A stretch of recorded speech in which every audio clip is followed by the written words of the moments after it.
you can see our headquarters in Kraków. That's where the Institute of Literature exists.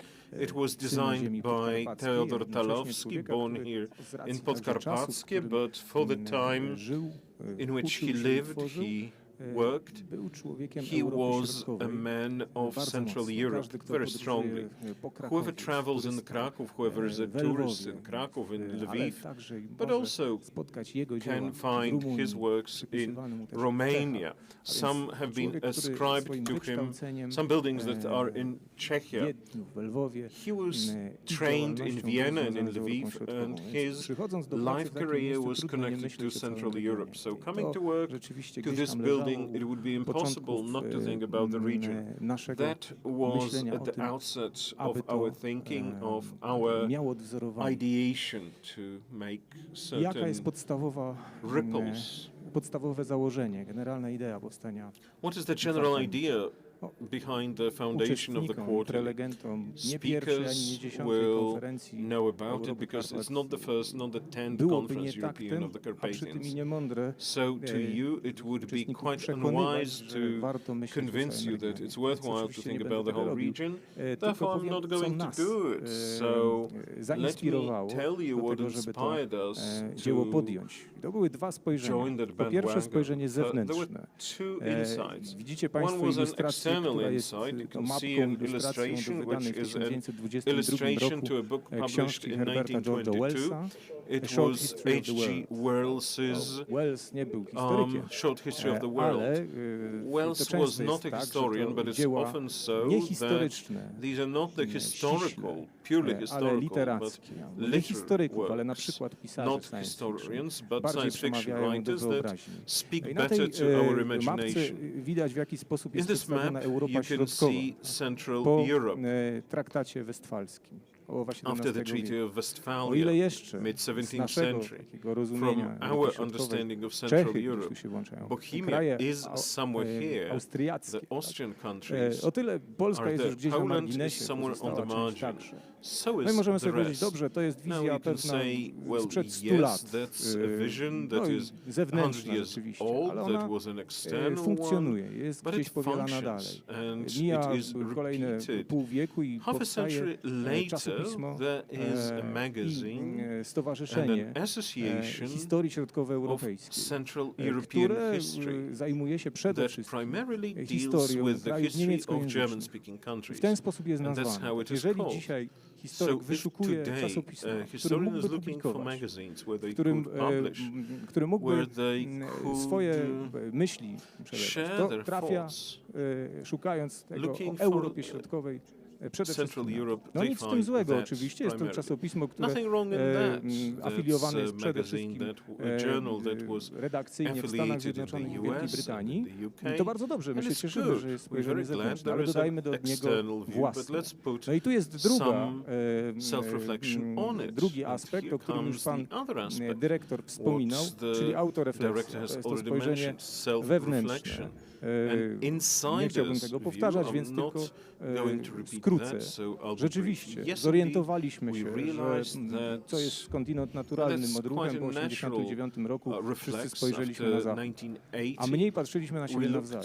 I o ile jeszcze, to mówię jako także członek i działacz badań Komisji Historii Czech i Stosunków Polsko-Czeskich Polskiej Akademii Nauk, takie bilateralne kontakty są.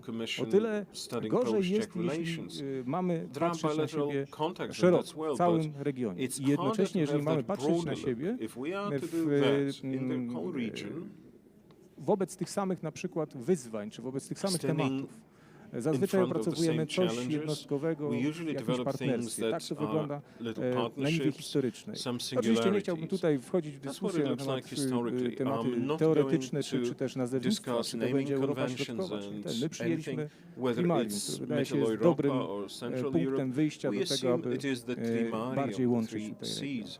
Naszym celem jest to, aby zaistnieć naukowo także w bazach danych z kilku powodów. Po pierwsze są bazy danych, tutaj widzimy na przykład bazę danych Central European Journal of Social Sciences and Humanities, czy CEO, które zbierają materiały poświęcone Europie Środkowej czy regionowi, ale także te bazy danych, które dzisiaj dominują w świecie naukowym, jak Scopus i Web of Science. Już w naszej działalności redakcyjnej widzimy, że coś, co dotyka nas, zostało częściowo skutecznie, może nie tyle zniwelowane, co zaradzony problem punktozy w ostatnich latach, ale on cały czas istnieje nie tylko u nas, istnieje także u naszych sąsiadów, na przykład u Czechów. W związku z czym to dotarcie do baz, które są najchętniej widziane tam, gdzie liczy się punkty, czyli Scopus i Web of Science jest naszym zadaniem, ale jest naszym zadaniem także po to, żeby dotrzeć z treściami do całego świata. Jaką strukturę ma nasze czasopismo? Już przyjęliśmy, co już widać w podtytule, że będą to dwa główne człony, historia, literatura, ale także nie zamykamy się na inne zagadnienia, zupełnie, chociaż dominującym wątkiem musi być historyczny czy literaturoznawczy. Mamy dział waria i dział recenzji, co jest naturalne w każdym czasopiśmie naukowym. I tutaj Państwo widzicie tematy wiodące dla każdego z tych działów, dla pierwszych 3 numerów, które opracowaliśmy. Część z nich już jest, to już materiały, które powstały. W przypadku historii zaczynamy od powstania państw narodowych po I wojnie światowej. Z perspektywy każdego z krajów. Chcemy, aby pokazać, z czym wiązało się powstanie danego państwa i jak ono powstawało w odniesieniu do sąsiadów i granic. I o to właśnie chodzi, aby to były różne spojrzenia i widziane równocześnie. Kolejnym chcemy zająć się wyzwaniami gospodarczymi, które później nastąpiły, a wreszcie, i to będzie najbardziej na razie przekrojowy czasowo numer, ideami jednoczącymi region w różnych okresach, w różnych państwach występujących. W innym momencie takie pojawiały się w państwie Rzeczypospolitej, inne w innym momencie na Węgrzech, czy w innym momencie były udziałem Czechów na przykład. Jeśli chodzi o literaturę, no to pierwszy współgra tutaj z historycznym w pierwszym numerze, a więc to takie zjawiska, które przygotowywały, takie dzieła, które przygotowywały myślenie o własnym państwie przed I wojną światową. Drugie to znowu literackie fenomeny okresu międzywojennego. I wreszcie trzecie to taka analiza porównawcza wybranych wierszy z dekad poprzedzających rok 1989. To jest ten początek, nad którym pracujemy i pracujemy w ten sposób, że zawsze trudne początki polegają na tym, aby dotrzeć z tym wezwaniem właśnie z Call for Papers do różnych badaczy. I tutaj już pokazaliśmy zróżnicowanie w podejściu, a więc w różnych krajach w różny sposób to wygląda. Więc w jednych jest to osobiste poszukiwanie przez redaktorów konkretnych osób, które będą na ten temat pisały, w innych, no na przykład rumuński. Poszło to kanałem mediów społecznościowych, grup naukowców rumuńskich i przyniosło nadspodziewanie dobry efekt. To znaczy dostaliśmy tych propozycji tekstów naprawdę bardzo dużo. Naszą mamy redakcję i tworzoną Radę Naukową. Szefem Rady Naukowej jest dyrektor Instytutu Literatury, profesor Ruszar. Ja jestem redaktorem naczelnym. Natomiast redakcja jest autentycznie międzynarodowa. Szukaliśmy, zależało nam na tym, aby rzeczywiście każdy z krajów, które wchodzą do naszej redakcji, miał swojego przedstawiciela działającego w środowisku naukowym tego kraju. Tutaj Państwo widzicie osoby, z którymi współpracujemy na co dzień. Profesor Andrews Weissman z Litwy, profesor Libor Pawera z Czech, dr Tatiana Michałova z Ukrainy, dr Marina Ilije z Rumunii, pani Wiktoria Kellerman z Węgier.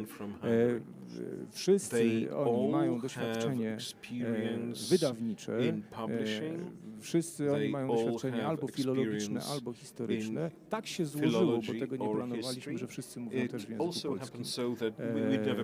Nie zakładaliśmy tego, zakładaliśmy, że raczej będziemy się porozumiewać językiem angielskim, ale tak akurat się złożyło.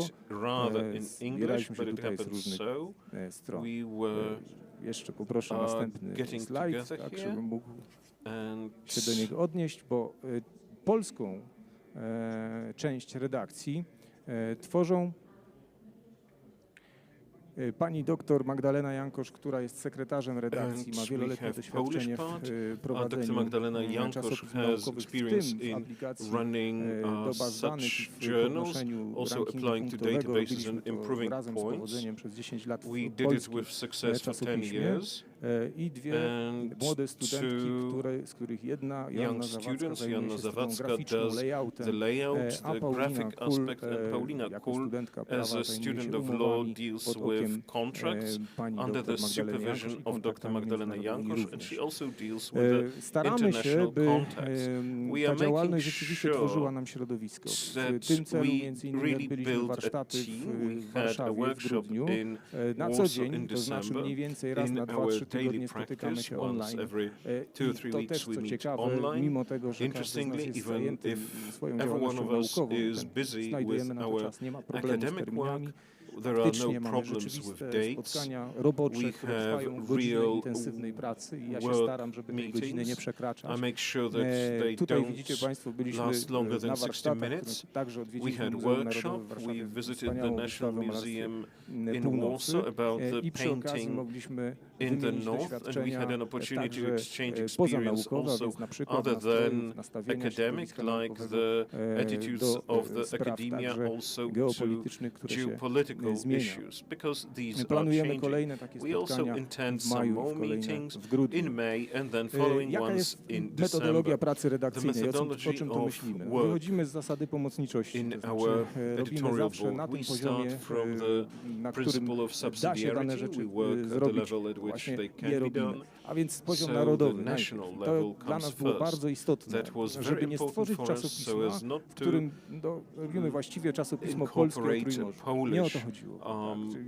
Jest pewne zadanie trudne do osiągnięcia, a więc jak to zrobić, żeby jednocześnie skutecznie przeprowadzić taką pracę naukowo-redakcyjną i faktycznie zaangażować tutaj to środowisko. Nam się to udało. Ta redakcja, ci z Państwa, którzy mają doświadczenie redakcyjne i naukowe, wiedzą, że zazwyczaj czasopisma naukowe prowadzi się w ten sposób, że najwięcej pracy przypada na redaktora naczelnego i zastępcę albo sekretarza redakcji, a reszta redakcji to tam różnie. U nas tak to nie wygląda i nie da się w ten sposób tego zrobić. Otóż na poziomie tym narodowym, krajowym, redaktorzy poszukują autorów, oni koordynują terminy i pilnują. Oni także dobierają recenzentów, a więc ten materiał, który my dostajemy, jest materiałem rzeczywiście ze środowiska naukowego danego kraju. Przedstawia tamtą wizję, tam ocenioną. To jest pierwsza recenzja, która tam idzie. Na poziomie tym regionalnym ustalamy, jaki będzie zakres tematyczny, jaki będzie temat numeru dla danego działu. Przeprowadzamy całą pracę administracyjną, podpisujemy umowy. Tworzymy środowisko właśnie w tym zakresie i wspieramy też indywidualnie. Takim efektem tego wsparcia jest na przykład wizyta pani profesor Ludmiły Tarnaszyńskiej, którą gościliśmy przez miesiąc, aby mogła spokojnie pracować. Przyjechała do nas z Kijowa i pracowała w Krakowie pod naszą opieką. Mamy już, dogadujemy terminy następnego przyjazdu kolejnej akademiczki właśnie, która będzie nad tym pracować. No i wreszcie poziom ponadregionalny, czyli ten, do którego zmierzamy, a więc chodzi nam o to, aby to wzajemne spojrzenie, zróżnicowanie naszego regionu, ale jednocześnie pewien wspólny głos, wspólną pracę móc pokazać dalej w krajach anglosaskich w języku angielskim i to będzie wysyłka właśnie naszych drukowanych materiałów, drukowanego kwartalnika, no i oczywiście komunikacja idei. W związku z tym, że chcemy uderzać tak szeroko, myślimy o wersjach językowych. Kiedy zastanawialiśmy się nad tym, jak to zrobić, to naturalnym okazało się, czy wydawało się, że będzie to język angielski. W takiej wersji będzie 700 egzemplarzy drukowanego kwartalnika. Ono będzie rozsyłane do ośrodków naukowych, bibliotek zajmujących się Europą Środkową, czy też krajami Trójmorza na całym świecie. To jest nasz pierwszy cel. Ale jest tu ryzyko takie, które dostrzegamy, które jest bólem czasami w naszym środowisku naukowym, że przestawiamy się na język angielski, a zapominamy o naszym. Więc znaleźliśmy na to rozwiązanie, jak nam się wydaje, a mianowicie będą też wersje narodowe, które będą złożone tak, że one będą dostępne w wersji internetowej. Więc każdy, funkcjonujemy w programie portalu OJS, mamy własny portal i taka wersja narodowa będzie zaraz do pobrania obok wersji anglojęzycznej. A zatem no nie tracimy tego i prosimy naszych autorów, aby pisali w swoim języku ojczystym. My zlecamy tłumaczenia, które są robione w danym kraju. Stworzyliśmy w związku z tym layout, który ma to pogodzić, a więc który uwzględnia różnice typograficzne między naszymi krajami, między wersjami narodowymi. Mamy nadzieję, że to wszystko będzie dobrze wyglądało. Też już tutaj próby przeszliśmy. Przyjęliśmy przy tym styl bibliograficzny, który nie jest najwygodniejszy dla polskich badaczy humanistycznych, nie tylko polskich, ale który jest komunikowalny dla Zachodu bardzo mocno, czyli tak zwany styl APA 7. Proszę Państwa, to wszystko jest możliwe. Cała ta działalność dzięki finansowaniu, to jest nasze zadanie zlecone jako dotacja celowa z Ministerstwa Kultury i Dziedzictwa Narodowego, za co jesteśmy wdzięczni. Ta dotacja pozwala nam rzeczywiście to wszystko przeprowadzić. Na ten moment, gdy mamy już merytorycznie, treściowo gotowy numer pierwszy i praktycznie rzecz biorąc dużą część numeru drugiego i trzeciego, współpracujemy w tym momencie z kilkudziesięcioma osobami, jest około 40 osób z całego regionu, z którymi w tym momencie już mamy przygotowane czy też podpisane umowy. Jestem, proszę Państwa, pełen optymizmu i jak sądzę, ten optymizm jest ufundowany na mocnych podstawach. Jestem zaskoczony tym, że rzeczywiście nam się to tak mocno i sprawnie udaje robić. Jak zwykle w takich przypadkach kwestie formalne idą troszeczkę... Już kończę. To już ostatnie zdania. Kwestie formalne powodują nieco przeciągnięcia, natomiast merytorycznie jesteśmy już gotowi do tego, by ten numer wypuszczać i on w ciągu najbliższych 2-3 miesięcy na pewno się pojawi. Zapraszam do współpracy z naszym środowiskiem. Dziękuję bardzo za uwagę. Dziękujemy bardzo. Thank you very much. Szanowny Panie Doctor, we wish you, may the journal develop. We wish you from all that heart, and we're convinced that this will simply succeed. It has to succeed because just to start looking at oneself is important. And we're passing on to the following item.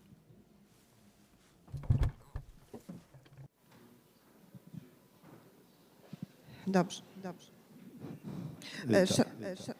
All right, Szanowni Państwo, ladies and gentlemen, za chwilę będziemy in a mieć moment drugi we will panel, have the second edukacja panel, przyszłości i education for the współpraca future and międzynarodowa. international Panel cooperation, poprowadzi, and it will moderatorem będzie Włodzimierz Bernacki, sekretarz stanu, pełnomocnik rządu do spraw monitorowania wdrażania reformy szkolnictwa wyższego i nauki. Proszę Państwa, będziemy mieli wielu gości z zagranicy.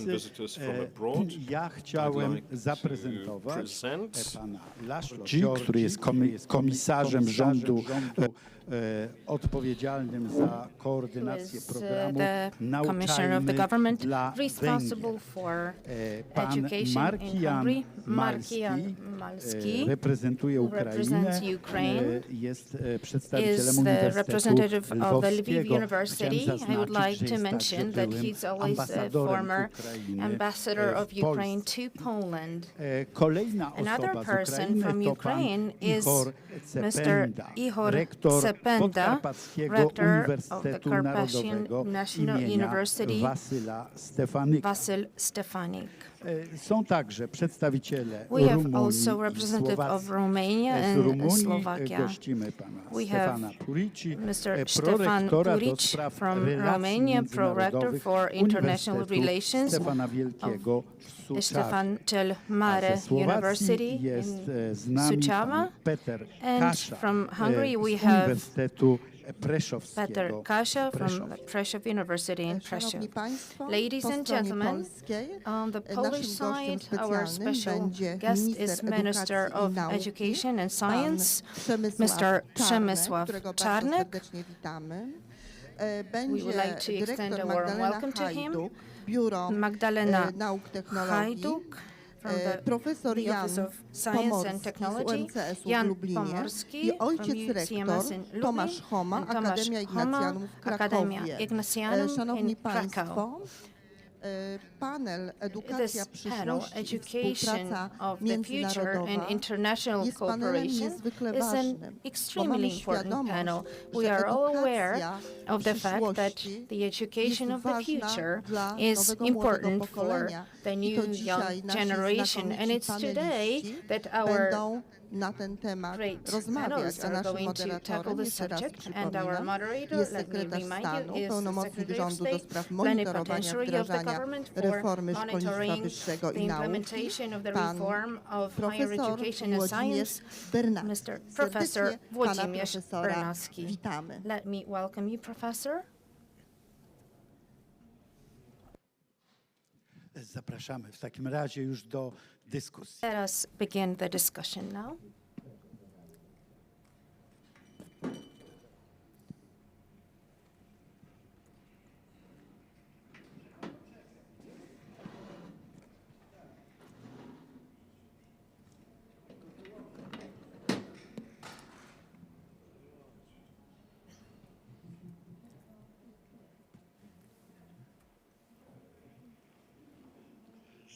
Szanowni Państwo, Ladies and gentlemen, przypadł mi w udziale it is my honor właściwie obowiązek, or a przede wszystkim obligation and pleasure prowadzenia to moderate bardzo this istotnego panel, which is i very bardzo important, ważnego, ale też very mam significant, takie wrażenie, but I że also have an bez impression mojego that szefa, without czyli my pana boss, ministra that is Czarnka, Minister raczej, Czarnek, trudno it będzie will be nam difficult rozpocząć, to begin ten this panel. Ale Nevertheless, organizatorzy the sugerują, że organizers are nie suggesting that powinniśmy we jednak should not zatrzymywać się withhold marszu, our a więc march realizacji naszego porządku, and should proceed with our jeśli chodzi agenda o panel. in Szanowni this Państwo, panel. cyfryzacja, Digitalization, która jest rzeczą which is o znaczeniu fundamentalnym. of a fundamental Dzisiaj wszyscy co do tego importance. się We all agree zgadzamy. to Pod this tym today. pojęciem cyfryzacji is oczywiście a notion kryje się wiele kwestii, wiele which hides również many different problemów, zjawisk. I problems, gdyby phenomena, nam dzisiaj przyszło and if rzeczywiście we were pochylić się nad tackle this tą właśnie problematyką, to okazałoby się, issue today, że tutaj it would turn out ilość that wątków i the tematów number of byłaby subjects and themes would be niesamowicie extremely Naszym numerous. zadaniem Our dzisiaj, task today, tym celem, or który sobie the stawiamy objective, w ramach tego panelu, which jest we odnieść are się i spojrzeć na aiming at to, co in this nazywamy panel, cyfryzacją z is to look perspektywy at z jednej digitalization from the perspective of, on one hand, procesów bardzo the istotnych very important i ważnych, a processes więc z jednej strony that is z tego, co dotyczy procesów edukacji, everything that a means więc education, związanych all z the funkcjonowaniem processes oświaty related na to the poziomie functioning podstawowym, of education na poziomie szkoły średniej, on the ale level of high również, school, na but also to, co istotne i we ważne, should have a look również at i what w is wymiarze important związanym z in the funkcjonowaniem dimension szkół related wyższych, to higher education funkcjonowaniem schools, uniwersytetów. universities. To jest ten wymiar, który This is the tak dimension naprawdę łączy ten that świat combines dydaktyki the world uniwersytetu of ze światem university teaching dydaktyki with oświaty, wychowania na poziomie education poniżej poziomu below the uniwersyteckiego. university level. To jest wykorzystywanie całej skali And this is about using all spectrum of komputer, daje nam sieć instruments like cyfrowa. computers, I to jest ten digital wymiar network, wiążący and this się is the z dimension traktowaniem which tej pertains przestrzeni to treating this jako dimension czynnika wspierającego funkcjonowanie as a factor oświaty which i dydaktyki w facilitates świecie the functioning uniwersytetu. of Ale education pamiętajmy, że obok and tej didactics warstwy in mamy this tą world. sferę, But tą apart warstwę, from która this, we dotyczy also have a prowadzenia layer that działalności naukowej, pertains to a więc scientific dostępności work. źródeł, And we are talking about the dostępności, accessibility of monografii, sources, opracowań, monographies, prac przyczynkarskich, które and są other istotne i ważne z punktu literary widzenia works that are extremely właśnie, important prowadzenia takich from lub the innych point of view działań of naukowych, pracy carrying takich czy innych out zespołów badawczych. scientific studies To jest or ten wymiar running bardzo istotny i scientific ważny, teams. So który it's a też very powinniśmy important mieć na dimension that uwadze. we also Witamy should serdecznie pana have in mind. ministra Czarnka. Let us Witamy welcome serdecznie pana ministra Minister edukacji, nauki Czarnek, i the Minister Szkolnictwa of Wyższego. Serdecznie Education witamy. and Science. I wreszcie jest ta trzecia kwestia And we also have wiążąca this się third jeśli item spoglądamy na when we look na at to, o czym powiedziałem, czyli te dwa wymiary. what I have Z said, jednej strony these two dydaktyczny, dimensions, z drugiej strony the ten one wymiar related to naukowy, teaching, dostępności didactics, pewnych and also źródeł i the współpracy na poziomie, accessibility of sources sieci. and Mamy the jeszcze to, co network związane jest cooperation. We also have z pewnymi sytuacjami, które this kiedyś nazywano item related to sytuacjami different nadzwyczajnymi, a dzisiaj powoli extraordinary stają się situations, niestety swego rodzaju normalnością. which today Mam tu na became myśli, a normality. And what I mean cyfryzację, is sieć digitalization, w wymiarze the realizacji network dydaktyki i w in wymiarze realizacji didactics aktywności naukowej. and science To, work. co zaistniało w następstwie pandemii, Whatever came as a result of the pandemic, wejścia w przestrzeń entering e-learningu i into the traktowania e-learning jako codzienności. realm No i and wreszcie, treating e-learning as an jeśli chodzi everyday o to, co wydarzyło się activity, na and whatever Ukrainie, happened in agresja Ukraine, Rosji that is na the Russian Ukrainę, aggression to against jest Ukraine, ten czynnik, to jest ten is element, który the factor, sprawił, the że element wielu that uczniów led to the ukraińskich, situation in which many Ukrainian mieszkających, students obecnie w that Rzeczypospolitej może are residing right now realizować, in Poland swoją, can aktywność continue their uczniowską, że tak powiem, pupils' poprzez activity e-learning, via w kontakcie e-learning, ze szkołą being in ukraińską na touch Ukrainie, with their czy też z Uniwersytetem Ukraińskim Ukrainian w Ukrainie. schools or Więc tych universities. wymiarów jest, Therefore, jak Państwo widzą, we have quite a wiele. few Dodać dimensions. należy jeszcze to, co We should also można add by połączyć wprost z istnieniem i z tym, co nazywamy cyfryzacją, digitalization. Z tym wymiarem negatywnym, a więc to, It's że a negative internet dimension, i ta that is the zdolność, internet umiejętność i and dostępność jest też dostępnością do chyba największego też i śmietnika availability intelektualnego, of jaki the człowiek stworzył w XXI wieku, więc to też miejmy na uwadze, kiedy biggest mówimy o cyfryzacji, o wykorzystywaniu intellectual trash can nowoczesnych technik. we Ale could jako, ever że pan minister już jest imagine z nami, więc in the mogę 21st century. As zrealizować we have to, our do minister czego here with tutaj us, zostałem I think powołany, I a więc can rozpoczęcie proceed with what I panelu. was Serdecznie called wszystkich panów, to panelistów do.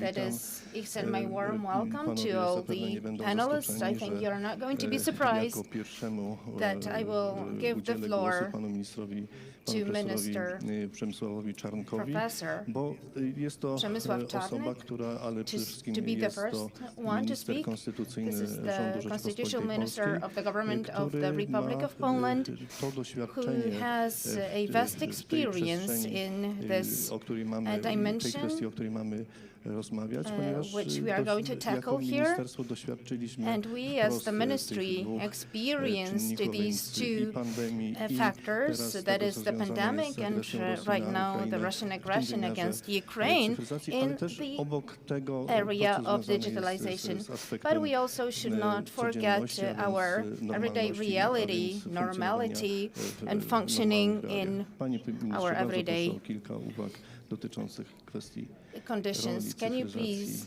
add a few words about the role of education today? Thank you very much.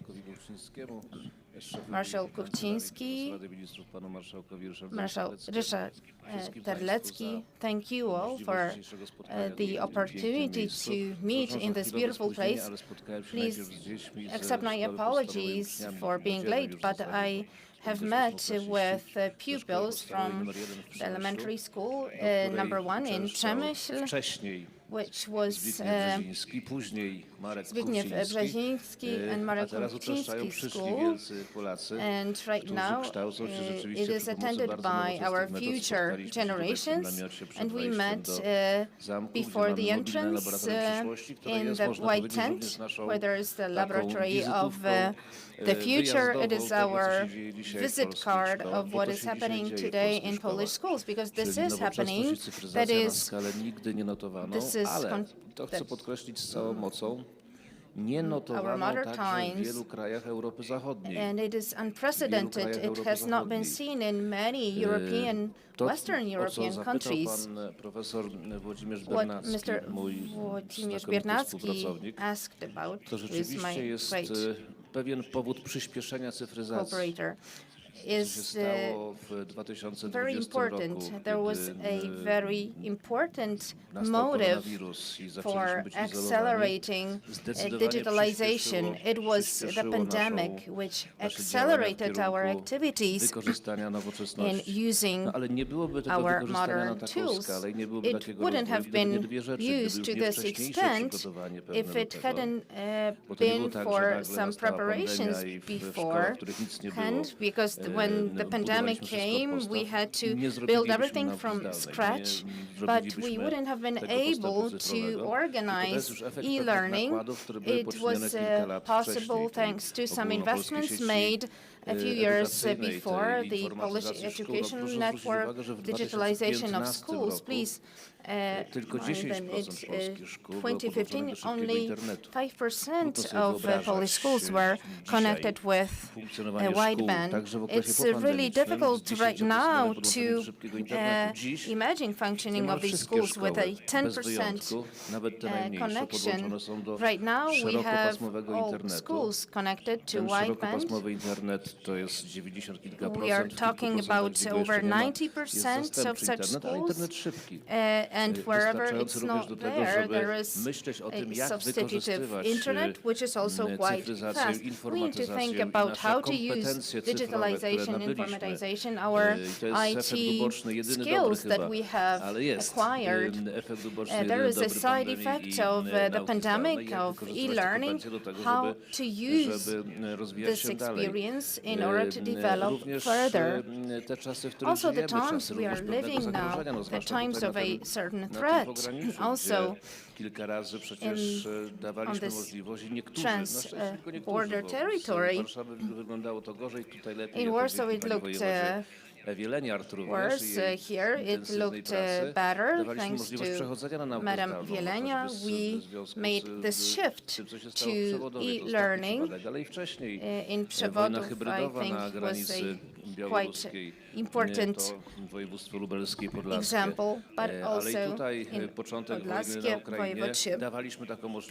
Also at the beginning of the war in Ukraine, we gave this possibility. We were prepared, but it can also serve the future in order to develop the skills of our youth, to discover talents. The school in Przemysl, apart from having a very well-equipped lab, because each and every school in Poland, starting from the smallest one up until the biggest ones, have organized 15,000 labs of the future with some 3D pens and other equipment. Ale te cudawianki nie są tylko po to, żeby zajmować czas some miraculous equipment, but it can be used for the pupils so that they can develop their talents. We did also something like this on Thursday, last Thursday, the League of Robots. Also we have a tournament. Po to, żeby zespoły robotyków tych informatyków w podstawówkach od 4. do 8. klasy. Bo chodzi również o grę zespołową, o działanie zespołowe, zainteresowane programowaniem i robotami, czyli mogły startować w zawodach wojewódzkich, a 32 najlepsze drużyny w czerwcu będą miały finał w Warszawie właśnie w tej lidze robotów. Szkoła podstawowa nr 1 też ochoczo do tego turnieju przystąpiła. Wszystko po to, żeby dawać możliwość rozwoju tym młodym ludziom już na etapie szkoły podstawowej w kierunkach informatycznych, technicznych, niezwykle zaawansowanych, odnajdowania się w tej przestrzeni, po to, żeby te talenty później mogły wybuchnąć już na etapie szkoły średniej i na etapie być może szkoły wyższej zawodowej, inżynierów, których potrzebujemy bardzo mocno, nie tylko informatyków, ale też robotyków, tych rozmaitych innych specjalistów w tych nowoczesnych technikach. To jest efekt uboczny, powtarzam, przyspieszenie to jest efekt uboczny pandemii. Jeśli na pandemię i na naukę zdalną możemy patrzeć z jakiejkolwiek dobrej strony, no to właśnie z tej strony, że nam pozwoliła to zrealizować. Mogę podsumować tylko tak, że przez okres pandemii koronawirusa i w okresie popandemicznym w ostatnim roku łącznie to jest blisko 5 miliardów złotych, 5 miliardów złotych rząd polski zainwestował w informatyzację, cyfryzację polskich szkół. No i mamy kolejne projekty. Dziękuję, panie ministrze. Oczywiście tutaj o tej sferze aktywności ministerstwa można by mówić bardzo wiele, bo również odnosi się do tej przestrzeni uniwersytetu i również tego, co związane jest z uprawianiem nauki, ale myślę, że ważne jest również to, abyśmy poznali tutaj opinie dotyczące kwestii cyfryzacji i wykorzystywania tych technik również i w innych miejscach. I tu bardzo proszę o zabranie głosu pana Laszlo Georgi, komisarza rządu odpowiedzialnego za koordynację programu Nauczajmy dla Węgier, a więc proszę przedstawiciela Węgier. Bardzo proszę, panie komisarzu. The floor is yours. Thank you very much. First for the invitation, and I'm very glad to participate in this panel, Minister and distinguished guests. You know, it's about digital education, but I don't want to talk much about digital education because digitalization and digital education is only a mean. I think all the participants will tell how well our primary schools, secondary schools, universities, but mostly primary and secondary schools of the public education is equipped with digital means, that we equipped our schools with broadband Wi-Fi, that we equip them with an asset pack, as Minister also mentioned, including robots, embedded systems, VR and 3D. But I would like to go back to the core of well-performing education systems.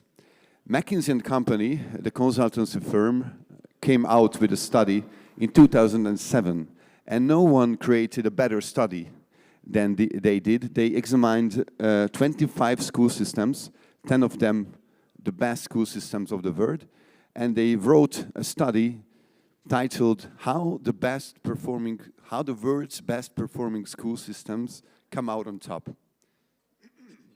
And they concluded there are three main reasons why a school system is performing well. The first is the quality of teachers. Those school systems are the best from Estonia, from Finland, from Singapore, from South Korea, who can select the best quality of students, pupils to become teachers. In Finland, only the top 20% can go to, top 30% can go to become a teacher. In Singapore, the top 20%. In South Korea, on lower primary education level, the best possible students of the cohort are selected to become teachers in the lower primary education from first grade to fourth.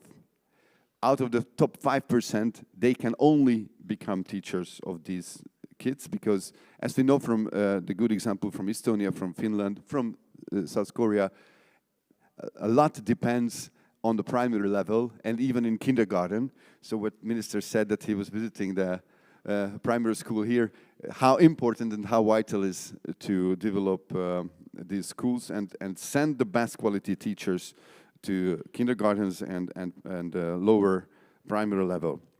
So the quality of teacher. The second is the quality of teacher instruction.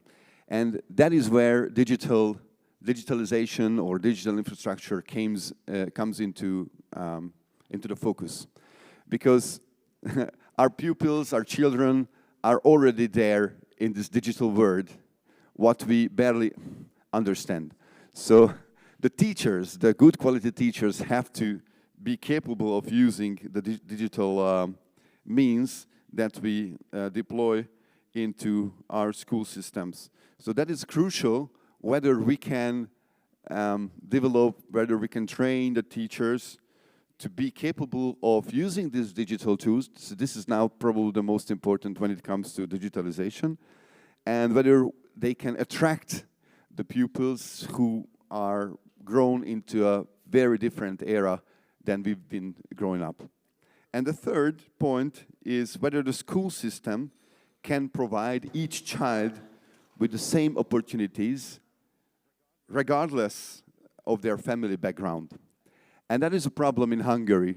That is a problem, that is a challenge in many other countries as well in the Central Eastern European region, but mostly for Hungary, that those kids, mostly Roma, but not only Roma, who are coming from villages far away from work and secondary grammar schooling and vocational schooling opportunities, they drop out of the secondary schools. They attain primary school in 99%, but they drop out from secondary school or vocational schools in 54%. That's a lot. That is the statistics from 10 years, some 8 years ago.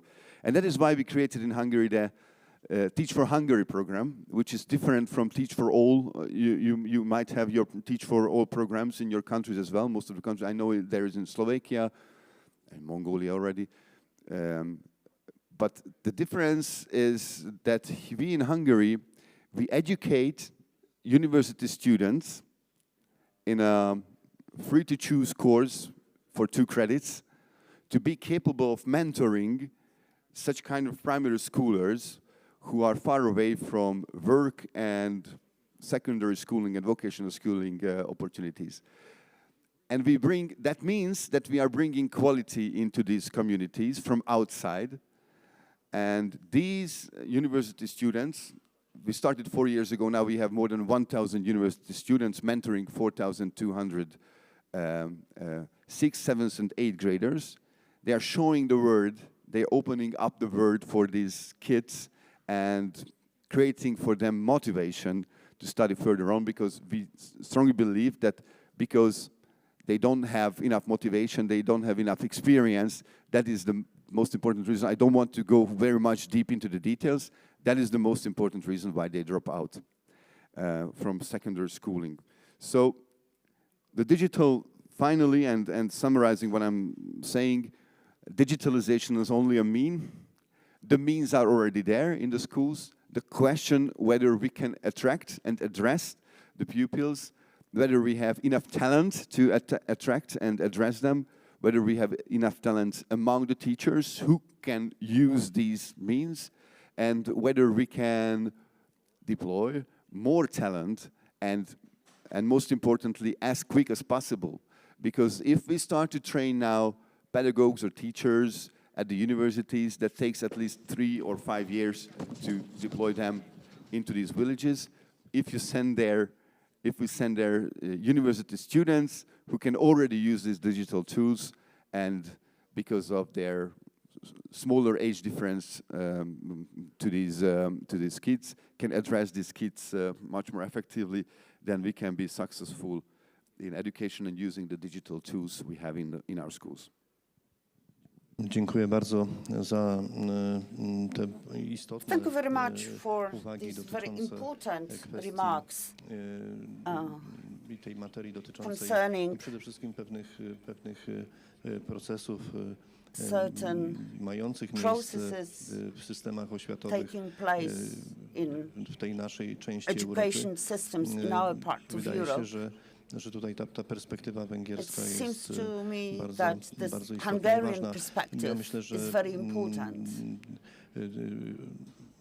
warto by odnieść się też do słów, które tutaj zostały wypowiedziane przez pana komisarza, ale myślę, że uczestnicy naszego panelu odniosą się na kolejnych etapach, bo oczywiście mówimy o cyfryzacji jako instrumencie, ale pamiętajmy, że nie możemy zestawić cyfryzacji komputera i traktować go tylko i wyłącznie sieci komputera i tych końcówek systemu, bo może być to i smartfon, i wiele innych urządzeń, jako tylko i wyłącznie instrument. To jest, wydaje się, coś więcej, ale myślę, że paneliści odniosą się do tej kwestii w następnych wystąpieniach. Ja poproszę obecnie pana Martina Malskiego o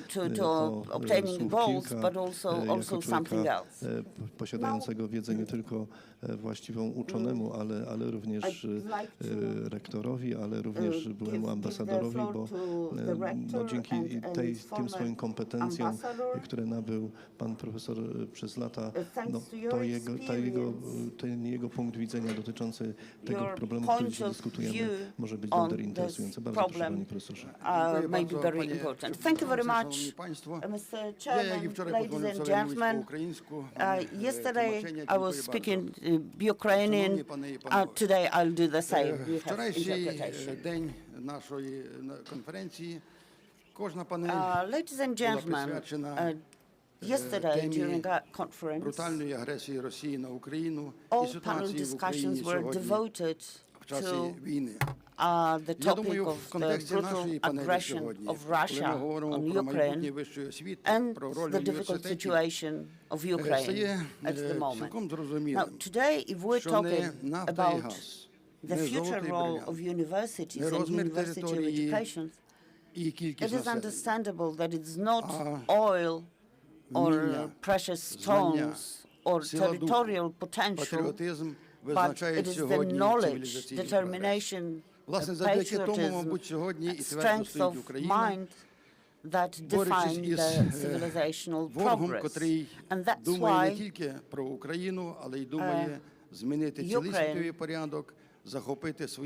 is convinced that it's going to change. Putin believes that he's going to conquer Ukraine and half of the world using weapons, but we don't agree with that. Talking about the future of education in Ukraine, let me say that the war has also changed our priorities. Higher education in Ukraine, since the beginning of the independence of our country, was one of our priorities.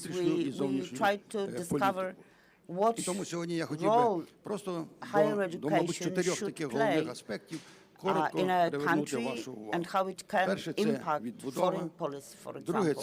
So I would like to refer to reconstruction, modernization, internationalization of the higher education in Ukraine. As far as the reconstruction is concerned, you all probably realize that a large part of universities in Ukraine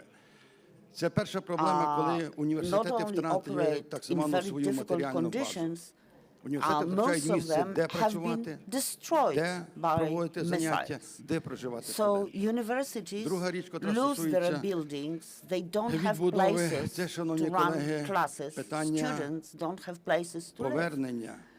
Secondly, the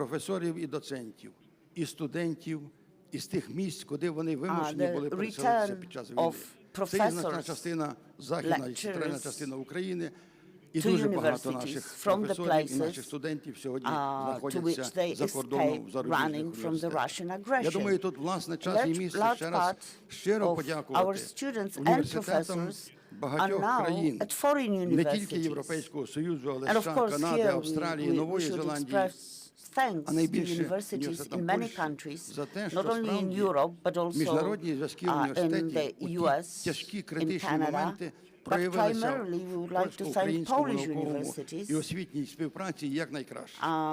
Ми маємо величезну кількість студентів польських університетів відкрили двері для наших студентів, дали доступ до всіх спеціальностей, дали великі фінансові преференції, дали можливість жити і працювати і українським викладачам, і українським giving them certain financial preferences. Модернізації. Зрозуміло, що після війни стане питання відбудови системи вищої освіти, формування її того технічного рівня, про який ми сьогодні мріємо.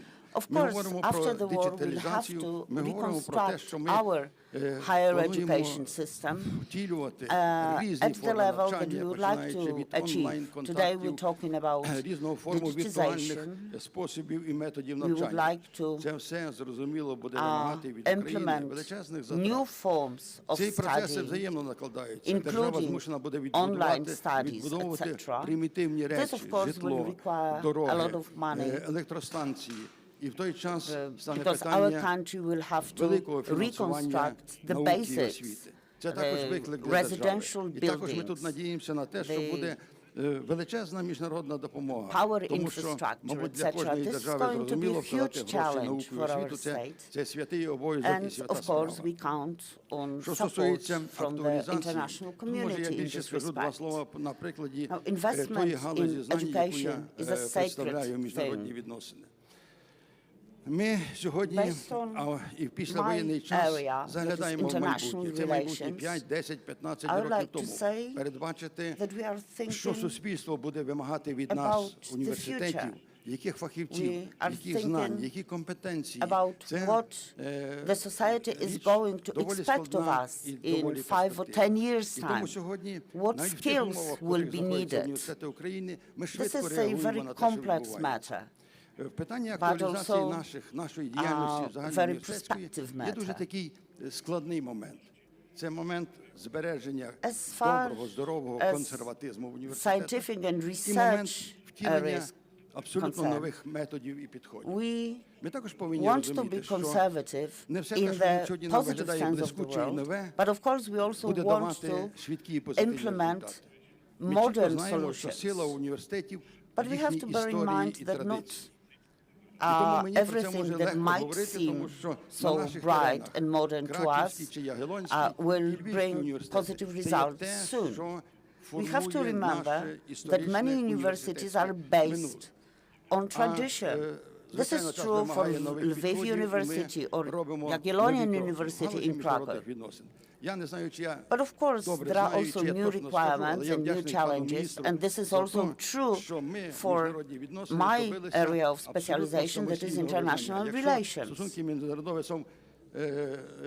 I'm very happy that international relations have been recognized as a scientific discipline. This is the first step that has been made. The actions taken jointly by Ukrainians and Poles led to the situation in which international relations have been recognized as scientific discipline. So here, I would like to come back to the words of my teacher, Adam Rotfeld, who was my professor.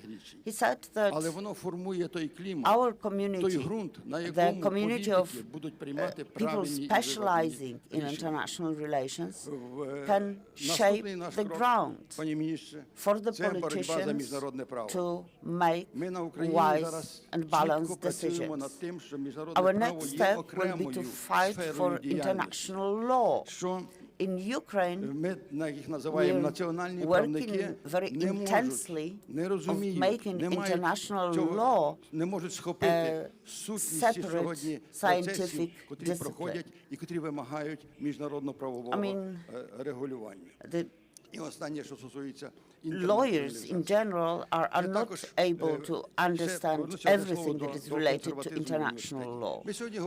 So this should be a separate specialty. But let me go back to the concept of conservatism of universities. Today we can be talking about the Lviv School of Diplomacy. Such a school was possible because the roots of this discipline in Lviv dates 100 years back. This is just one of the disciplines of international law. Professor Ehrlich created the whole school. And thanks to that, today we can be talking about homicide or genocide and crimes against humanity. People were educated in the university in Lviv in this respect. Today we're opening new faculties. We're talking about digital transformation. We also have resilience studies. So we educate professionals who are able to define how to survive in very difficult conditions. During the period of independence of Ukraine, of course, international relations of our country have been promoted. I have to mention the first steps taken after Ukraine regained independence. At that time, Ukraine was divided differently than today. Previously, there was the University of Lviv and the University of Kiev. The University of Lviv was oriented at cooperation with Polish universities, the University of Warsaw or the University of Wrocław.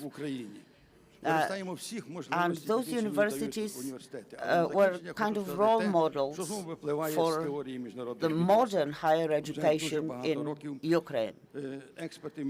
To finish my intervention, I would like to mention that many specialists in international relations are talking about actors of international relations. And today, universities are such actors of international relations. They are the ones that define the directions of development of civil societies. So once again, using this opportunity, I would like to thank the Minister and the Polish government and the Polish Parliament for keeping good relations between Polish and Ukrainian universities. And actually, such relations are higher than strategic relations. So thank you very much for accepting Ukrainian students and academic staff.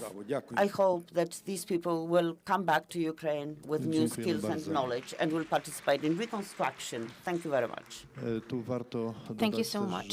It's well worth it to mention that 3 motions have been filed from the Ukrainian party to launch Ukrainian universities on the territory of the Republic of Poland. These motions are being examined, but let's also have in mind that many students who live in the territory of Poland participate in online courses in their native universities. Just one more remark. I think Mr. Czarnek is going to say more about this. It's surprising, but I perceive it as a phenomenon which is very positive, that as far as the number of Ukrainian students in Poland who study here is concerned, it's tens of thousands, but the number of students who came here after the 24th of February, I think it's merely a few thousand, which shows that despite this openness of Polish universities. Not everybody uses this opportunity because they consider that their obligations towards their motherland are more important. This is a certain ideal which is very close to the heart of the Polish people. But these numbers also are true for the Ukrainian students. Mr. Stefan Puric, Uniwersytetu Stefana Wielkiego w Suczawie, University from Suceava. I will give you the floor. Now please present the Romanian perspective. Thank you. Bardzo dziękuję. Thank you very much. Ladies and gentlemen, the universities play a triple role in today's world. Is the development of science, bringing up and educating future specialists, and also the development of local communities. The society changes very rapidly. The educational system, which is 15 or 20 years old, is not the one that we can see today. And this educational system that we have right now is not going to be similar to the one that we are going to have in another 10 or 15 years. For instance, when we are talking about science, we should right now think how to prepare, train future specialists, scientists having the challenges related to artificial intelligence. We all know what OpenChatGPT is doing today. How are we going to train all these expert specialists in 2 or 3 years if they will not be able to take the very exact decisions that the artificial intelligence is capable of taking now? What is the university doing so that we can find the answers to such challenges? We are talking more about the educational system than about the science, digitalization, new technologies that were introduced to the educational system, also to universities, should pose a question in front of us. How are we going to train future teachers so that they could train young people at schools in turn? Because our children are educated completely different than how we were educated, and it's going to be different for the new generations. Right now, the access to the internet is quite easy. Any child using a smartphone can receive any kind of information. And therefore, we should train our teachers, pedagogues, to teach these children to look for true information, to have a critical attitude towards information. They should be trained intellectually, get developed intellectually, and have access to real knowledge. Another issue is about training the staff. The future school is not the one that we know today.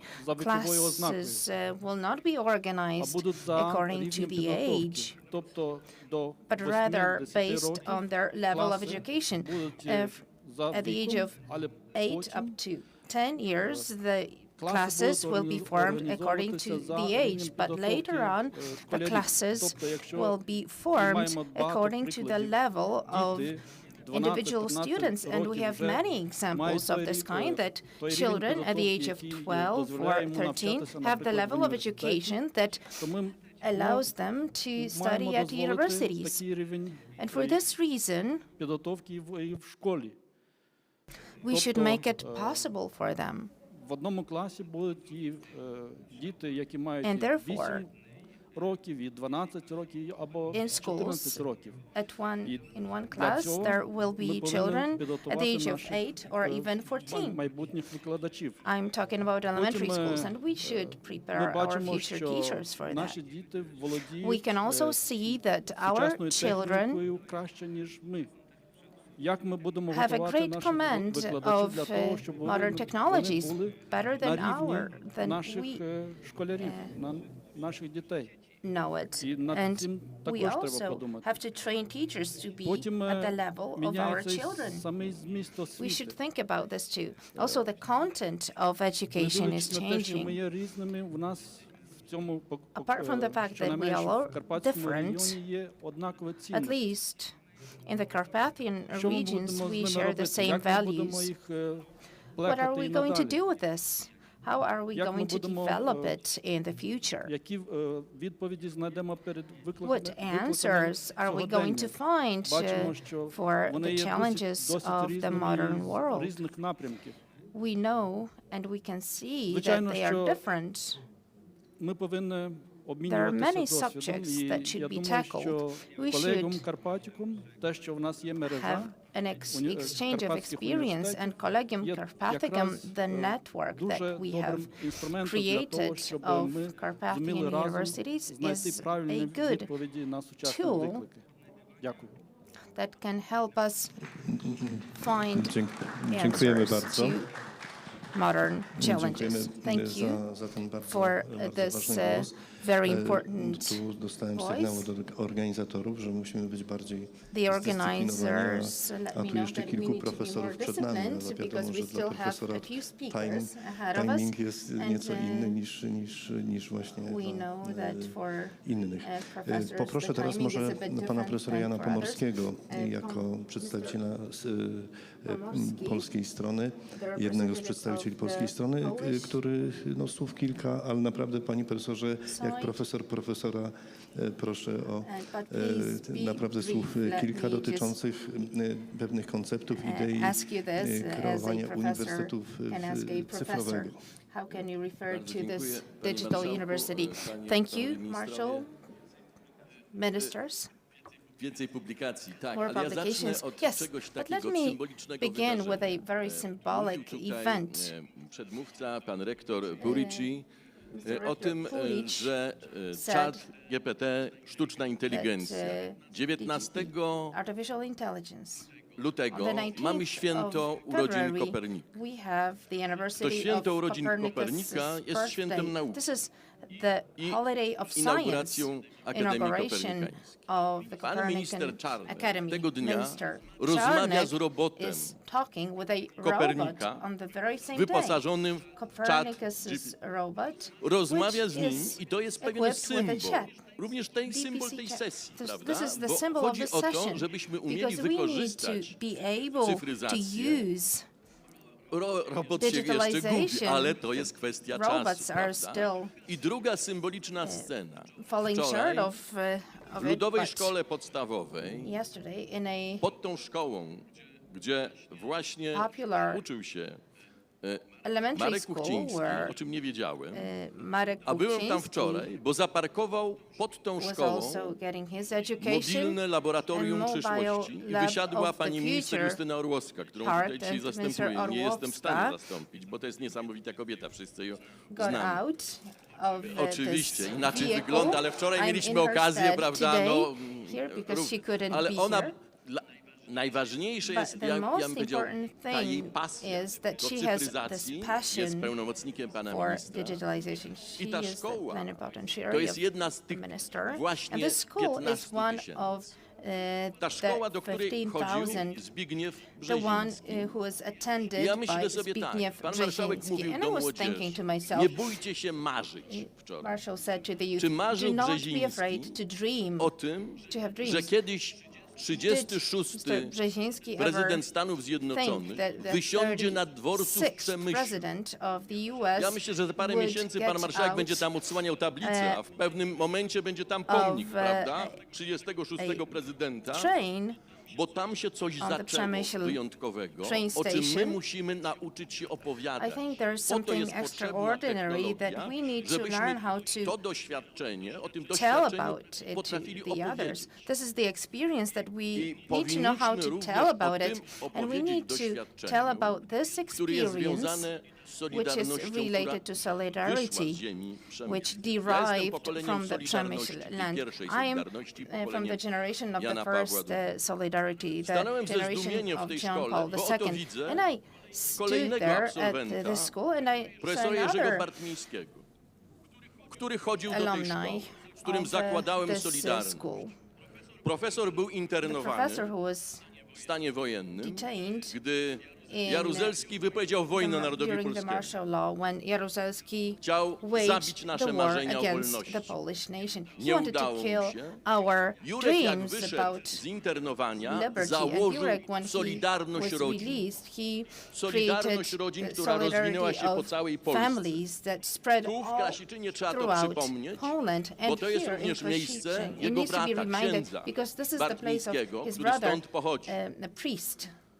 Był Bartnicki, tutaj, who also comes pojawił się from i ja ze here. wzruszeniem He nagle sobie uświadomiłem, że was dotykam here. historii, And prawda? out of a sudden, Spotkaliśmy I się, had this feeling that I'm touching pana marszałka, history. pamiętam jak studiował na Kulu, I początek, could remember prawda, Marshall when he was studying jakieś at tam znajomości. I teraz the po to jest Catholic potrzebna ta Lublin technologia, University. So this żebyśmy is o why we takich need the doświadczeniach technology, so mogli that we opowiedzieć. could tell others about this Panem ministrem z experience. Lublina mamy kłopot, We have a problem bo mówimy, że with przed the sierpniem minister był from lipiec, Lublin, lubelski because lipiec. we are saying Że tak that before naprawdę tam August się ten there duch was this Solidarności Lublin rodzi. July. This is Stąd ruszyła where lawina, ale the druga spirit of lawina, solidarity Solidarności was 2.0, built, ruszyła z but then Przemyśla. Solidarity 2.0. I to trzeba Zero pamiętać, to jest started in doświadczenie Lublin, and we need to niesamowite z remember tej ziemi this. This is an przemyskiej. Ona się outstanding rozwinęła experience na cały kraj. that derives I from tak jak this my opowiadamy, Przemysl ja land, miałem and it przygotowane na spread prośbę all pani throughout minister, żeby Poland. puścić, bo rozmawiamy o We are talking cyfrowym, about a chciałem puścić państwu digitalization, dwa but I krótkie wanted fragmenty, ale to puścimy w jakiejś przerwie, żeby one tutaj show you chodziły, a video bo to jest material doświadczenie about właśnie the polskie opowiedziane experience cyfrowo. I ja myślę, że o tym of Poland, doświadczeniu, which is które jest told in a związane digital way. z I'm tym going to do doświadczeniem this during the tego break. 2022 roku. Po to And wyposażamy this te is why we właśnie are szkoły w equipping the laboratoria, schools in labs żeby oni również with nauczyli się o tym tools so opowiadać. that they could To learn jest how to niezwykle tell potrzebne, about this. This żebyśmy is to extremely doświadczenie potrafili necessary that we could Zgadzam record, się z tym, co have a mówił nasz record of komisarz this z Węgier, mówiąc o tym, że experience. potrzeba, The że niezwykle commissioner from wrażliwym elementem Hungary said jest to, that this aby is a very sensitive element kształcić that nauczycieli, we should że jest walka train o jakość nauczycieli, teachers. prawda? There Zgadzam is się a z moim fight for przyjacielem the Karna quality Rudyna, of the razem teachers. zakładali I agree polsko-ukraińskich kolegium ukraińskich We uniwersytetów, prawda? To together coś formed doświadczenie, the które było collegium niesamowite of, równocześnie, bo Ukrainian doświadczenie universities. przyjęcia 487 doktorów z Ukrainy na studia doktoranckie. I oni 127 obroniło doktoraty. Dzisiaj są w otoczeniu PhD żołnierskiego. students To jest niesamowite doświadczenie i pokazuje, jak warto inwestować w przyszłość. got their Milknę, bo moi PhD szefowie patrzą na mnie, prawda, z Tak, titles here. tu marszałkowie, dziękujemy. This is a very Marszałkowie important by experience. zwrócili uwagę właśnie The marshals po pierwsze na czas, po drugie are still reminding of us of the na time. czas i jeszcze raz na czas. Szanowni Państwo, poproszę teraz would like to przedstawiciela ask the representative of Słowacji, a więc Slovakia. poproszę przedstawiciela Uniwersytetu Preszowskiego w Preszowie, pana Petra Kaszę. Bardzo proszę o słów kilka. Nie ma pana Petra? He's not here with us. W takim razie jako przedstawiciel tutaj strony polskiej poproszę może pana profesora Ihora Cependę, rektora Uniwersytetu Przykarpackiego. Bardzo proszę, panie profesorze. Я вітаю колег. З огляду на те, що ми з Варшавським університетом вже скоро в федерації будемо робити, то я можу говорити по польській стороні. It seems like we are Дійсно, going to create тему, a federation яку of сьогодні ми universities. We порушили, are going to цифровізацію, create вона the universities є here, so I надзвичайно could глибокою, as і well для speak України on в behalf умовах of the війни Polish ми side. відчули, But as наскільки far as вона є для нас digitalization важливою. is concerned, this is a very important Сьогодні issue also for Україна Ukraine, and бореться we на різних talk фронтах. about this, and especially І during один the із war. найбільш Right now, також Ukraine is важливих fighting on many фронтів – це different є освітній fronts. фронт. One of the most important Тому що ones Кремль is the намагається educational на кожній front, частині because the окупованої Kremlin території is зразу творити освітній простір з російськими програмами. Я вам розповім історію нашого університету. І ви зрозумієте, наскільки важлива цифровізація і наскільки вона відіграла визначальну роль в тому, що нам вдалося зламати один із серйозних проєктів Кремля в створенні Херсонського університету з російською програмою. Ви знаєте, що Херсон був окупований в перші дні війни. Це єдиний обласний центр України, який був окупований. Освітній центр, який має потужні університети. І Міністерство освіти в консультації з Карпатським національним університетом, Херсонським університетом державним прийняло рішення про його релокацію в умовах окупації. Викладачі, керівний склад різними дорогами покидали Херсон. Це окрема тема, яка тільки з подивом можна описувати. Але виникало питання, як організувати навчальний процес Херсонського державного університету на базі Прикарпатського національного університету, коли приїхали тільки викладачі і керівництво, якась частина студентів. Вся інша частина залишилася на окупованій території. І було прийнято рішення провести таку таємну операцію передачі даних, цифрових даних з Херсону до Івано-Франківська через хмарні платформи. Протягом 2 тижнів великій таємниці працівники Херсонського університету оцифрували всі важливі документи, починаючи від дидактичних матеріалів, які забезпечували навчальний процес, закінчуючи відомостями зарплати працівників і стипендій студентів. Тільки після цього, коли все було на хмарній платформі і серверах університету, міністр офіційно видав наказ про релокацію. 2 колективи ми організували спільне засідання вчених рад, де окупований Херсон прийняв рішення про релокацію в Івано-Франківськ, а ми прийняли рішення про те, що ми його приймаємо. І розпочався навчальний процес. Це був величезний шок для окупантів.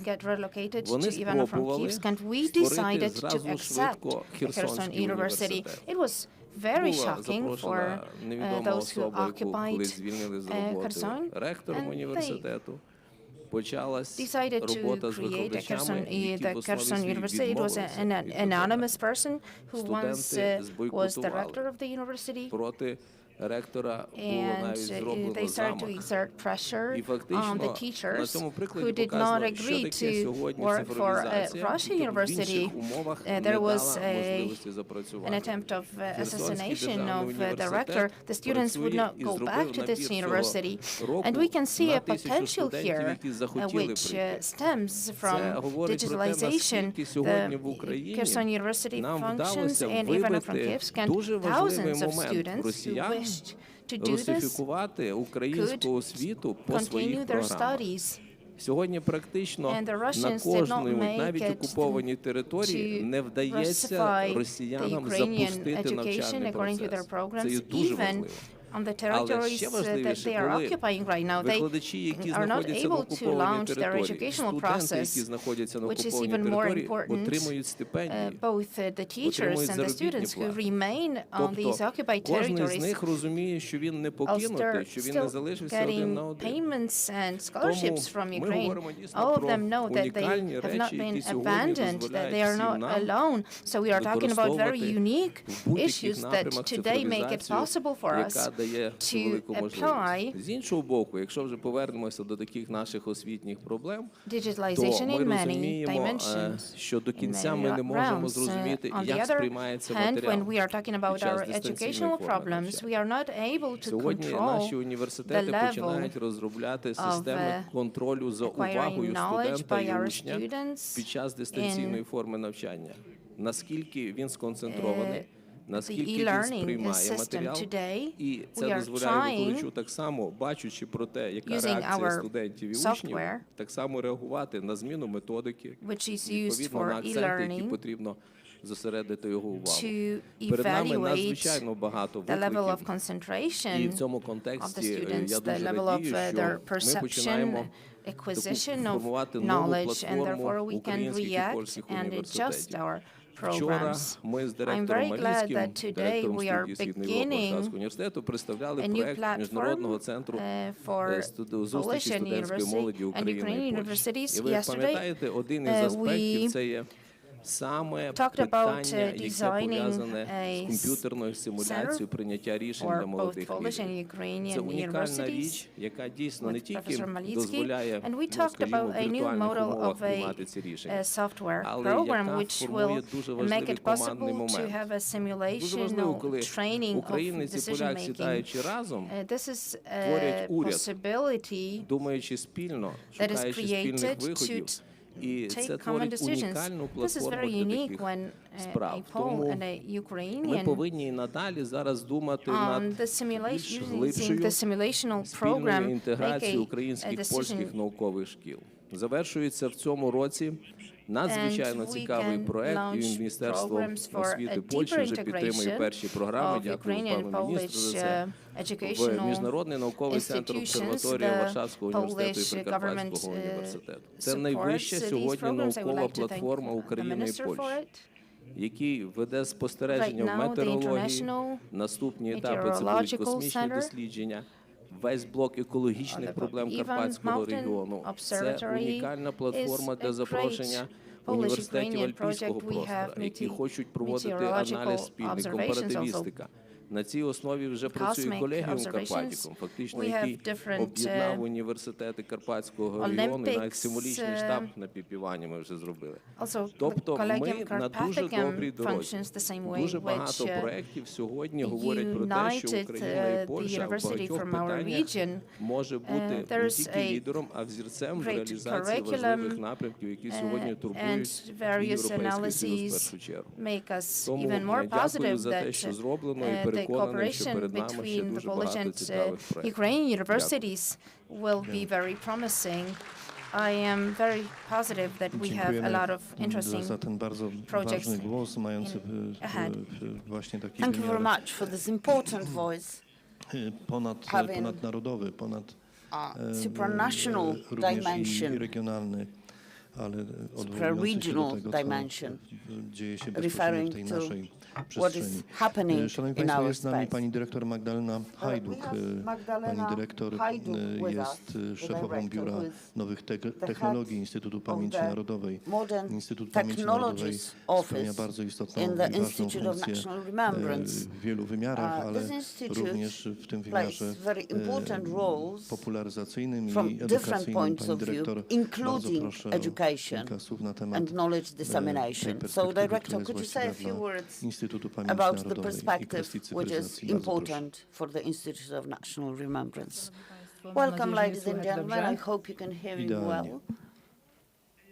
Szanowni Państwo, no przede wszystkim jako ostatnia mam chyba najlepszą perspektywę. To jest bardzo ważne z perspektywy zarówno edukacji, jak i tożsamości, kształtowania tożsamości kulturowej czy narodowej, żebyśmy mieli tą świadomość jako osoby pracujące w tych instytucjach i w sektorze publicznym, żebyśmy mieli tą świadomość potrzeby transformacji cyfrowej przede wszystkim właściwie w tym obszarze edukacji. Taka misja edukacyjna jest też w zakresie Instytutu Pamięci Narodowej. I mówiąc o tej świadomości, chcę powiedzieć, jak ważne jest to, żeby ta świadomość była, jak ta świadomość w zasadzie miała wpływ na to, jak my zaczęliśmy postrzegać ofertę edukacyjną. Niecałe 1,5 roku temu prezes Instytutu Pamięci Narodowej dr Karol Nawrocki powołał do życia właśnie komórkę Biura Nowych Technologii. I to Biuro Nowych Technologii tak naprawdę w swoich zadaniach kluczowa misja tego biura, Biura Nowych Technologii to otwarcie dialogu z młodym pokoleniem. Więc swoją działalność w zasadzie musieliśmy rozpocząć od badań, tak? Żeby zmierzyć się z potrzebami młodego pokolenia, należało przygotować raport dotyczący potrzeb młodego pokolenia w zakresie edukacji. I tak powstał raport Imersyjna edukacja w stronę ścieżek imersyjnych, nowych ścieżek edukacji, który objął swoim patronatem właśnie Ministerstwo Edukacji i Nauki. I z tych badań, z tego raportu wynika, że aż 86% badanych, to grupa 1000 reprezentantów pokolenia Z i milenialsów oraz pokolenia Alfa. 80%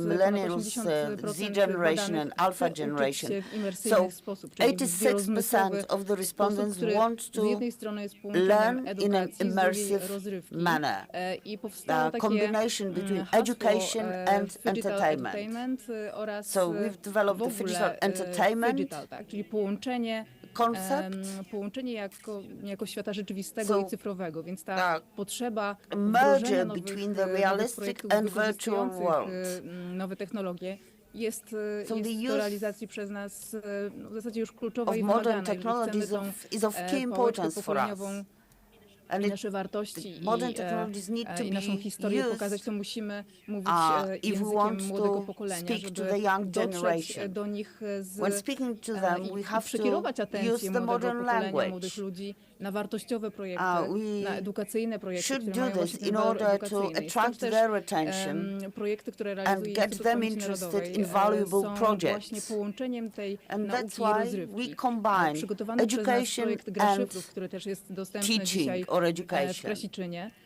I przygotowany ten projekt jest w oparciu o w zasadzie bardzo mocną współpracę z historykami. Tak? Są wykorzystane w nim petabajty danych, które gromadzi Instytut. I z jednej strony chcieliśmy przygotować projekt wykorzystujący nowe technologie, który wykorzystuje wirtualną rzeczywistość i jest dostępny z poziomu komputera, ale z drugiej strony, aby miał właśnie ten walor edukacyjny. To jest bardzo ważne z perspektywy tego, w jaki sposób młodzież teraz uczy się w dobie takiego self-study.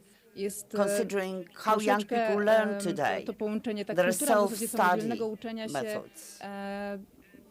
w dobie nanosekundy i tego self-study polega na tym, że potrzebują tu i teraz projektów. I jeżeli my nie podejmiemy walki o to, żeby budować projekty właśnie zgodne z faktami, merytoryczne, o tym walorze edukacyjnym, nie podejmiemy walki właściwie z tą branżą rozrywkową, tylko nauczymy się od nich z jednej strony tych narzędzi, a z drugiej strony nasze doświadczenia, nasza wiedza, nasze treści wartościowe, które chcemy przekazać młodemu pokoleniu, to połączenie w zasadzie wydaje się być idealne. I mamy na to dowody. Dowodem jest w zasadzie to, że projekt Gra Szyfrów o polskich kryptologach został wpisany w projekt Gry w Edukacji Ministerstwa Edukacji i Nauki i cieszy się ogromnym powodzeniem razem z innymi projektami, które są w tym projekcie. Są to treści rekomendowane, cyfrowe treści rekomendowane dla nauczycieli, które recommended digital content for the teachers, dla edukatorów, gdzie edukatorzy dostają z jednej strony projekt, który wykorzystuje nowe technologie, z drugiej strony scenariusz lekcji, który jest oparty o wytyczne ministerstwa. Z trzeciej quiz edukacyjny,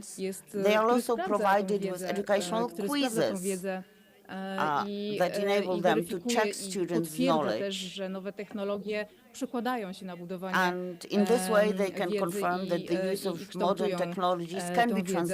I z czwartej strony podcasty, które będziemy realizować pod patronatem Ministerstwa i Edukacji i Nauki, które mają oswajać edukatorów z nowymi technologiami, bo też musimy właściwie spojrzeć na to, co powiedział mój przedmówca, że jak ważne jest to, żeby wspierać edukatorów w tym nowym świecie. Oni chcą być nadal autorytetami. Miejmy nadzieję, że właściwie po to i z tą misją właśnie nauczania podjęli ten zawód. I bardzo ważne jest to, żeby oni nie stracili tej łączności z młodym pokoleniem tylko dlatego, że boją się nowych technologii. My realizujemy te projekty, jesteśmy odpowiedzialni za to, żeby te projekty były waloryzacyjne. I razem z Ministerstwem Edukacji i Nauki wspieramy też edukatorów jako Instytut Pamięci Narodowej, budując podcasty wideo, które oswajają edukatorów i nauczycieli z nową technologią. Myślę, że są w trudnym położeniu nauczyciele, często boją się, że nie mają tyle wiedzy o wirtualnej rzeczywistości, czy o rozszerzonej rzeczywistości, więc to też jest nasze zadanie, żeby ich wspierać. I dlatego to mówię, dlatego, że bardzo ważne jest podkreślić, jak bardzo ważna jest ta współpraca międzyinstytucjonalna między nami wszystkimi. I zarówno tutaj mówię o tym, jak ważna jest współpraca nasza, jak ważne jest to, żeby dystrybuować te projekty właśnie przez takie 100% bezpieczne kanały dystrybucji, jak na przykład Biblioteka Cyfrowa Ministerstwa Edukacji i Nauki, żeby te projekty były dostępne, żeby one były dostępne również dla młodzieży z innych krajów. Stąd nasze projekty, na przykład przetłumaczona jest na 14 języków, w tym również ukraiński, angielski i uzbecki chociażby. I są to projekty dostępne z różnego poziomu, bo mówię zarówno technologicznie z różnego poziomu, ale również dostępne językowo i dostępne na platformach dostępnych dla nauczycieli i uczniów.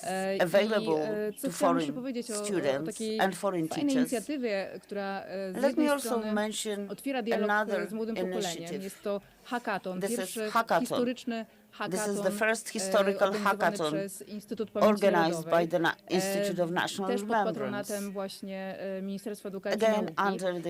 I to jest taka inicjatywa, która w zasadzie łączy, nie tylko, że łączy różne pokolenia, to jeszcze jest odpowiedzią na ten raport, o którym mówiłam na samym początku. Jest to próba zbudowania imersyjnej lekcji historii, opartej o nowe technologie, ale w zasadzie dajemy głos tej młodzieży, dajemy im realny wpływ na zbudowanie lekcji opartej o nowe technologie, ale na kanwie ich potrzeb i doświadczenia, a my przy kontroli oczywiście naukowców i historyków, ale również z branży technologicznej, jak i z obszaru edukacji, czy właśnie też Ministerstwa Edukacji i Nauki. Tak reasumując, chciałam powiedzieć o tym, jak bardzo jest ważna taka ścisła współpraca nasza międzyinstytucjonalna i wspieranie nie tylko młodzieży w tym, żeby potrafili się w dobie algorytmizacji życia odnaleźć i rozróżnić wartościowe treści od fake newsów chociażby, żeby mieli tą świadomość tego oczywiście też,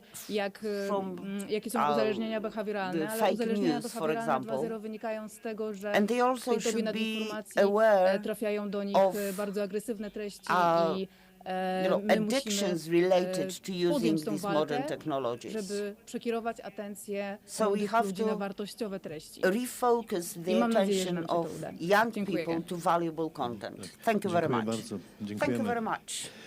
Szanowni Państwo, rzeczywiście ja pozwoliłem sobie po starej znajomości poprosić na samym końcu ojca Tomasza Homę, jako że znamy się od bardzo wielu lat, stąd miałem odwagę zaproponować, aby ten głos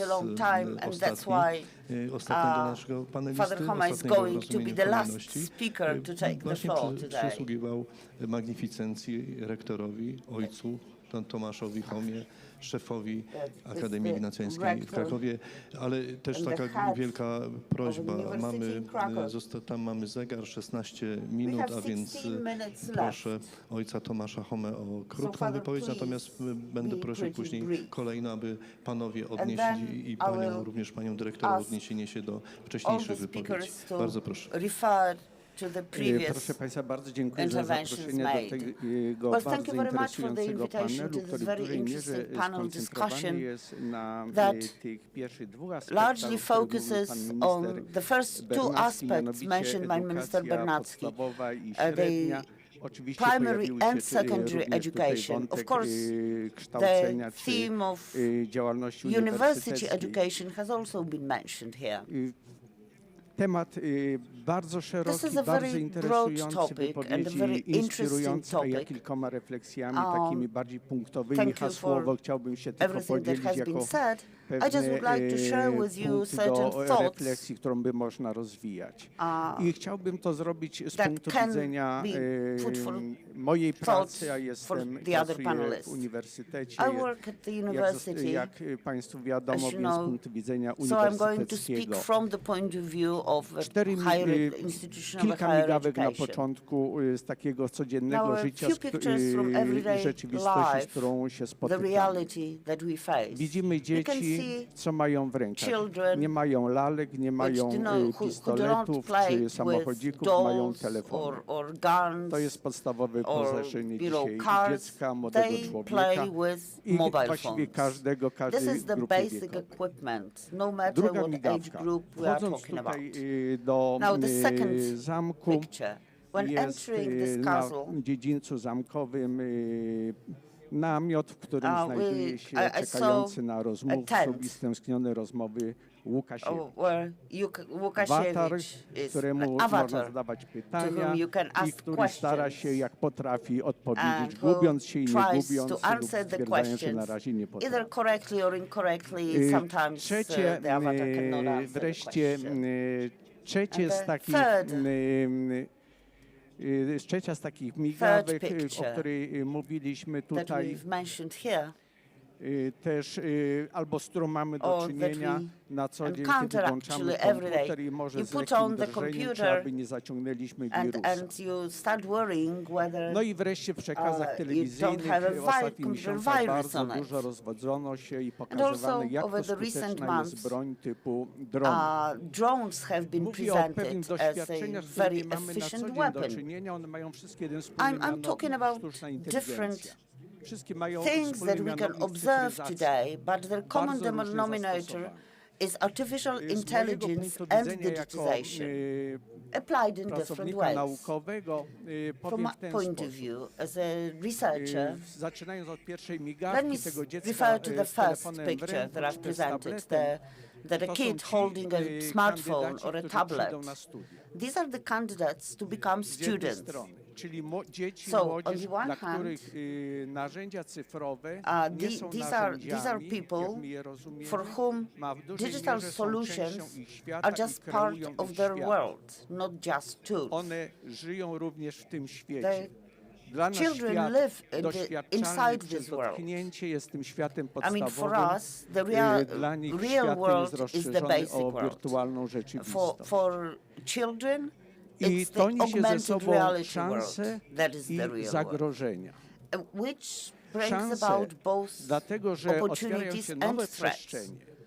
Dla nas Opportunities naukowców because nowe new obszary spaces are badawcze, open. które wymagają narzędzi For us, już the to czasem scientists, starych, new już research to nowych, areas żeby badać i pytać that się need to be również z punktu investigated. widzenia akademickiego o So also wdrażanie. from the academic point of view, we need to Wdrożeniowość i ask about odpowiedzialność za to, co implementation proponujemy i co and później about the jest aplikowane responsibility w for what we gospodarce, propose, czy what is szeroko then rozumianym przemyśle. implemented in the economy, in the Uniwersytet broadly jest understood pośrodku industry. Z drugiej And the strony, university is jeżeli somewhere in the weźmiemy pod middle. uwagę tego On the other wirusa, hand, czy też when we tam, refer to the computer news telewizji virus, mówiący o tym, or jak to dzisiaj właściwie na polu walki dron jest or jednym z głównych rozgrywających. use of To jest drones druga strona in the medalu, to jest battlefield. wdrożenie This cyfryzacji. is the second I pomiędzy tymi end dwoma of the stick. rzeczywistościami ja It's sytuuję the uniwersytet. implementation of the Sytuuję modern uniwersytet, technologies. gdzie teraz by można albo And as być I've said, bardzo the university is somewhere in ogólną, the middle. czy bardzo szczegółową So dyskusję, universities na could którą start nie ma a czasu very teraz, detailed discussion, but czy we też don't have bardziej time for takie that. Or kierunkowe universities can kryteria set obecności the uniwersytetu w general tej rzeczywistości. criteria for their Czemu ma presence służyć in this new uniwersytet? reality. Now, what should be the purpose of a Dla mnie university? niezależnie od tego, For czy me, będziemy mówić o irrespective formule of humboldtowskiej, whether czy o we're talking formule about the rynkowej, czy o Humboldt formule area or market cyfrowej, formula or dla digital formula. mnie uniwersytet For jest tym me, miejscem, the gdzie university is poszukujemy the dobra place i prawda dla where człowieka we're i prawdy looking dla for człowieka the i dla świata. welfare and truth Temu ma for służyć the human uniwersytet. being and for the world. Obszary That should be the poszukiwania purpose tej of the prawdy i tego university. dobra I mean, looking for the good w and for the postaci wiedzy, a truth potem aplikacji są in the form of knowledge and then the application of knowledge. Of course, it's a very broad topic and we cannot dwell on that right now because our time is limited. Okay, let's stop at that because our Tym time bardziej, is running out. że ta puenta, że jednak dziękujemy, brawa. Ja w ten sposób zareagowałem, ponieważ rzeczywiście jest mi to bliskie. Because what you were saying is very close to my heart. Tym głównym celem uniwersytetu jest The poszukiwanie main prawdy, goal of the a university wszystko to w should be kontekście search of truth kategorii pojęcia dobra in order i to kategorii piękna. achieve To the chyba good co do tego and wszyscy się the zgadzamy, beauty. stąd ta puenta I think jest that we can all rzeczywiście agree with that. wspaniała. Szanowni Ladies Państwo, and zostało nam gentlemen, 10 we have minut, 10 minutes zatem left. każdy z So naszych panelistów będzie miał teraz each panelist dosłownie will have minutkę na just to, one aby, minute minutę na to, aby odnieść się refer do tych kwestii, które wcześniej what zostały has wypowiedziane. been said Zaczynamy since the od beginning of the discussion. So let's start pana profesora Przemysła Czarnka. Panie ministrze, bardzo proszę. Bardzo dziękuję. Thank Proszę you Państwa, very bardzo much, dziękuję za ladies te and głosy. gentlemen. Thank you very Chcę much for za your panem profesorem interventions. powiedzieć, że Following the rzeczywiście działo professor, się. I would like to Joe say Biden to przykrył siłą rzeczy, takie that są czasy, bo takich urodzin Kopernik jeszcze nie the- miał. 5 noblistów z całego we've świata had zjechało się w jedno miejsce, 3 dni debatowało, sami się nigdy nie spotykali Nikolaj tak długo. Copernicus' Zachwyceni, birthday, że mogą być na 550 five Kopernika. Nobel 1000 Prize winners joined us naukowców z całego świata. during the celebration to from rzeczywiście all over było the tam, world. tam się wydarzyło, That ale was very do important. rzeczy, But proszę Państwa, anyway. no,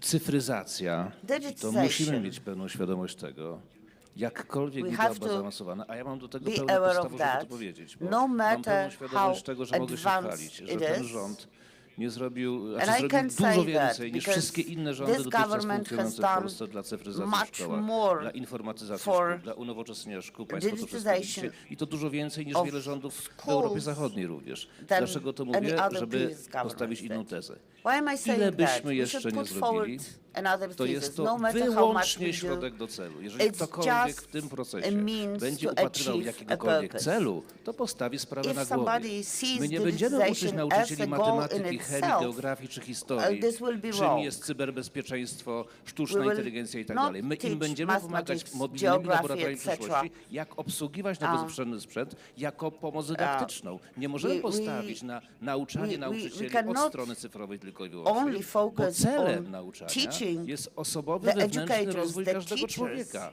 Jego budowa od about środka. A digitization to jest only. They have wyłącznie to i focus on pozostanie their areas wyłącznie, also.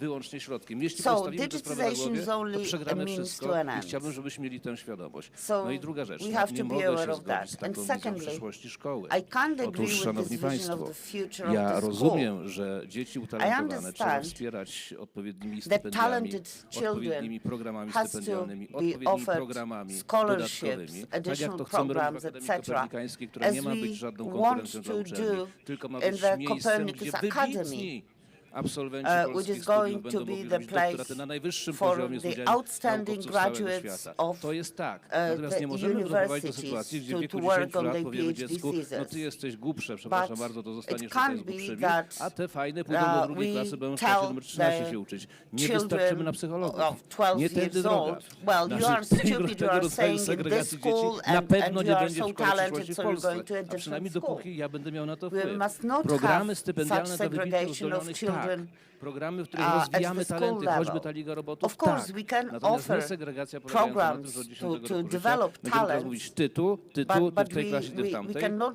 bo doprowadzimy się do divide ruiny. To tak children, tylko at podsumowując the i ostatnia rzecz elementary tutaj or dla primary pana school profesora level. dziekana. Proszę państwa, And the to, co last robimy thing, dla studentów i what we dla are doing uczniów Ukrainy for ma tylko jeden Ukrainian cel, ja to powtarzam students również panu ministrowi has one Serhiowi purpose Szkaletowi. only. My tu jesteśmy po to, żeby tymi dziećmi się tylko zaopiekować na chwilę i tymi studentami zaopiekować na chwilę, bo oni są absolutnie niezbędni niepodległej, wolnej Ukrainie. Ukraina się odbuduje i to bardzo szybko. Po zwycięskiej wojnie kilka lat to będzie wielki rozwój gospodarczy Ukrainy, odbudowa na każdym zakręcie, na każdej rowerce, na każdej drodze, na każdym bloku, wszędzie. To będzie gigantyczny rozwój gospodarczy Ukrainy.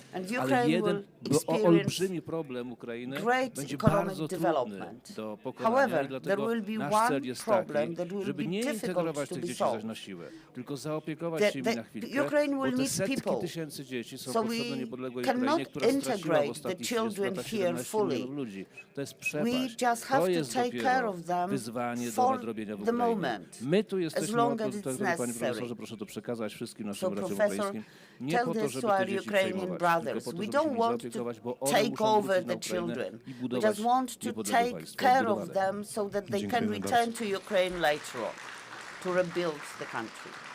Poproszę teraz pana Laszlo Georgi, komisarza rządu odpowiedzialnego za koordynację programu Nauczanie dla Węgier. Bardzo proszę, panie komisarzu.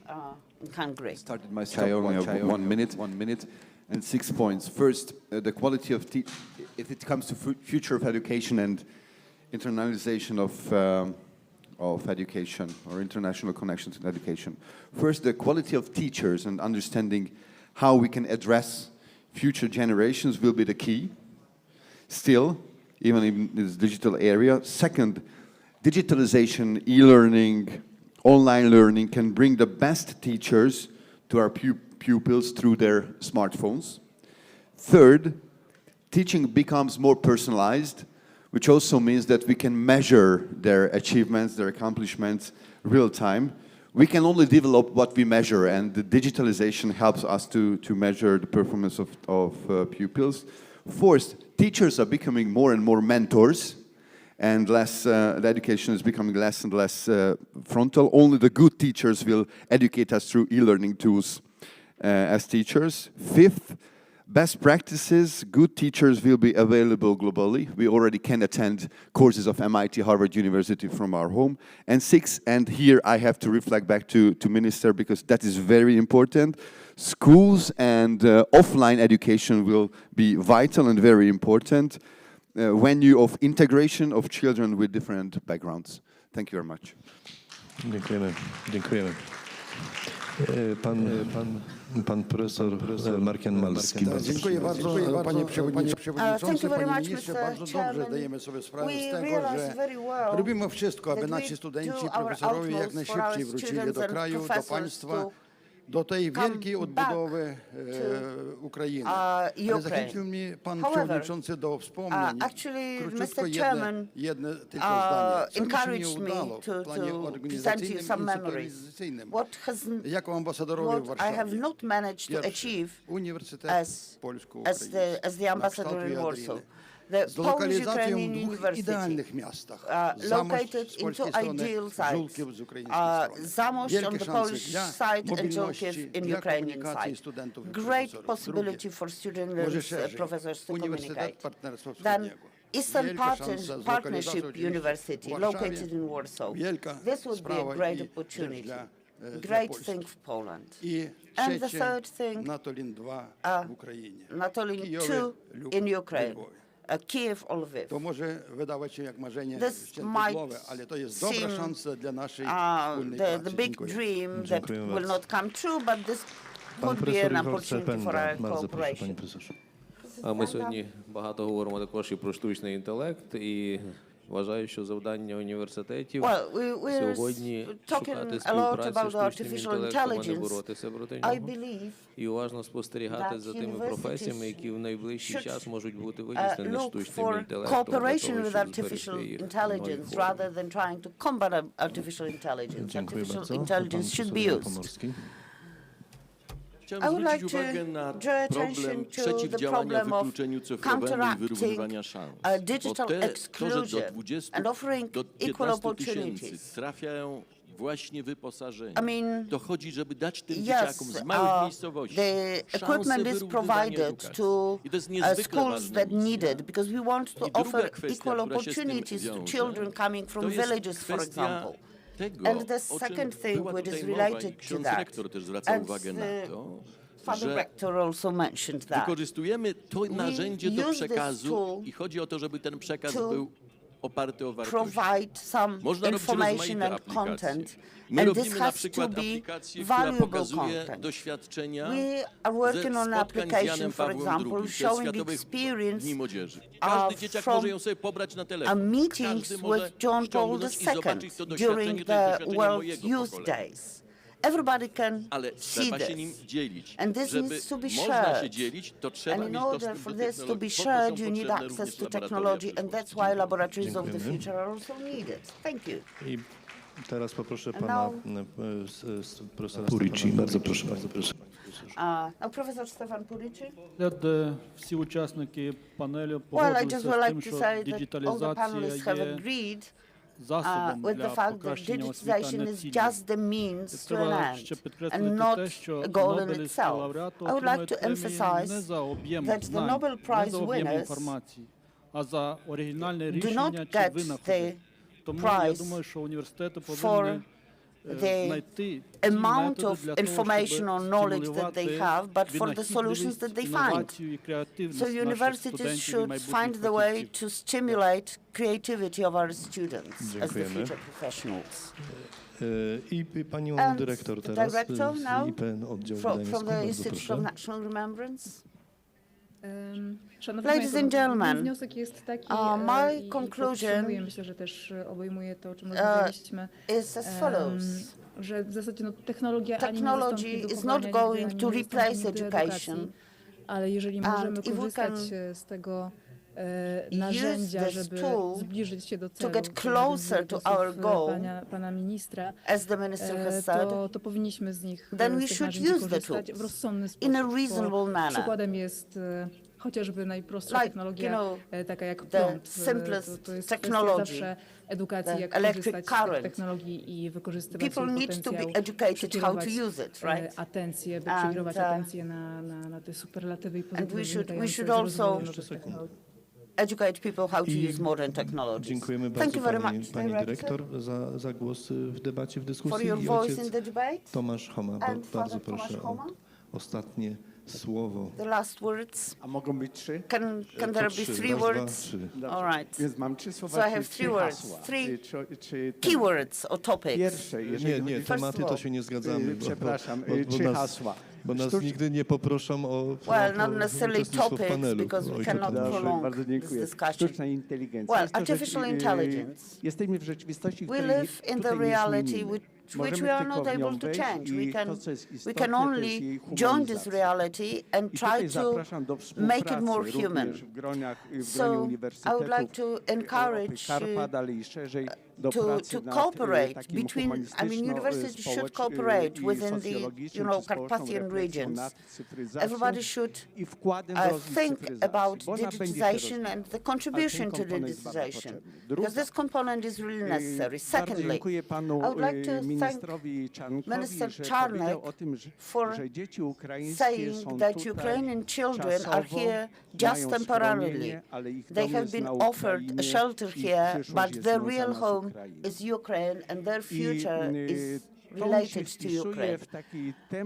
And this is consistent with the topic that came to my mind when I was listening to the description of the situation in Ukraine. We're talking about infrastructure, industry, economy, but not enough has been said about the society. And it is the society which will need to be rebuilt, first of all. And children are an element of this new society. Of course, also impacted by the war, but the children, the current children, will be responsible for the reconstruction of Ukraine, because it will take years for the country to be fully rebuilt. So thank you very much for this, and I would like to ask you to think about this dimension of the rebuilding of the society. And I would like to refer to what Mr. Laszlo has said, the quality of teachers. Teachers for the future.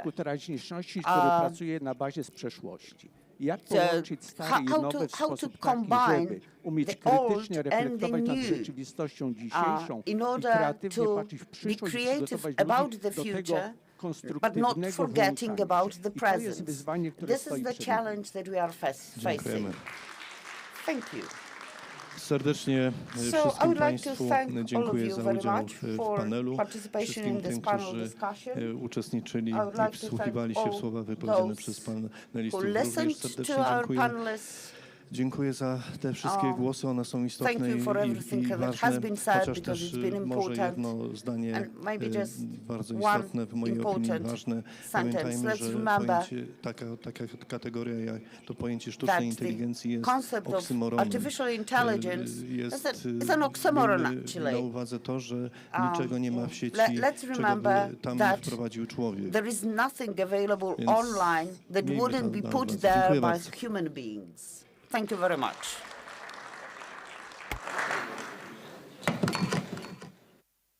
Dziękuję.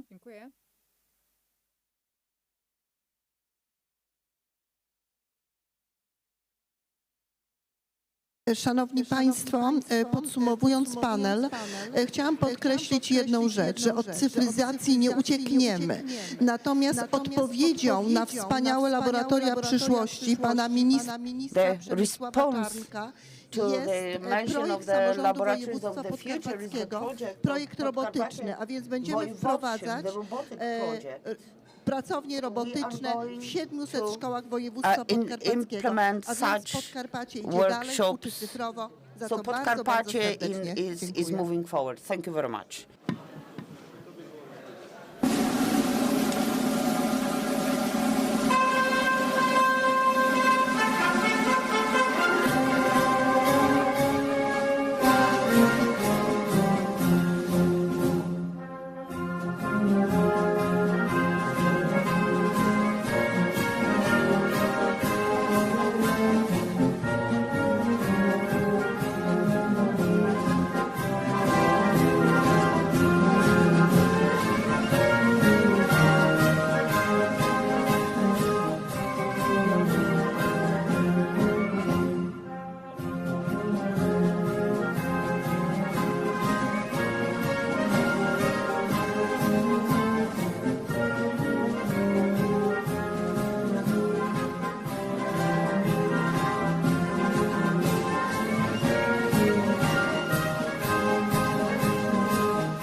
Serdecznie pozdrawiam wszystkich widzów kraju, za granicą. Patrzcie, jakie nasze hale przepiękne są.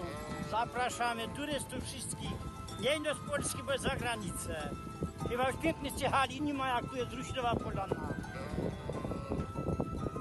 No, pozdrawiamy całą Polskę, Warszawę szczególnie, tamte Sejmy, nie Sejmy. Zapraszamy na wycieczkę, a nie... Serdecznie pozdrawiam wszystkich widzów w kraju, za granicą. Patrzcie, jakie nasze hale przepiękne są. Zapraszamy turystów wszystkich, nie do z Polski, bo za granicę. Chyba już piękne z hali.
Spotkanie polityków, samorządowców i naukowców w Krasiczynie odbywało się w cieniu ukraińsko-rosyjskiego kryzysu i dlatego temat bezpieczeństwa w Europie Środkowo-Wschodniej zdominował dyskusję. Wszyscy przedstawiciele, bo 10 z 10 państw wyrażali tę solidarność z Ukrainą. Zasada nienaruszalności granic, szczególnie w Europie, musi być przestrzegana przez wszystkie państwa. Te największe i te najmniejsze. Tutaj jesteśmy solidarni. Podczas konferencji Jarosław Sellin, wiceminister kultury i dziedzictwa narodowego, odznaczył w Krasiczynie ludzi kultury i sztuki. Wśród wyróżnionych znalazł się były ambasador Węgier w Polsce w latach 1990-95 Akos Engelmajer. Jestem niezmiernie szczęśliwy, że strona polska i niestety strona polska częściej niż moja strona doceniała to, co ja robiłem. W drugim dniu konferencji Rządowe Centrum GovTech zaprezentowało cyfrową Europę Karpat, której celem jest zwiększenie rozpoznawalności i atrakcyjności regionu. To wspólna inicjatywa Sejmu i rządu. Zapraszamy serdecznie, już teraz można zajrzeć na naszą stronę internetową i zapoznać się wirtualnie z Karpatami. Można, jeżeli ktoś jeszcze ma okulary wirtualnej rzeczywistości, to jeszcze wzmocnić swoje doświadczenie bycia tutaj w Europie Karpat. Europa Karpat to także młodzi twórcy wyróżnieni w ramach konkursu na cyfrowy komiks o legendach podkarpackich. Laureatką została młoda wrocławianka Nel Kowalska, która przedstawiła genezę powstania nazwy Bieszczady. Jak San stwierdził, który był przywódcą wioski, stwierdził, że osiedli się właśnie tam i prowadził taką mini wojnę z Biesem, który tam te tereny zajmował. Część plenarną Europy Karpat zakończyła prezentacja możliwości inwestycyjnych w ramach Funduszu Trójmorza oraz Programu Inwestycji Strategicznych Polskiego Ładu.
Szanowni Państwo, Ladies and gentlemen, I'm Teresa Pamuła, i tutaj z kolegą and Denisem together Adriaszem with Denis, I zapowiemy would bardzo like ważny to panel, announce panel, a very który będzie important dotyczył round Europy table. Środkowej, The round table ale about the Central właśnie nowej and polityki Eastern w Europe ramach and the new transeuropejskiej sieci TNT transportowej. policy. Drogi to nie tylko Roads, autostrady, highways, to nie tylko drogi express ekspresowe, roads, to kolej, and, ale też drogi corridors powiatowe i include gminne. also railway and Mam smaller wielką local przyjemność roads przywitać as well. I have the honor and the pleasure to welcome our guests, the Marek Kuchciński, former Marshal and the head of the Chancellery of the Prime Minister, the Governor, MPs, local government officials. We are really happy to host you and welcome you at this panel. The panel will be moderated by the member of the European Parliament, Bogdan Rzońca. Welcome. Pana ministra infrastruktury, Minister of Infrastructure, Adam Adamczyk. Serdecznie witamy wiceministra Welcome infrastruktury, to pana Vice Minister of Rafała Infrastructure, Rafał Weber. Bardzo Let serdecznie me witam welcome warmly i pozdrawiam pana Mr. Artem Kowalow, member of the Transport and Infrastructure Committee and chair of the subcommittee on rail transport and chair of the subcommittee on river transport from Ukraine. Happy to have you here. We have with us the Deputy Director of the Center for European Union Transport Projects, Mrs. Sylwia Cieślak-Wilk. And I'm glad to welcome Richard Horsik, the chair of the Foreign European Affairs Committee from the National Assembly of Hungary, and Tadeusz Chrzan, the Member of Parliament and member of the Infrastructure Committee of the Polish Parliament. Denis, to you. Dzień dobry. If you'll allow me, I'll present my remarks in English. All of you have taken quite a long trip to get here to Krasiczyn, and we're very grateful that you're here. And as you may know, there is a reason why we're gathering here for this panel discussion, namely that for historical reasons, unfortunately, although we are very well connected from a west-east perspective infrastructurally, the south-north and north-south dimension is unfortunately not sufficiently developed. And here I think there are 4 primary areas where we need significant improvement. The first one is the question of roads. As you may know, one of the key infrastructure projects in this area is the Via Carpathia road network. We have finished our part in Hungary, and we're awaiting for the other parts of this road network to be finished. But we need more of such roads that connect us from a south-north direction, and that is why it is very important that we discuss the question of roads. The second is the question of railways. We need more high-speed railways between our cities, and here we can mention the project of the Visegrad 4 high-speed railway system that hopefully will connect our capital cities, Budapest, Bratislava, Prague, and Warsaw, so that these sometimes 10, 15-hour trips can be trimmed down to a mere 2, 3, 4, 5 hours. The third key question is the question of airports. Currently, between our capital cities, there are not a great amount of direct connections in the region, and it would be also important if we would have more regional airports where we could use to get from small to medium towns to one another. And then the fourth key question is, of course, the question of canals, river systems. And in our region, there has been, of course, the long historical project of trying to link the Duna, Elbe, Odera with a canal. Perhaps we can make some advancements in this issue as well. So those are the 4 key questions: roads, railways, airports, and canals. And let's see what our panel has to offer with regards to these issues.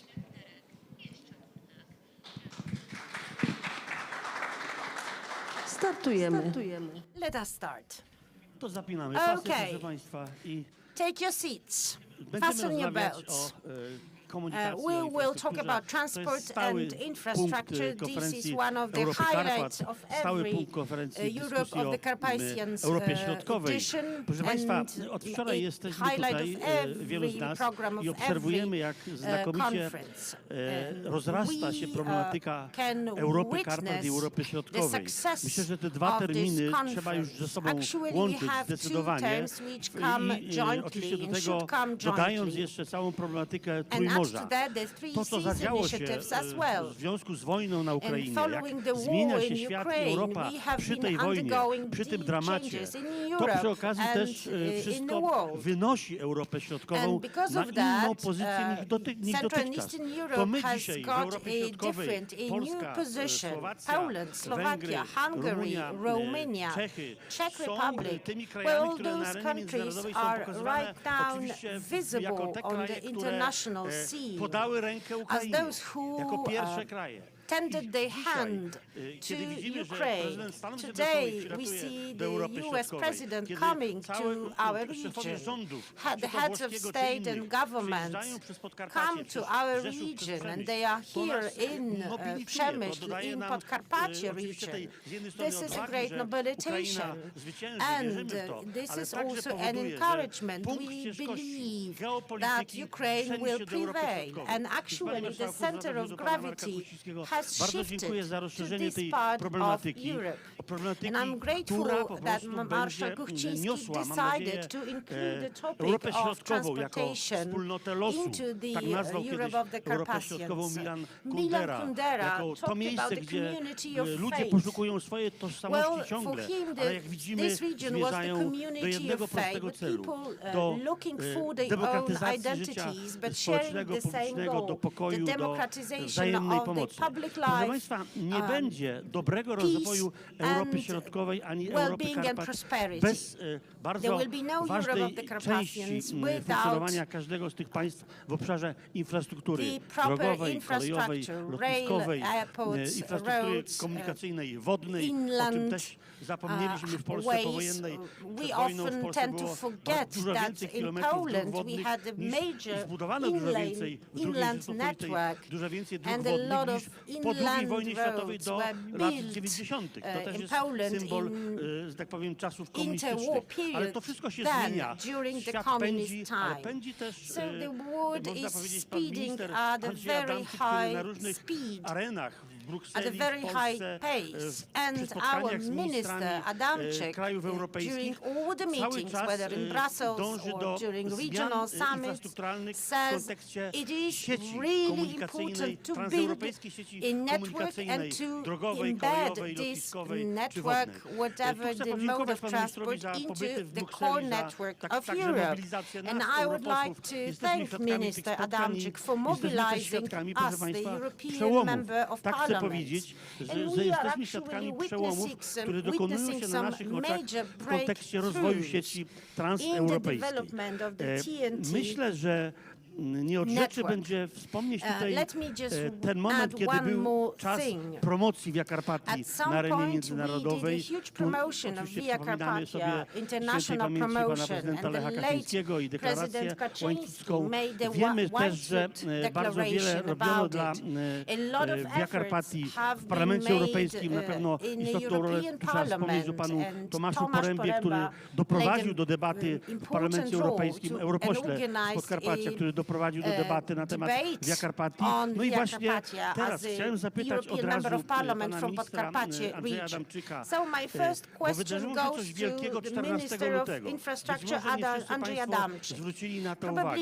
W Warszawie miała miejsce konferencja przy udziale pana prezydenta Andrzeja Dudy, przy udziale szefa KPRM-u pana Marka Kuchcińskiego, ale także przy udziale, drodzy państwo, osób, no trochę bym powiedział, związanych z w and inną with the participation of other officials geopolityczną, from other przedstawicielami Cypru, Grecji, geographical and Szwecji itd. geopolitical areas, representatives of Cyprus, Ta of konferencja Greece and others. 14 So lutego on the 2023 14th roku of miała swój February, wymiar there was this karpacki, ale conference także miała which swój had wymiar a Carpathian dimension, modernizacji and it was a infrastruktury platform to europejskiej, discuss bo the jak issues powiedziano of w poprzednim upgrading panelu, and nie można improvement stanąć w of miejscu i European przestać się uczyć. Nie infrastructure. można We przestać cannot działać, stop bo świat learning, ucieka. we cannot Więc stop w tym wypadku ja acting, patrzę na to because the wydarzenie world is 14 going on. lutego So tego for roku me this was a true jako na hallmark, wydarzenie, the conference które of the przynosi 14th of kolejną February. fazę czy kolejny etap It rozwiązań marked infrastrukturalnych a w new Europie Karpat, w stage Europie in the Środkowej, development of w naszej kochanej infrastructure Europie, w here Unii in the Europejskiej Carpathians, i na świecie. here No ale in Central and oczywiście Eastern nie chcę Europe,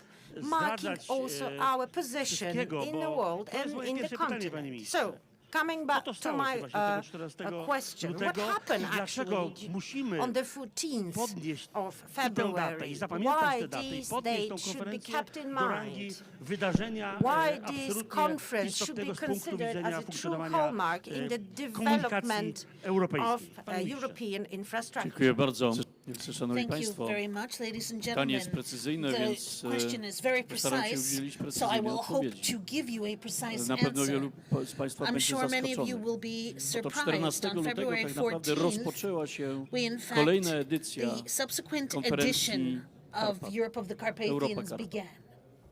Bo oto w Warszawie Because in Warsaw, spotkali się ministrowie transportu, ministers of transport szczególnie met specifically ministrowie państw ministers wchodzących do korytarza of transport of countries Trójmorza, from the Three którego Seas transport podstawowym corridor, kręgosłupem the jest base Via Carpatia. of which is Byli Via obecni Carpatia. przedstawiciele Komisji Representatives of the Europejskiej, European Commission were byli present, obecni przedstawiciele representatives wyboru from wielu europejskich the instytucji, European które zajmują się transportem.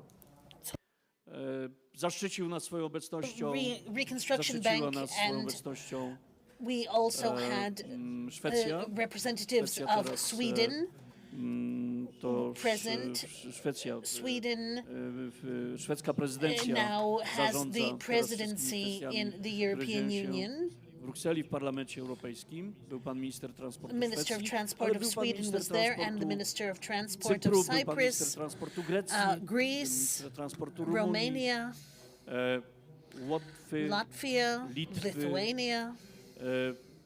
byli ambasadorowie, Ambassadors byli were także also present, szefowie and heads of organizacji, które organizations odpowiadają za that organizację transportu are kolejowego, responsible drogowego. for rail Nie tylko z transport, Polski, road ale z wielu innych transport, krajów.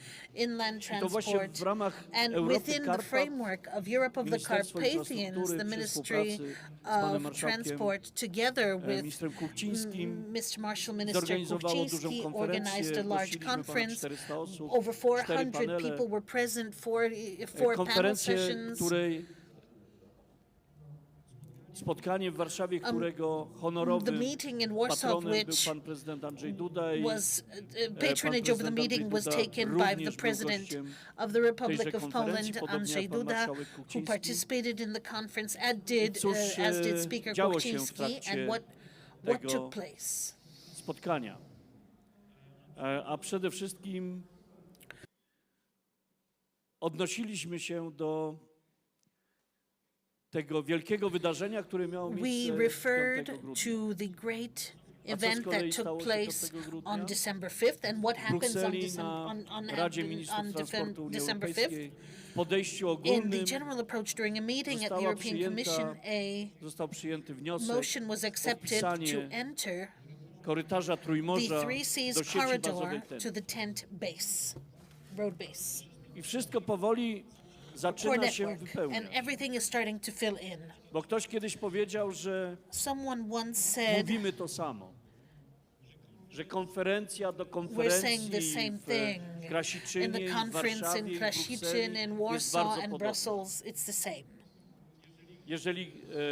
Jeżeli by mówić o transporcie If we're komunikacji talking w about Europie transport and Środkowo-Środkowo-Wschodniej. communication in Central and Eastern Kiedyś Europe, Katon Młodszy miał zwyczaj zakończyć każde swoje wystąpienie słowami, a Kartagina musi zostać zburzona. A my każde wystąpienie, w każdym wystąpieniu, gdziekolwiek to się nie działo, mówiliśmy, Via Carpatia musi zostać zrealizowana. Szanowni Państwo, to wydarzenie z 5 grudnia wpisuje się w tą trudną, skomplikowaną i niełatwą drogę, którą wyznaczył nam świętej pamięci pan prezydent Lech Kaczyński. Przypomnę, łańcuch 2006 rok, porozumienie w sprawie Via Carpatia, międzynarodowe porozumienie. Później projekt ten pielęgnował swoisty kustosz pamięci utrzymywał pan marszałek Marek Kuchciński. Tematyka przewijała się przez kolejne konferencje w Krasiczynie, kolejne konferencje Europy Karpat. Wspomniany tutaj Tomasz Poręba worked very hard in the European Parliament. Staraliśmy się kolejnymi swoimi działaniami przybliżać ideę Via Carpatii, ideę korytarza Trójmorza. Via Carpatia and the Three Seas Core Network. Taka refleksja. And one more reflection going back to history. In one of the conferences of Europe of the Carpathians here in Krasiczyn, ministers of transport of many countries were present, and they were the beneficiaries of this bo przecież undertaking. spokojnie These were debatowali different tutaj z nami times. minister The ministers of transportu transport of Ukrainy, Ukraine ale także were minister debating with transportu us, and the Białorusi, minister of transport Litwy, of minister transportu Belarus, Bułgarii, Lithuania, pamiętam, Bulgaria. I remember minister Żelazkow was here. Był minister Minister of transportu Transport Słowacji, of Slovakia, Mr. Jan Paterszek. These are historic figures. Ale to tutaj w czasie nie tylko panelu, ale poprzedzającego panel naszego nocnego the panel preceding the night meeting with the gentlemen, we arranged, we agreed upon that at the level of the European level, we have to do everything to ensure that Via Carpatia will be completed.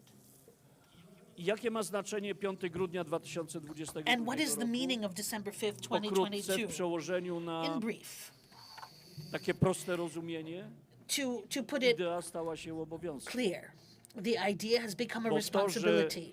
The fact that we have the core network, the fact that the roads are in the core network of TENT, do 2040 roku wszystkie państwa, przez które all of the countries through which this corridor will pass through have to fulfill this undertaking to 2040 and 2050.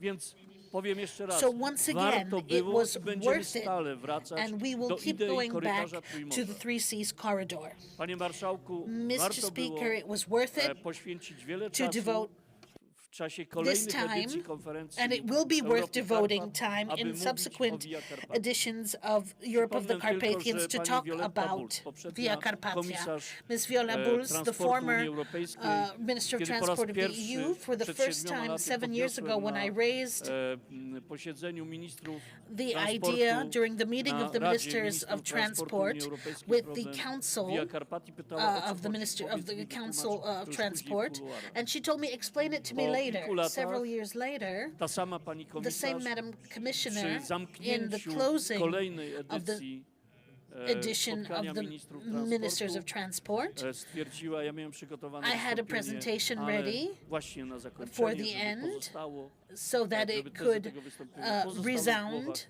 uczestników spotkania. Pani komisarz mówi, Madam nie Commissioner możemy said, zamknąć we spotkania, can't bo close jeszcze the meeting Polska because nie Poland mówiła, has not, polski minister the nie Polish mówił nic minister na has temat not Via said Carpatii. yet anything about A Via jak nie mówi nic Carpatia, na temat Via and if he Carpatii, hasn't to said spotkanie anything, nie było do końca then the meeting was warto not valid. powtarzać, So warto it's walczyć, worth fighting warto for, się it's upierać, worth panie marszałku, na pana persevering, ręce and podziękowania here, szczególnie Mr. Speaker, za tą I would szansę, like którą to extend my mieliśmy thanks, każdorazowo, każdego roku tutaj because we have the w opportunity to A speak kiedy here moderator pyta, in przepraszam, pan Krasiczyn, moderator and when udzielił the sobie bardzo dużej kwoty czasu. moderator Myśmy asks, stwierdzili z we panem came to the ministrem conclusion Weberem, with że nie Minister możemy Weber, teraz so pana now moderatora, że tak powiem, tutaj tak we can't na wprost Nie możemy mu umożliwić, żeby zabrał nam kolejny allow czas. the moderator to take our time away from us. So one more thing. Dzisiaj ten panel, Today, this panel that we're participating in is of a specific nature because we agreed upon this with Mr. Speaker. So during this panel, we will talk about what happened in Warsaw, and this meeting in Warsaw was not without reason. And what was its purpose, I will say, after a short film that will be presented, and I would like to ask for the moderator's permission for this.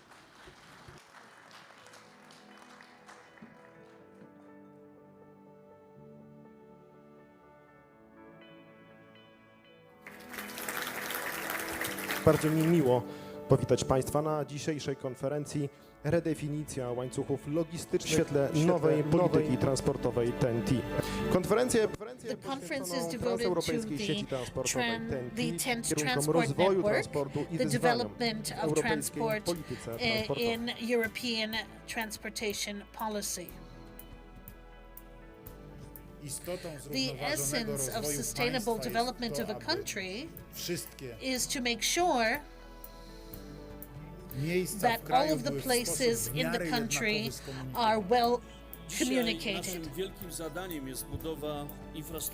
Our task is to build infrastructure that is to serve each European and each economy, starting with deliveries, and what is very important today, military logistics.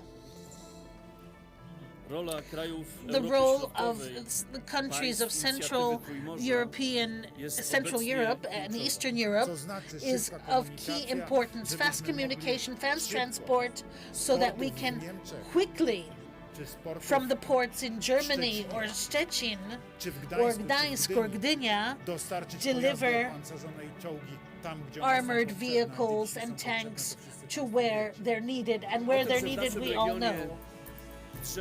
There's huge potential in our region, and the Polish government has been saying this for a long time. So, starting with 2015, Poland has formally very much been active in participating in creating the transport network of the European Union. All of these challenges have one infrastructure common denominator: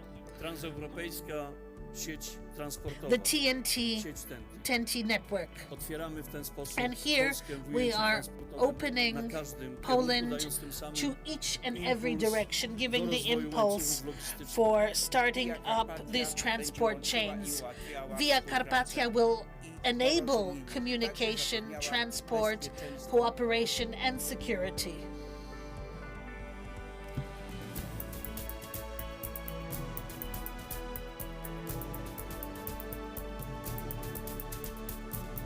So you can understand how important for Greece, for Poland, for a number of countries in the Black Sea, in the Baltic Sea, is to connect their ports with logistic centers, with rail, and with efficient road networks. Of course, saying this, we have to understand that we have to work together to convince the European Commission to allocate all the necessary funds that are necessary to make those projects to materialize.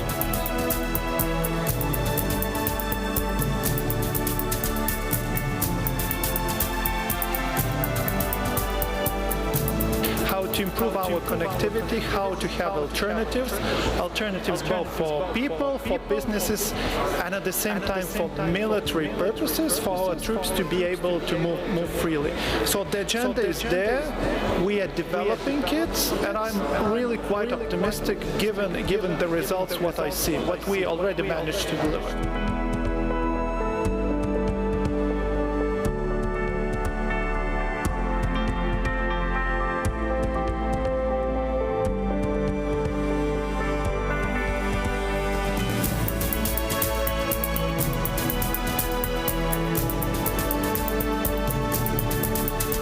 Potrzebujemy bezpieczeństwa, We need rozwoju security, gospodarczego, economic turystyki, development, tourism, przyjaźni, friendship, wszystkiego, co everything warunkuje that spokojne, conditions dostatne i nowoczesne życie. good and healthy life.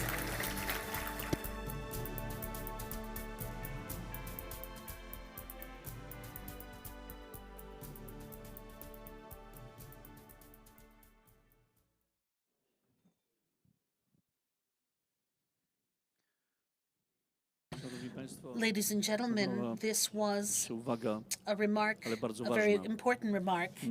The ministers of transport participating in the conference of February 14th confirmed that they for the first time have met such a situation where jeden z one of the najważniejszych most urzędników important Kancelarii Prezesa Rady Ministrów people from the i szef oraz Council of Ministers and the Nigdzie country's president jeszcze to nie miało were miejsca. To w looking at ramach these konferencji issues, Europa and this is within the Karpat. framework of the To Europe of jest the kolejny Carpathians dowód, taki społeczny meeting. dowód So słuszności this shows the na twierdzenie, że purposefulness to that this przedsięwzięcie ma undertaking najwyższą wagę has of w wymiarze społecznym, w wymiarze utmost importance. kulturalnym, It has so many aspects: gospodarczym, economic, cultural, political, także i militarnym. military security. Dziękuję Thank bardzo. you very much. Proszę Ladies Państwa, and gentlemen, tak, pan minister zakończył Mr. Minister ended talking about the entire undertaking and the military aspect. Bardzo proszę Państwa, teraz It is, zanim powiem o before następnym I naszym talk gościu, o about brawa, the next powitajmy brawami naszych gości z let's Ukrainy, please welcome all dlatego of że w our naszym panelu guests from są Ukraine.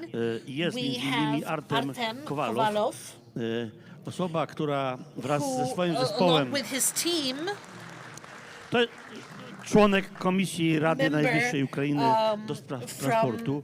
the Transport and Infrastructure Committee of the Verkhovna Rada. Wczoraj He jeszcze was odbywały probably się traveling obrady na all night Ukrainie. because long Witam sessions were probably serdecznie taking pana, place yesterday. pańskich I would like to przyjaciół. welcome Proszę you, all of przyjąć your od nas colleagues, najlepsze your życzenia i friends. podziękowania za Please accept udział our best w naszym wishes panelu. and thank you for Ukrainy, wszyscy, cały participating in świat our panel. The demokratyczny entire podaje democratic rękę Ukrainie. world is Robimy to także waiting to dzisiaj shake tutaj your hand. symbolicznie, zapraszając właśnie naszych przyjaciół z Ukrainy do rozmów o tym, co może wydarzyć się jutro, w najbliższych miesiącach czy latach.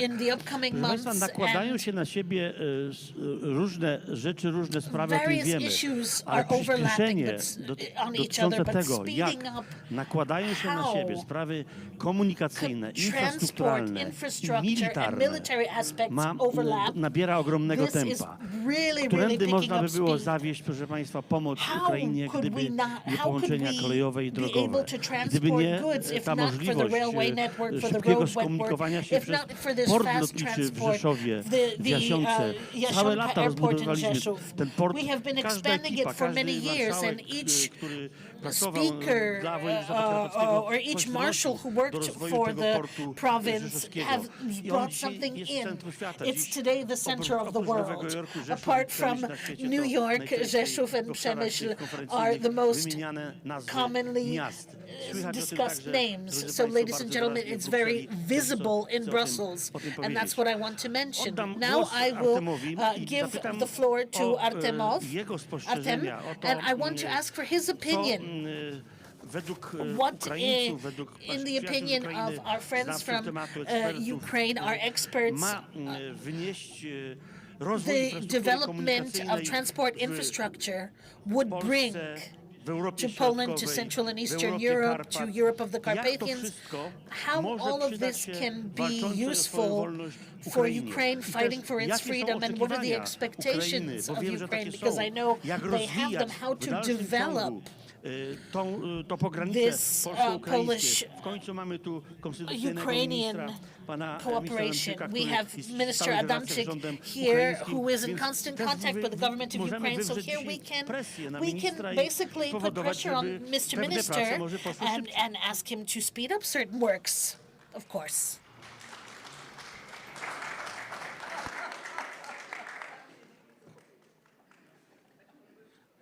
Вітаю, колеги.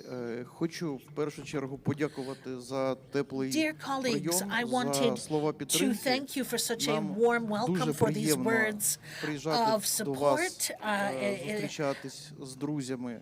we're very happy to be able to come here and meet our mutual friends and colleagues and have these meetings in such a warm environment. Therefore, thank you for the invitation. And getting to the task at hand, I will divide my presentation into 3 parts. I will talk about the development of the TEN-T network in Ukraine. In the second part, I will tell you about the rebuilding of the infrastructure parallel to the war actions, and in the third part, talking about development. Як ви знаєте, починаючи з 2014 року, Україна активно почала рухатись шляхом європейської інтеграції, підписавши угоду про асоціацію з Європейським Союзом. У 2017 році Україна увійшла до трансєвропейської мережі. І з цього моменту, відповідно до інвестиційного плану Європейської комісії, до 2030 року в Україні планується реалізувати проекти, інфраструктурні проекти на суму 4,5 мільярди євро. Це в першу чергу завершити побудову трансєвропейської транспортної мережі, до якої будуть входити 94 порти, 38 аеропортів та близько 15 тисяч швидкісних залізниць. Це все планується побудувати до 2050 року. Серйозним поштовхом до розбудови ТНТ в Україні стало ухвалення Європейською комісією 12 травня 2022 року рішення стосовно підписання меморандуму про порозуміння високого рівня між Європейським Союзом та Україною щодо орієнтовних карт трансєвропейської транспортної мережі в Україні. Вже під час воєнних дій Європейська комісія внесла зміни до індикативних карт, включивши в неї українські логістичні маршрути. Це рішення стало дійсно стратегічним і важливим кроком в процесі інтеграції України в європейську транспортну систему і реалізації ініціативи «Шляхи солідарності» щодо, з однієї сторони, експорту аграрної продукції з України, з іншої сторони, це завезення військової та гуманітарної допомоги в Україну. І фактично включення логістичних шляхів України до загальноєвропейської мережі дало великі плюси. Це і можливість залучення інвестицій, і усунення існуючих перешкод, і розвиток мультимодальних перевезень, і зменшення логістичних витрат для бізнесу. Разом з тим, якщо говорити про реалії, які є зараз, для Російської Федерації інфраструктура є основною ціллю для ударів. І, як ми вже бачимо, загальна сума тільки прямих збитків транспортної інфраструктури наразі складає 35 мільярдів євро. І фактично сума на відновлення транспортного сектору України майже в 2 рази більше.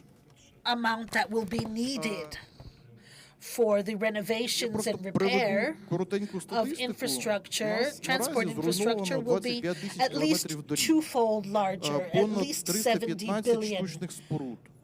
Втрачено 6 тисяч кілометрів залізничних колій. Thousands of kilometers of roads have been damaged. We've lost hundreds of kilometers of rail tracks have been destroyed. 60 bridges are out of not in operation. 20 railway stations, seaports have been blocked. No possibility of access of ships from the Dnieper entering into the Black Sea. Викликів, Але з іншої сторони, це a series of challenges is connected with this. And on the other hand, we are feeling an intense impetus, not just so much to reconstruct and rebuild, but more to expand and integrate the Ukrainian transport system with the European system. Right now, we have 140 projects for modernization and reconstruction будова до довоєнного стану, а повноцінна розбудова для інтеграції в європейське співтовариство. Пріоритетними напрямками, якщо говорити про foreseeing integration with the European community. Перевезень пріоритетними напрямками є у сфері морського транспорту. Це розвиток морських портів, зокрема Дунайського регіону. Це модернізація і ремонт флоту українського Дунайського порту, створення річкового мультимодального комплексу в Дунайському регіоні, модернізація судноплавних шлюзів на Каховській гідроелектростанції. Якщо говорити про автомобільний транспорт, то це ремонт і будівництво доріг загального користування майже на 50 тисяч кілометрів. Це розробка та впровадження мережі розумних доріг за технологією управління дорожнім рухом. Це і розвиток We're also foreseeing the development по зеленій енергетиці. Це і запровадження плати за користування автомобільними шляхами. Якщо ми говоримо про відновлення транспортної інфраструктури, то основні завдання це, звісно, відновлення базової функції доріг зараз, щоб мати можливість робити перевезення. Це посилення автодорожних та залізничних вузлів у західному напрямку. І це оновлення застарілих мереж якраз на кордоні з європейськими країнами для того, щоб збільшити пропуск з однієї сторони, з іншої сторони, для того, щоб відповідати європейським стандартам щодо безпеки, щодо якості послуг. Якщо ми говоримо про залізничний транспорт, то пріоритетними зараз є будівництво та модернізація залізничної інфраструктури у напрямку кордону з Європейським Союзом. Це Москва, Львів, Ужгород, Ковель, Ягодин. Це будівництво високошвидкої залізниці з полученням Київ-Варшава. Це проекти Сіті-експресу навколо міських конгломератів Київ, Львів, Харків, Дніпро, Запоріжжя і Одеса. А також реконструкція існуючого парку залізничного тягового транспорту. Також важливо, якщо ми говоримо про розвиток TNT-коридорів в Україні, впевнений, що ми також повинні згадати і про Крим. І влітку 2022 року урядом України була представлена концепція відновлення Криму після звільнення і якраз інтеграцію Криму в європейську мережу доріг TNT. Також в цьому плані розвитку є розвиток аеропортової галузі в Криму для збільшення потоку туристів. І, в принципі, доволі легко можна збільшити кількість туристів, які відвідували довоєнний Крим, майже на 1,5 мільйона. Якщо ми будемо говорити про Карпати та Прикарпаття, то ми розуміємо, що збройна агресія Російської Федерації в корні змінила логістичні шляхи в Україні. Небо зараз зачинено, порти very deeply impacted the changes in the logistics в Азовському басейні, вони заблоковані, тому, в принципі, зараз всі логістичні маршрути, залізничні і автомобільні, були доволі швидко, дякуючи в першу чергу нашим європейським, а зокрема польським колегам, в сторону західних кордонів. І фактично, якщо брати статистику довоєнну і зараз, то частка автомобільного транспорту в перевезенні імпорту і експорту збільшилась майже втричі. І фактично зараз третину вантажів в Україні перевозиться автомобільним транспортом. Тому з однієї сторони нам дійсно важливо розбудовувати і the share of which continues to grow. So that's why we're interested in building border crossings between Ukraine and the European Union, and we want to expand logistics centers, logistics hubs.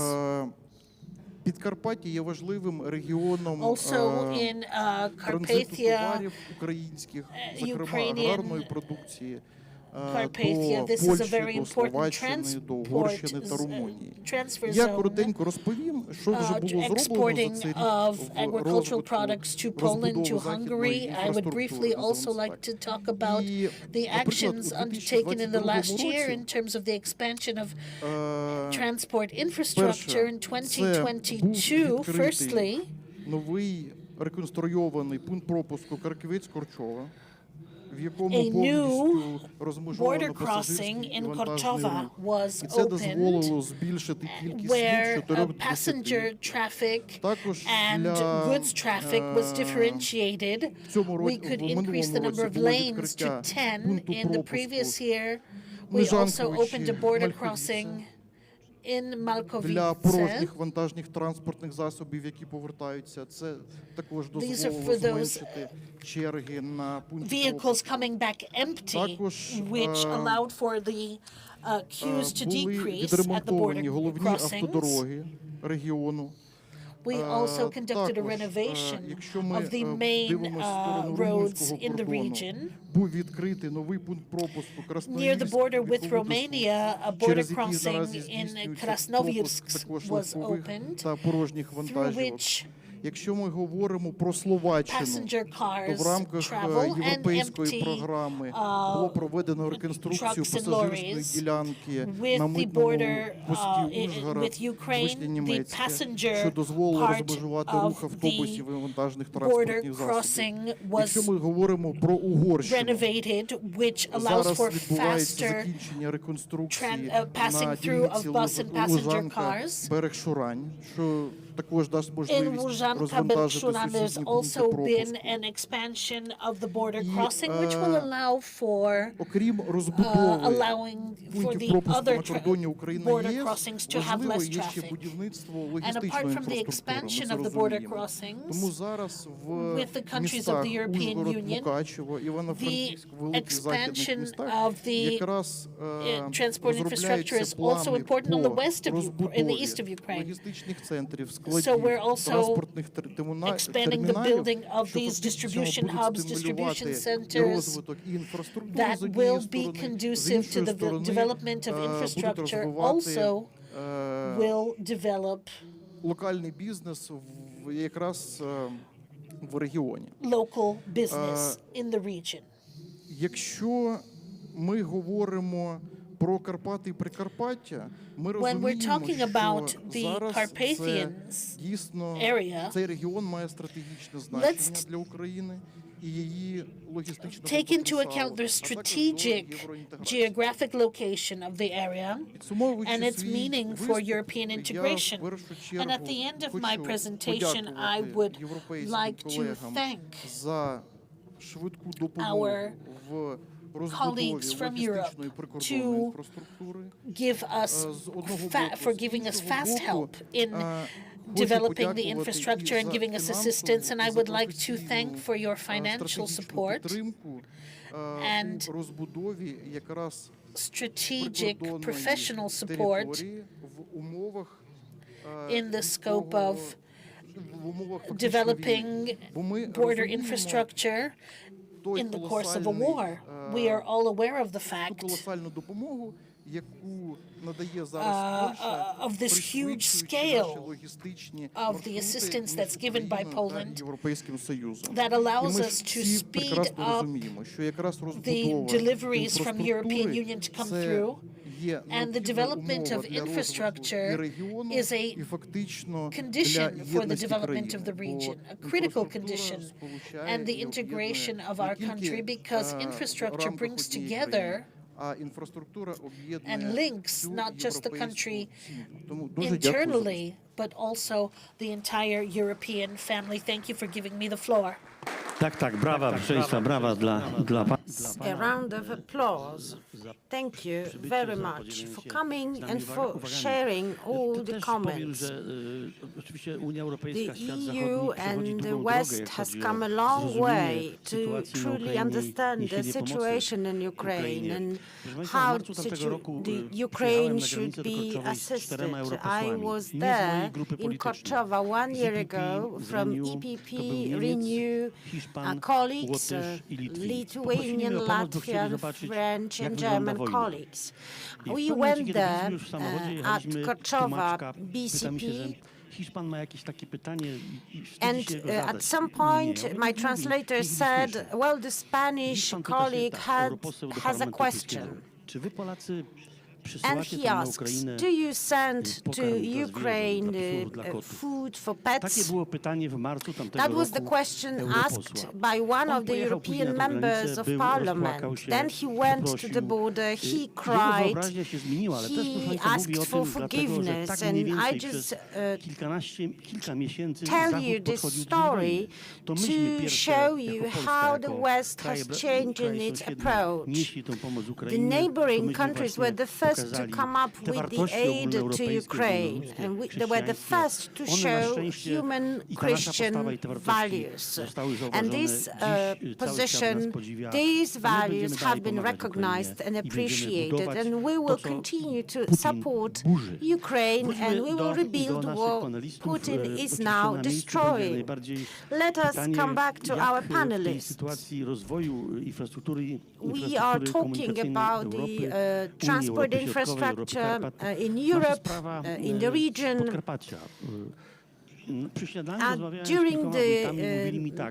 During breakfast, I had a conversation with people from local government. And they told me it has never been like that before. I asked them, what do you mean? Well, we mean the funding, and the funding is huge and is used by everybody. Whatever they position on the political scene, from the right, from the left, from the center, our government has been building Poland for all the Poles, small cities, large cities, and villages. We do not work for us, we work for Poland, and we will continue to do so. Now, let me move to Rafał Weber. Could you please tell us about some projects implemented here in the Podkarpacie region in terms of transportation? Panie pośle, panowie ministrowie, szanowni państwo, faktycznie od roku jesteśmy w centrum wydarzeń Indeed, we are at the very heart of global development, and the Podkarpacie region has become first the humanitarian hub and then the transportation hub. First, millions of women, children and men from Ukraine decided to cross the border, and they needed safe transportation to Poland or to other countries in the EU, and Podkarpacie organized that transportation, and I would like to thank all agencies which were active, have been active here at the border. We provided all kinds of support, humanitarian, military, economic, political support, and we were ready because we had been developing our infrastructure for years, and we had this scenario in mind as well.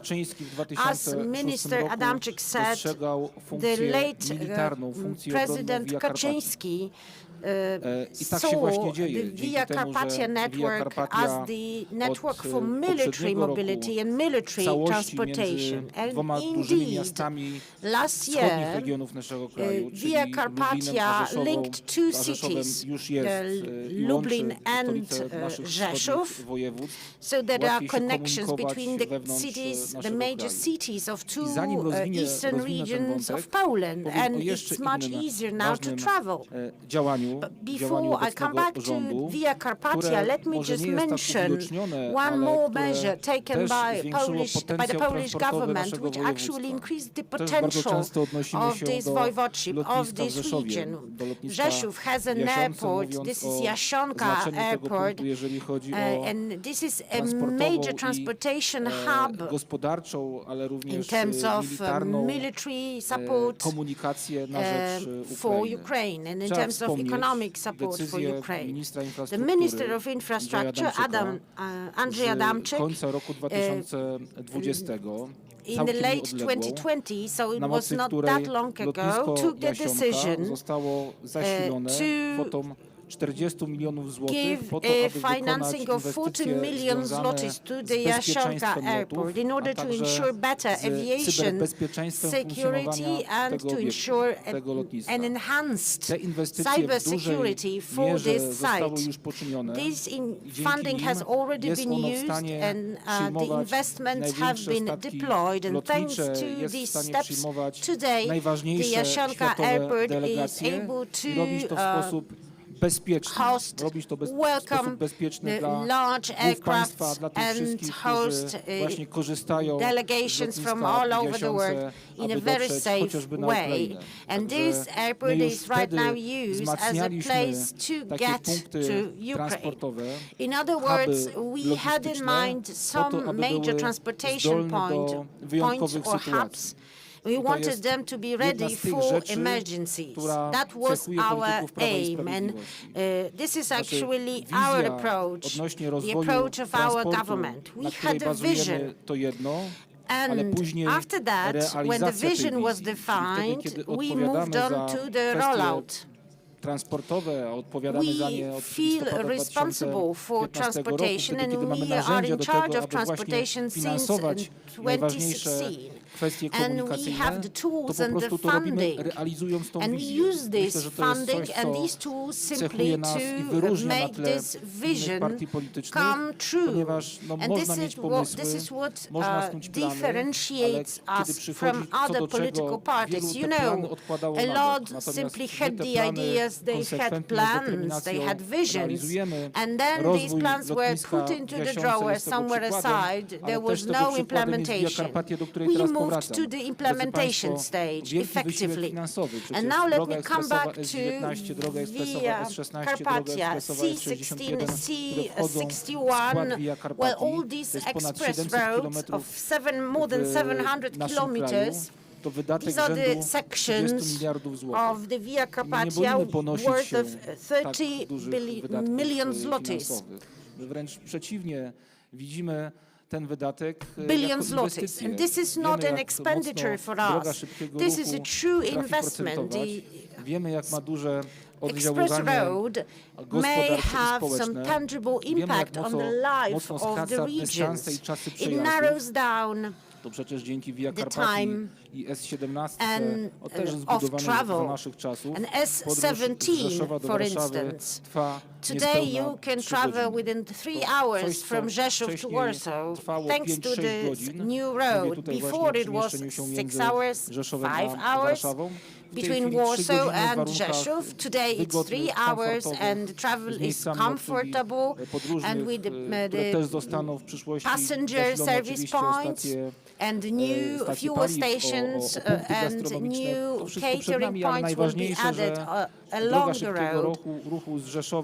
And so this express road exists already between Warsaw and Rzeszów. And then in the south of the region there were some sections added to Via Carpatia. This is a mountainous region and there are 90 kilometers between Rzeszów and Polish-Slovakian borders. Not too much, but our estimates show that more than 30 billion zlotys, that will be the cost of a Via Carpatia section between Rzeszów and Barwinek, the BCP at the Polish-Ukrainian border. And 6 contracts have already been signed. The governor has already issued the building permit for the section between Miejsce Piastowe and Krosno. And 2 more contracts need to be signed, and the whole project will move into the implementation stage. So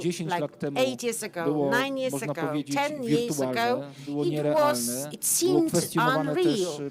And these plans were challenged by the politicians of opposition parties, from opposition parties. Today, this is a fact, and this infrastructure is used to develop economy, to develop cooperation, to develop communication. This is a fact, and as you see, we do not stay with words only. We have true projects, and we are proud to be able to talk about each new section added during such conferences as the one of today. Apart from that, we have a special program to support local roads, and our moderator mentioned that local government officials says that they have a lot of funding, and it's true. Thanks to that, all the strategic infrastructures can be built. I simply made an estimate of some bridges.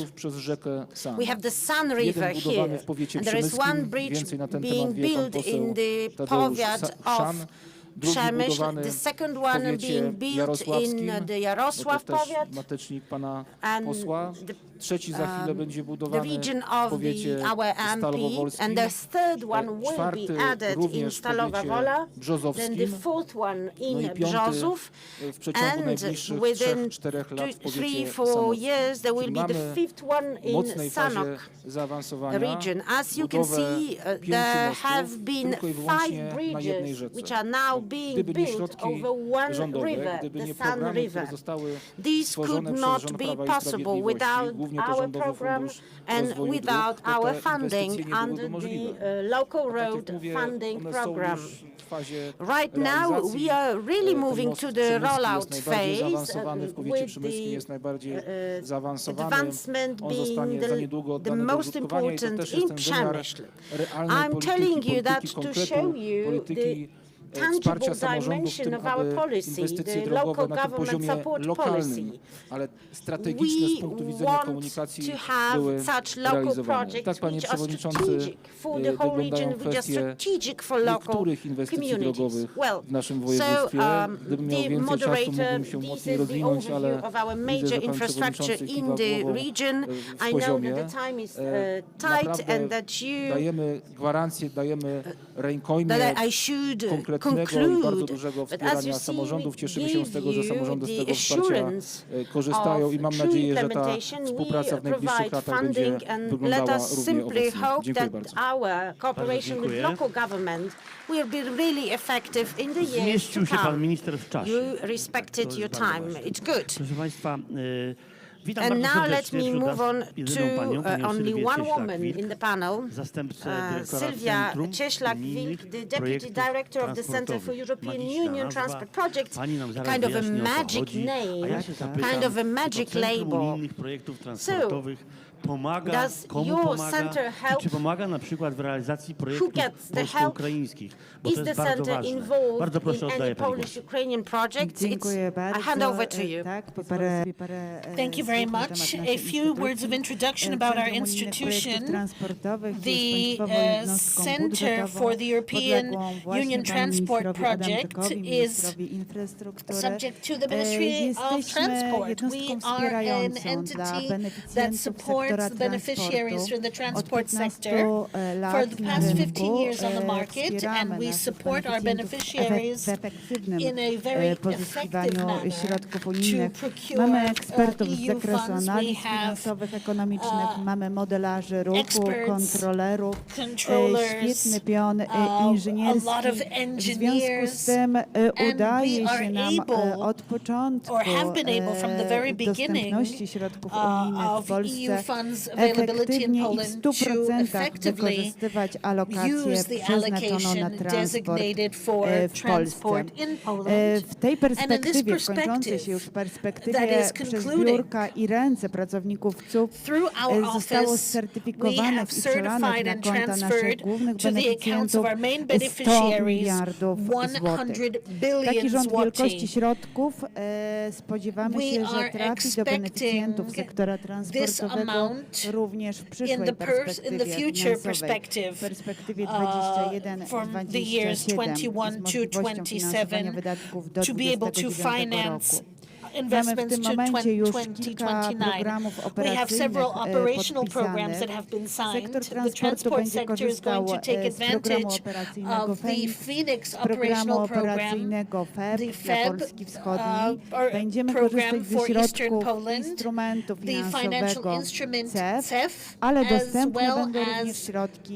funds within the National Recovery Plan will be available. The main priorities of the upcoming perspective would be the main transportation routes, road and railway, on the main and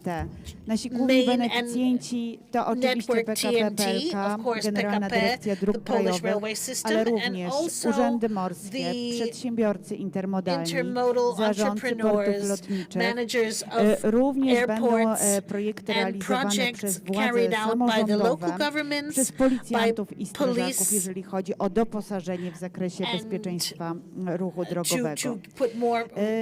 W ramach uruchomionego KPO będziemy już w tym kwartale ogłaszać 3 konkursy. I tutaj informacja, która zapewne zainteresuje zarówno samorządowców, jak i przedsiębiorców obecnych na dzisiejszej konferencji. 3 konkursy będą dotyczyły PKS-ów, połączeń PKS-owych pomiędzy regionami. To są konkursy z dofinansowaniem bardzo wysokim, do 85% dla gmin, dla związków gminno-powiatowych, powiatowo-powiatowych. Dofinansowanie będzie można uzyskać na niskoemisyjny i zeroemisyjny tabor autobusowy. Drugi konkurs, jaki ogłosimy dla przedsiębiorców intermodalnych z dofinansowaniem 50% kosztów kwalifikowanych, będzie dotyczył rozbudowy budowy centrów logistycznych intermodalnych, dróg dojazdowych, bocznic kolejowych, ale również będzie przeznaczony na platformy intermodalne. Trzeci konkurs będzie dotyczył przewoźników pasażerskich. Będzie można uzyskać dofinansowanie do taboru pasażerskiego w ramach KPO. Tutaj mówimy o przewozach regionalnych. Tyle o środkach unijnych w nowej perspektywie. Pan poseł pytał o to, jak będziemy wspierać projekty polsko-ukraińskie. Centrum Unijnych Projektów Transportowych zostało poproszonych przez ministra infrastruktury o skoordynowanie realizacji 2 projektów, które zostały zgłoszone do konkursu zorganizowanego przez Komisję Europejską w ramach środków CEF w komponencie Solidarity Line. Projekty, jeden z nich dotyczy budowy dróg, drugi jest kolejowy. Oba projekty w głównej mierze mają na celu udrożnienie wszystkich przejść granicznych drogowo-kolejowych na granicy Ukrainy z Unią Europejską. Projekt drogowy ma większość komponentów budowlanych w sobie. Ten kolejowy jest bardziej przygotowany czwarty dotyczy zarówno opracowania studiów wykonalności, projektów budowlanych, pozyskania odpowiednich decyzji administracyjnych. Beneficjentami tych projektów po stronie polskiej będzie Generalna Dyrekcja Dróg Krajowych i Autostrad oraz PKP PLK. Ministerstwo Finansów, również Zarząd Obsługi Przejść Granicznych w Lublinie. Po stronie ukraińskiej Ministerstwo właściwe do spraw transportu, zarządcy infrastruktury drogowej i kolejowej. CUP będzie koordynował te dwa projekty, będzie punktem kontaktu Komisji Europejskiej z Ukrainą. Będziemy przygotowywać dokumentację sprawozdawczą, będziemy również kasjerem, bo będziemy przelewać środki finansowe certyfikowane przez CUP do strony ukraińskiej. Szanowni Państwo, na pracę nad dokumentacją przygotowawczą pozwalają z optymizmem patrzeć w przyszłość, patrzeć na ten projekt. Miejmy nadzieję, że zakończy się sukcesem. Pierwsze nasze doświadczenie realizacji projektów infrastrukturalnych w warunkach wojennych. Miejmy nadzieję, że już szybko wojna się zakończy i będziemy mogli koordynować dużo więcej projektów infrastrukturalnych polsko-ukraińskich już w czasach wyzwolonej Ukrainy. In the times of liberated Ukraine. Thank you very much. Za obecność, za przedstawienie perspektyw. Thank you, madam. Thank you for your presence. And now let us move to the great friend of the Europe of the Carpathians. Every time, at every platform on transportation, we host a renowned Hungarian politician, Richard Horthy. Welcome warmly. Let us give, I will ask you about the Hungarian perspective on the development of the transportation network, especially the railway network. Here, Hungary has a major experience in Europe.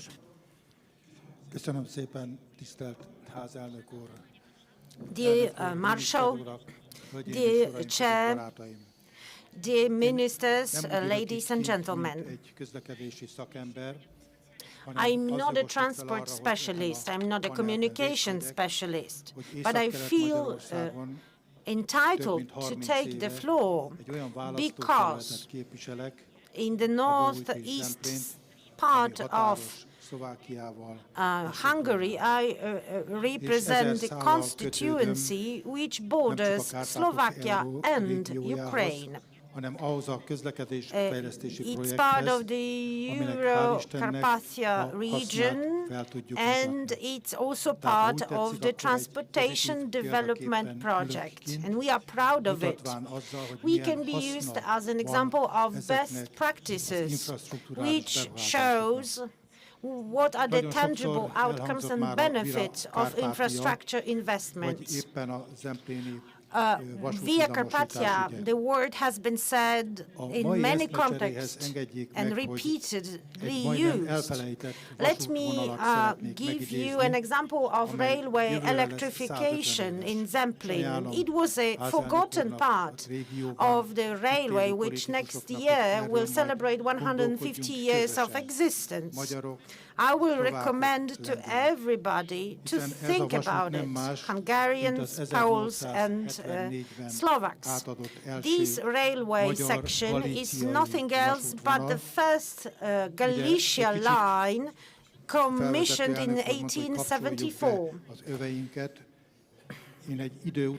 You said, fasten your seat belts. Well, fasten your seat belts. Let me invite you to a travel in time.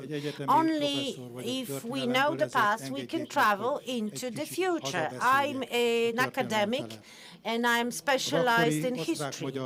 So, the Austro-Hungarian monarchy in its southern part in 1874 witnessed a true revolution, a new rail line connecting Budapest and Vienna, the new Galicia railway line. Before, for 200 years, nothing had been done. However, in 1874, with the launch of this new line, there was a true economic leap of the region. We witnessed an exponential economic growth in the Galician part of the Zemplin area. Mezőraboc, Homunno, Teretes, and other small locations were connected within the Zemplin area. The railway made us connected with the major backbone of the infrastructure in the monarchy. However, with the First World War and other negative circumstances, the project has suffered. In 2002, we joined the EU and the NGOs here in Hungary, but also in Slovakia, but especially in Poland. For instance, the Portuguese Association of Krosno started the reflection on how to use this act of accession and how to use the new political and financial framework to advance the interests of our shared region. As the EU member state, we got some new opportunities, brand new opportunities. We used to say that less privileged regions, including Zemplin in Hungary, or the Carpathian part of the Carpathians region in Poland, got the chance. And at that moment, I learned about the Europe of the Carpathians project. At that time, Marek Kuchciński was a member of the opposition party. It was 20 years ago. We thought, okay, there was a vision, there was a dream, but now we reap the effects of great efforts made by Marshal Kuchciński. Thank you, Marek. Because of you, both our regions, the Carpathian part of Poland and Zemplin, can reap the benefits of the chances. And you are always invited to have a glass of wine in our city, because it's always a pleasure. 100 years ago, a new railway advanced the region. That is why we decided to do the upgrade works. In 2006, we decided to launch the train between Saraszusz and Krosno. It's 200 kilometers.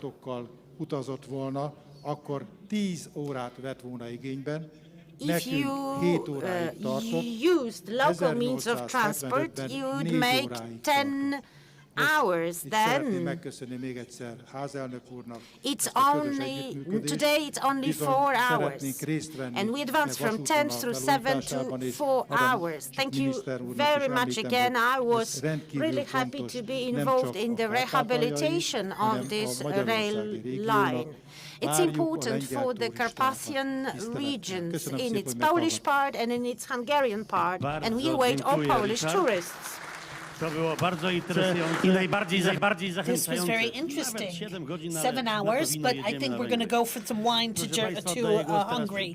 And now the member Tadeusz Chrzan from the Ministry of Infrastructure. Pana starosty, kiedyś był starostą, teraz buduje Now także he builds mieszkańców powiatu jarosławskiego, not just for the starosty, but also for other powiats. 3 minutes. polskim parlamencie. Tu niestety mamy trochę mniej We have czasu. less time than you normally have in the Polish Parliament. Mr. Marshall, Mr. Speaker, ladies and gentlemen, Mr. Chair. Jakiś wielki polityk paręnaście lat temu powiedział, Several że years ago, ważne jest, żeby wyczerpać temat, nie wyczerpać słuchaczy, więc politician said that it's very good to exhaust the topic, not Mówimy exhaust the dzisiaj, listener. szanowni państwo, na tej kolejnej So, 35. in this już konferencji Europy 35th Karpat anniversary o edition ważnych of Europe of the połączeniach, Carpathians, we're talking korytarzach about transeuropejskich very i bardzo się important cieszę, że mówimy transport też po raz corridors, and kolejny I'm very już na każdej happy w zasadzie because, konferencji in Europy fact, at Karpat every o conference we infrastrukturze talk about transportowej, transport gdyż te infrastructure wszystkie because idee, all of które these wcześniej ideas, rodziło się w and in these 35 years, many ideas have been created. We're talking about culture, education, social life, everything that takes place here, nowe kierunki działania and new paths of action for the entire region of the Carpathians or the Three Seas. It would be more difficult to carry out if not for the development of transport infrastructure. So, ladies and gentlemen, in 2 words, I want to go back to what Minister Adamczyk mentioned. This is an achievement of these conferences and the synergies of talking together not just the corridors east-west, but also north-south. And what happened last year, the entry into the base Via Carpathia core network. This is good. Thank you for Mr. Minister, for Mr.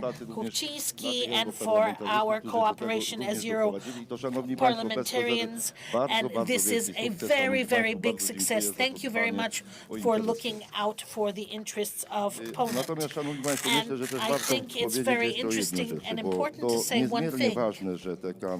These trans-European corridors, we're building them, they're expanding. This is a good thing, but a good supplement would be the channels that we were talking about, these communication transport routes, regional and local, and without this we wouldn't be functioning in these comfortable conditions as are now. What Mr. Minister Weber mentioned, these funds that support these investments on these transport routes, these government funds transferred to the local governments that manage these regional roads. And in Podkarpacie, to też patrzenie i tutaj też na wielu tych and looking konferencjach at Europy Karpat these o tym conferences of Europe of the rozmawialiśmy, o tym Carpathians, we mentioned dyskutowaliśmy, this, ale też takie przewidywanie the tego, że foreseeing that aspiracje the europejskie European Ukrainy, aspirations of niestety żyjemy Ukraine w were bardzo trudnym czasie, living very trwającej much wojnie, in więc tym difficult bardziej to się times. nam zaczyna realizować, So ale ten Podkarpacie stało się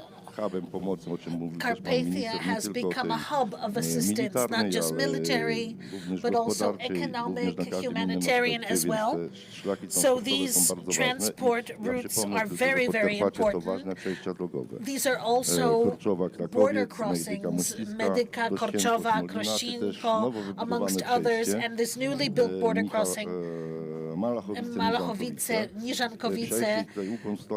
And here I would like to tip my hat to Madam Governor, and I think it's very important to emphasize that we're still expanding working here, and the cargo transport was sent there, and they're really, that's what's being sent there. And Madam Governor, thank you to you, because this was a very, very important investment. What Madam Governor and the Minister of Infrastructure meant was to separate the cargo and transport of passengers and goods. So this passenger transport, this is a good thing because there was constant traffic there, and all humanitarian assistance can get through much faster with no problem now. And also tipping my hat to Mr. Marshall of the province. We have the border crossing ready. We just need to end the infrastructure there, and we can absolutely start up the transport and the crossing at Malachowice for the cargo transport. infrastruktury drogowej przez drogi samorządowe na tych niższych szczeblach samorządu, czyli dla samorządowców z powiatów i z gmin też to jest bardzo ważne.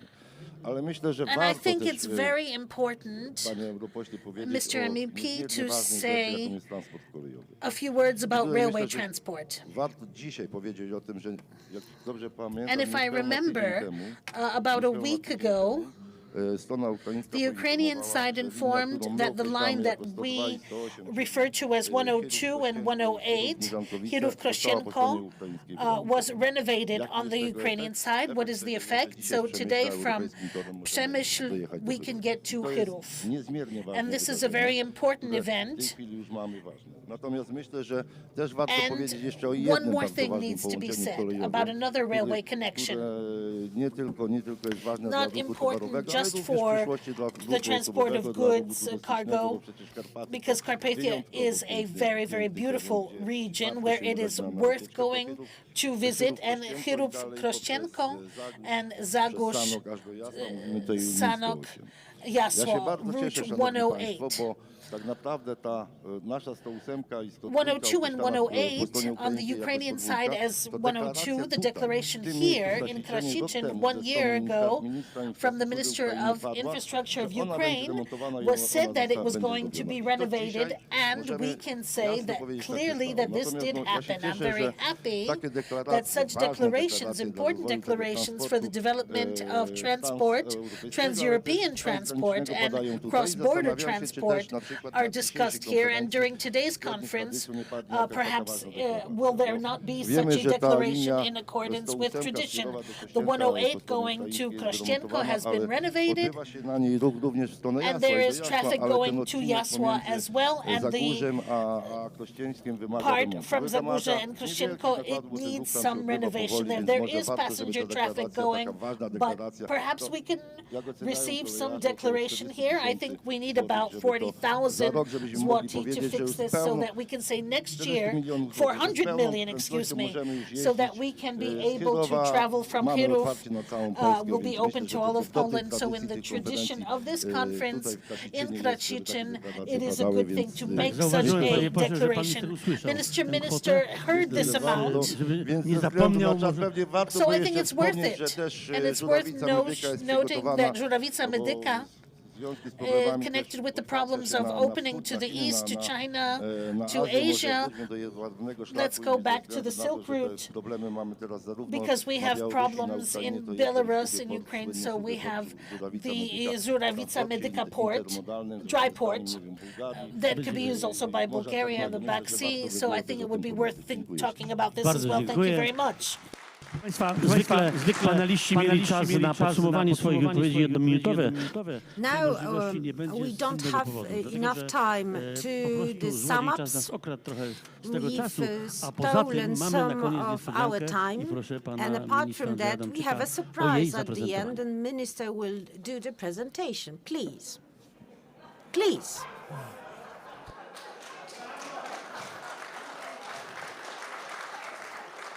Szanowni Państwo, dowiedziałem się, że mam przygotowaną niespodziankę. Yes, to jest dla mnie people tell me that I've got a surprise, and it's a surprise for me.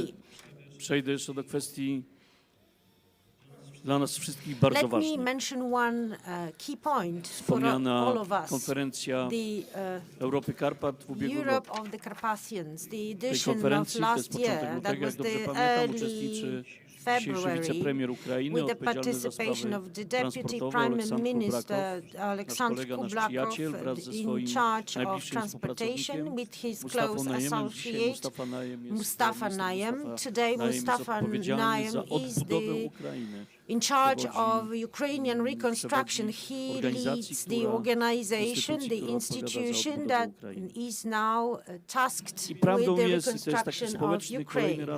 So again, this is a social proof that the Europe of the Carpathians conference brings tangible results.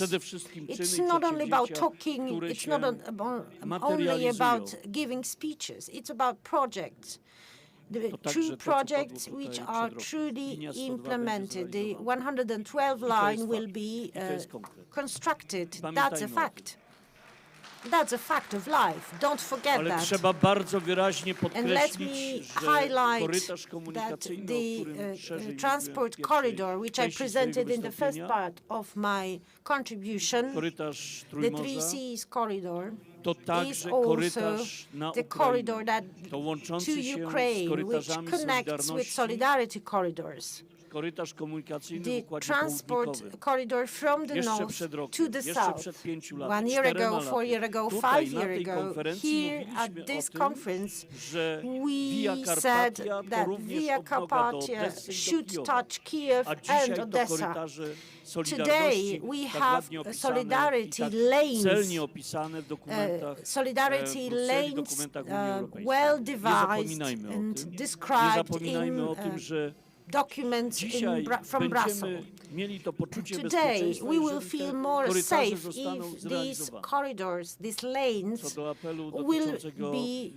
constructed, will be transportu built. kolejowego. Some comments Trzeba on the pamiętać, że railways. korytarz Trójmorza Don't forget that the to Three nie Seas tylko drogi corridors samochodowe. include not only Korytarz road Trójmorza to również transportation, korytarz intermodalny, but to we również have korytarz intermodal kolejowy, bo nie bez sections with przyczyny mówimy railways. o Rail Carpatia. Don't forget we have Nie the tylko Rail Via Carpatia, Carpatia. ale Rail It's not only Carpatia. Via Ona nie Carpatia, jest it's już also ta Rail Carpatia Carpatia. tak na wprost opisana, to nie It's jest kreska, not którą a odłożyli line na drawn desce on the kreślarskiej, map przepraszam, dzisiaj w jakimkolwiek programie in do any projektowania. software. Dzisiaj Today, the Rail Carpatia to is między innymi szlak na Węgry. a route to I to wcale nie Hungary, jest do końca among all. niepowiedziane. Ja mam tutaj taką I notatkę made a na note wszelką okoliczność, którą sobie sporządziłem przed, because I did my homework przed before this naszą discussion, debatą, dyskusją. and I look Rzeszów, into the Łupków, note. dzisiaj to Rzeszów 4 and Łupków, it's 4 hours Łupków, today. Miskolc, Łupków, Miskolc, również 4 4 hours only. A Miskolc, Budapeszt And to 2 Miskolc, Budapest, 2 hours. Przy średniej That prędkości makes 10 in handlowej total. For the pasażerskiej average pociągu 40 do commercial 50 km/h. speed, it's 40-50 Przy kilometers założeniu, per że w hour. ramach budowy If we korytarza build the kolejowego rail corridor, modernizujemy szlak and if we kolejowy upgrade the i existing przyspieszamy między lines, między and 80 there a will be 120 a km speed na up godzinę, to chociaż powinniśmy 120 być kilometers, and we ambitni, should be powinniśmy mówić o bold. prędkości And I think that 160, our ale aim przy should be założeniu, 160 że in jedziemy fact. But let's say pociągiem that 80 we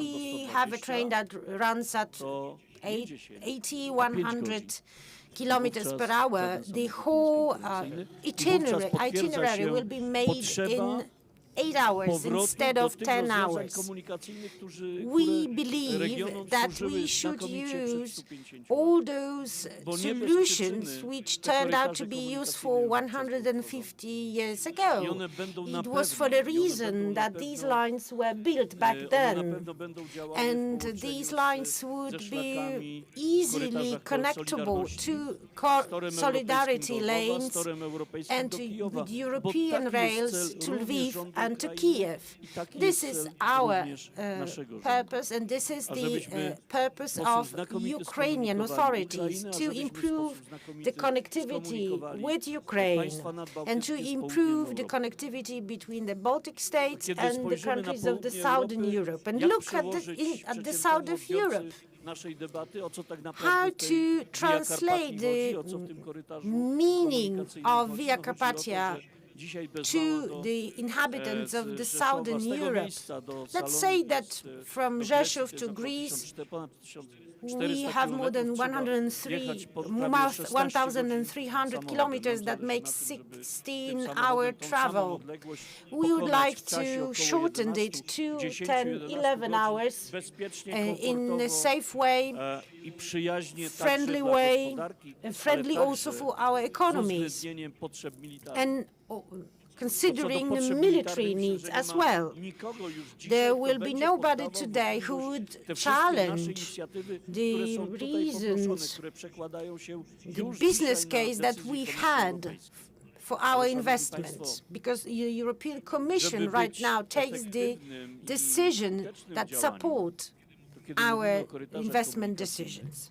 Transport corridors, which have the right place in the decisions made by the European Commission, and they have the well-deserved place in the decisions made by the heads and states of governments, need now funding. Funding, and once again, funding, the cash, the money that will help us turn the tasks into something tangible, the tasks which are embedded in the map of our dreams and which are embedded in the rules of the EU and the guidelines of the EU. The tasks that are embedded in the economic and military needs. We do hope that the European Commission will increase the funding for Ukrainian projects or Ukraine-oriented projects. Actually, our infrastructure projects are also oriented Ukraine-oriented. Today, the needs are much higher than the available funding, and we do believe that the next multi-annual financial framework will help strengthen the transportation investment pillar, and we do count on the Connecting Europe facility, a very effective tool, but we also count on funding for transport projects which are linked to military mobility and military safety. Safety is a key for the inhabitants of the Baltic states of Ukraine. Today they are not safe, but they should be safe. Everybody who lives along the Three Seas corridor should be safe, and in the ramifications to this Three Seas corridor, these networks should strengthen Ukraine today and tomorrow. It would be really a great achievement. Let us try to translate these projects into the reality of our platform, Europe of the Carpathians. We have a strong voice. It's a voice that is heard. The voice of the Europe of the Carpathians is heard at all the platforms, in all fora which discuss and which make decisions on transport solutions and road, rail infrastructure in this part of Europe. Bardzo dziękuję. Thank you very much. 10 hours, you said. Well, but you know, there is a wine waiting for us in Hungary, and the same wine can be served on board of a train. Now let us move to Marshal Marek Kuchciński, who will make a presentation of a specific document.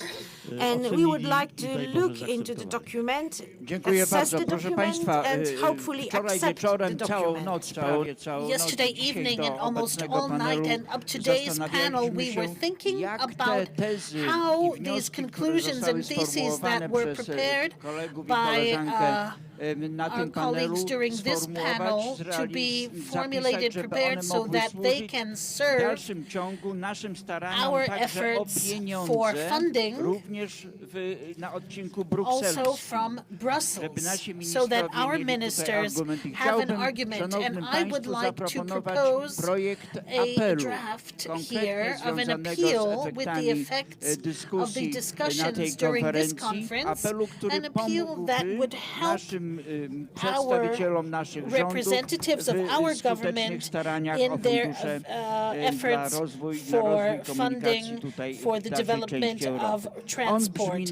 And it reads as follows. And I would also like to talk about the words made by Mr. Horczyk and Mr. Chrzan about the solidarity and these connections with the south następująco. and the East. Apel uczestników Appeal of the 35. konferencji 35th Europy Conference of Europe of the Karpat w sprawie Carpathians, dalszego the rozwoju further sieci development transportowych of w regionie the Karpat.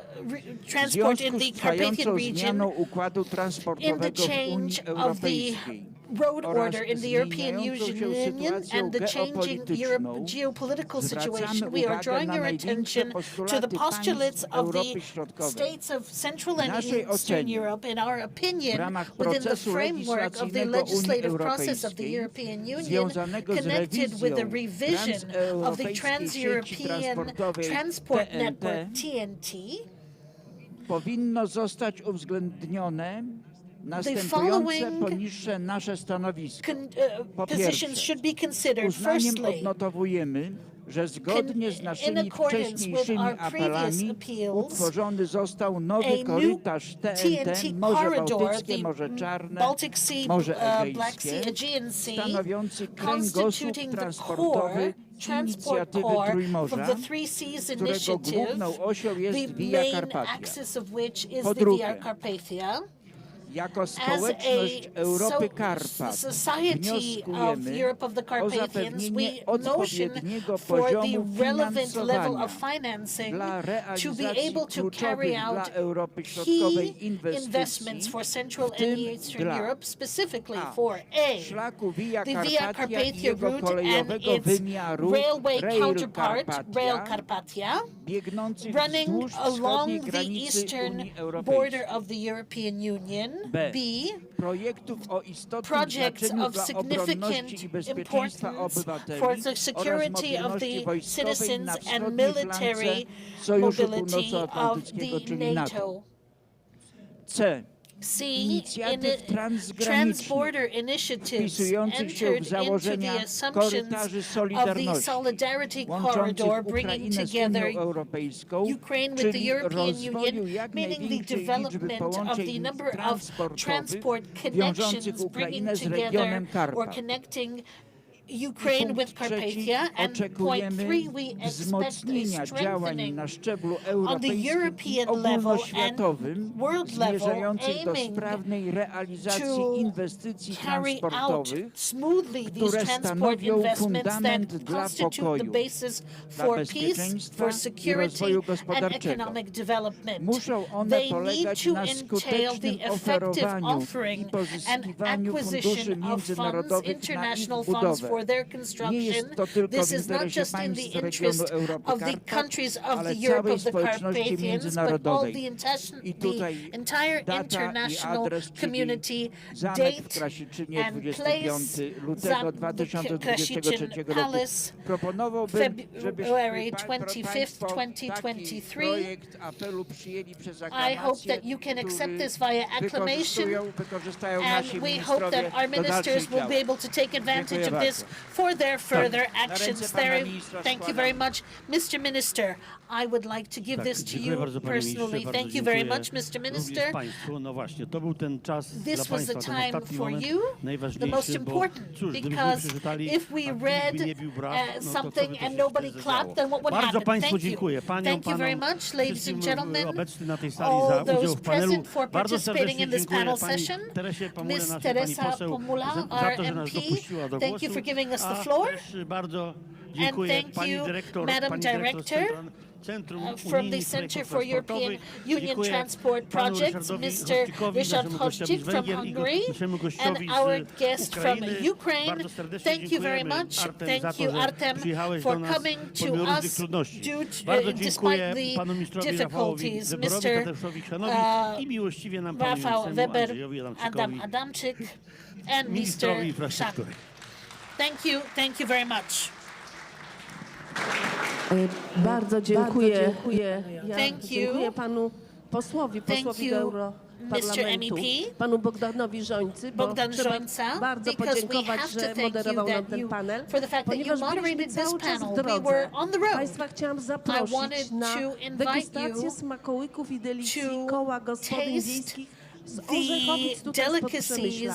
Bardzo serdecznie w namiocie przed zamkiem jest koło gospodyń i bardzo serdecznie zapraszam. A ze mną jest pan Mr. Jan Jarosz, director of the Museum in Przemysl. I will ask him to summarize this meeting. Thank you very much, ladies and gentlemen. Mr. Ryszard Horcik used a very, very accurate comparison of transport routes to the blood flow. Where transport and communication is, that's where life is. Cities were created close to these transport routes, and their richness was built thanks to the fact that economic development took place, because there was social movement as well. Thanks to transport routes, there was communication between the residents of various regions. I want to draw your attention to one thing.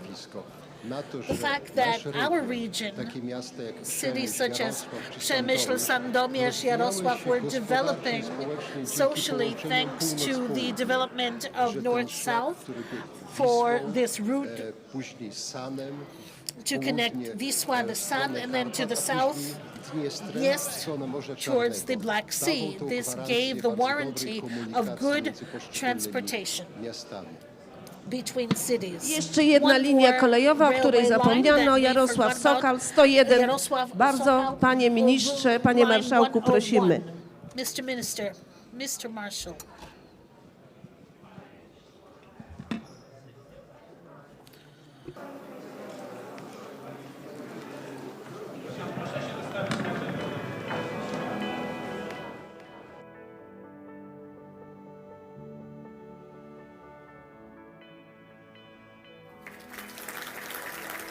Bardzo mi miło powitać Państwa na dzisiejszej konferencji Redefinicja łańcuchów logistycznych w świetle nowej polityki transportowej TEN-T.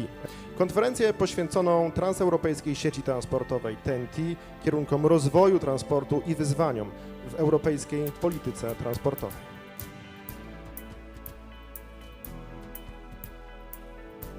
Istotą zrównoważonego rozwoju państwa jest to, aby wszystkie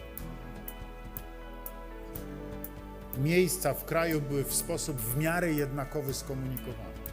Dzisiaj naszym wielkim zadaniem jest budowa infrastruktury, która będzie służyła każdemu Europejczykowi i gospodarce, poczynając od codziennych dostaw, a co jest dzisiaj tak niezmiernie ważne, na logistyce wojskowej skończywszy. Rola krajów Europy Środkowej, państw inicjatywy Trójmorza jest obecnie kluczowa. Co znaczy szybka komunikacja, żebyśmy mogli szybko z portów w Niemczech, czy z portów w Szczecinie, czy w Gdańsku, czy w Gdyni dostarczyć pojazdy opancerzone i czołgi tam, gdzie one są potrzebne, a gdzie dzisiaj są potrzebne, to wszyscy Państwo wiecie. O tym, że w naszym regionie drzemie ogromny potencjał, polski rząd mówi od dawna.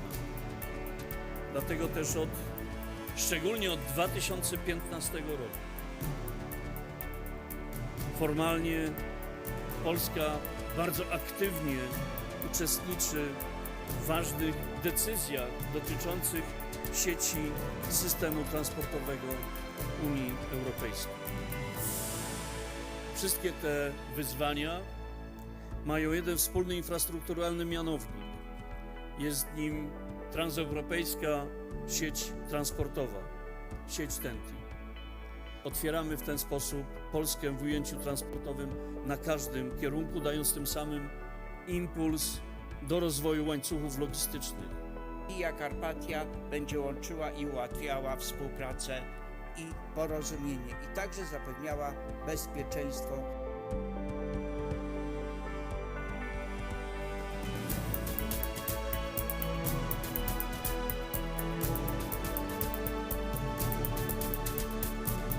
So you can understand how important for Greece, for Poland, for a number of countries in the Black Sea, in the Baltic Sea, is to connect their ports with logistic centers, with rail, and with efficient road networks.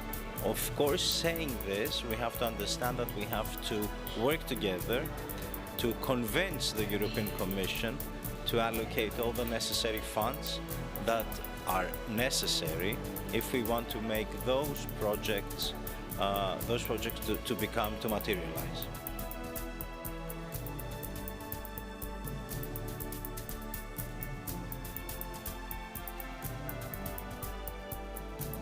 How to improve our connectivity, how to have alternatives both for people, for businesses, and at the same time for military purposes, for our troops to be able to move freely. So the agenda is there. We are developing it, and I'm really quite optimistic given the results, what I see, what we already managed to deliver.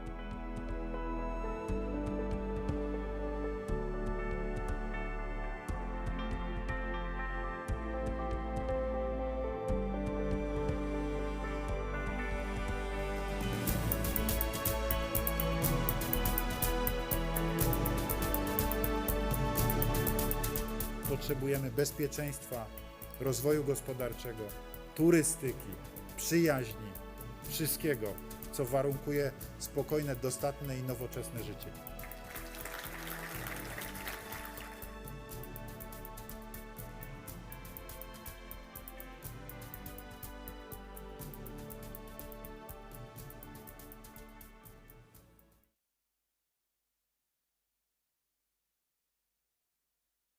Szanowni Państwo, bardzo serdecznie zapraszam Państwa. Za moment rozpoczynamy kolejny panel związany z konferencją Europy Karpat z cyklu Dyplomacja Parlamentarna Europy Karpat Parliamentary Democracy V4+, panel dyskusyjny z udziałem parlamentarzystów. Bardzo proszę o zajmowanie miejsc uczestników tej dyskusji. Moderatorem tego spotkania, tej dyskusji będzie wicemarszałek Sejmu RP, pan profesor Ryszard Terlecki. The participants will be Arkadiusz Mularczyk, Deputy Minister for European Policy from the Ministry of Foreign Affairs from Poland. Welcome, Minister. Then we also have in this discussion, and please be taking your seats, Mr. Emanuelis Zingeris, Chair of the Delegation of Parliamentary Assembly of the Council of Europe, Deputy Chair of the Committee on European Affairs, Member of the Committee on Foreign Affairs of the Sejm from Lithuania, Przemysl Rublow, member of the Verkhovna Rada of Ukraine, welcome very, very cordially. Mr. Richard Horczyk, chair of the Committee on European Affairs at the National Assembly of Hungary. Mr. Richard will probably be with us in a moment. Then we have Richard Coles, chair of the Committee on Foreign Affairs of the Sejm of Latvia. We have MP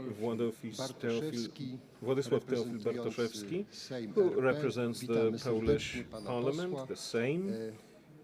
We have Haki Abazi, chair of the Committee on Foreign Affairs of the Assembly of Kosovo. Anna Paluch, Polish MP, and Ewa Szymańska, another Polish MP. Zdaje się, że jesteśmy już wszyscy w komplecie. It seems that we're all here as all the transport routes that connect us economically, rails and roads. Communication between the parliaments is also of utmost importance. Where there is no dialogue and no communication between parliamentarians, all and any initiatives will be far harder to run. Marshal, Professor, the floor is yours. Thank you very much. Właściwie uczestnicy panelu zostali już przedstawieni, a może szybko jeszcze All raz. of the participants have been introduced, but for the purpose of the camera and microphones, I will introduce once again Przyjaciela przewodniczącego delegacji do Rady Europy, wiceprzewodniczącego Komisji do Spraw Unii i wielu innych rozmaitych instytucji, który właśnie, co jest też nie bez znaczenia, przyjechał z Kijowa, Mr. Emanuel Zingeris, Litwa. Lithuania. Jest też deputowany do Rady Najwyższej Member Ukrainy. of the Verkhovna Rada of Ukraine. Władysław Rublow. A warm welcome to you, sir. Wczoraj nie mogli nasi Yesterday, our friends from Ukraine could not make it because Verkhovna Rada was in session, but they're here with us today. Thank you very much. Our friend Ryszard Horsik. Właśnie wchodzi, trochę się spóźnił. He's entering the room. He's a bit late. Chair of the Committee of European Affairs, the National Assembly of Hungary. No i wreszcie pan Mr. Richard Coles, who we have to congratulate by throwing Russia out from an important international meeting of the OSCE. It's not easy to become a hero, but Mr. Coles has in fact become one, and our humble participants, Arkadiusz Mularczyk, he's not going to talk about reparations, but more about parliamentary diplomacy. We also have Professor Władysław Bartoszewski. It's a surprise why he's not a member of PiS, but he is here with us. I think he's at the Polish Peasants' Party, and two female members of parliament, Ms. Anna Paluch and Ewa Szymańska, both from the Law and Justice Party. We're going to be talking about things that we've been discussing for ages. And I don't know why Mr. Horczyk is here. He is.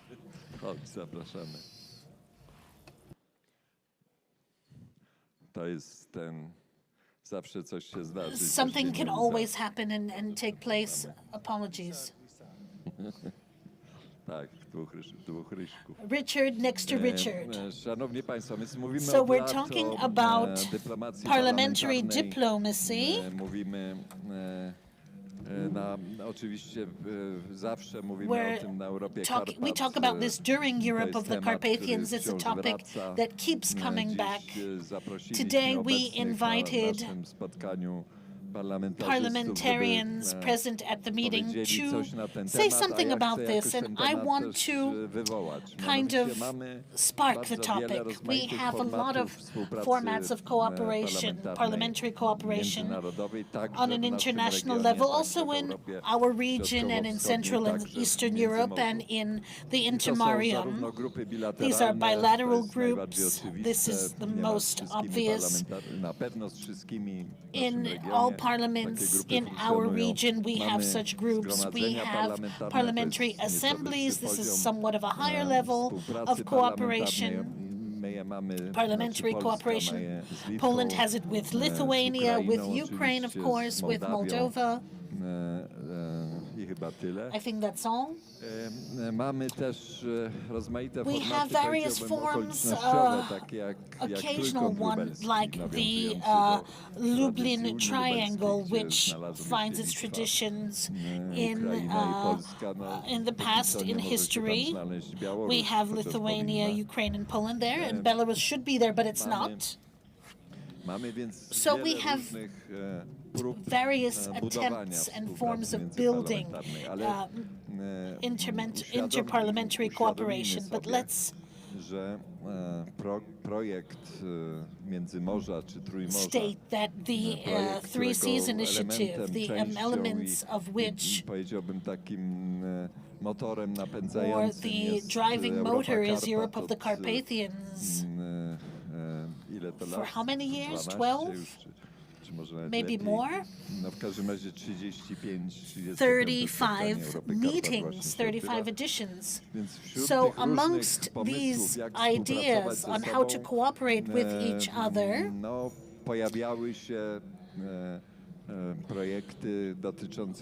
projects regarding various aspects of common life in this part of Europe. w Europie, no chyba let's remember that in this part of Europe, perhaps all of Europe, this is the most important political project that we are dealing with, the intermarium. My apologies. Więc pytanie, So the question that I want to ask to our participants, panelu jest takie, co jeszcze what możemy else can we zrobić? do? Znaczy, czy są Are jakieś there pola, any które możemy fields jeszcze that we can zagospodarować? still I develop? powiem o tym, o czym mówiliśmy już And what we poprzednio, na mentioned poprzednim during the spotkaniu chyba w previous Karpaczu, meeting, I believe in ale nie Carpathians, wyszliśmy but poza we didn't go ten ówczesny panel. outside Mianowicie, that czy nie panel. jest Is czas, it not żeby time powołać coś w to rodzaju Zgromadzenia appoint some sort of Parlamentarnego Europy Środkowo-Wschodniej? Central and Eastern Coś w rodzaju European Unii międzyparlamentarnej, Parliamentary czy Assembly, like an interparliamentary union Rady Europy, or a council, znaczy, wzorując się or na strukturach kind of organizacyjnych similar to w that naszym of the regionie. Council of Europe in our region. Przepraszam się, chyba I think I caught a cold. My apologies. I to jest pytanie, And this is a question które już that raz we zadaliśmy, asked na które once. wtedy odpowiadaliśmy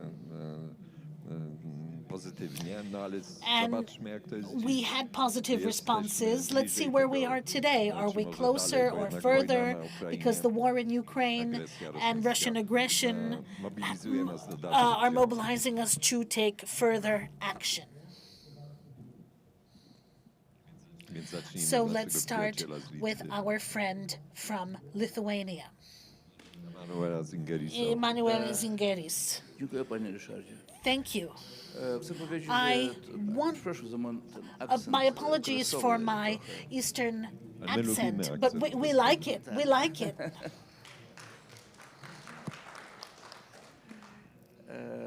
Chcę coś powiedzieć. Want to say one thing. Jestem z wami razem już może jaki I think I've been here for maybe the 9th or the 10th time. Chcę powiedzieć to do mojego koledzy Marka. And I want to say something to my friend Marek Kuchciński, Robił to w tym mieście, gdzie ja czuję się w domu. who does this in a place where I feel at home. Potężna spuścizna. You have tam na this dole. huge heritage Szermaty here. z pogoniem, wiesz. I żmudkiem też. This, what you have here, what you have done here, you had some sort of arsenal after World War II of the Stalinist era. It was built. They built a part of the Polish content, and in this trend, Marek, thank you that you were the driving force of this for the past 20 years. And we were talking, and Arkadiusz, Mr. Ryszard, we were talking about things that that have now become a fact. We were saying that there will be a war on the side of Russia, and we were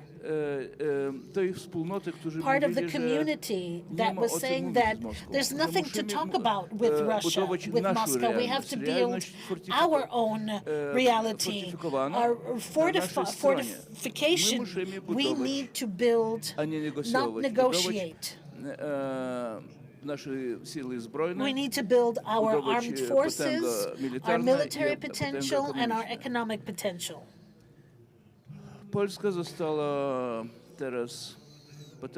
Poland has become a moral power. 8 to 9 million Ukrainians feel like they're at home here. Yes, Vyachesłav. Yesterday I went with Vyachesłav. We were during the session, and I was with you a year ago. We met each other there, yes? You were with us too.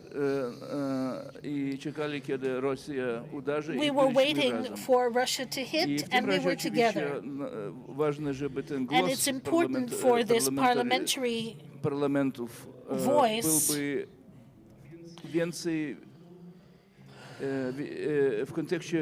to be more in the context of Western Europe. It can be strongly constructed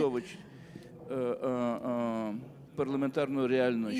You mentioned to build a new parliamentary reality. Это не есть Европа This is Сходня not и не есть Европа Шуткова. Eastern Europe or Central Europe. This is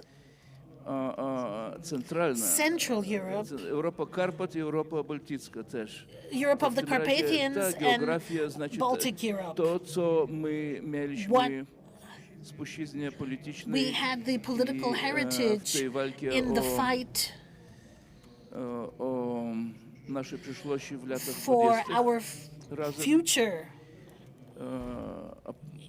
in the nazizmem 1920s. była Katyn, And then we had the a miracle teraz on the Wisła and then pan Katyn, and then wczoraj powiedział Mr. Waśniewski said yesterday that że odpowiedź Moskwy na rewolucję pomarańczową Russia's response to the Orange był ten atak na Ukrainę. To nie jest Revolution was the attack on Ukraine. This is not true. Droga Szaria, to nie jest prawda. Prawda jest, że The to truth jest is that odpowiedź this na is lata 90, response a nie na lata to the 1990s, not to the 2000s. The attack of Moscow na lata 90 is za naszą niepodległość Polski on the 1990s of the independence of our state, of the Baltic states, of Poland, w stronę wolności. To w tym razie which were going into the direction of the West and the direction of freedom. So this is an attack to destroy the Ukrainian nation, as a nation, as the people. And this is a part of our heritage for hundreds of years. Hundreds of years. To był błąd, że This nie was było państwa ukraińskiego, an error that there a was było no tylko państwo Ukrainian state, Ukrainian obojgu nation, narodów. but two nations. To byłoby państwo trzech narodów. And it would have been a state of Czterech, 3 or Białorusinów 4 też. Belarusians as No w tym well. razie teraz, So co my what are we robimy? doing now? Robimy, pan powiedział o to, co spotkało teraz mojego litewskiego What happened to przyjaciela my Latvian friend in Vienna? My wypędzili z Arkadiuszem i z drugimi kolegami Rosjan Removed zaraz Russians z Rady Europy, immediately zaraz. from the Council of Europe. Immediately. Już pierwsza sesja The first session after the invasion. Second, I'm a reporter on the Russian war in the Council of Europe. And I'm building a second report, the first report with the help of Arkadiusz, and it was very clearly stated that it is a terrorist state. It was very clearly stated that Russian employees in international organizations cannot work as agents of Mr. Putin anymore. We can't have a United Nations, a Council of Europe, and the OSCE driven by hundreds of Russian agents who work there, brought in by Russia. Here, Arkadiusz, if Russia is not a member, ta kwota musi być likwidowana. And they brought an amount. These people can't work. In these committees, in the structures of the Council of Europe, in the Council of Ministers. The second thing about the war. Everything is going to about the war to Kiev. Ammunition. Here in Poland, new factories have to be built. So. And if we're talking about reconstruction and building, you need to be number one with the United States, and this is clear. Because you are morally responsible. Poland is morally responsible for the state in Ukraine, and it's doing everything with the U.S.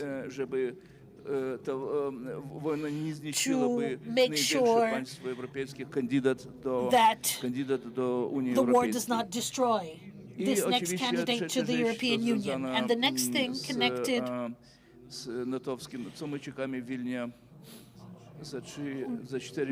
we're waiting for the NATO summit that is to take place in Vilnius at the end of June. Sweden and Finland. Of course, our Turkish friends from Ankara have to say yes, and they will say yes. Sweden and Finland will become members, but that's not enough. Our reality, Romania, Poland, Carpathian states, we need to be armed here and have better structures. These attacks, everything that is going slowly, and it's going to come in this direction, and we need to ensure that it never gets here. The third thing, będzie nasi ludzie tam z wami czy nie? Będzie nasza armia our people will be with you. Jak Rosjanie mówią, na pole bitwy. Will our soldiers be with you on this land? We have volunteers who are working there. Hundreds of thousands of volunteers from Poland, from the Baltic states. They need to be instructors for your army now. You have hundreds of new people in the Ukrainian army. So instructors, there's no time. Hundreds of instructors have to be with you, as you call it, on the front lines. Jak to nazwisko? Na linii nulowej. On the front line. I ostatnia rzecz. And then the last thing, Arkadiusz, thank you. Thank you for doing so much for the truth on World War II. My mother for 4 years was in a camp in Stutów and in the ghetto, and I want to say on my part, as someone from members of the family who suffered through the Holocaust. Russia ruled with Hitler, Stalin ruled with Hitler. In your lands and in mine, my grandmother told me that when the first Russian tanks came, they immediately removed the Jewish bank. Simply, millions of dollars went to Stalin, to Russia. Stalin and Hitler. And from the Jewish side, I want to say thank you. Krótka odpowiedź na pytanie, które jest zasadnicze. Czy wyobrażasz sobie, że Sejm litewski wydeleguje imagine that the Lithuanian Sejm will appoint delegates for a parliament of Central and Eastern Europe, or as you call it. As to the name, we can, of course, come up with something. We talked about this already, and Mr. Marshall mentioned this. Yes, the war is speeding this up. Yes, our voice. And also the voice from the Hungarian side as well. Our voice was the first signal, not just here in Krasiczyn. It was the first signal in general. And Arkadiusz also in the Council of Europe. We will accept this, and I want to say that we also have my ambassador who is here with you. I'm very proud for their work in Warsaw, so we're going to do this. Yes, we will do this. So now I will ask our friend from Hungary if in your opinion, taking into account all of the differences between us, are there any problems, current problems between us despite those? In your opinion, jak myślisz, członków parlamentu węgierskiego, czy taki projekt, such a project of this parliament, do you think something like that is possible? Thank you. Thank you, Richard, for this question.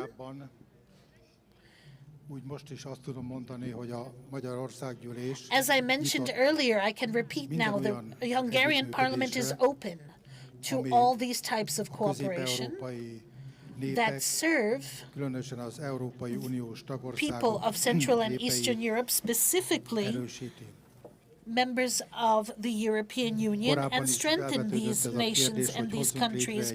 Previously, the question was raised as to create a mini parliament Central and Eastern Europe. We're open to such a proposal. After the elections that took place of a year and a half ago, we need to look at this issue again. But I can say that at present, all the existing instruments and tools need to be taken advantage of. All of these formats that the parliamentarians participate in. I'm not talking about just the Council of Europe, which is a very important forum. Our colleague from the Hungarian delegation, I was a member from 1994 and 1999. There's other forms of cooperation, parliamentary cooperation, that work. And I see the Committee for European Affairs or European Matters that at the European level is COSAC, and we also have the V4, and we normally agree upon our stances, what problems we're going to focus on during the plenary session, just like the Benelux states do to establish their common stance. And 2 years ago in Sarospotok, there was a meeting of the V4 before the EU summit, COSAC, and we were able to convince the Czechs on the energy issue, coal energy issue, to stand on the Polish side. We needed 2 nights and 20 liters of wine to create a common stance. This was not easy. And we need to take advantage of the formats that already exist. We always say that the mother of a deaf child doesn't understand them. When we joined the European Union, they introduced the salami tactics. They kind of cut us into pieces. That's why Hungarian agriculture did not receive adequate support, and I can say a lot more on this topic. So I do think that we need to look at all of these organs and bodies, parliamentary ones, one by one, and of course, in first order, the war issue needs to be solved. We need to find a peaceful solution. And the most important thing is to make sure that our voice in the European Union is heard. We don't need to fight just in the East, but also in the West. We don't need to just use weapons, but also ideology. And in preparing for the Hungarian presidency, which is going to take place in 2 years, we would like to introduce a new doctrine to finally be full-fledged members of the European Union and with equal rights of the Western states, so that this double standard can be annihilated and removed. Let's give an example. Who's giving the biggest support to Ukrainian refugees? Poland. Hungary accepted 1.5 million refugees. A lot of them treated it as a transfer country, but we do really give the huge amount of humanitarian assistance. And I myself sent goods, organized the transport of goods to Ukraine. I want to say, how much money did Poland receive from the European Union? How much support did Hungary receive from the European Union? The second issue, migration. From 2015, we keep repeating that this is a huge challenge for Europe. We have built the fence. And the fact that in Berlin there are 3 million migrants, this is thanks to the fact that we closed the Balkan route. When are we going to receive 1 euro cent for financing this? The Hungarian budget from its own funds is building these means, not just in protection of Hungary, but the protection of the entire European Union, because what's happening on the southern border is crazy. There is human trafficking taking place. So our common good is to have a common voice. And speak in a common voice to the European Union. There are some differences. Of course, Hungary does not give weapons, but we do provide humanitarian assistance, and we're doing this for Ukraine to become an EU member state. A specific example, how we can commonly come together in an issue, for example, in Hungary, the annexation the accession took 10 years in terms of Ukraine or Moldova. On the diplomatic front and the legal parliamentary, we need to be able to fight all of these limitations and barriers. We're ready to cooperate with Poland, and one thing is certain, that Mr. Prime Minister Viktor Orban has never left a Polish Prime Minister in need. They always presented a common stance. We fought together, and we would like to be equal partners of the European Union. This has not taken place yet. This is how we see this issue, my dear friend. That's a very important declaration. And these formats, these various formats that we participate in, or certain countries of the region participate in, they do function, and we need to make sure that they function as best as possible. Is it not worth thinking about a meeting, as you call it, a mini parliament, of representation from the entire region? Of course, there would be difficulties, but in issues such as accepting Ukraine in the European Union, this would be a common issue. There are others that want to join the EU, but their doors are closed. I'm talking about North Macedonia, Albania, Montenegro, amongst others. So I think that this is worth thinking about, and I want to now ask the third Richard Cole from Latvia, please.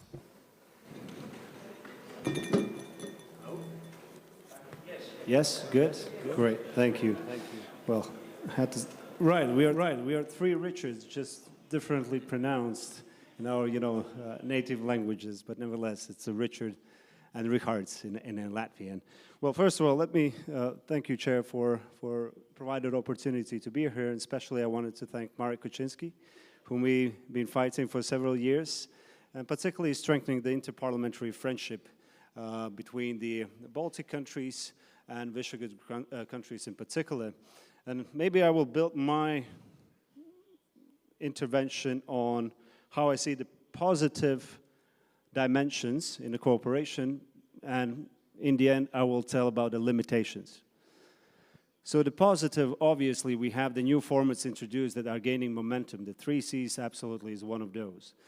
We just hosted the Riga summit last year. Bucharest is hosting the next one, and we see the US in coming months will finally join the 3 Cs fund as well.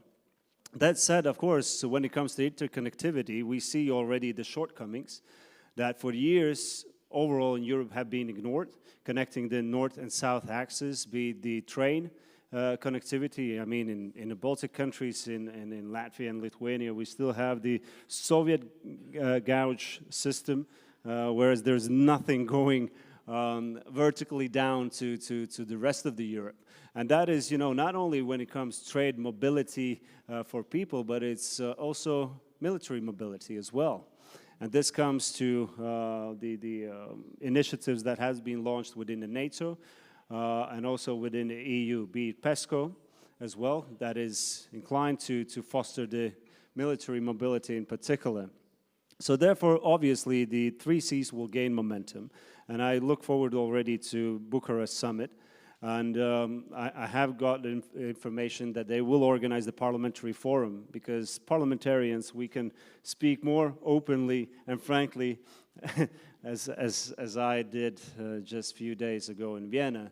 But at least we speak, direct language and not going about. This said, yes, with Marek Kuczynski, actually, when he was serving as the chair of Foreign Affairs, for the first time we organized the Baltic and Visegrad countries chair of the Foreign Affairs meetings. And it was particularly created in informal ways, so we could exchange our views and positions and network.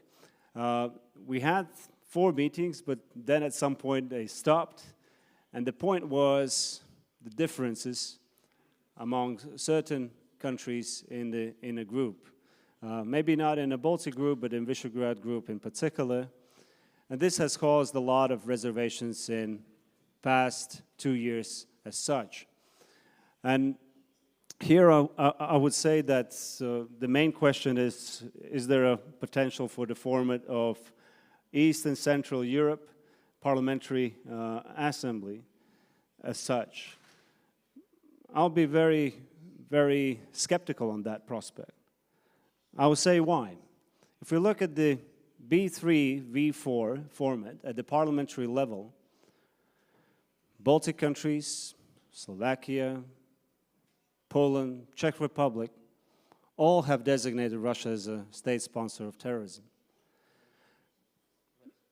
Yes, all previously mentioned countries have condemned Russia's aggression in Ukraine. And I'm talking about at the parliament level, the highest legislator in each of our countries. There's one country that hasn't done that. That is missing out. I mean, I have become famous in a few days talking about elephant in the room.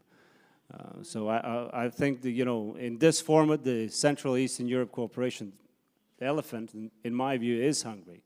Unfortunately, as much I wish to, tell myself that it's other way around.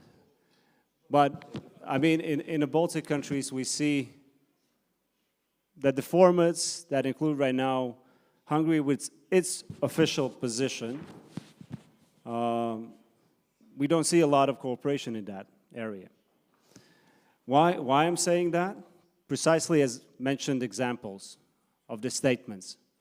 The statements at the highest legislative level that clearly states position not only of the politicians, but directly elected individuals who represent the people altogether.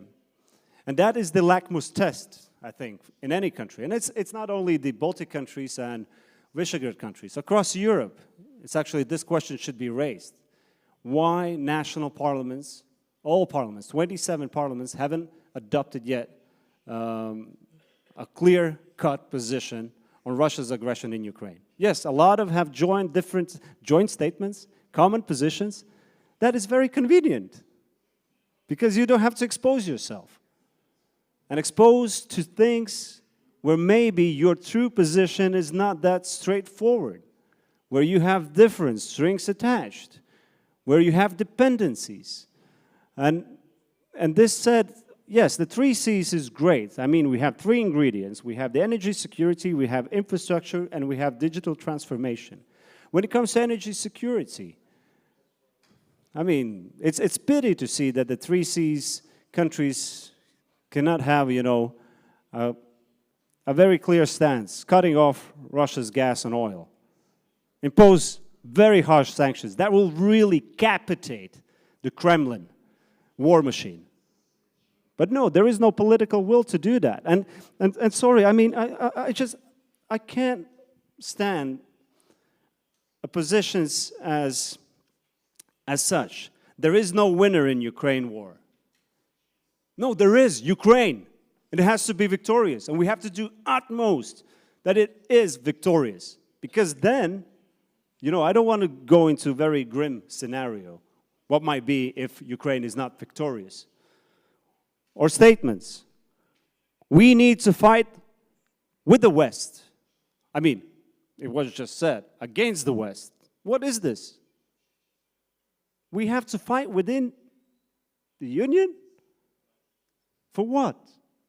I mean, that is not the rhetoric that has to be when Europe needs to be united as ever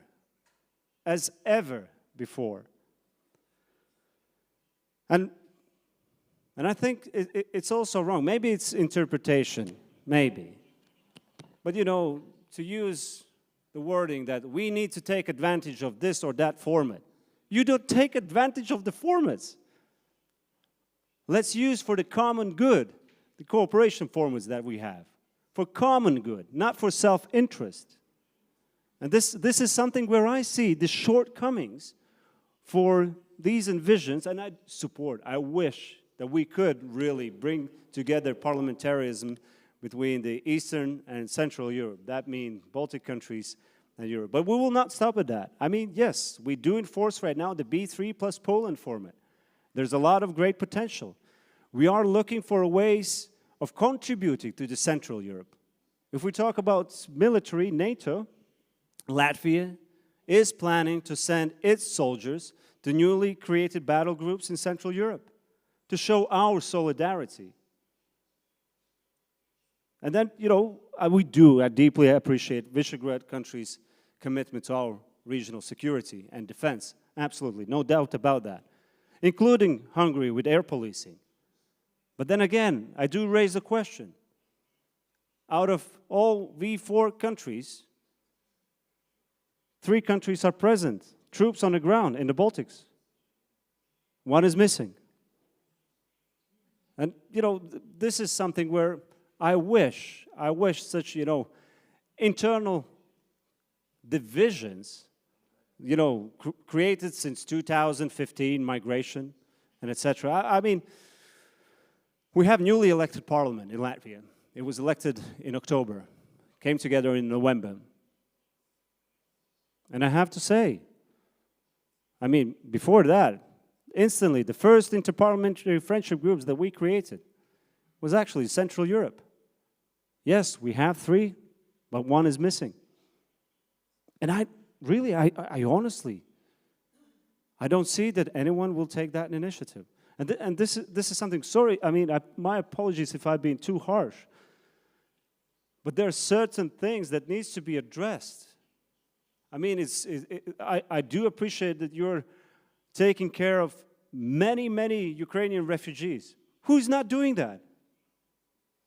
Tell me, who is not doing that in Europe?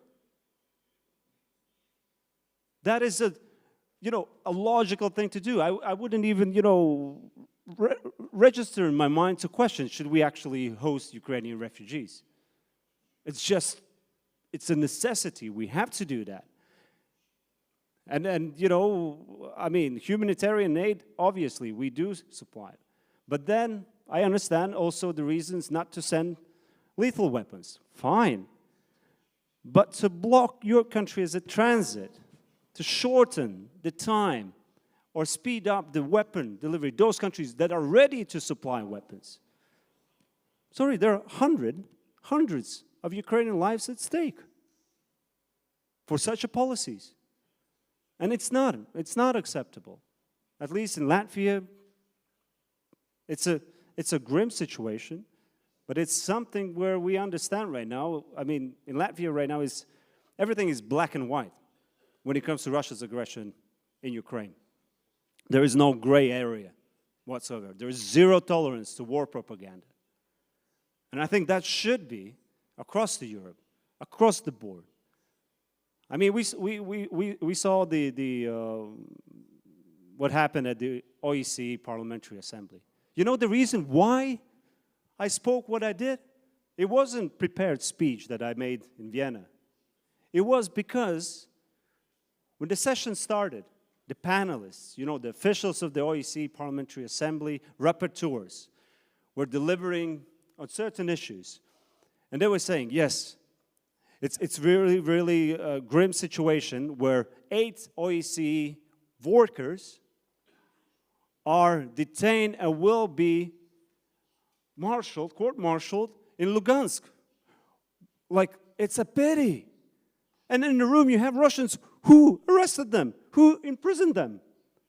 And then you have, saying like, it's nothing we can do about it. And my reason why I intervened was that suddenly what I heard was business as usual. The talk was business as usual. We'll have winter session, let's talk, let's have the tick in the box, and let's meet in Vancouver in summer. No, it cannot continue that way. So in parliamentary dimension, where I see before the parliamentary assembly between Eastern and Central Europe is being created, let's have this unity in regional institutions. Council of Europe, we managed to do that. 2019, we set up the Baltic Plus group. What they did, they worked really shoulder to shoulder for internal procedures to find a way to expel Russian delegation. So when they were that close to do that, we all know what Russia did. Russia said, oh, this organization is not for us, we are leaving. But obviously they knew that their certain part is on fire and they will be kicked out. So right now at the OEC Parliamentary Assembly is the same thing. And this is where we need Hungarians as well on board. Look, I was really thrilled to hear your delegate who's speaking totally different than your prime minister. And it's just, what is the messaging? And if we can show that we are united in these international formats, then we can go ahead and build lasting cooperation to parliamentary assemblies, as Mr. Terlecki suggested. Thank you. Dziękuję bardzo. Thank you very much. Emmanuel zgłasza się do głosu. I can see that Emmanuel wants to take the floor, but let's first listen to Vyacheslav Rublev, a representative of the Verkhovna Council of Ukraine, and then our Polish parliamentarians, and I believe we will have the answers from both sides. Yes, please. Thank you. First, I wanted to thank the Polish, Lithuanian and European nation for supporting us from the start of the war and supporting us to this day. I am sure I'd like to break my address into three blocks. The first concerns the war. The second concerns the joint policy, joint bodies, and the establishment of a particular parliamentarian assembly of Central European countries that would deal also with economic policy, because it is absolutely necessary to survive in these circumstances. We are very thankful to your country, and we realize how much you do fighting our common enemy. In our history, our enemy has always been the Russian Federation, that once was called the Russian Empire, the Tsarist Empire. It's always been looking for ways to divide us in our history. War has proven who our friends are, we have a shared history, and we can take it to new levels, we can be proud of it, we can present it as an example of European countries standing together. I believe that Russians are closer to Mongols, and their mentality is certainly not European mentality. Yes, we're speaking about war, and we fully realize that. Thank you very much, Mr. Manus, that you were talking about the soldiers who should be training our troops. We have an increasing number of our soldiers who must be trained. Today, Lithuanians, Latvians and Poles have their experience and they are training our future soldiers. May I say that from the start of the war, Luxovir, the organization that included Irish, Americans, and also soldiers of your states, have Знову ж trained several таки, хочеться thousands of the наголосити на тому, military що who are at the дійсно line of the зброя front повинна today. May швидше I also приходити до нас. І emphasize повірте, that я знаю дуже багатьох weapons військових, які мені should навіть reach сьогодні our дзвонили і country дякували вам за faster, ту підтримку, яку ви надаєте. Вони сьогодні повертаються на ротацію в область на 10 днів, але сьогодні вони вже працюють на іншій техніці, яка є європейська. І повірте, вони її дуже швидко вивчають. Напевно, в рази швидше, чим це було в нормальних умовах невоєнного часу. Що хочеться сказати для тих парламентарів, які в інших країнах і, напевно, не відчувають такої гостроти, тому що, знаєте, для того, щоб відчути війну, ти повинен бути в тій країні.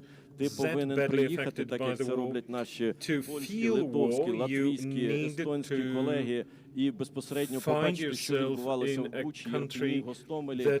Я думаю, що ми можемо на міжпарламентських зв'язках запросити тих депутатів, які ще думають, що це якась не війна, а якесь просто втручання Російської Федерації. Коли ви на свої власні очі, так само як ми, українські парламентарі, побачите ті жахи війни, ви зміните свою точку зору. Тому що так само і країни ваші, які були в Варшавському договорі, відчували вплив Росії тоді. Просто, напевно, пройшло забагато часу, і ви вже не відчуваєте того, що яка це біда, коли Росія приходить своїм руським міром на ваші терени. Тому я вважаю, що сьогодні парламент України готовий запросити і показувати. Я також своїми колегами був 4 квітня після президента. Це Бородянка, Буча, Ірпінь. На жаль, ми бачили ті всі жахи війни. Я б не хотів би, щоб, напевно, ваші діти це бачили. І ваші діти страждали від того, як наші. Від повітряних тривог, коли вони ховаються в садочку, в підвал, коли вони не можуть проводити нормальне навчання. Коли сьогодні ми думаємо, як забезпечити процес навчання в тих територіях, де принаймні менше ракетних атак. А там, де їх більше, просто ці діти і батьки шукають можливість десь їх забрати на західні терени, там, де принаймні можна забезпечувати хоч якийсь навчальний процес, хоча ці тривоги не дають нормально вчитися дітям. Тому я сьогодні вважаю, що війна – це справа загальна в всій Європі. Сьогодні дійсно, дякуючи вам, ми на цій передовій маємо зброю, маємо чим боротися. Але повірте мені, ми робимо все, щоб війна не докотилася і до ваших парламентів, особливо тих, хто це не розуміє. Я вам скажу, польська, литовська, латвійська, словацька делегація, болгарська делегація, які в нас були і бачили, вони мають зовсім іншу точку зору на війну, і вони зовсім мають іншу точку зору на ту підтримку, яку сьогодні надають Україні. Що стосується нашої спільної європейської політики, дивіться, вона давно на часі міжпарламентського утворення, яке могло, напевно, стати сильним голосом і взяти ті країни, які сьогодні є не членами, а які хочуть бути членами Європейського Союзу, такі як Україна і частина Балканських країн. Я вважаю, що сьогодні ці країни повинні мати право так само голосу, принаймні дорадчого, через наших сильних союзників, Польщу, Литву, Латвію, Естонію в європейському світі, в європейському парламенті. Сьогодні, напевно, проходить такий Рубікон, що кожна країна, кожен парламент, кожна людина повинна визначитись, по яку сторону вона стоїть. І тут немає напівтонів. Тут дійсно, як сказав наш литовський товариш, він сказав, що є біле і чорне. І я вам скажу, напевно, воно найкраще відчувається в тій країні, яка сьогодні воює. Що стосується наступного нашого європейського розвитку, відверто я вам скажу, що, напевно, кожна Україна сьогодні відчуває себе частиною Європи. Кожен українець, тому що сьогодні серед наших друзів, родин, близьких і знайомих дуже багато воює. Сьогодні багато наших сімей знаходяться в Республіці Польща, в Литві, Латвії, Естонії, в Словакії, в інших країнах Європейського Союзу. І ми розуміємо, наскільки ми ближче ментально до вас, і наскільки ви до нас відноситесь, до наших дітей і сімей. Тому що мінімальна кількість чоловіків виїхали за кордон, і то в основному це люди, які або старші, або з інвалідністю, які не можуть воювати. Всі інші because only a small number of men left. They are either the elderly or those who cannot carry arms. All the others are there, and also on the front we do anything to win. This is a war of civilizations, of views, of the Asian, Eastern and European view, and we are making sure to step among the European countries, to be among them. Speaking of economy, when you have no power supply, it's very difficult to develop your economy. And I must say that by the Polish border, the situation is still quite good, like along the border of other European countries, but the further you go east, the worse it is. We're thinking about moving business, moving enterprises. I believe that we also need to establish some business partnerships in Poland, and we can be reached by the enemy's rockets, and the front is also closely connected to economy. It calls for all the supplies, and I believe that we will have appropriate documents from the Ministry of Infrastructure and Defense. That is a ministry that is capable of providing all the production, all the deliveries, to allow us continuing our fight. May I emphasize that we in Ukraine are ready to accept all the parliamentary delegations or the governmental delegations to demonstrate the cruelties that have happened, so as to see make you see all those horrors. Now, perhaps an assembly of our parliament probably should work in Kyiv. Professor Władysław Bartoszewski, yes, please. Distinguished ladies and gentlemen, you know, Polish participants of the panel will be short. Yes, I'll try to be very short, but I must say something about what Richard said. I absolutely understand Richard's frustration. He had a fantastic meeting. He made it the 3C initiative in Riga, and there were 2 delegations missing, Hungarian and Austrian. And perhaps that is why we all agreed on all the subjects connected to Ukraine, Russia, and the international approach. I'd like to notice, and here I turn rather to what you said, Mr. Marshall, if an institution doesn't work, either you need to reform it or you need to walk around it. So when there are problems in approaching Russian Federation among some European states, you need to create a coalition of the willing and focus on positive actions, not only on negative, because this is frustrating. And after the 24th of February last year, the geopolitical situation changed absolutely in Europe. Not everyone has noticed that, but the United States did notice, which is the most important aspect of that issue. And members of the 3-city initiative noticed it, the Baltic 3, the Visegrad 3, and many other states. And we see that the duo that has given power to Europe for tens of years, the French-German duo, did not pass the exam because of dependency on Russian fuels, Nord Stream 2, and neither politically nor militarily. Suddenly, there was vacuum in Europe, and life hates vacuum. Now we have the Visegrad 3 and many other countries. I'm not listing all of them. I nagle się okazało, że w porozumieniu z Amerykanami, z Brytyjczykami, z Kanadyjczykami, nawet z Japończykami, z Australią jesteśmy w stanie zaoferować zupełnie inne rozwiązanie polityczne, już nie mówiąc o militarnych, światu, no i przede wszystkim Ukrainie. I to jest, i tutaj rzeczywiście, jak Richard słusznie powiedział, nie ma powrotu do tego, co było. That is not going to happen again. I my musimy tę szansę wykorzystać, We dlatego że must my mamy use tutaj this jako państwa opportunity regionu because as the states of that region, we have an opportunity to play an absolutely different role. We can go boxing for bouts at a higher weight classification than we are. And that is how we are treated by our main allies on whom our national security depends. That's how we are treated by the Americans. Let's not cheat ourselves. There is no European army.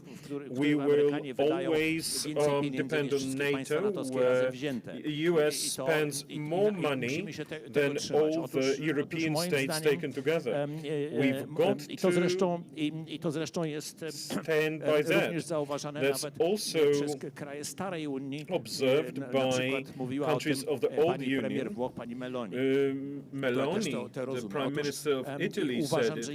And I believe that there is a role that parliaments of the states should play. Those whose approach to the Russian Federation is black and white, as it should be. There is no nuancing. They are criminals, even if President Biden says that an international court should be set up to judge those who have committed genocide and crimes against humanity, not only those who perpetrated them, but also those who commissioned them. Who did Putin? Nobody else.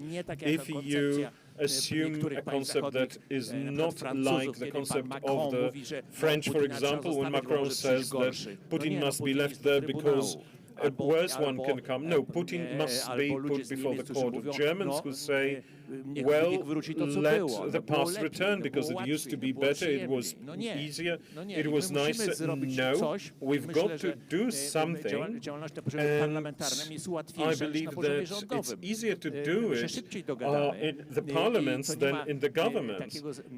And when you have 27 prime ministers meeting, that it's not an easy talk, because we have absolutely different interests, but we parliamentarians can make a pressure on our governments, and I here support the initiative of the Marshal. We need to do something. Doing nothing in the Catholic Church, we have that sin of not acting, of inactivity. We cannot neglect the sin of neglect. We cannot neglect helping Ukraine.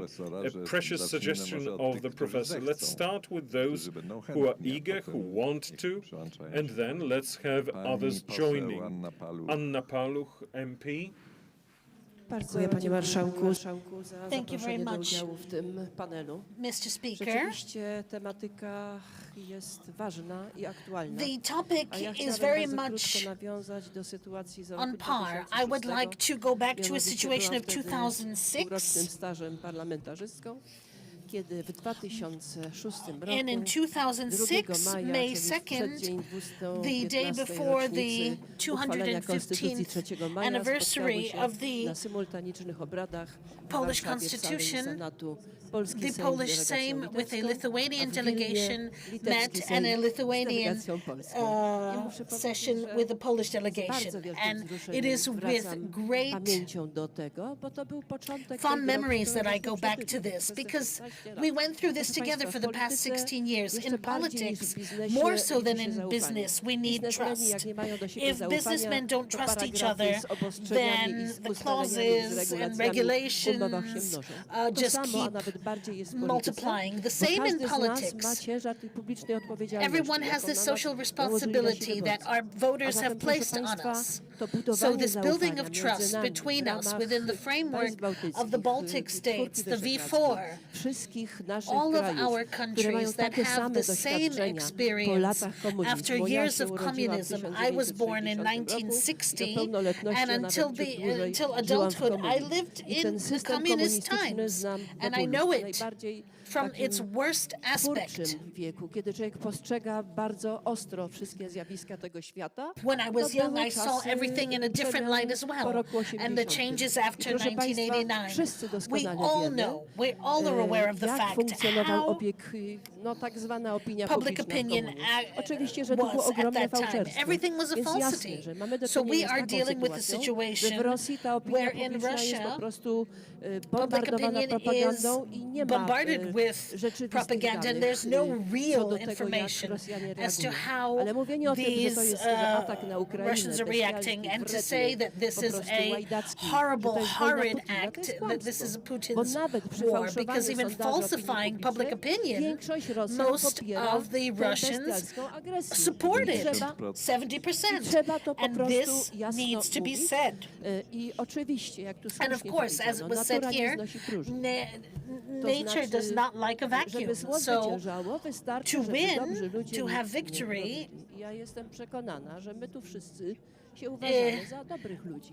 good people have to do something. The Ten Commandments are here, and it's treated very seriously. So we have a responsibility as representatives of our states to try to attempt to make sure that our voice is heard in Europe, so that we're able to talk to each other and go out into the EU, to our Europe with our message, because our message is stronger. And this was shown in the past 12 years. What happened in 2014 when Ukraine was attacked and Crimea was taken? Our nations, there was no leadership, and everybody was looking. I don't want to use a bad comparison on what the Russians were doing. If there is no spark that will give the impetus for reaction, then it's the way it is. So it's high time that we try to come to an agreement to let people know that our voice is significant. And we have so many years of experience. I went to the acquis of our two nations and these several 300 years. Too bad it wasn't the Republic of the Three Nations. We wouldn't have to deal with this Russian oppression on such a scale as we did, as we experienced it. But ladies and gentlemen, if we refer to this, it's because we're proud from these relations that so many nations together were able to agree to find something common and to ensure a space of freedom,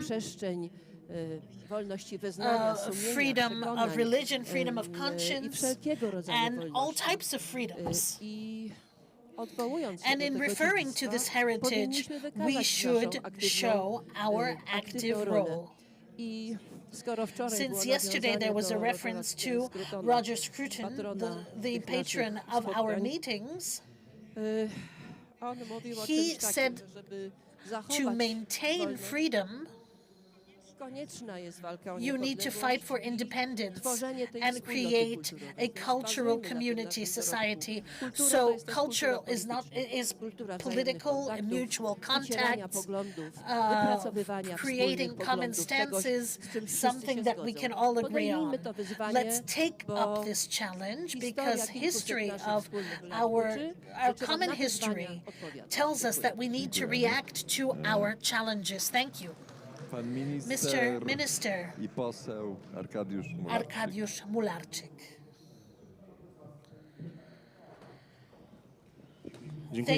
Thank you very much. Thank you, Mr. Speaker, for inviting me. I want to say that undoubtedly our region of Central and Eastern Europe, Europe of the Carpathians, has a common heritage, historic, cultural, World War II, communism.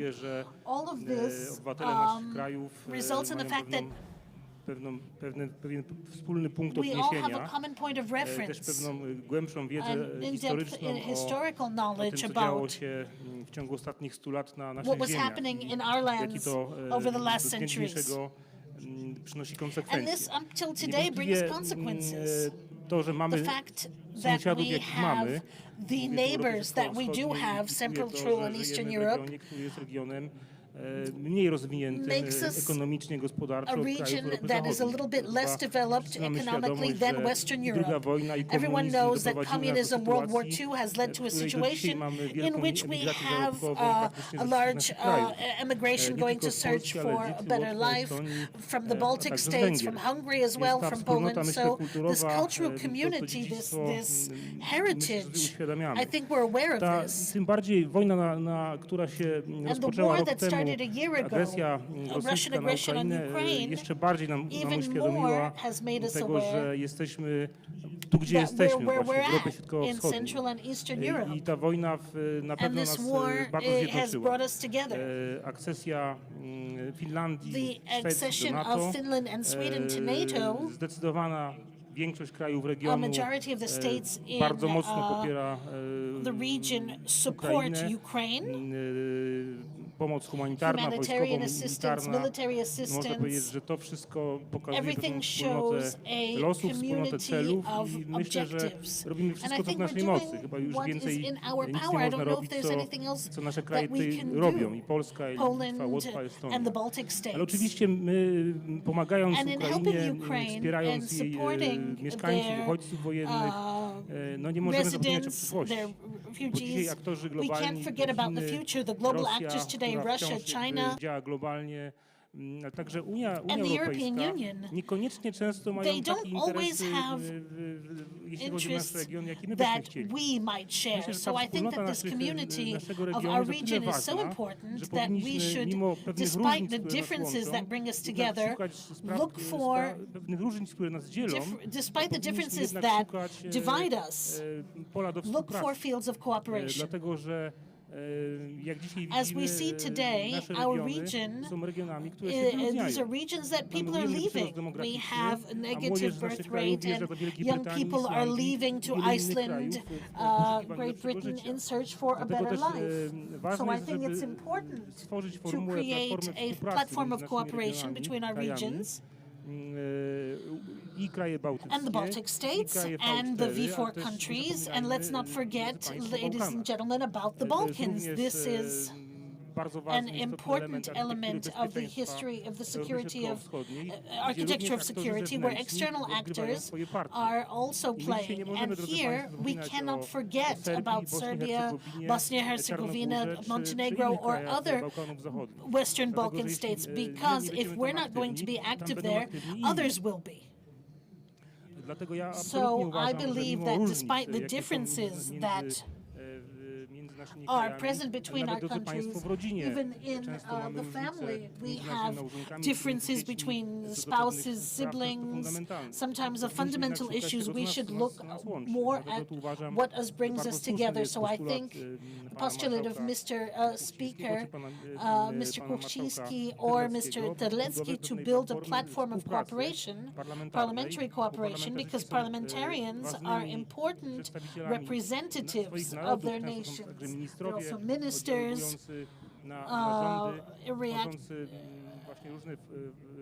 creating various forms of cooperation, building such a platform that can bring us together. There's a lot of issues that are of significance. Economic relations, cross-border, transport, air connections, cultural cooperation, economic. So this field of cooperation is huge. So we have a community of interest to build such a platform, being aware of the fact that there are issues that do divide us. But we have no other choice, because in another case, we will be divided by various global actors. And I think that today this war that is going on in Ukraine has brought us together. Undoubtedly, under the leadership of the United States, our stance, Poland's stance, the Baltic states, has given America the opportunity for global leadership, because if the stance was that of Poland was that of Germany, then I think Ukraine would be in a much worse position. So Poland, the Baltic states, have given America the opportunity to build world leadership. And I think President Biden and U.S. administration sees this, because it's a situation where the U.S. could build its leadership after removing itself from Afghanistan. So I think it's an opportunity for the U.S. to invest in Central and Eastern Europe in the economic sense, in the military sense, and in the energy sense. And I think that we as parliamentarians, we need to communicate this, going to Washington, meeting with American politicians, with think tanks, that this is an opportunity for America to strengthen Central and Eastern Europe and create a stable region in which our residents can live and not migrate to France, Iceland, or other Western European nations. In terms of Ukraine,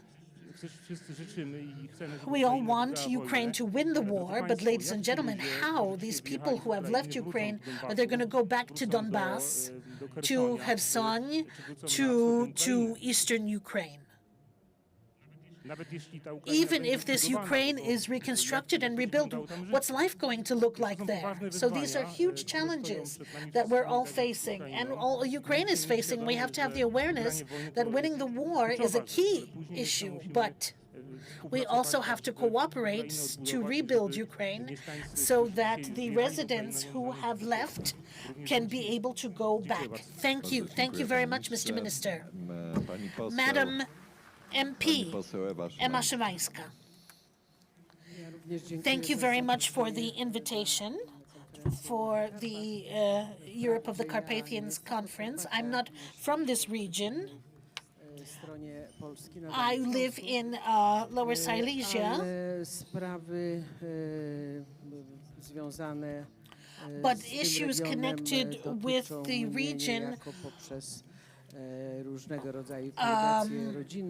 are connected with me due to family relations living in the area, so I do very happily participate in these meetings. I have been listening to all of the panelists, and there was a very strong emotional voice from our colleague from Latvia. I think it was very good that this resounded, because sometimes to be able to make the right decision, you need to hear all of the positions.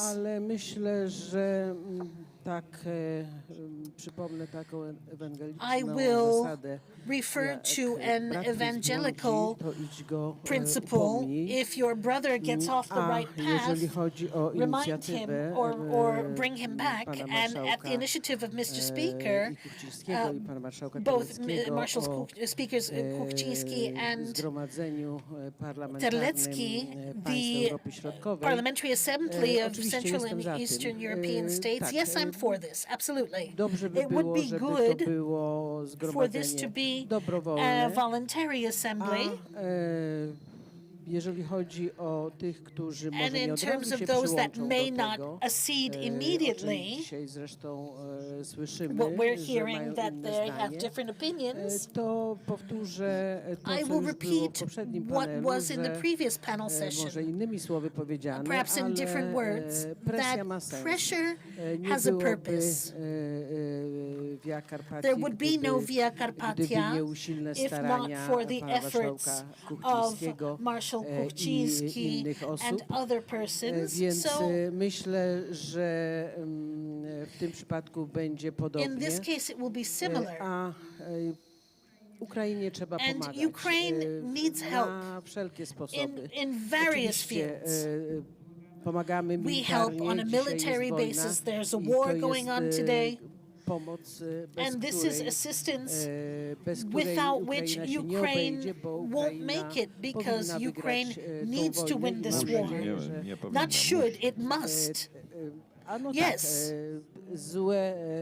za miękko I powiedziałam. didn't say it Musi strongly wygrać enough. tą It wojnę has to win this war. i bez tego And nie without będzie this, wolnego there will be świata, no free world, nie tylko w tej not in części Europy, just this part of ale Europe, ogólnie. but in general. I myślę, że wielu już w And Europie many to in Europe have zrozumiało, already understood chociaż this.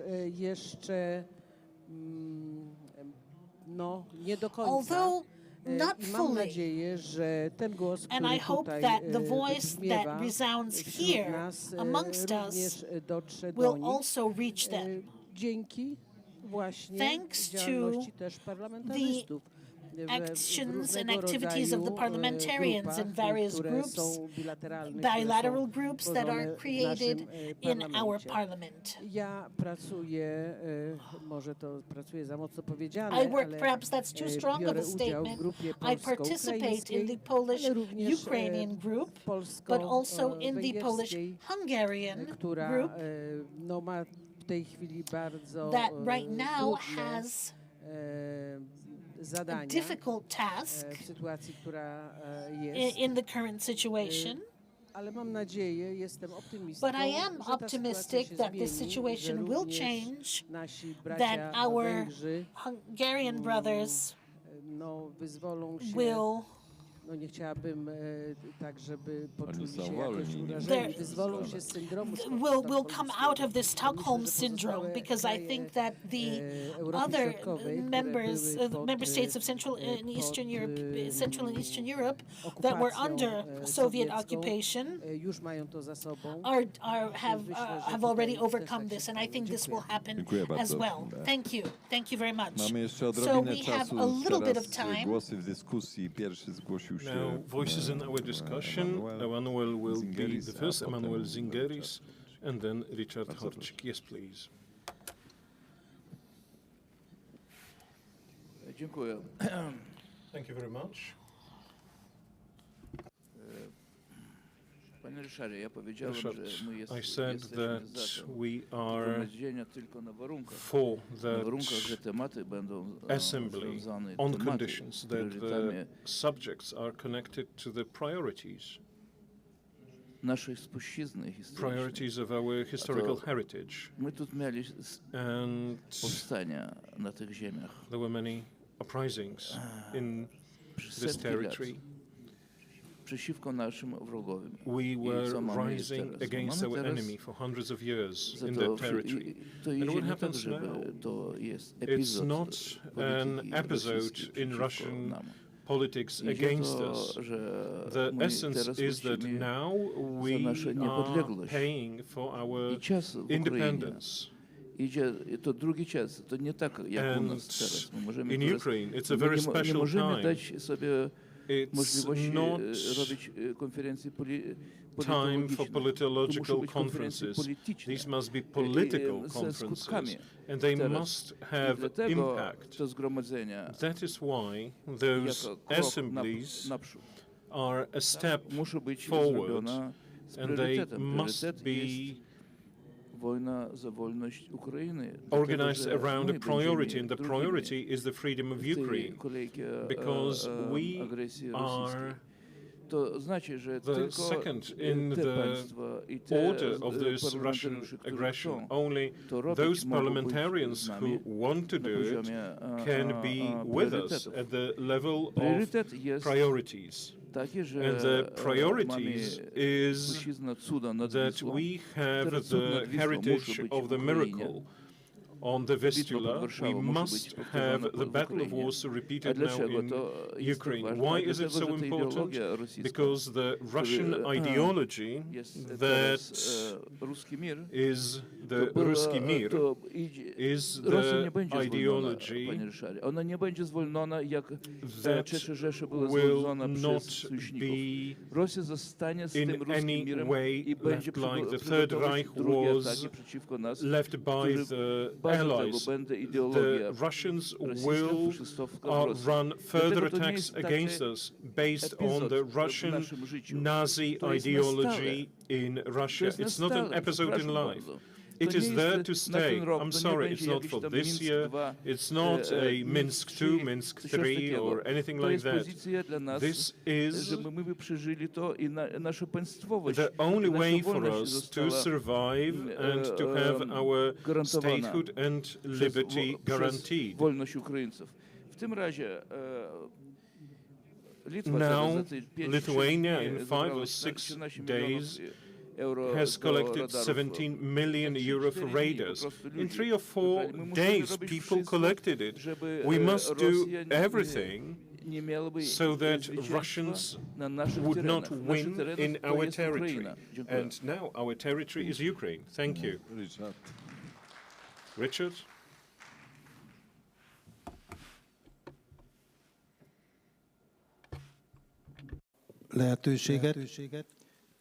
Thank you very much for this opportunity.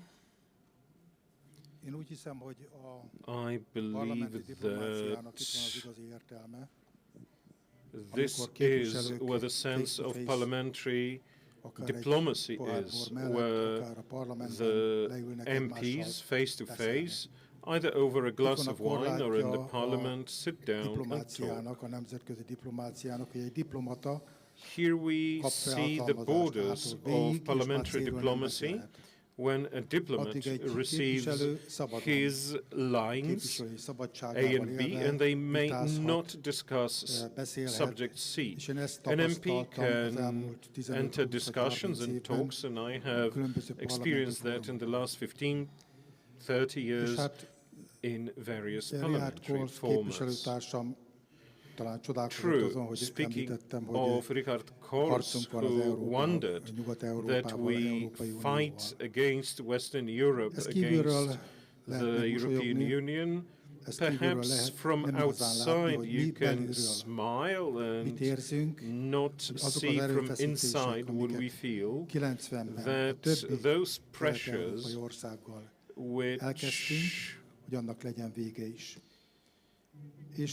those tendencies that we started in the 1990s, that we started, that we could now finish them.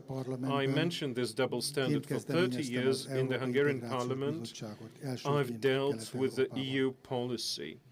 I was the first to start the talks about accession.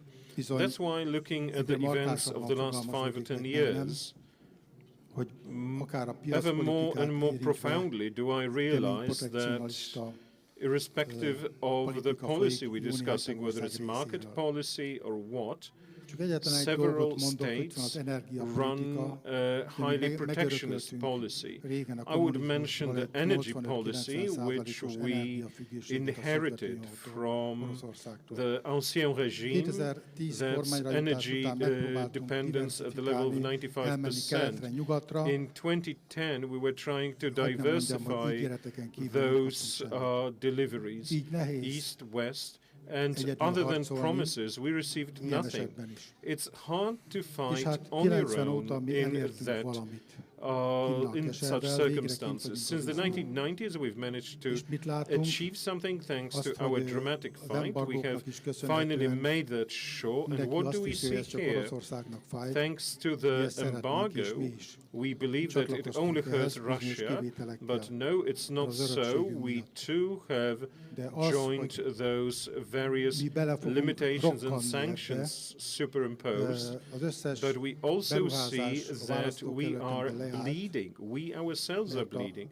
I can see that investments have ceased in my constituency, and all those embargoes that since 2014 have been in force, I don't know how many billion forints they cost the Hungarian budget.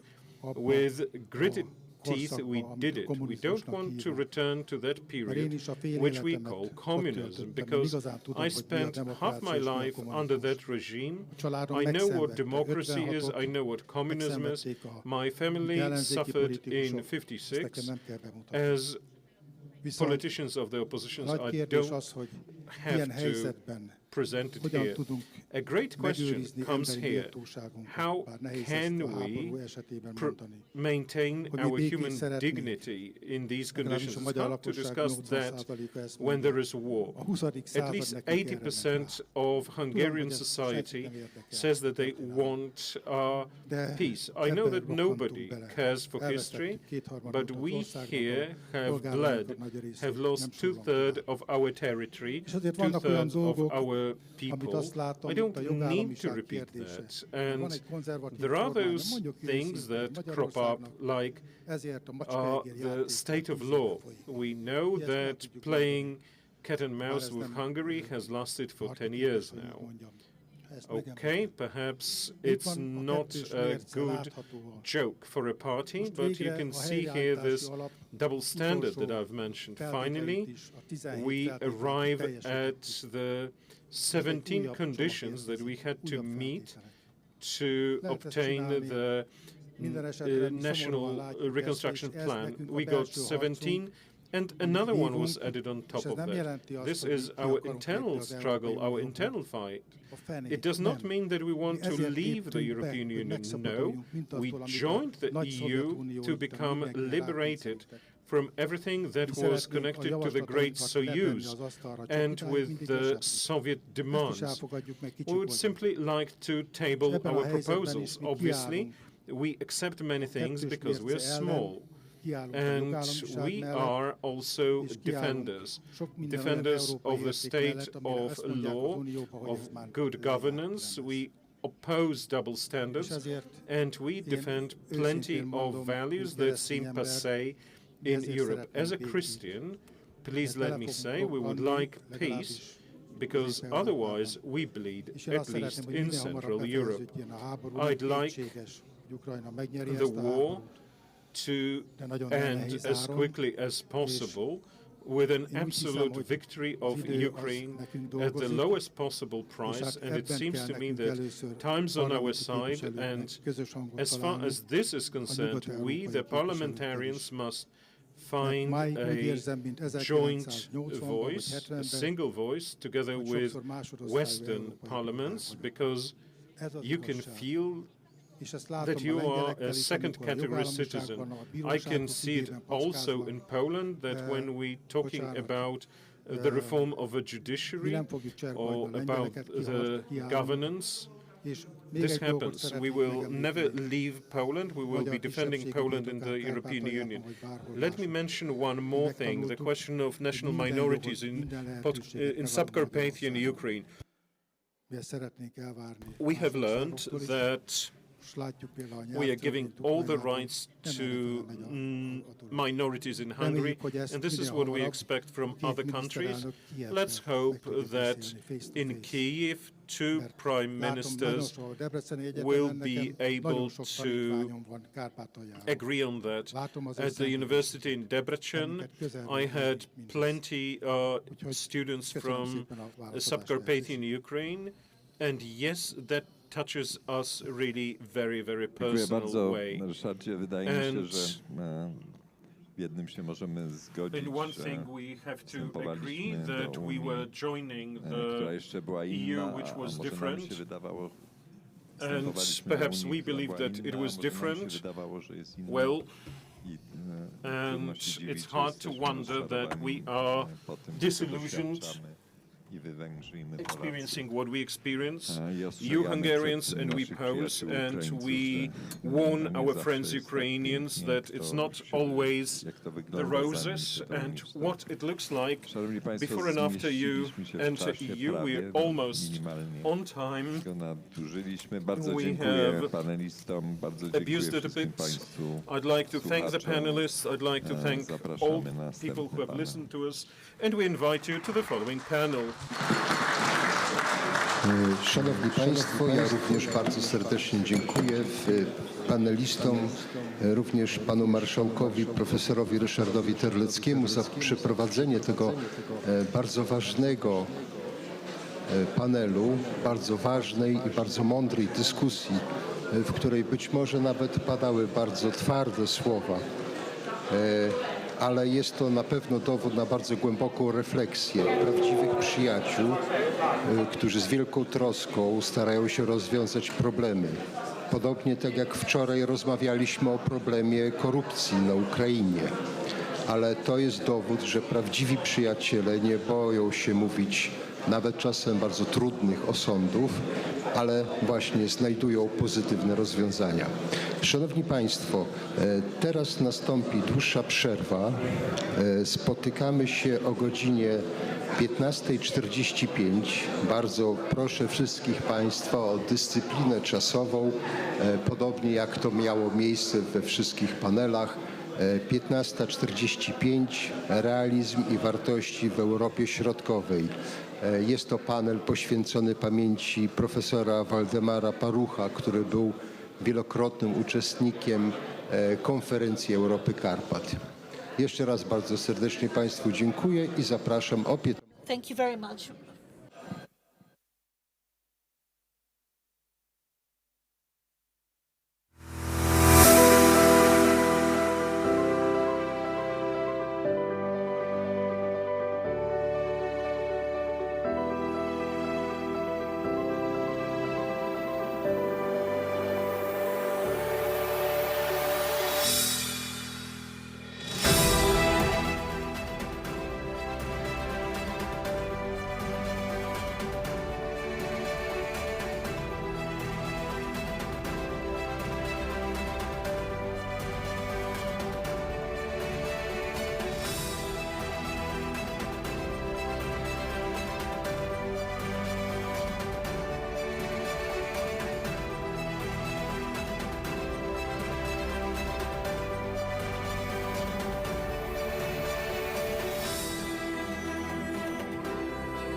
Spotkanie polityków, samorządowców i naukowców w Krasiczynie odbywało się w cieniu ukraińsko-rosyjskiego kryzysu i dlatego temat bezpieczeństwa w Europie Środkowo-Wschodniej zdominował dyskusję.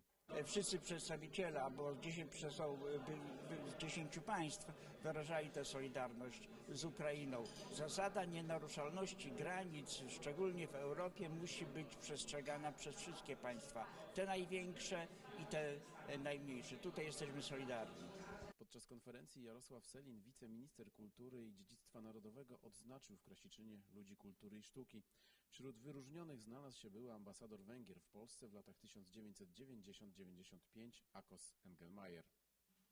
Jestem niezmiernie szczęśliwy, że strona polska i niestety strona polska częściej niż moja strona doceniała to, co ja robiłem. W drugim dniu konferencji Rządowe Centrum GovTech zaprezentowało cyfrową Europę Karpat, której celem jest zwiększenie rozpoznawalności i atrakcyjności regionu. To wspólna inicjatywa Sejmu i rządu. Zapraszamy serdecznie, już teraz można zajrzeć na naszą stronę internetową i zapoznać się wirtualnie z Karpatami. Można, jeżeli ktoś jeszcze ma okulary wirtualnej rzeczywistości, to jeszcze wzmocnić swoje doświadczenie bycia tutaj w Europie Karpat. Europa Karpat to także młodzi twórcy wyróżnieni w ramach konkursu na cyfrowy komiks o legendach podkarpackich. Laureatką została młoda wrocławianka Nel Kowalska, która przedstawiła genezę powstania nazwy Bieszczady. Jak San stwierdził, który był przywódcą wioski, stwierdził, że osiedli się właśnie tam i prowadził taką mini wojnę z Biesem, który tam te tereny zajmował. Część plenarną Europy Karpat zakończyła prezentacja możliwości inwestycyjnych w ramach Funduszu Trójmorza oraz Programu Inwestycji Strategicznych Polskiego Ładu.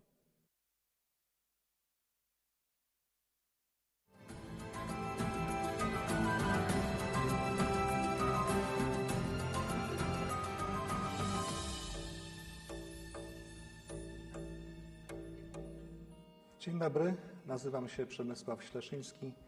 Jestem profesorem w Instytucie Geografii Przestrzennego Zagospodarowania Polskiej Akademii Nauk. Jestem także członkiem Polskiego Towarzystwa Geograficznego, a jestem tutaj, żeby zaprezentować Państwu Atlas Wyszehradzki. Jest to wspólne dzieło dwóch instytucji. Instytucji Współpracy Polsko-Węgierskiej im. Wacława Felczaka i Polskiego Towarzystwa Geograficznego.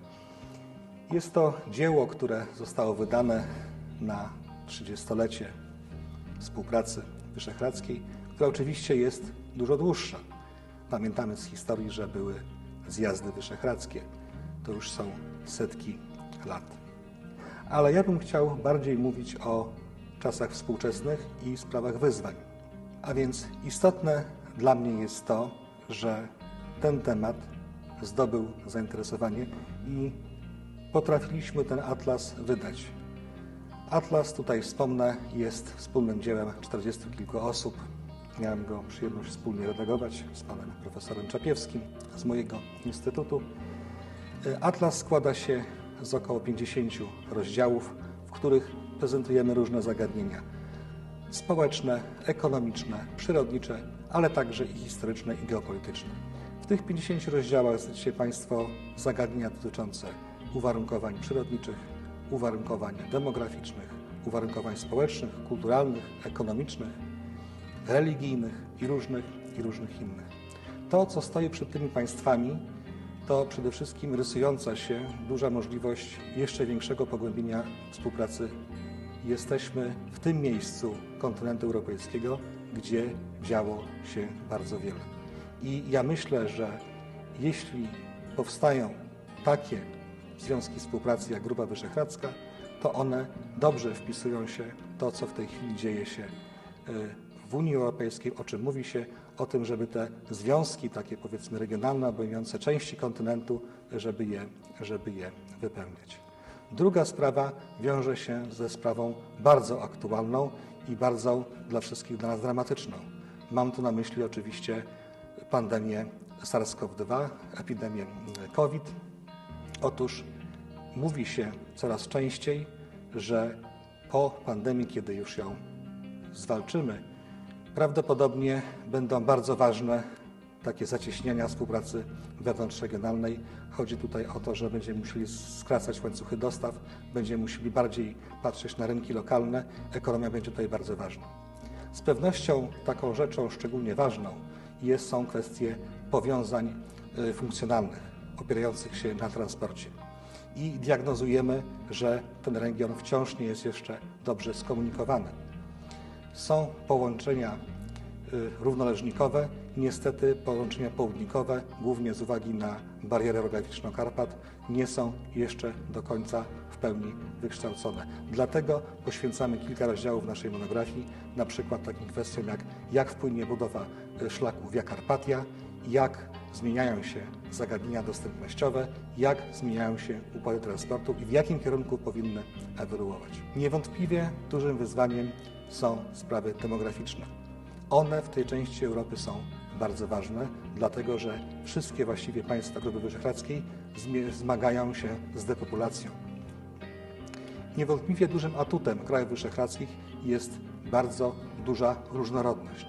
Różnorodność ekonomiczna, demograficzna, społeczna, ale także kulturowa. I sprawom kultury i sprawom generalnie takich powiedzmy kwestii historyczno-secesyjnych poświęcamy kilka rozdziałów. Wierzę, że ten atlas może przyczynić się do jeszcze większego pogłębienia współpracy.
Zewnętrzna granica Unii Europejskiej to ciągłe wyzwania. Jako program współpracy transgranicznej Polska-Białoruś-Ukraina wychodzimy im naprzeciw i z funduszy unijnych wspieramy rozwój pogranicza od prawie 20 lat. Wspólnie budujemy i ulepszamy drogi, przejścia graniczne, oczyszczalnie, wodociągi i szpitale. Wyposażamy służby medyczne i ratownicze w nowoczesny sprzęt. Przekazujemy wiedzę i doświadczenie. Wspieramy ochronę i promocję dziedzictwa kulturowego i przyrodniczego. Rozwijamy edukację i turystykę. Ożywiamy współpracę i budowanie partnerstw. Z programu na lata 2014-2020 kwotą 170 milionów euro wsparliśmy prawie 160 projektów z udziałem 400 partnerów po obu stronach granicy. Pomagamy też sąsiadom z dotkniętej wojną Ukrainy.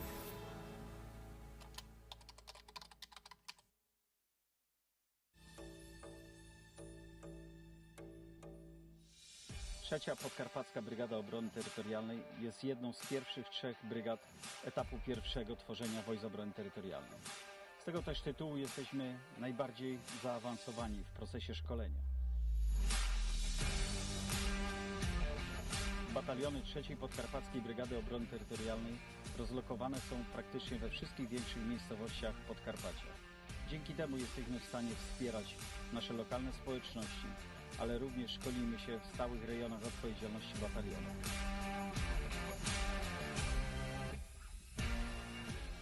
Działania 3. Podkarpackiej Brygady Obrony Terytorialnej ukierunkowane są w tej chwili przede wszystkim na zwalczanie skutków pandemii. Nasz tygodniowy wysiłek to ponad 1500 żołnierzy zaangażowanych w działania w szpitalach, placówkach medycznych. Ramię w ramię z policjantami weryfikuje przestrzeganie kwarantanny. Oddajemy krew. Jesteśmy w Regionalnym Centrum Krwiodawstwa i Krwiolecznictwa i jego terenowych oddziałach. Pomagamy w administracyjnych sprawach, w stacjach sanitarno-epidemiologicznych, ale również pamiętamy o kombatantach i seniorach. Dowozimy ich do punktów szczepień, dostarczamy im obiady, lekarstwa, czy dowozimy do placówek medycznych. Trzecia Podkarpacka Brygada Obrony Terytorialnej jest zawsze tam, gdzie potrzeba. Wspieramy nasze lokalne społeczności. Dbamy o naszą małą podkarpacką ojczyznę. Дубинська волонтерка на Конторській і всі дубинчани, і всі біженці, і наші військові щиро дякують Жекові Горбінському і всій громаді Хелма за таку посильну допомогу. Разом ми сила, разом переможемо. І ми за них допомагаємо, а ви допомагаєте нам. Слава Україні! Героям дякуємо! І Польща, дякуємо вам! Дякуємо, щиро дякуємо. Дякую поліцейській соціальній асоціації Польщі за надану нам допомогу, які ми допомагаємо біженцям, воєнним і всім. Дуже дякую.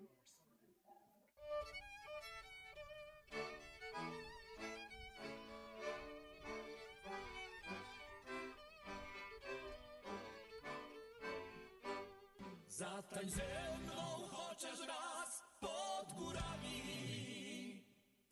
Tutaj właśnie chcę cię zabrać, miła ma. Niechaj góry bawią się razem z nami. Niech ten taniec, ten nasz taniec ciągle trwa.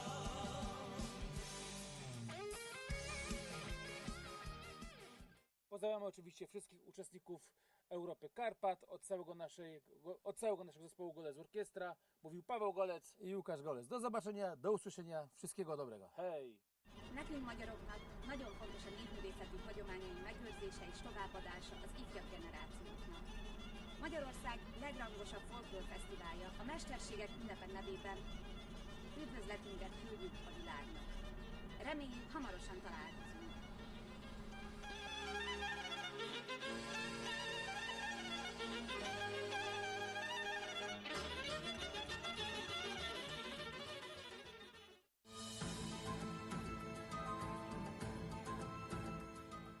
Bieszczadzcy żeglarze pozdrawiają uczestników konferencji Europa Karpat. Zapraszamy wszystkich na nasze piękne, solińskie morze i zachęcamy do współpracy na żeglarskiej niwie. Ahoj!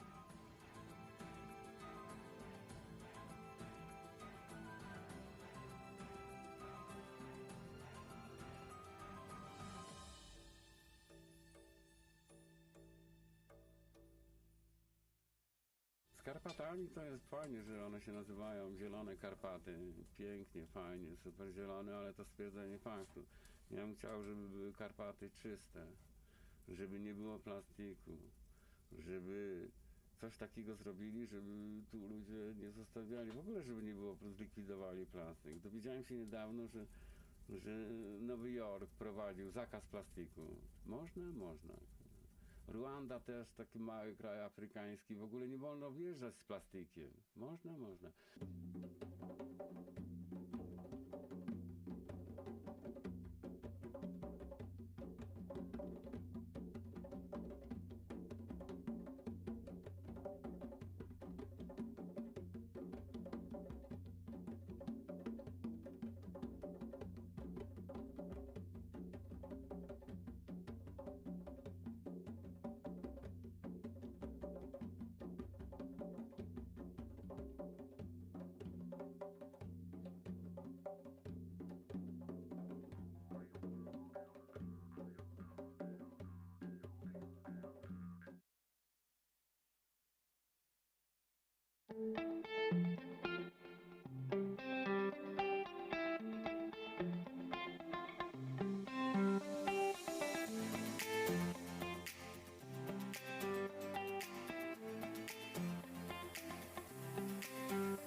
Głównym tematem tegorocznego Uniwersytetu Letniego jest przyszłość Europy.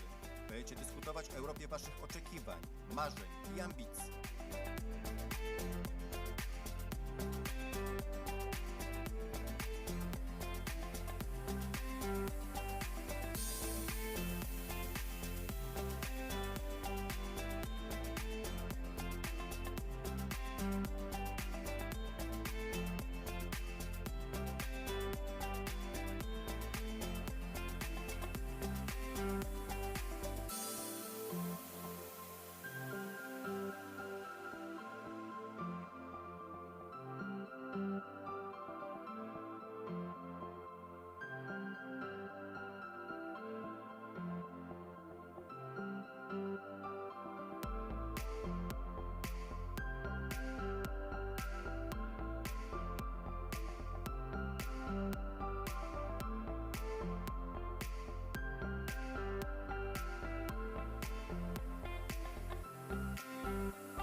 fénye mindig megmutatja az utat a közös értékek és közös cél.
Serdecznie pozdrawiam wszystkich widzów w kraju, za granicą. Patrzcie, jakie nasze hale przepiękne są.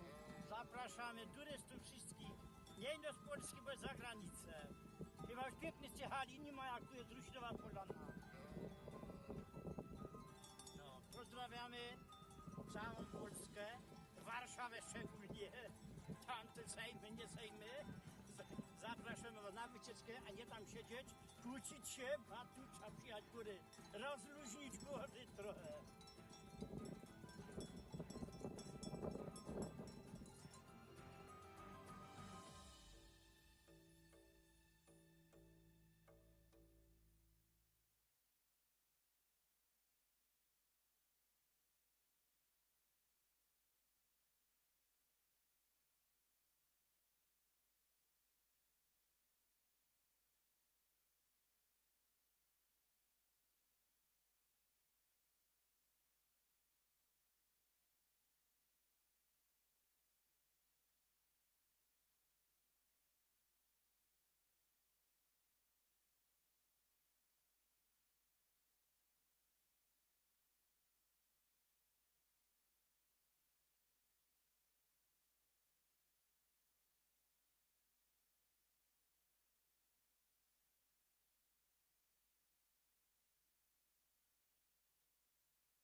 edycja konferencji Europa Karpat, a na Podkarpaciu zaczęło się jeszcze w ubiegłym wieku od pięknej idei inspirowanej przez uczonych, przyrodników właśnie z Podkarpacia, z Małopolski.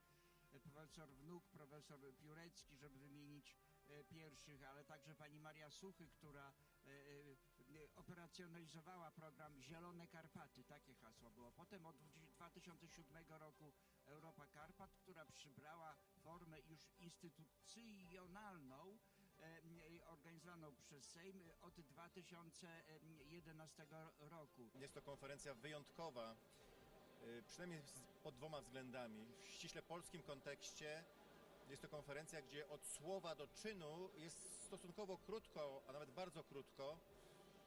Kilka lat temu była mowa na tej konferencji o Via Carpatii, już nie dyskutujemy kiedy, czy tylko dyskutujemy kiedy. A w tym takim bardziej środkowoeuropejskim wymiarze, no jest to konferencja, która ma niepowtarzalną formułę łączenia przedstawicieli kilkunastu państw i narodów, właśnie szeroko pojętej Europy Środkowej od państw bałtyckich, chociaż stamtąd do Karpat troszeczkę daleko. Ta nazwa jest myląca, ponieważ samo stwierdzenie Forum Europy Karpat nie może przynosić do stwierdzenia, że zajmujemy się samymi Karpatami. Nie, zajmujemy się nie Karpatami w sensie górskim, ani gospodarką górską, ani podróżami po górach, tylko zajmujemy się regionem jako takim, z jego wszystkimi problemami, od infrastruktury przez sprawy społeczne, aż po nawet sprawy naukowe i sprawy akademickie. Wreszcie samo pojęcie Europa Karpat w sensie geograficznym też byłoby zawężające, ponieważ organizatorzy tego przyjęli te Karpaty jako pewien symbol rozszerzającej się Europy Środkowej. Stąd w Europie Karpat jest poruszona problematyka od Bałtyku po Adriatyk, Morze Czarne i Kaukaz, a o ile mi wiadomo, Karpaty tak szeroko nie sięgają.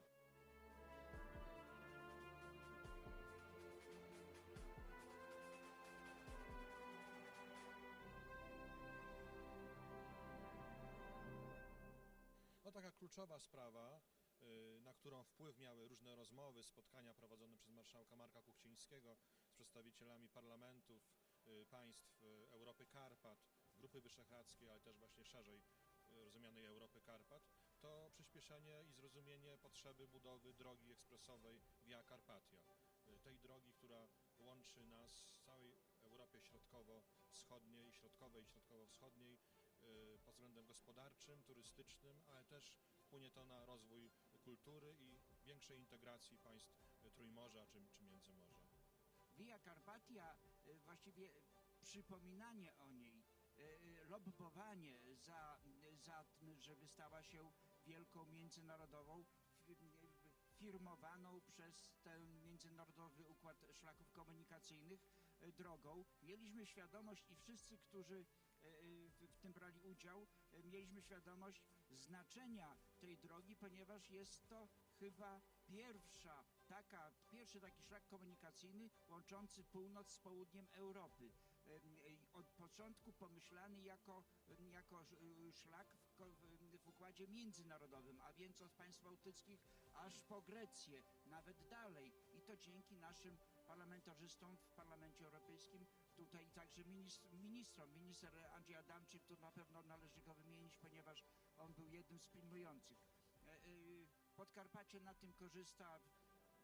Wszyscy mają gdzieś w tyle głowy, że jest sukces.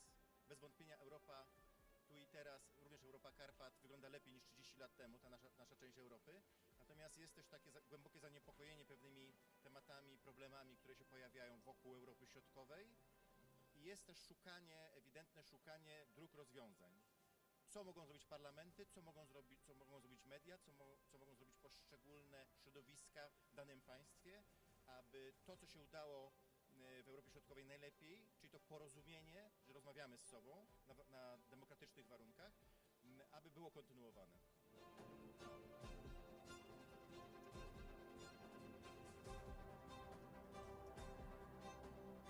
Chcemy, aby powstawały zgromadzenia parlamentarne, na przykład państw Grupy Wyszehradzkiej, ale też, żeby były stałe instytucjonalne formy współpracy parlamentów i poszczególnych komisji, jak Komisji Spraw Zagranicznych, czy mojej Komisji Kultury, także też komisji, które zajmują się sprawami gospodarczymi, sprawami rolnictwa, ochrony środowiska, pomiędzy poszczególnymi państwami Europy Karpat i także właśnie te szersze fora zgromadzeń parlamentarnych, bo jednak współpraca parlamentarna przyspiesza i umożliwia jakby trwałą kontynuację działań prowadzonych przez rządy. Nawet przy zmieniających się rządach stała współpraca parlamentarzystów różnych ugrupowań umożliwia pewną kontynuację i to, co jest dla nas kluczowe, budowanie silnej wspólnoty państw Europy Środkowej.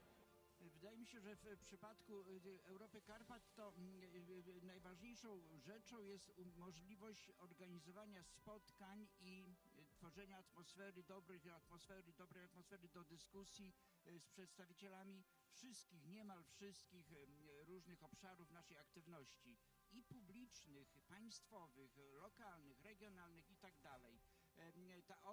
Od poważnej gospodarki czy bezpieczeństwa, aż po kwestie artystyczne, sztuka, ochrona przyrody. Wydaje mi się, że tą atmosferę tworzą nie tylko pomysły, pomysły wytwarzają ludzie. Ludzie, jeżeli dyskutują, podczas dyskusji owocnych, twórczych, tworzą się pomysły. Między innymi takie jak na przykład hasło Encyklopedii Karpackiej, takiej poważnej jak La Rus, poważnego przedsięwzięcia, a więc zupełnie międzynarodowego, czy hasło właściwie już w praktyce działanie, współpraca wyższych uczelni 6 państw, Collegium Carpaticum, czy takie idee, które powstały przez konkretne osoby, jak Atlas Wyszehradzki, ale to już jest pomysł konkretnych osób. Jednym z tematów, który wielokrotnie w Krynicy był podczas Europy Karpat poruszany, była kwestia, żeby więzi polityczne i kontakty polityczne poszerzyć o kontakty naukowe. A to rzecz dziwna, ale w regionie Karpat tych kontaktów naukowych nie jest za wiele i w tym wypadku okazało się, że góry nie łączą, ale dzielą.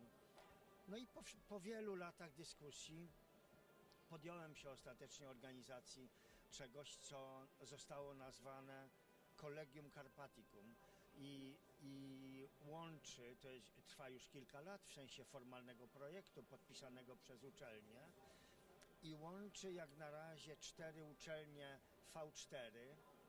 Z Czech jest to Uniwersytet z Ostrawy, ze Słowacji jest to Uniwersytet z Preszowa, z Węgier jest to Katolicki Uniwersytet imienia Paszmania z Budapesztu i to jest Wyższa Szkoła Wschodnioeuropejska z Przemyśla po stronie polskiej, plus 2 kraje sąsiadujące z V4.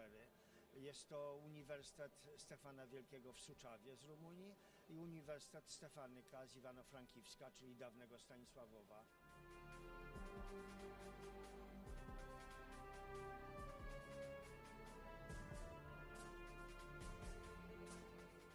Program dla Bieszczadów to jest forma pomyślana lepszej współpracy. Jak w pewnym sensie strategia karpacka, prawda? Ona nie daje wprost pieniędzy, ale ułatwia wykorzystanie i przyciąganie pieniędzy na różne projekty, różne inwestycje. Program dla Bieszczadów spowodował, że również władze lokalne i władze wojewódzkie, samorządu województwa zaangażowały się mocniej w Bieszczady, a więc są pewne konsekwencje.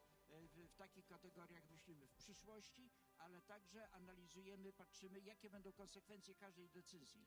Ja myślę przede wszystkim, że 30. edycja Europy Karpat to jest świetny moment, żeby podsumować spotkania setek, może nawet tysięcy osób rozmawiających o Karpatach, o tym, co należy zrobić, żeby ten zapomniany troszeczkę przez stolicę naszych karpackich państw obszar się rozwijał.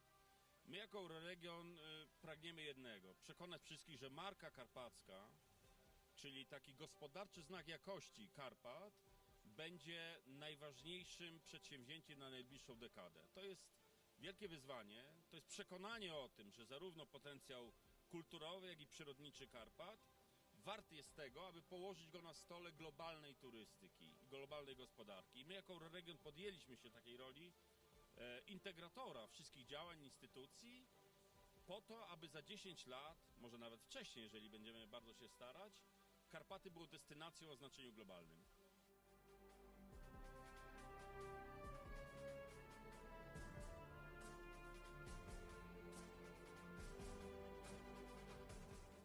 Młodzi Europejczycy rozmawiali rzeczywiście bardzo ciekawie i zwróciłem na jedną rzecz uwagę. Każdy temat dla nich nie jest tematem tabu, a nawet lubią rozmawiać o sprawach wrażliwych. Nie chcą tutaj ograniczeń i nie przeszkadza im wielka dyskusja, jak to mówiono w takich bardziej ostrych tematach. Sytuacja w polskim parlamencie dla mnie jest tak normalna, tak oczywista, że to byłem sam zaskoczony taką pozytywnym podejściem do młodzieży. I przyjechała młodzież z wielu innych, również z krajów Europy Zachodniej, z pewnym takim bagażem obciążeń, a jednocześnie znowu poszukiwań odpowiedzi na te pytania, które ich dręczą. Widzą w nas ewidentnie w tej części Europy pewną siłę, energię, taki zastrzyk optymizmu, tego, że staramy się nie dać temu, co negatywne, i widzą, że ewidentnie dajemy dojść do głosu właśnie temu najmłodszemu pokoleniu, które dopiero będzie potrzebowało jeszcze kilkunastu lat, aby objąć kierownicze stanowiska w swoich państwach i w Unii Europejskiej. Spotkanie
polityków, samorządowców i naukowców w Krasiczynie odbywało się w cieniu ukraińsko-rosyjskiego kryzysu i dlatego temat bezpieczeństwa w Europie Środkowo-Wschodniej zdominował dyskusję.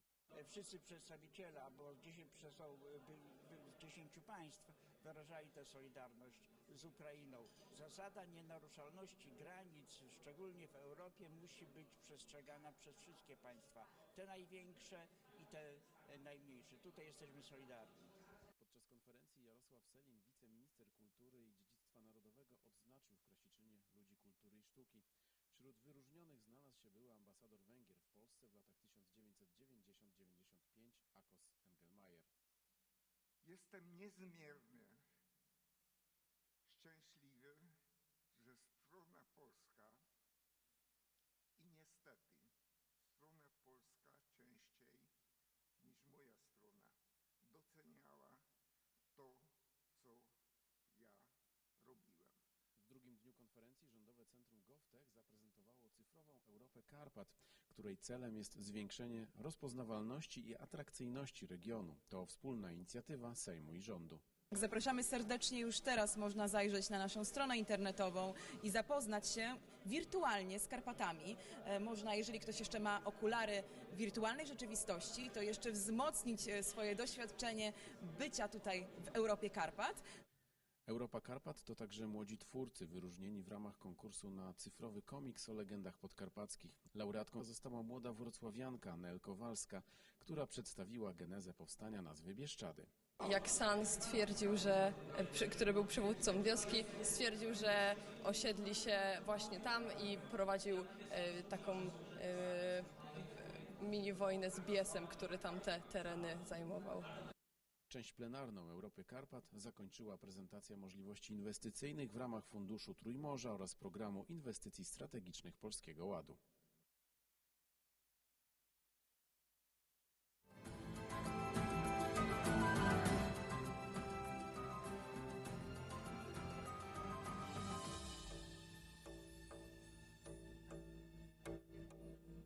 Dzień dobry, nazywam się Przemysław Śleszyński. Jestem profesorem w Instytucie Geografii Przestrzennego Zagospodarowania Polskiej Akademii Nauk. Jestem także członkiem Polskiego Towarzystwa Geograficznego, a jestem tutaj, żeby zaprezentować Państwu Atlas Wyszehradzki. Jest to wspólne dzieło dwóch instytucji. Instytucji Współpracy Polsko-Węgierskiej im. Wacława Felczaka i Polskiego Towarzystwa Geograficznego.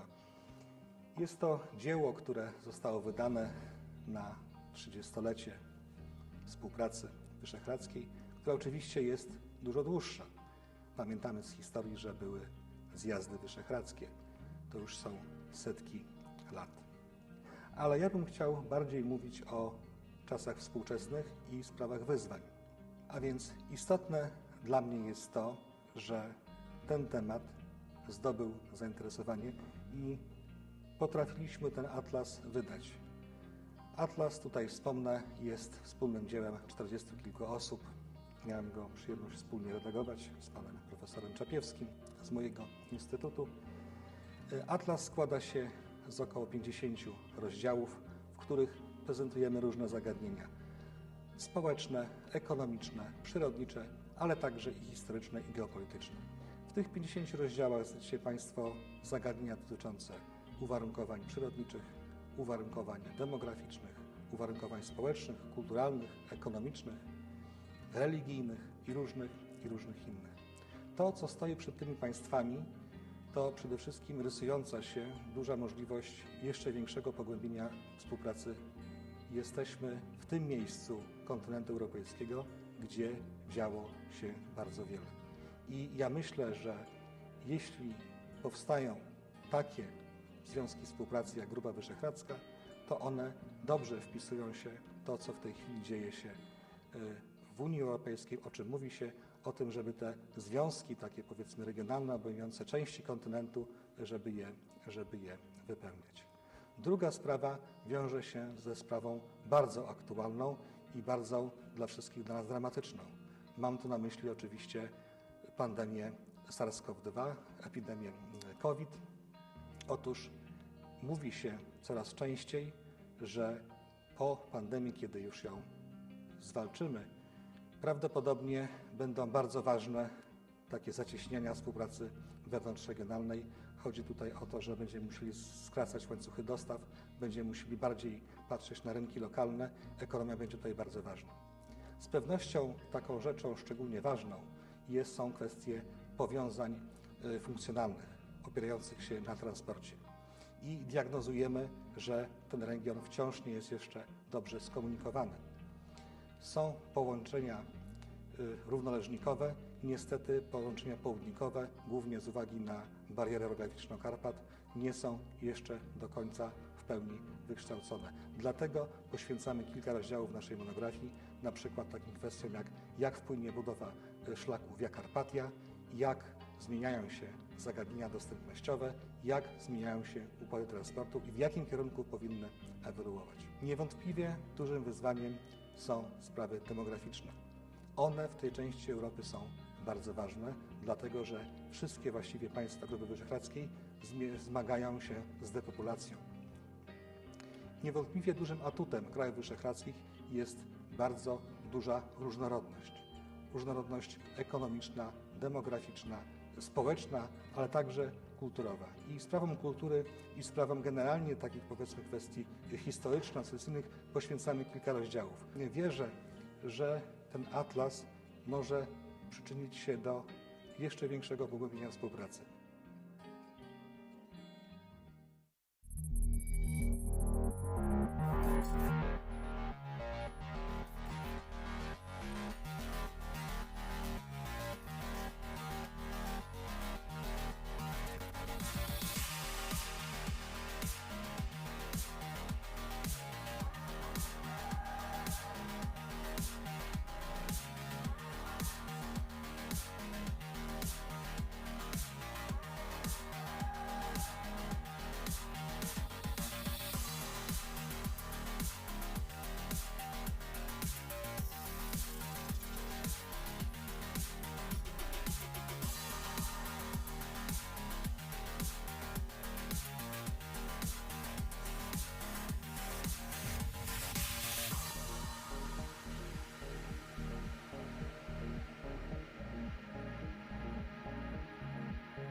Zewnętrzna granica Unii Europejskiej to ciągłe wyzwania. Jako program współpracy transgranicznej Polska-Białoruś-Ukraina wychodzimy im naprzeciw i z funduszy unijnych wspieramy rozwój pogranicza od prawie 20 lat. Wspólnie budujemy i ulepszamy drogi, przejścia graniczne, oczyszczalnie, wodociągi i szpitale. Wyposażamy służby medyczne i ratownicze w nowoczesny sprzęt. Przekazujemy wiedzę i doświadczenie. Wspieramy ochronę i promocję dziedzictwa kulturowego i przyrodniczego. Rozwijamy edukację i turystykę. Ożywiamy współpracę i budowanie partnerstw. Z programu na lata 2014-2020 kwotą 170 milionów euro wsparliśmy prawie 160 projektów z udziałem 400 partnerów po obu stronach granicy. Pomagamy też sąsiadom z dotkniętej wojną Ukrainy.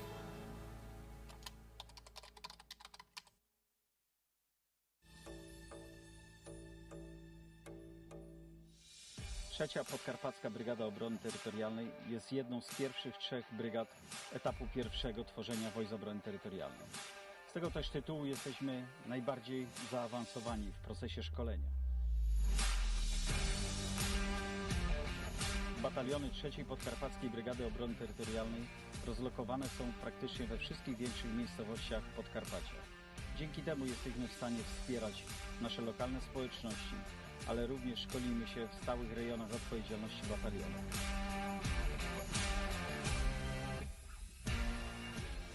Działania 3 Podkarpackiej Brygady Obrony Terytorialnej ukierunkowane są w tej chwili przede wszystkim na zwalczanie skutków pandemii. Nasz tygodniowy wysiłek to ponad 1500 żołnierzy zaangażowanych w działania w szpitalach, placówkach medycznych. Ramię w ramię z policjantami weryfikuje przestrzeganie kwarantanny. Oddajemy krew. Jesteśmy w Regionalnym Centrum Krwiodawstwa i Krwiolecznictwa i jego terenowych oddziałach. Pomagamy w administracyjnych sprawach, w stacjach sanitarno-epidemiologicznych, ale również pamiętamy o kombatantach i seniorach. Dowozimy ich do punktów szczepień, dostarczamy im obiady, lekarstwa, czy dowozimy do placówek medycznych. Trzecia Podkarpacka Brygada Obrony Terytorialnej jest zawsze tam, gdzie potrzeba. Wspieramy nasze lokalne społeczności. Dbamy o naszą małą podkarpacką ojczyznę. Дубинська волонтерка на Конторській і всі дубинчани, і всі біженці, і наші військові щиро дякуємо Шеку Жугорнінському і всій громаді Хелма за таку посильну допомогу. Разом ми сила, разом переможемо. І ми за них допомагаємо, а ви допомагаєте нам. Слава Україні! Героям слава! І Польща, дякуємо вам. Дякуємо, щиро дякуємо. Дякую поліцейській соціальній асоціації Польщі за надану нам допомогу, які ми допомагаємо біженцям, воєнним і всім. Дуже дякую.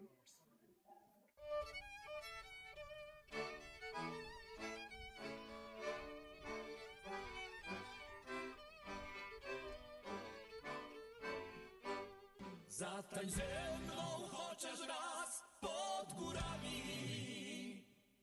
Tutaj właśnie chcę cię zabrać, miła ma.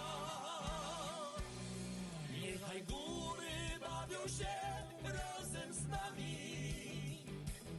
Niech ten taniec, ten nasz taniec ciągle trwa.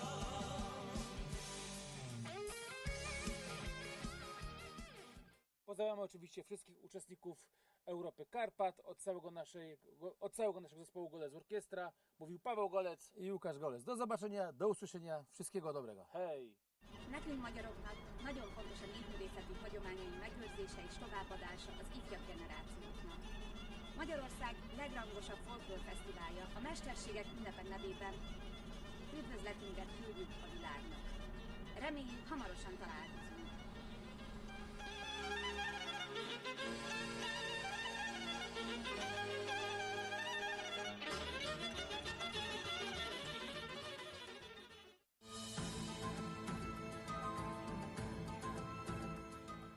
Bieszczadzcy żeglarze pozdrawiają uczestników konferencji Europa Karpat. Zapraszamy wszystkich na nasze piękne, solińskie morze i zachęcamy do współpracy na żeglarskiej niwie. Ahoj!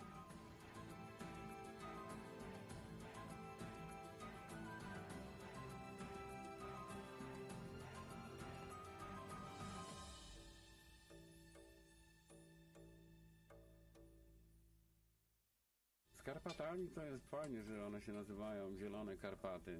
Pięknie, fajnie, super zielone, ale to stwierdzenie faktu. Ja bym chciał, żeby były Karpaty czyste, żeby nie było plastiku, żeby coś takiego zrobili, żeby tu ludzie nie zostawiali, w ogóle żeby nie było, zlikwidowali plastik. Dowiedziałem się niedawno, że Nowy Jork wprowadził zakaz plastiku. Można. Ruanda też, taki mały kraj afrykański, w ogóle nie wolno wjeżdżać z plastikiem. Można.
Głównym tematem tegorocznego Uniwersytetu Letniego jest przyszłość Europy.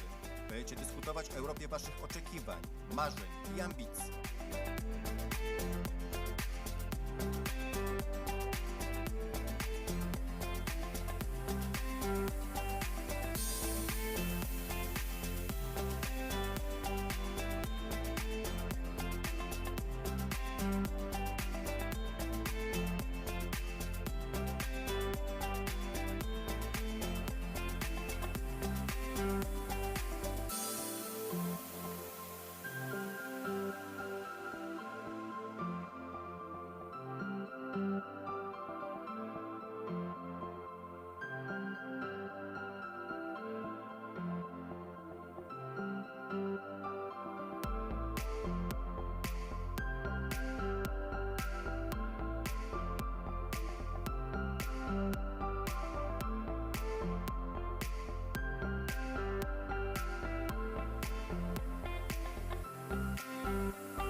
Dzień dobry Państwu.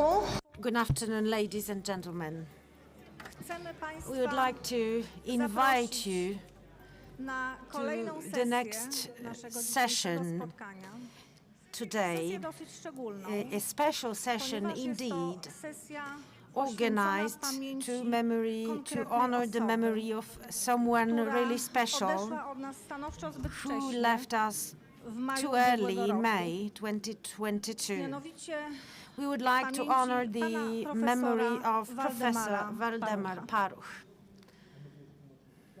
Pan profesor Paruch Professor Paruch był przede was wszystkim first of all naukowcem i świetnym scholar dydaktykiem. and great academic I w tej teacher, roli miałam przyjemność 30 and lat z nim I've pracować, ponad worked 30 lat with him for na more than Uniwersytecie 30 Marii years at Skłodowskiej Maria w Skłodowska Instytucie Nauk o Polityce. Curie Ale University również at the był człowiekiem, Institute of który miał Political głęboką Science. świadomość He was also a man fully aware tego, that że to, co powstaje w what zaciszach is gabinetów first naukowych, developed in powinno mieć the przełożenie shadows również of na the praktykę, na academia praktykę życia politycznego. need to be translated into the political reality Był and the practice of pomysłodawcą politics. Instytutu Europy Środkowej w That is Lublinie. why he was the Stąd promoter był of the szefem Central Centrum Europe Analiz Studies Strategicznych. in Lublin and the Tytuł head dzisiejszego of the panelu Center jest for inspirowany Strategic Studies. książką, We która chose była as the dostępna, title of którą this państwo panel the book. mogliście The book has zauważyć been na made pewno, available którą to chcę you, państwu and I would zaprezentować. like Realizm i to wartości. say a few words about the book,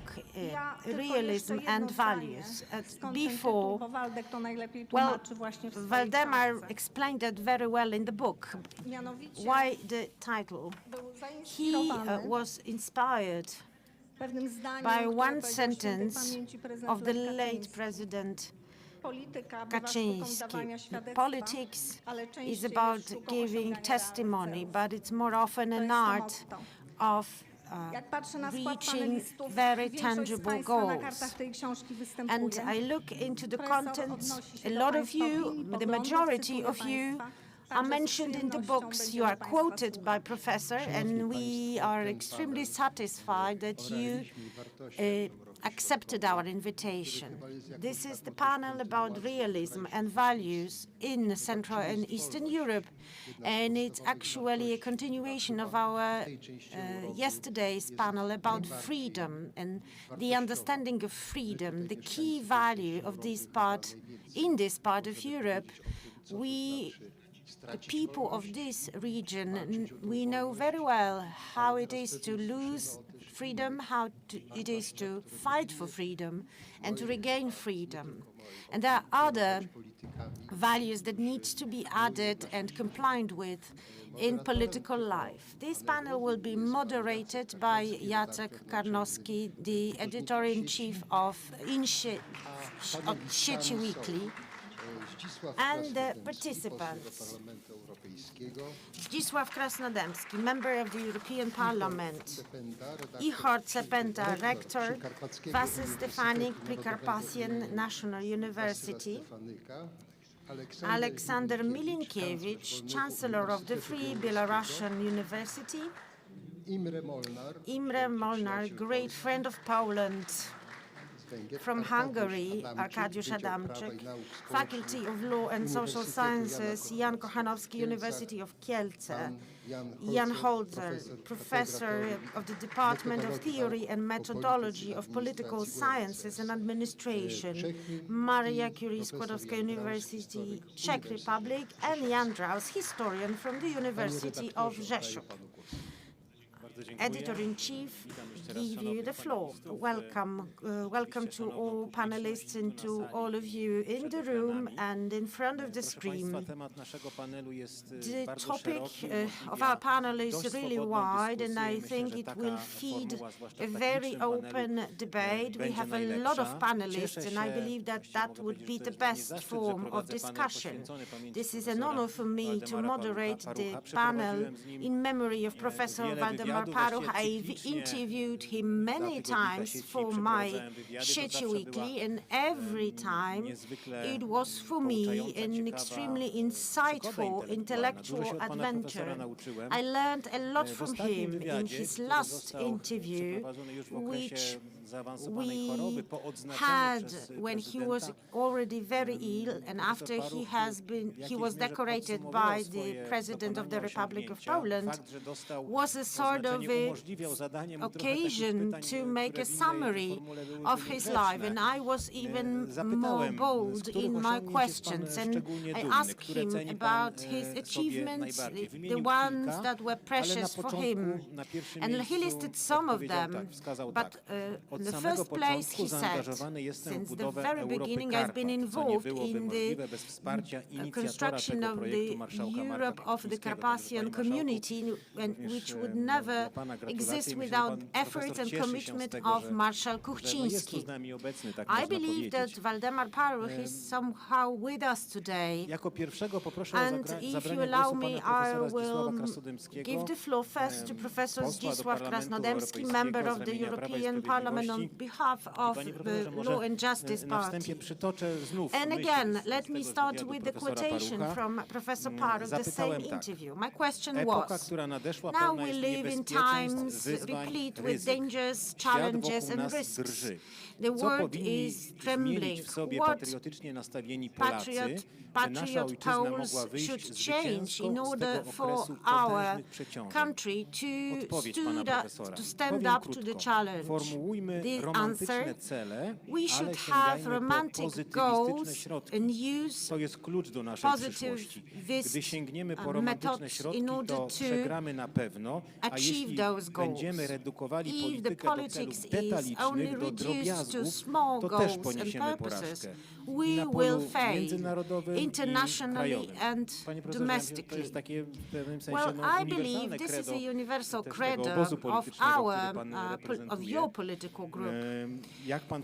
What do you think about realism and what do you think about values? Is it a clash? Is it a sort of a dilemma? You've been extremely active in politics for many years. How do you see it before and right now when we witness the reshuffling of the international order? Well, thank you very much. And let me add, and I would like to refer to the introductory remarks on Professor Paruch. There is something I have heard from other people, including Jarosław Kaczyński, who said it was Waldemar Paruch who convinced him that political sciences are an actual science and they can come in handy, they can be useful to a politician. And it is true. I lectured at the Department of European Studies for many years, and sometimes we feel that social sciences, in particular in their contemporary shape, are just a repetition of obvious truths, and of course there are moral rules and principles that are sometimes very far away from the day-to-day life of politicians and from the applied politics. So this is something which is very true about Paruch, and the quotations that you just presented are the very core of the book, in which Professor Paruch demonstrates that a political thought, political concept of law and justice stemmed up from our protest against so-called post-politic. You probably remember that during the government of Donald Tusk, we heard that reforms are over and politics is over. All that the government needs to do is to govern and administer the country. And of course, Marxists were speaking about atrophy of the state. So this is something that we actually have to appreciate in the works of Professor Paruch, who also underlined that it is important to have a realistic attitude towards Russia. And I believed that facts can be interpreted. They are prone to interpretation, but even I was not able to believe that the government of Prime Minister Tusk and Minister Sikorski were strict and tough in the relation to Russia, and we are quite the opposite. So you can actually bend the reality and present it in quite an opposite way. And when it comes to looking at all these things at this point of in time, the way I look at European politics is slightly different. We often hear in Poland, can we have politics without values? And without values, we'll never get far, we won't be able to achieve much. And indeed, we need values if we are to achieve strategic objectives. In my opinion, the main problem of the European politics of several dozens of years is the abundance of value or oversupply of values rather than the lack of values. And what we missed is this element of being realistic, of realism. So on one hand, we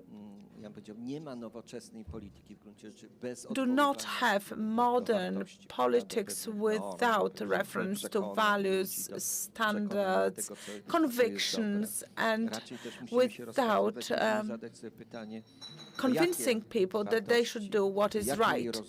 But we should also ask ourselves what values and what interpretation of values is promoted. And of course, values do depend on politicians. German says that those who are in power have the right to interpret values. And if Professor Paruch were here, and I hope he's watching us from above, and we can see that we were proven right by history in doing what we did as Law and Justice. And he would probably say that the change we are observing is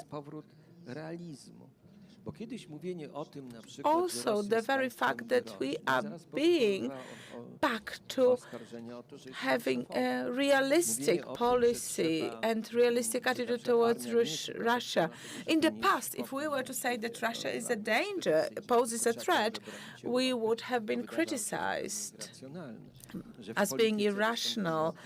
If we were to say some years ago that there are contradicting interests in Europe, we would have said that we are far from reality. The situation has changed and it impacted our attitudes, and this is something we'll probably discuss beyond this panel. So this is just a beginning of a new era, and unfortunately we're still not able to say right now what will be the course of events. So we have to change our way of thinking about Europe, about the world, and we should what should follow is a new way of practicing politics. In one of his books, Roman Dmowski said that Polish people, and let me just make sure that I have an exact quotation, so they say that Poland is the only country that still clings to the heritage of 19th century belief of justice among nations as the prevailing principle. We do not take into consideration the real play of power in international sphere. So this is something that we hear now and then. critical opinion about political romantic attitudes. So we need two things. So we need strong values and we need to be realistic in our goals and actions. Yes, Professor, we can see this since the very beginning of the war. People tell us, help the Ukrainian nation, help Ukrainians, but make sure that you submit your invoices, that you receive financial support. You should claim the costs. But what we have already achieved by not doing so, we have increased Poland's position and Poland's political weight. Yes, that's right. Because the setting up values and norms is part of politics, so it's not just soft power trying to force your way of thinking onto the others, but values. I am quite skeptical about the very notion of values, because we could have an argument what they are. Stanisław Brzozowski in The Legend of Young Poland warned Polish people. You do not live by what you think. You do not live by helpless truth. You should build your strength, because hoping and living for the truth that does not have a foundation of strength is for those societies who fail. It may serve as a consolation, but it will not help us to bring back the power. We should follow the rational instincts. So here we have an example of an intellectual who is writing to Polish people when Poland was still partitioned, and he said, it's not just the dreams. You cannot go on living by dreams alone. So if you want to be effective in politics, you have the element of realism in your attitude, but you cannot ignore the values. Our Ukrainian partners show us it is not just the weapons, ammunition, armed forces. You need conviction. You need to be certain that you are defending your convictions and your values. And this is something that is shaping the new geopolitical scene in Europe, and this is something we should remember. So we should not ask ourselves whether we should choose between realism and values. We should be able to merge these two. So you have to believe that you are on the side of what's right. Thank you. Rektora Przykarpackiego Uniwersytetu Narodowego imienia Let us now move to our next panelist. We are now with Igor Capen, director of the Vasily Stefanik Carpathian National University. Valdemar Pawluk was talking about possible Russian aggression, and he said the Russian elite, political elite, is as it is. Russia has now modified its goals and wants to destroy Ukraine, cut off from the Black Sea and take the huge areas around the Transnistria. The elite in Kiev needs to remember about it, that when you want to save everything, you can lose everything. Ukraine should be aware so that it not becomes another Kosovo, without stability, without any successful economic prosperity. Huge dilemma ahead of President Zelensky. Well, the situation has evolved today. There is no more a danger that Ukraine will become a sort of shell country. Now the question is what is real, what is unreal, what should be at stake. The Ukrainian leaders have been posing these questions and need to solve them. In wars, especially long-term wars, stakes were uncertain until the very end, And the post-war order was uncertain. Either you can go to the end or you can stop at some point. How do you see this dilemma?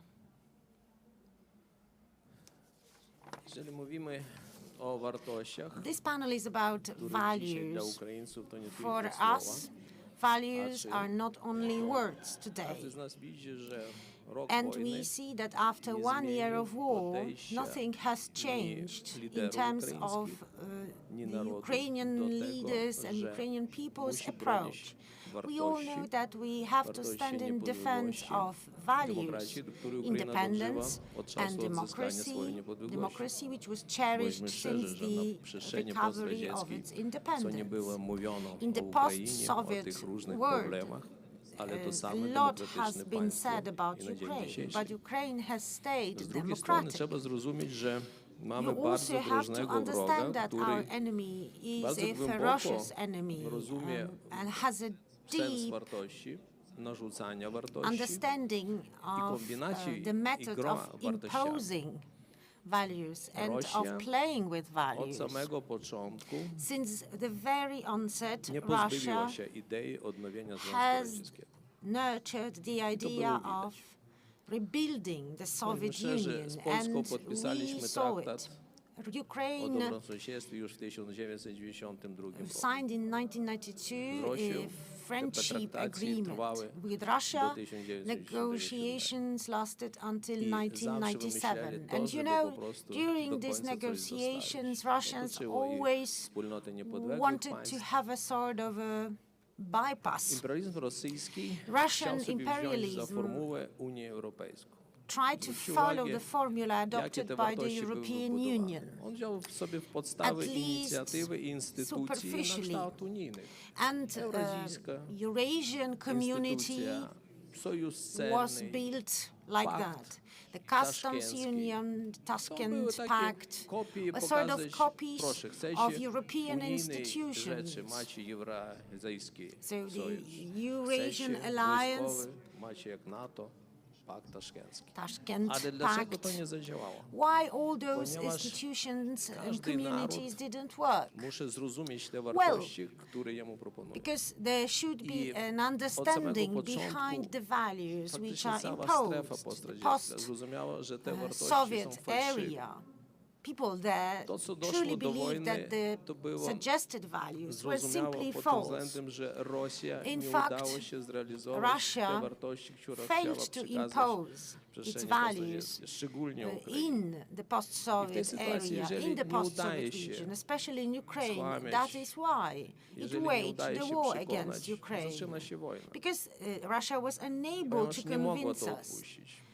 Z drugiej strony też trzeba rozumieć, że o wiele dalej chciała i dlatego Polska teraz jest bardzo powiedzmy z wielkim autorytetem w Unii Europejskiej. Has such an authority in the EU. Well, because Poland was right for many years, and Poland was called Russophobic. And you know, now the words became the reality. The scenario became the reality.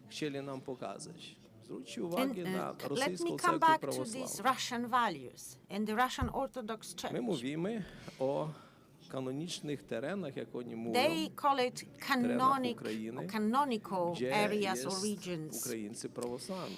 For them it's Ukraine with an Orthodox population. Największych zbrodni, and atrocities and crimes, horrors were committed there ciągle uważała, że i mówiła in o places tym, że and to regions jest tereny przyjaźni Rosji. which Russia considered as its own, simply because the population there was Russian-speaking population. And actually they killed Orthodox people. They committed crimes against Orthodox people. And what Russia did, it changed its narrative. Russia said Świadczy o these tym, na people are ile mamy Satanists. niebezpiecznego They wroga, need to be który destroyed. na tyle So as you mocno can see, our enemy is kręci really wartościami, powerful, playing że and faktycznie, with jeżeli patrzymy na manipulating społeczeństwo with rosyjskie i jego values. wsparcie tego, co się dzieje, Let to można us have a zrozumieć. look at Mieli Russian głęboko society. weszło to kłamstwo It w samym społeczeństwie. absorbed the I lies dla told in the Ukrainy public to space. jest naprawdę And for us, for Ukrainians, zniszczenie wielu mitów. it's Ktoś like pytał mnie, jaki największy mit w dispelling a społeczeństwie lot of myths. ukraińskim był zniszczony wskutek What rosyjskiej are such agresji. myths Największy mit był destroyed to, following the Russian że aggression? Rosja nie jest Well, bratem Russia is not dla Ukrainy. our brother anymore.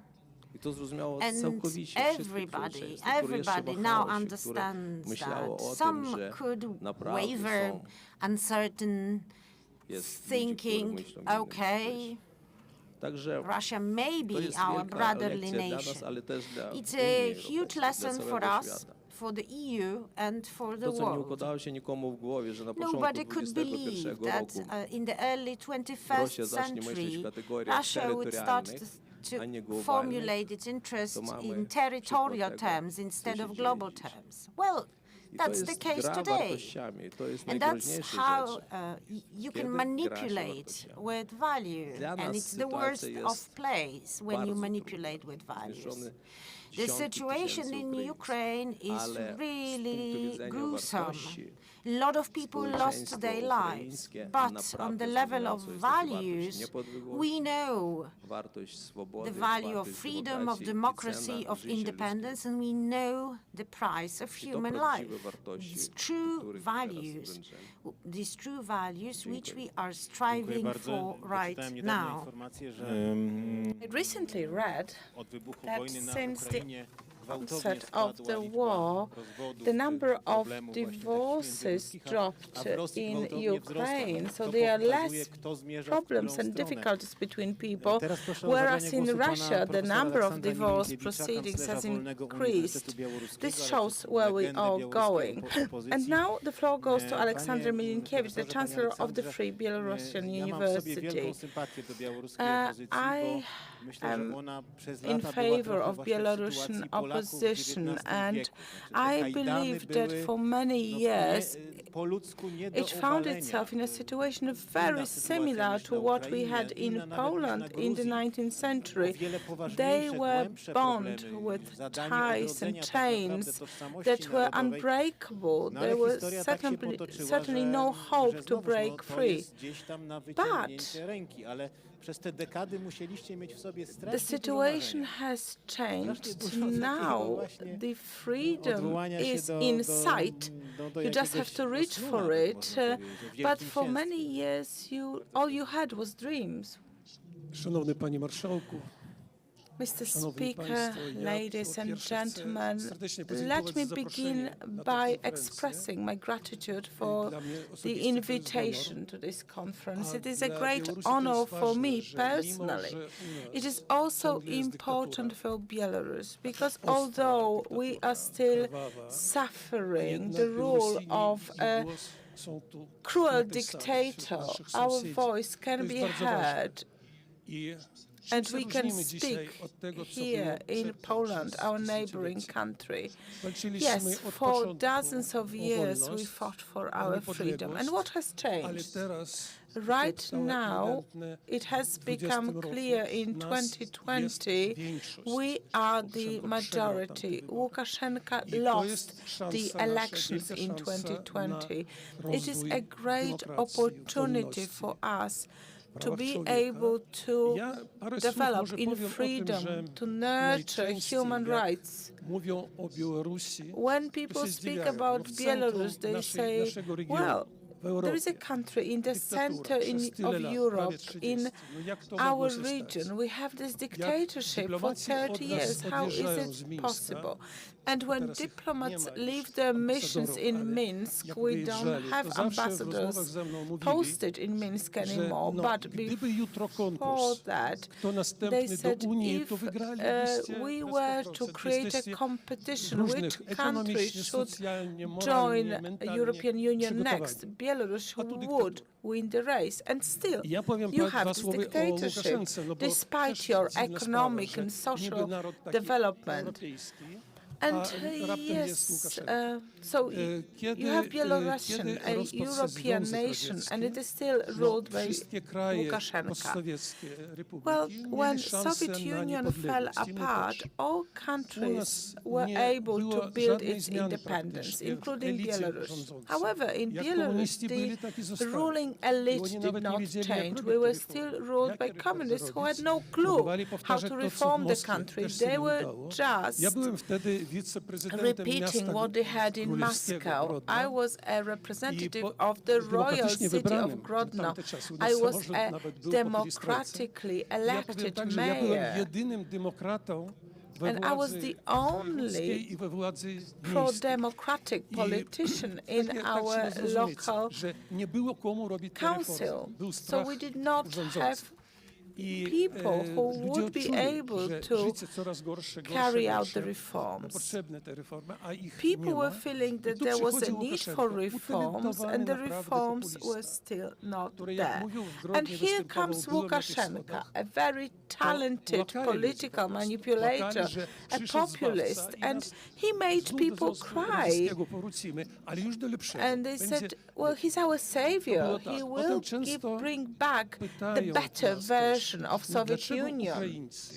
And we are often asked why the Ukrainians, our brothers who fight for their freedom and for our freedom,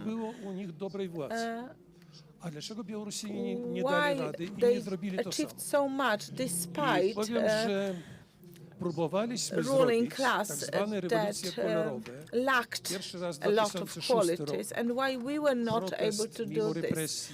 Well, we tried to protest in 2006, in 2010, and we tried to follow the example of Ukraine, of Serbia, of Georgia, with the peaceful revolution. We wanted to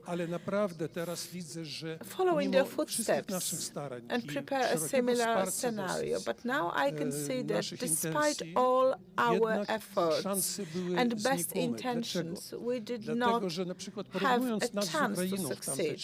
Why is that? Because if we compare ourselves to Ukraine, Ukraine always had a strong democratic opposition inside the parliament.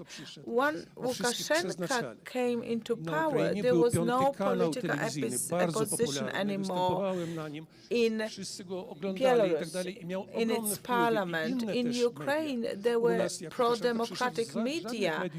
And once Lukashenko came into power in Belarus, we no longer had pro-democratic television channels. So it was very difficult to reach people. Still, we tried. We made efforts. Belarus became a dictatorship mainly because, and that is my opinion, of the fact that when we had to take the most fundamental decision, we did not have identity that would have been strong enough. We were deprived of our national identity by Soviet Union.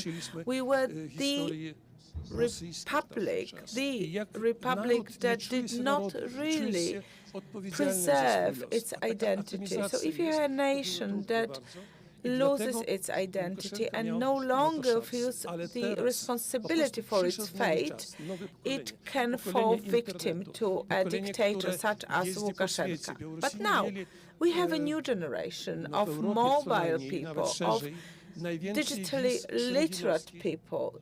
Belarusian youth travels around the world. They apply for visas, for Schengen visas. They see what's outside. They are able to use the internet, and this created a momentum, an opportunity to change the situation. Lukashenko lost the elections, but he used power. He imprisoned representatives of opposition. They are suffering lengthy sentences and in terrible conditions. But the opportunity is still there. A lot is in the hands of our Ukrainian brothers. Let us hope, no, not just hope, actually I am convinced that they are going to win, and in some ways they have already achieved their victory because they believe in themselves, they believe in victory, and they are not fighting for better living conditions, they are fighting for their freedom. So when we went out to the Ploszcz Square, we were speaking about liberty, truth and justice. We were not speaking about living conditions. We fought for the most fundamental values that bring us all together in Europe and can unite our region. Thank you. But the young generation took to the streets under your national flag. Well, there are similarities and there are differences, and it's not always bad news. More and more young people speak Belarusian, and they do understand the language. It's no longer the countryside and the city which usually spoke Russian. And a lot of non-governmental initiatives, quite interesting. The majority of NGOs had to leave the country and to move to Poland and to other neighboring countries. But these NGOs are still alive, together with the leaders, together with the activists. And for us, this is not immigration, this is just temporary relocation. We came here to come back one day. And let me repeat and stress that Belarusians have always enjoyed the support in the form of education programs. We have a lot of young educated people, plus a lot of graduates of Polish universities living here and who want to come back in the majority to build a new Belarusia. Today we had a meeting with the Minister of Education and Science, and he said, well, we would like to keep them here because they are educated, these Belarusian people. But for us, the best way would be for them to come back to their homeland, to build a peaceful, democratic and friendly Belarus. And history is shared between our nations, and this is, I believe, our great opportunity. Well, this work needs to be done, and now let me move to Imre Molnar. Z pokolenia, które o realizmie chyba się w młodości nasłuchało dużo, a mimo to wybrało wartości i marzenie właśnie. Bardzo proszę. Panie Marszałku, drodzy przyjaciele, Mr. Marshall, dear friends, I admit that I feel deeply moved, and I would like to choose to organize this panel in memory of Professor Paroch. He was my friend, and I met him during my stays in Warsaw. I do remember our talks, and we often talk about Europe and Central and Eastern Europe. And as a result, Waldemar Paroch came to me and said, come to Lublin, to our university, to create some new discipline about the Central and Eastern Europe. I'm really sorry that now we have this discussion without him, but we have the duty to keep the spirit of the discussion proposed by Waldemar Paroch and dreamt of by Waldemar Paroch. So let me now give you some details about the values in Central and Eastern Europe as we discussed together with Waldek. Well, we always said that Central Europe was always a place of balance.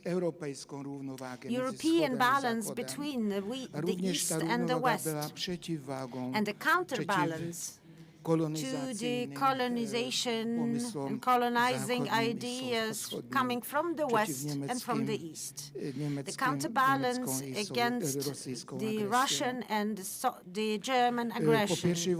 After the First World War, as it has already been said today and yesterday, the region became torn apart, and instead of having one joint region, we had a mosaic of states filled with mistrust, mutual mistrust, and sometimes hatred. So next came the Russian and the German aggression, which found a fertile ground for divide et impera rule, and they used the method to create clashes and divides in the region. Central Europe was a sort of a suspicious term for many. For Hungary, well, we tried to organize conferences, but Poles had their concerns, and I believe it could be understood why Poles had concerns. It could come from Mitteleuropa, which cast a large shadow on Europe in the 20th century, and we had a lot of discussions with Professor Malitsky. We wanted to have a discipline which would not be controversial. For Czechs and Slovaks, there was a fear of Hungarian revisionism. Well, Czechs believed that it could be a tactic to be used by Hungarian nationalists. But thanks to Professor Waldemar Paruch and Marshal Kuchcinski, the concept of Europe of the Carpathians came to life. And this concept has stricken the right balance, a sort of a common denominator where everybody can find their own identity. After the fall of communism, there has been an empowering emancipation process in Eastern Europe. We wanted all to catch up with the Western Europe, and we wanted to be involved in the decisions impactful for the region. We wanted to be partners on equal footing with the Western countries. Nothing about us without us. And we quickly came to conclusions that we should go step by step and only together. And for acting together, we needed a reconciliation, a sort of a consensus, in order to close the old chapters, the chapters of the past. And by gaining shared understanding of the past, we would be able to reconcile. And realism and value in Central and Eastern Europe, that's a great theme, that's a great title. We had a lot of heroes who fought against totalitarianism. We have martyrs. We have those fighters who opposed this is our who opposed the totalitarianism. This is our moral duty. But we still don't know who are the victims. In Slovakia, in the Czech Republic, well, all those people fought for independence, for freedom, for peaceful future. Those people gave their life for those values. Yesterday there was a panel about the archives of freedom. pozbierali swoich ofiar. I think that we should create a sort of an lexicon or an encyclopedia of victims. Everybody, every neighbor will then become aware of the price paid for the goals which are shared. We'll know the names of those who gave their life for freedom. We need consensus. And to end, I would like to say that z panem Waldemarem też mówiliśmy o tym, że with Waldemar co to znaczy dla nas środkowa Europa. Discussed the very meaning of the word Eastern Europe, Central Europe.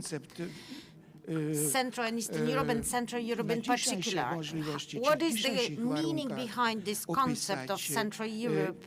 Can we describe it in scientific and ideological terms?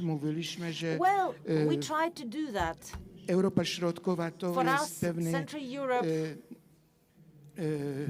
pojęcie intelektualne. Was an intellectual concept. Wczoraj pan dyrektor Szymański wspominał Director Szymański said Kunderu, czy yesterday, Herberta, quoted czy Marajego. Herbert, Maraj and Kundera.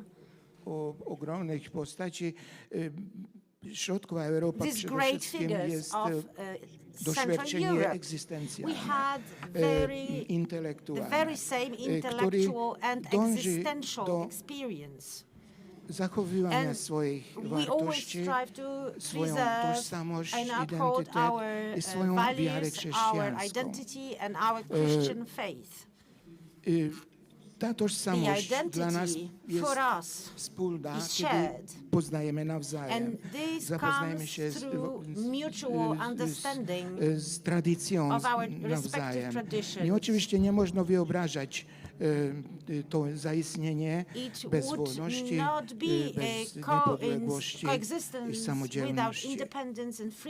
Mój bohater Janusz Esterhazy walczył za przetrwanie mniejszości tych, którzy dostali do ościennych państw.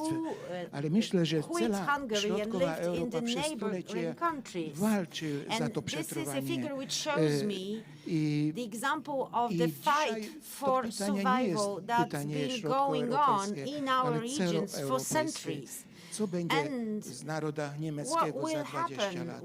Jak będzie wyglądać naród francuski za 20, za 30 lat? Czy uda się nam przetrwać, przeżyć, zachowywać tą Europę, o której wszyscy śniliśmy się za czasów totality? We wanted and we wished during the time of the totalitarian regime. To, co mówiłem, że doświadczenie egzystencjalne dla dzisiejszej Ukrainy znaczy znowu this existential experience again means the fight for survival. And in this fight, we all need to stay united, I believe. Thank you very much, Imre Molnar. Dziękuję Imre za tę poruszającą wypowiedź. Teraz proszę o zabranie głosu pana profesora Arkadiusza Adamczyka, Wydział Prawa i Nauk Społecznych Uniwersytetu Jana Kochanowskiego w from the Faculty of Law and Social Sciences of Jan Kochanowski University of Kielce. He is an author of many publications, including publication on Esterhazy. What are the values that bring us together? What values should come as first for integration to be even more smooth and for us to be able to move forward? Mr. Speaker, ladies and gentlemen, I will probably not be very original, and I want to refer to the achievements of Professor Paruch. Professor Paruch was not only a political scientist, he was also a historian, which determined his outlook on many problems, be it European or political ones. W myśleniu politycznym pana profesora odgrywała tradycja. Więc there was an important idąc za place tropem for myślenia tradition. Waldemara, myślę, że tutaj wielu z nas by się zgodziło z tym, że poszukiwalibyśmy jej w thought tradycyjnych of wartościach. Waldemar Paluch, I would like to say Waldemar that był we should jednym z search for osób, które values też in dzięki our wsparciu pana tradition. marszałka Thanks to support Kuchcińskiego of Speaker podjęły Kuchciński, of Marshal Kuchciński, Waldemar z Paluch was upamiętnienia able to 1050-lecia take part Chrztu in an Polski. initiative to commemorate 1050 years Było to from the oczywiście baptism of bardzo Poland dobitne for pokazanie, adoption, from the nie moment tylko pod when Poland względem adopted symbolicznym, ale też Christianity. miało swój This was wymiar not only polityczny, a że Polska symbolic powinna, event, it czy my had its Polacy, czy my political środkowoeuropejczycy, czy dimension, my w ogóle saying that Europejczycy we, the powinniśmy Poles, wrócić do we, the korzeni, Central Europeans, korzeni we as chrześcijańskich. Europeans, so should Przy tej go okazji ja back to our kilkakrotnie Christian odbyłem roots. kilka rozmów I had a z number of Waldemarem. Razem conversations byliśmy with w redakcji Waldemar. We Przeglądu worked Sejmowego, together in the gdzie Sejm Review podkreślał, magazine, ciągle and zadawaliśmy sobie to we pytanie, kept asking i ourselves, tutaj powiedziałbym zacne grono jeszcze jednego intelektualistę together wybitnego, to with mianowicie profesora Professor Bogdana Bogdan Szlachta, a very distinguished intellectual.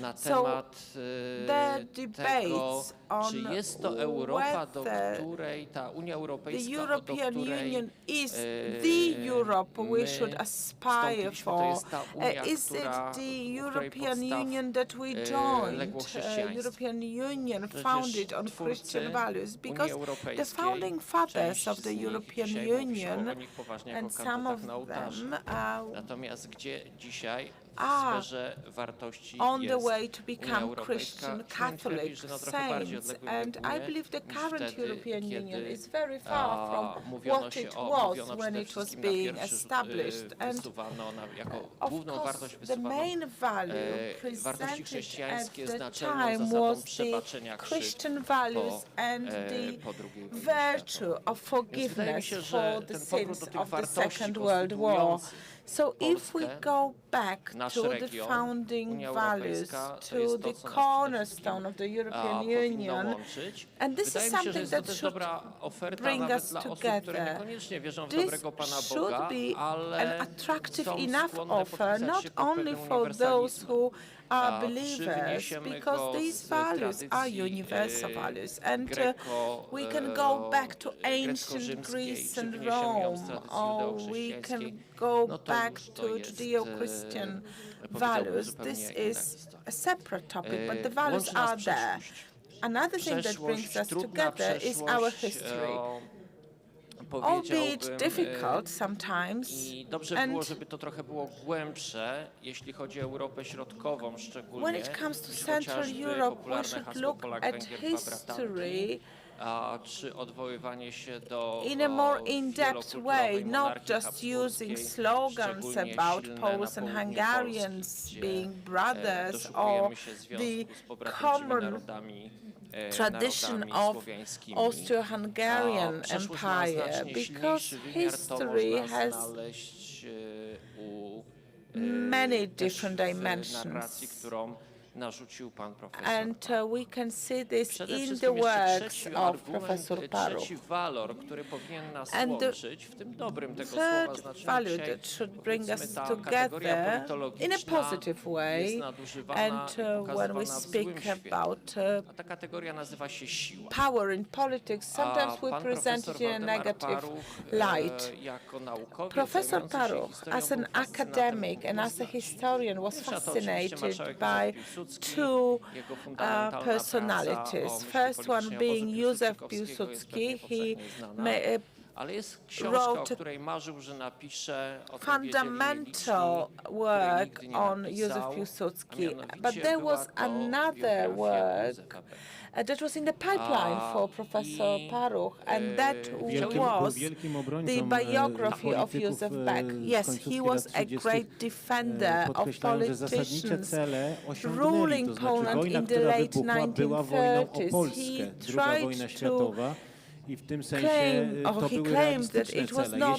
Jeśli ma być pożar, to ogólnoeuropejski. Independence once again. He believed that there was not much they could have done to prevent the fate Poland shared with other nations in the Second World War. So I see there is a difference between the books Professor Paruch published as far back as 2005 and his recent works. Going back to Józef Beck, this biography was to be similar to biographies, and we have many biographies of Józef Piłsudski, by Garlicki, by Suleja, very successful ones. However, there is a very special book by Dr. Urbankowski, a thinker and a strategist. And Professor Waldemar Paruch intended to write a book about Józef Beck that would not focus on the dates and facts of his life. Wołos and Konrad wrote a book like that about Józef Beck. Professor Paruch wanted to present political power as the overriding principle for the Polish elites of the interwar period.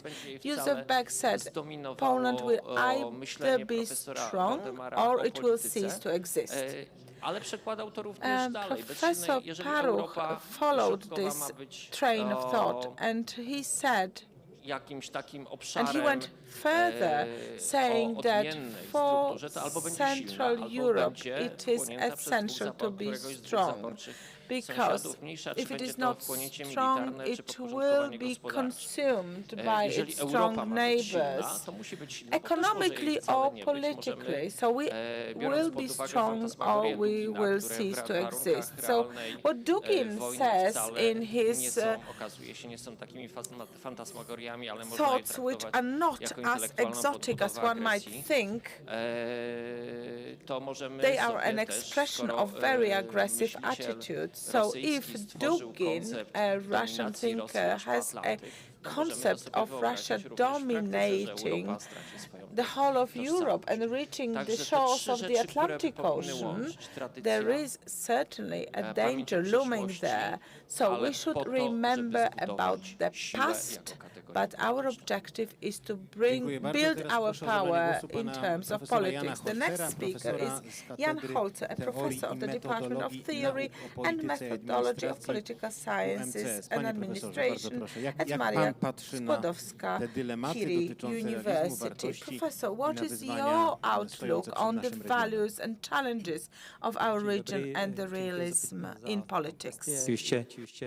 Good afternoon. Thank you for the question and thank you very much for giving me the opportunity. I'm glad that I represent here the University of Maria Curie-Skłodowska and the community of Czech scholars from Brno University. I took Waldemar Paruch's framework as a point of departure to reflect on political science. Paruch was a source of inspiration. He was also my boss, and I, as a Czech professor, I made Paruch really annoyed many times. So, co se dotyczy tych spraw wartości realizmu, tych dwóch podstawowych kategorii, które są w grze w tym momencie, w tej naszej debacie. No muszę powiedzieć, że te dwie kategorie z mojego punktu widzenia nie stoją tak przeciwko, tak w totalnym jakimś kontraście, jakby to mogło formalnie wyglądać.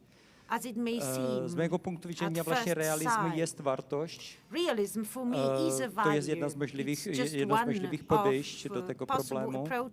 I też właśnie są różne realizmy. Są też realizmy oczywiście, w których wartości brakuje, ale są też realizmy, w których jest możliwe identyfikować jakieś wartości. To znaczy dla mnie właśnie jest ważne szukać jakiś termin, jakąś kategorię, kategorię, która by była w stanie połączyć realistyczne podejście do problemu i wartościowe podejście do problemu. Ja myślę, że trudno powiedzieć, czy jest to kategoria w ramach nauk społecznych, ale z mojego punktu widzenia to słowo ważne jest umiar. Po prostu umiarkowane podejście. Dlatego, że za dużo realizmu z jednej strony, ale za dużo wartości po prostu jest problemem, respektive źródłem różnych problemów, co się dotyczy szukania decyzji, wyjść z różnych sytuacji, które powstały. Oczywiście nie jest możliwe liczyć na to, że sytuacje, które powstają zawsze po prostu trwają, że sytuacja jest skonsolidowana, stabilizowana. Jesteśmy w tym momencie świadkami dużej zmiany geopolitycznej, politycznej, wartościowej w Europie Środkowej i dlatego po prostu myślę, że to połączenie wartości i realizmu jest bardzo ważne. Drugi punkt, jakaś notatka, remarka na ten temat, ale będę dotyczyła tego konkretnego pierwszego terminu realizm. Muszę powiedzieć, że pomimo tego, że jest to oczywiście jedno z podejść w ramach nauk, w ramach stosunków międzynarodowych, a ja tutaj oczywiście nie będę realizował jest ten termin realizm bardzo nadużywany w tym momencie w debatach publicznych. Powstało w tych czasach, w tych ostatnich miesiącach dużo różnych ruchów, inicjatyw, które pracują z terminem realizm, ale które w końcu w Niemcach, w Czechach been born and they worked with the issue of realism. In the Czech Republic, there are some communities, political communities, initiatives and groups which strive to combine i ten realizm właśnie w tych ostatnich miesiącach w kontekście tej sytuacji w Europie Środkowej i oczywiście tej wojny ukraińsko-rosyjskiej bardzo często wygląda właśnie jako defetyzm, a nie realizm. It's more about being defeatistic instead of being realistic. Co się dotyczy terminologii, ze studentami bardzo często debatujemy na ten temat, że to jest realizm, to jest po prostu to szukanie tej decyzji, ten pokój jest ważny i tak dalej. Ale jest potrzebne zrozumieć, że ten umiar u tych podejść tak zwanych realistycznych, które jest możliwe identyfikować na scenie europejskiej polityki w tych ostatnich tygodniach i miesiącach po prostu właśnie nie jest realizm. To jest, myślę, terminologicznie z mojego punktu widzenia bardzo ważne. Tych kategorii, o których by było możliwe mówić, jest oczywiście więcej. Mi się bardzo podobała ta notatka profesora Adamczyka o przeszłości i o tradycji. To napięcie, ten stres między postępem i tradycją jest ekstremalnie ważny, co się dotyczy zrozumienia tej sytuacji, która w tym momencie powstała. Czy jest Europa Środkowa mitem, legendą, marzeniem albo rzeczywistością? To jest oczywiście pytanie, to jest zawsze do debaty. Z Imrem Molnarem o tym debatujemy już też 25 lat. Ale to, co w tym momencie jest dla nas, myślę, tym punktem, elementem, na podstawie którego jesteśmy naprawdę na jednej stronie tej barykady. Myślę, że są interesy, o których do tego czasu właśnie tutaj debata nie była. I te interesy w tym momencie są na naszej stronie. Dziękuję. And we should play in their favor. Teraz profesor Thank you very much. Now I move on to Professor Jan Draus, the historian and the University of Rzeszów and the Institute of National Remembrance, the Board of Institute of National Remembrance. Waldemar Paruch tend to use the notion of cognitive realism. And he said, we need to analyze the existing reality and to use empirical and historical methods. PiS już bardzo wcześnie Among zdiagnozowaliśmy our interesy experts, rosyjskie i we nie mieliśmy early żadnych defined złudzeń, the w którą interests of stronę Russia, będzie and zmierzała polityka we were Kremla. disillusioned Rozeznaliśmy także about interesy the niemieckie, interesy orientation Unii of Europejskiej. Russia. Pytanie, czy da się We rozeznać also naukowo, had co jest realizmem, a co nie. No w Polsce the to jest policy szczególnie trudne, bo adopted by the nigdy nie European wiadomo, co Union jest and by realizmem. Germany. It's hard to say what exactly is realistic in that. Yes, I will answer your question, but let me just say a few words about Waldemar Paruch. A lot of people have known him. He took part in your conferences, and it's hard to imagine the Europe of the Carpathians without Waldemar Paruch. He authored the book Realism and Values, International Policy of the Right and Justice Party. Well, he came from political science of the Piłsudski community to the political thinking of the Right and Justice Party. The book had a lot of reviews, and this aspect has been raised there. Well, ladies and gentlemen, I met Waldemar Paruch last time in Karpacz, and he gifted his book to me. Before we sat together at the General Assembly of Historians in Lublin, he gave a speech about the process of transition of Central Europe, and I had the honor to be his co-speaker. Ladies and gentlemen, realism and values, paradigms of key importance in political life, extremely important paradigms. It's hard to define realism. It's easier to define politics. And before editor-in-chief said that politics is the art of achieving tangible goals, reasonable goals. We have dreams, but we don't know what these reasonable goals are. And you know, you have to be brave and audacious in your life. However, values are always at stake. Indeed, ladies and gentlemen, values can be used to consolidate the political community, to make it more orderly, to define its identity. This is the key role of values. Let us now think. Well, I'll try to be bold, but let us think for a while. Is it possible for these two paradigms,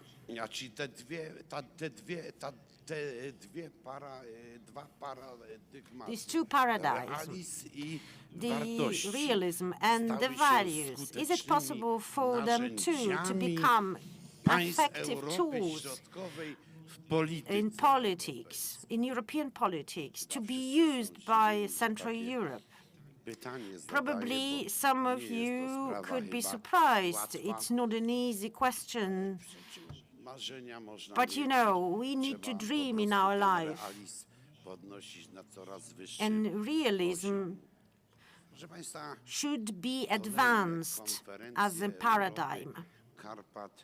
Subsequent editions of the Europe of the Carpathians are a proof of the shared legacy of our countries, our shared values, which shaped us. And these conferences show a sort of a catalogue of existing threats for the Central Europe region. The catalogue which include climate change, inequality between states, through the interference of EU institutions into the internal affairs of each member state. And there is some realistic thinking in our part of Europe because we have managed to identify these challenges. This realistic thinking is mainly about the key challenges. What we lack, what we miss is effectiveness. We do not have a truly shared Central European project. No such venture at all. No attempts have been made to have such venture. In the recent past, the V4 countries proved that it could be possible to achieve even small goals at the level of the EU Council. I was appreciative. I look with admiration at the Bucharest 9 created in 2014, and which has proved to be extremely effective in protecting the NATO eastern flank against Russian aggression. And I admire the position of Central Europe in its support provided to our Ukrainian brothers and sisters during the war with Russia.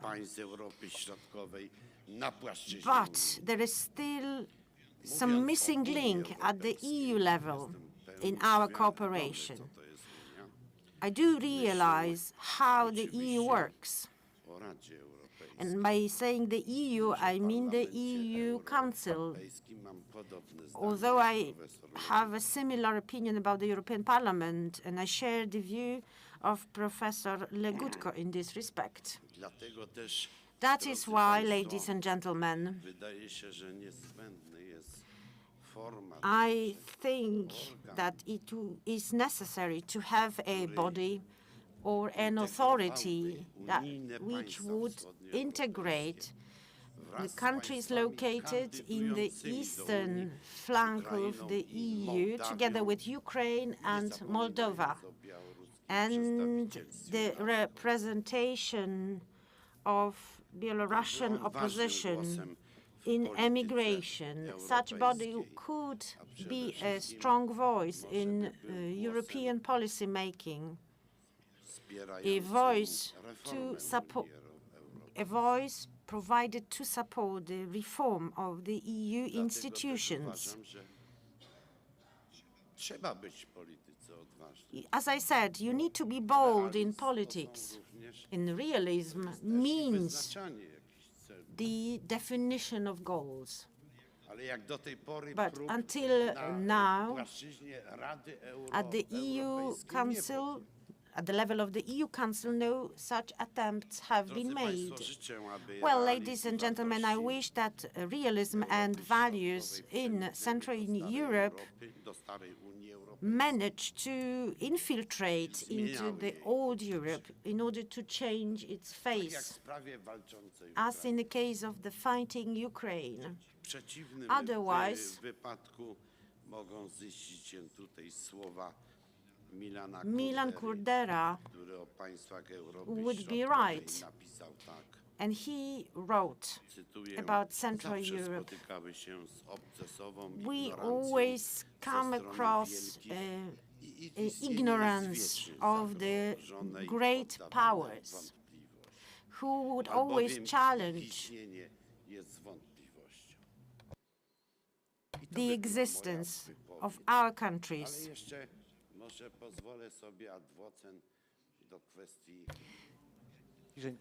Let me just come back to the topic of Belarus. As a historian, I must say that I really appreciate your activity in emigration, and I know that you play an important role, and I do understand what it means to be the people active abroad in emigration. I know that the time is tight, but I can prove that in order to seize the power, you need to live in the country, and even Moscow knew that. That is why it is important to trigger action inside Belarus. Why Piłsudski was able to seize power? Well, everybody knows how he did it. Well, I think I stop here. Dziękuję za te cenne uwagi. Well, thank you very much for these very valuable comments. Professor, you began to respond preempting my question. We do not have a lot of time, so I propose for each of the panelists to use 2 to 3 minutes in order to either follow up on what other panelists said, or maybe you could try to say what else we could possibly offer when it comes to the idea of Europe of the Carpathians, or building the community of Central Europe. My idea would be to maybe use the realm of sports. For example, we already had an idea of the Felczak Cup, so maybe we could have some friendly matches between football teams, maybe could be teams that are not the top teams, maybe amateur sport could be another dimension for building our community. So maybe you have some other ideas, or maybe you would like to follow up on what others have been saying. Well, thank you. Not just sport. I believe what we need is a stronger social foundation. We spoke about exchange between universities during the break, about youth exchange programs and scholarship programs. So we should not focus on infrastructural projects or as part of our 3 Seas initiative. What should follow is exchange of youth, engaging artists, the world of culture. In our recent history, countries of Central Europe looked the other way. They were focusing on what was Western, what was proposed by the European Union, and stopped looking at each other. Let me refer to what Professor Cependa said. Russia manipulates values and it takes advantage of values. And until recently, it had a very strong impact on Europe. And we should not forget that Russia still exerts very strong influence in Europe. Even today, we have a very numerous demonstration, pro-Russia demonstration in the west of Europe. In Paris, we still have a very strong and lively Christian Orthodox center. When I speak to Austrian, Italian intellectuals, it is very often that I see their optics is the optics proposed by Russia when they speak about our region. So Poland and the Czech Republic were perceived as part of the Russian sphere of influence until very recently. I was listening to a German politician this morning. He's the mayor of Hamburg, and he spoke about Russian interests, presenting them as holy almost, and our interests were presented as something that's negligible. So there is a clash of ideas and a clash of values. Mr. Rector spoke about false values. Yes, but the Russian-speaking Ukrainians who did not really identify with Ukraine in the past realized that Russians are not their brothers. It took us some time to realize that communism is not a system of social equality. So we have been able to stripe these false values of the attractiveness, of the appeal.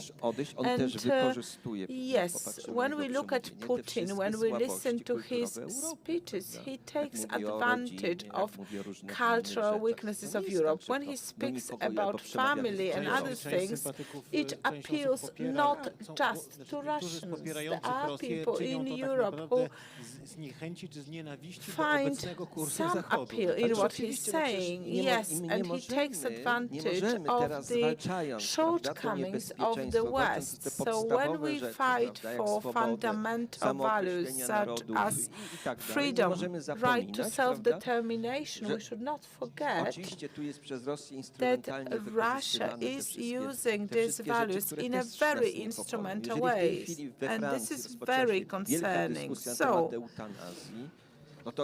for example, we had a debate on euthanasia, and in Article 2 of the Treaty on the European Union, we say that life is a value for everyone. Is euthanasia something that can be reconciled with the value of protecting human dignity? Are we truly protecting human dignity by introducing euthanasia? So this is something we should continue to discuss, and we should not ignore the fact that Russia is manipulating these ideas. And what brings us together? Our tradition that has not been destroyed by communism. Our Christianity survived communism. It resurrected. Our romantic values are still there. There was one young Frenchman who, when traveling through Central Europe, said, they are different, they think differently, and we are alike one another in this region. And even more, I believe that European Union, the contemporary European Union, needs us.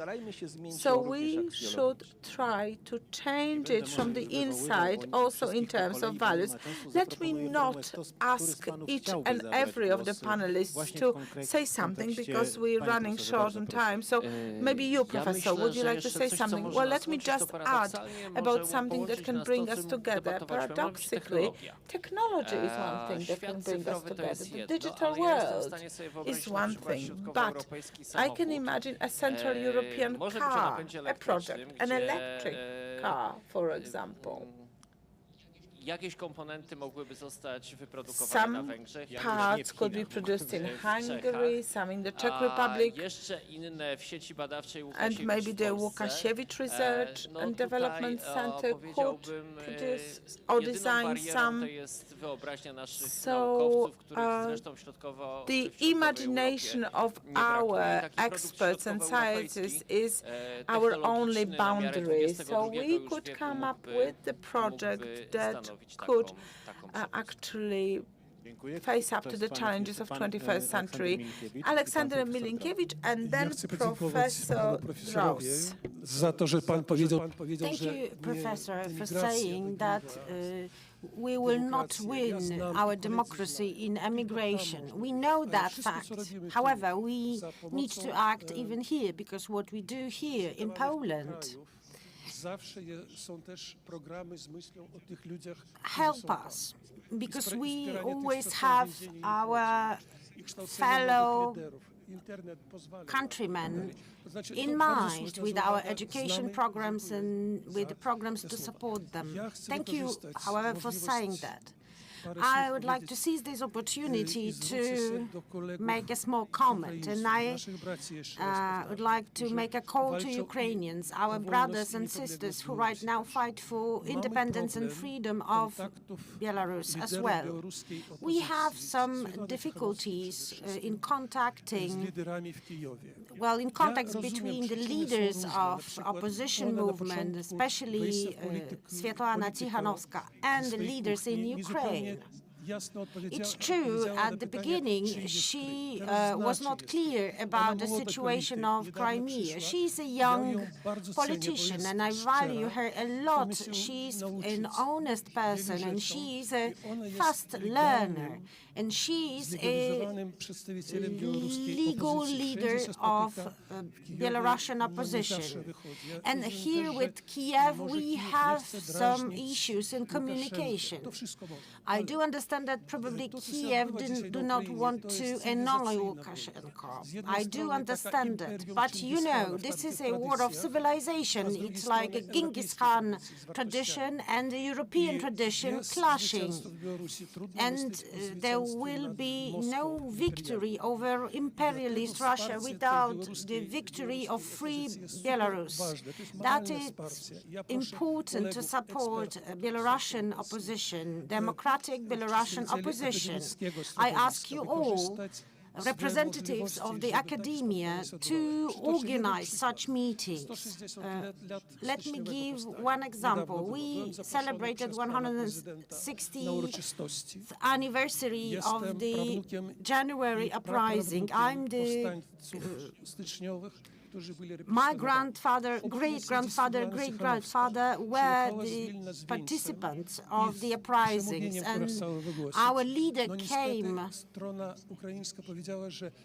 to celebrate and to commemorate this anniversary. However, Ukrainians refused to participate because she was there. And I think that some lines were crossed. She was in tears. And I think that the accusations and allegations are not always true, and the tradition of uprising should be cherished.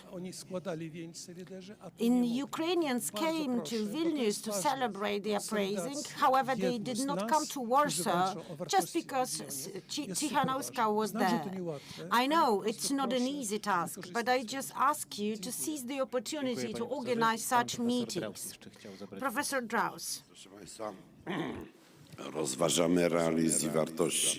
Ladies and gentlemen, we are considering values and realism. And of course, the book by Professor Paruch is moving within the scope of one political movement. But maybe we should go beyond that. Maybe we should speak about the so-called intellectual elite or intelligentsia, not in a mental dimension, but looking more at a social dimension. Professor Krasnodębski referred to this. Professor Nalaskowski wrote a book titled The Bankruptcy of Polish Intelligentsia. I mean, someone needs to rule the souls. And do we have the intelligentsia, or do we not have it anymore? What has been its evolution in Poland? What evolution there was in the Czech Republic? I'll refrain from giving examples from the time of the protectorate of the Czechia and Moravia. And anyhow, I believe this is an important dimension. I spoke about the nation of culture, of common culture during the 19th century. We had the emergence of nations brought together by common culture, and without it, probably we would not have had independence of some of the states, and the nation of culture cannot exist within an intellectual elite. Professor, thank you very much. This is a great idea for an altogether new panel about the fate, the evolution, and the importance of intelligentsia or lack of one. Indeed, what can I say? We could have intelligentsia with the reduced standards. Thank you very much. I would like to thank our panelists. I would like to thank Marshal Kuchciński for the invitation, for organizing this conference. Ladies and gentlemen, and thank you very much for honoring the life and achievements of Professor Paruch. In his last interview, he said, the new world is being shaped right in front of our eyes, so the old world will be no more. We will have new ways of traveling, of accumulating and accruing value. The old ways are gone, and the sooner we get accustomed to this, the better, because the COVID pandemic is a dividing line between the old world and the new world. So the illusion of the carefree, happy world is gone, and such world never existed. We were lying to ourselves, and we were being lied to by our elites. Difficult as it is, this is a fascinating moment for academics and scholars. I would like to thank our panelists and thank you all for your attention. If you allow me, we would like to thank you on our behalf. Marshal Kuchciński, a panel on intellectual elites of Central and Eastern Europe would be something extremely interesting.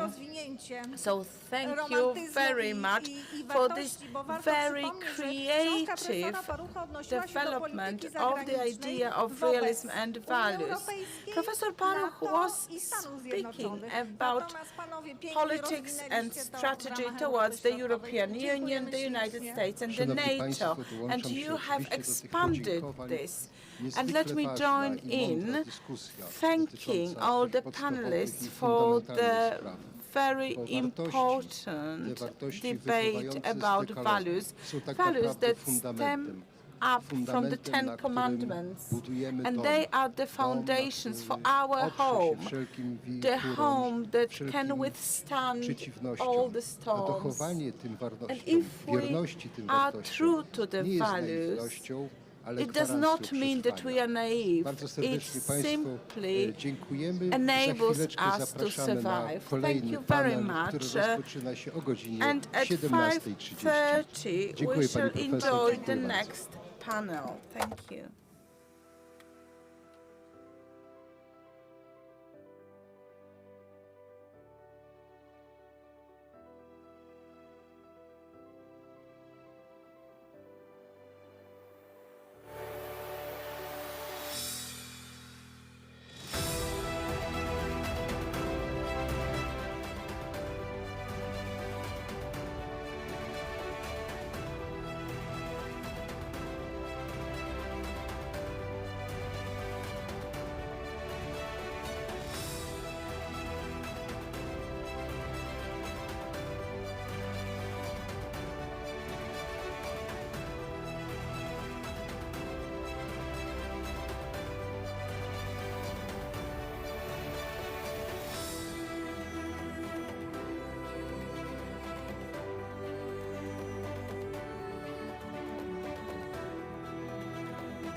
Głosowanie polityków, samorządowców i naukowców w Krasiczynie odbywało się w cieniu ukraińsko-rosyjskiego kryzysu i dlatego temat bezpieczeństwa w Europie Środkowo-Wschodniej zdominował dyskusję.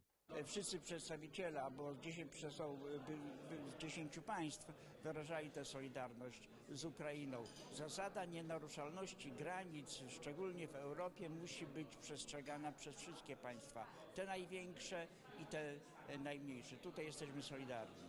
Podczas konferencji Jarosław Sellin, wiceminister kultury i dziedzictwa narodowego, odznaczył w Krasiczynie ludzi kultury i sztuki. Wśród wyróżnionych znalazł się były ambasador Węgier w Polsce w latach 1990-95 Akos Engelmajer. Jestem niezmiernie szczęśliwy, że strona polska i niestety strona polska częściej niż moja strona doceniała to, co ja robiłem. W drugim dniu konferencji Rządowe Centrum GovTech zaprezentowało cyfrową Europę Karpat, której celem jest zwiększenie rozpoznawalności i atrakcyjności regionu. To wspólna inicjatywa Sejmu i rządu. Zapraszamy serdecznie, już teraz można zajrzeć na naszą stronę internetową i zapoznać się wirtualnie z Karpatami. Można, jeżeli ktoś jeszcze ma okulary wirtualnej rzeczywistości, to jeszcze wzmocnić swoje doświadczenie bycia tutaj w Europie Karpat. Europa Karpat to także młodzi twórcy wyróżnieni w ramach konkursu na cyfrowy komiks o legendach podkarpackich. Laureatką została młoda wrocławianka Nel Kowalska, która przedstawiła genezę powstania nazwy Bieszczady. Jak San stwierdził, który był przywódcą wioski, stwierdził, że osiedli się właśnie tam i prowadził taką mini wojnę z Biesem, który tam te tereny zajmował. Część plenarną Europy Karpat zakończyła prezentacja możliwości inwestycyjnych w ramach Funduszu Trójmorza oraz Programu Inwestycji Strategicznych Polskiego Ładu.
Spotkanie polityków, samorządowców i naukowców w Krasiczynie odbywało się w cieniu ukraińsko-rosyjskiego kryzysu i dlatego temat bezpieczeństwa w Europie Środkowo-Wschodniej zdominował dyskusję. Wszyscy przedstawiciele, bo 10 państw wyrażali tę solidarność z Ukrainą. Zasada nienaruszalności granic, szczególnie w Europie, musi być przestrzegana przez wszystkie państwa. Te największe i te najmniejsze. Tutaj jesteśmy solidarni.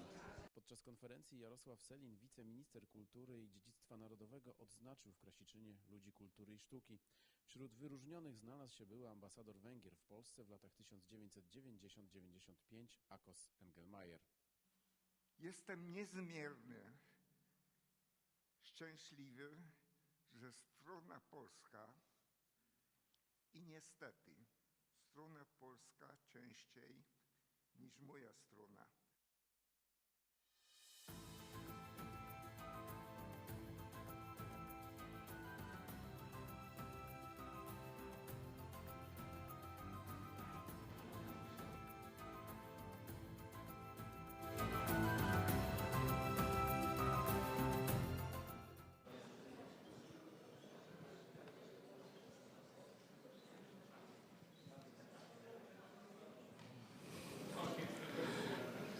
Dobry wieczór. Good evening, ladies and gentlemen. Let us begin the next panel discussion. Nosi tytuł, oprócz tytułu jest z cyklu Kobiety Karpat, Women of the Carpathian region, najważniejsze but the title of the panel discussion is the most important challenges. And the most important challenges are going to be presented by women from the Jest to, proszę Carpathian Państwa, region. jedyny związek z poprzednim panelem, świętej pamięci profesorem Waldemarem Paluchem. And this is the only link to the previous panel discussion. Szanowni Państwo, bardzo mi Ladies miło. and gentlemen, Mam na imię Beata Kraska. Jestem zastępcą dyrektora Zespołu Szkół w Sokowie Małopolskim. Meet you jak here. również My name is Beata Kraska. nie tyle I represent członkiem, ale the skarbnikiem school Stowarzyszenia complex Kobiety Karpat. here Bardzo from the serdecznie region, mi and Państwa I'm also powitać the head i of jest the mi tym Women of bardziej the miło, że Carpathians wśród naszych Association. panelistów znajdują się I'm very happy kobiety that we have z naszego women stowarzyszenia. from our association. Panie Waldemarze, poproszę. among the Panel speakers. jest pod pewnym The względem panel niezwykły. discussion is Zaraz to exceptional uzasadnię. from several points of view. I'm Także going ze to względu na panią give moderator, the panią justification. minister Also ochrony because of the środowiska. moderator of the decision, the Przypomnę, Minister of Climate and że Environment. początki Let me Europy remind you Karpat, that the beginnings of the edycja Europe of the dzisiaj Carpathians 35, are właśnie the były pod tytułem 35th Zielone Karpaty. edition this year. Kobiety Karpat The first one was później, entitled Green nadrabiają Carpathians. straty i dzisiaj I mean, właśnie women have ten joined temat związany a little z bit ochroną later on, but we are środowiska, going to focus skutkami on tymi, które environmental cywilizacja protection przynosi. and Dzisiejszy the dzień właśnie na ten impact temat. of today's civilization Wśród on the environment. This will uczestników be our leading panelu topic. są Our panelists dwie panie include z Ukrainy two ladies i from pozwolę Ukraine. sobie postawić taką So tezę, let me put z forward którą na a pewno nie thesis przejdę do historii. that will Ale w not be związku z historical, tym, że but wśród tych uchodźców, since którzy among zostali the w Polsce, refugees who to have są stayed in głównie Poland, kobiety. women Statystyka prevail. pokazuje, że ponad 90%. The statistical data Więc indicate jako that mężczyzna more than powiem, że 90% of the nie refugees are używajmy women. So being a bracia, man, sąsiedzi, let's bracia not ze talk wschodu, about siostry the z brothers, sąsiedztwa, siostry our z neighbors, zachodu. the brothers from the east. Let's Jak talk about powiedziałem, sisters from the east. Panel jest historyczny, So bo nawiązuje do this początku panel discussion has Europy historic Karpat, nature ale treścią because the content panelu is wypełnią going wszyscy to prelegenci. relate to Dodam the jeszcze i uzupełnię, first such panel wypowiedź, discussion że on Green co Carpathians. prawda kobiety Well, let Karpat me add dołączyły that niedawno the do women of the panelu Carpathian Europy Karpat, region a have nasze stowarzyszenie joined to już zupełnie the świeżynka, conference bo quite w lutym tego recently, roku and our miał association dokładnie is rok very young because założenia. actually in February we've Szanowni celebrated Państwo, our jest mi first niezmiernie anniversary. miło przedstawić naszych So it's a great panelistów, pleasure for w me to szczególności introduce to you our panią panelists, Zofię Racz, especially Ms. komisarz Zofia ministerialny Racz, do spraw kontaktów z the młodzieżą ministerial z Ministerstwa commissioner, Rozwoju Regionalnego z from Węgier, the Ministry of Regional Development in w Hungary. drodze, On her way, panią Ołenę Kopanczuk, Ołena deputowaną Kopanczuk, wiceprzewodniczącą the Komisji deputy Budżetowej Rady Najwyższej and Ukrainy, the deputy head of the budgetary Panią Agnieszkę Ścigaj, minister i członek Rady Ministrów z Kancelarii Prezesa Rady Ministrów. Serdecznie witamy. Panią Oksanę Jurynec, przewodniczącą NGO Europejskiej Agencji Współpracy z Ukrainy. Witamy. Szanowni Państwo, bardzo serdecznie witamy również panią Innę Kulej, działaczkę społeczną oraz założycielkę Komitetu Obrony Represjonowanych z Białorusi. Gorące brawa dla pani Krystyny Wróblewskiej, prezesa Stowarzyszenia Kobiety Karpat. I bardzo serdecznie witamy panią Monikę Lach, dyrektora Szkoły Podstawowej nr 1 w Przemyślu.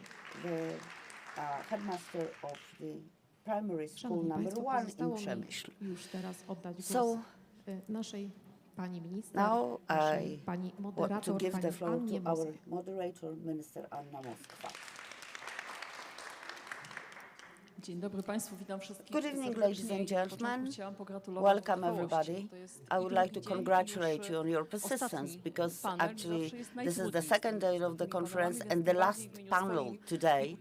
So I really appreciate your presence here in the room.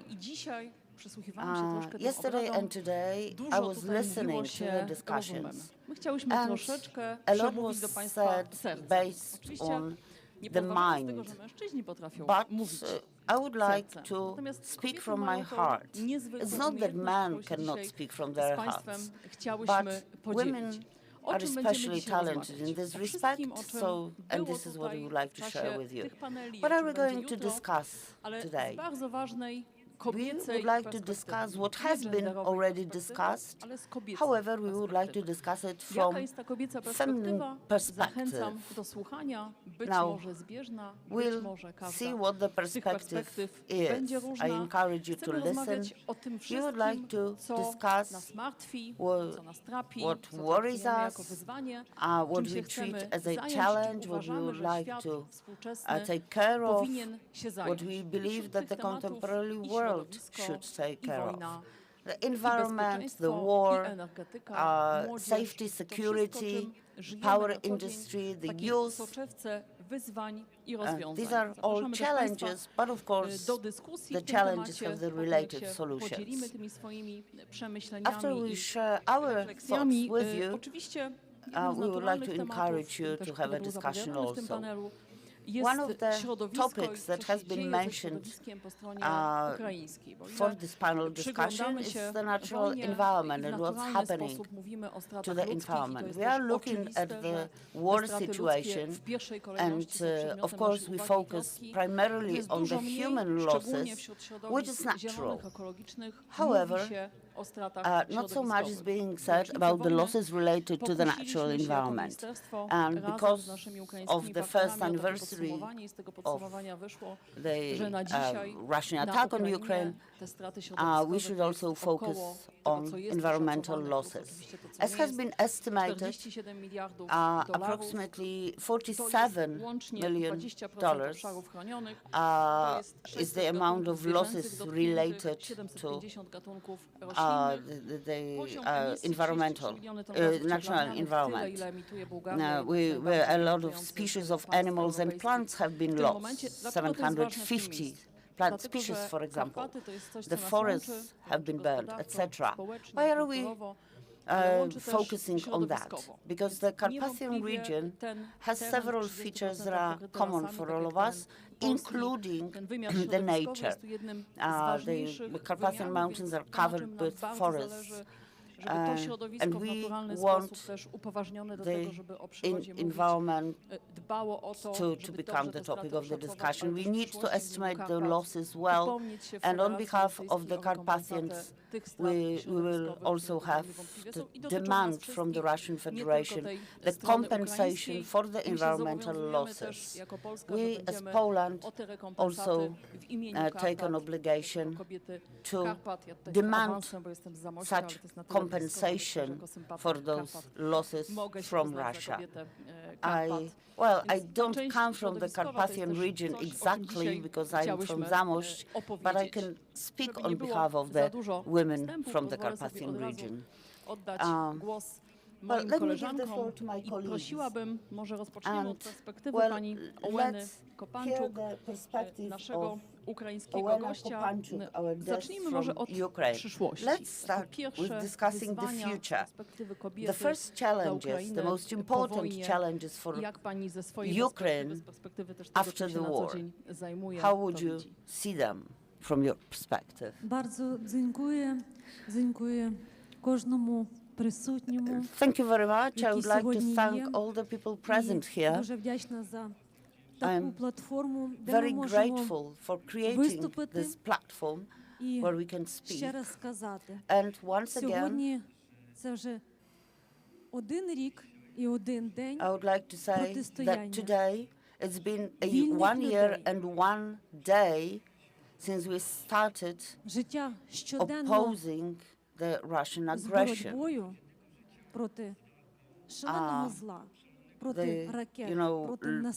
Fighting every day against missiles, rapes, violence. It's 366th day of this every day or every minute fight. І нас в Україні жінку тепер можна назвати найсильнішою. In Ukraine, women can be called the most powerful and the strongest. Is there any limit for pain? I may say that Ukrainian women have crossed this limit because every day they do not experience comfort or sun or light.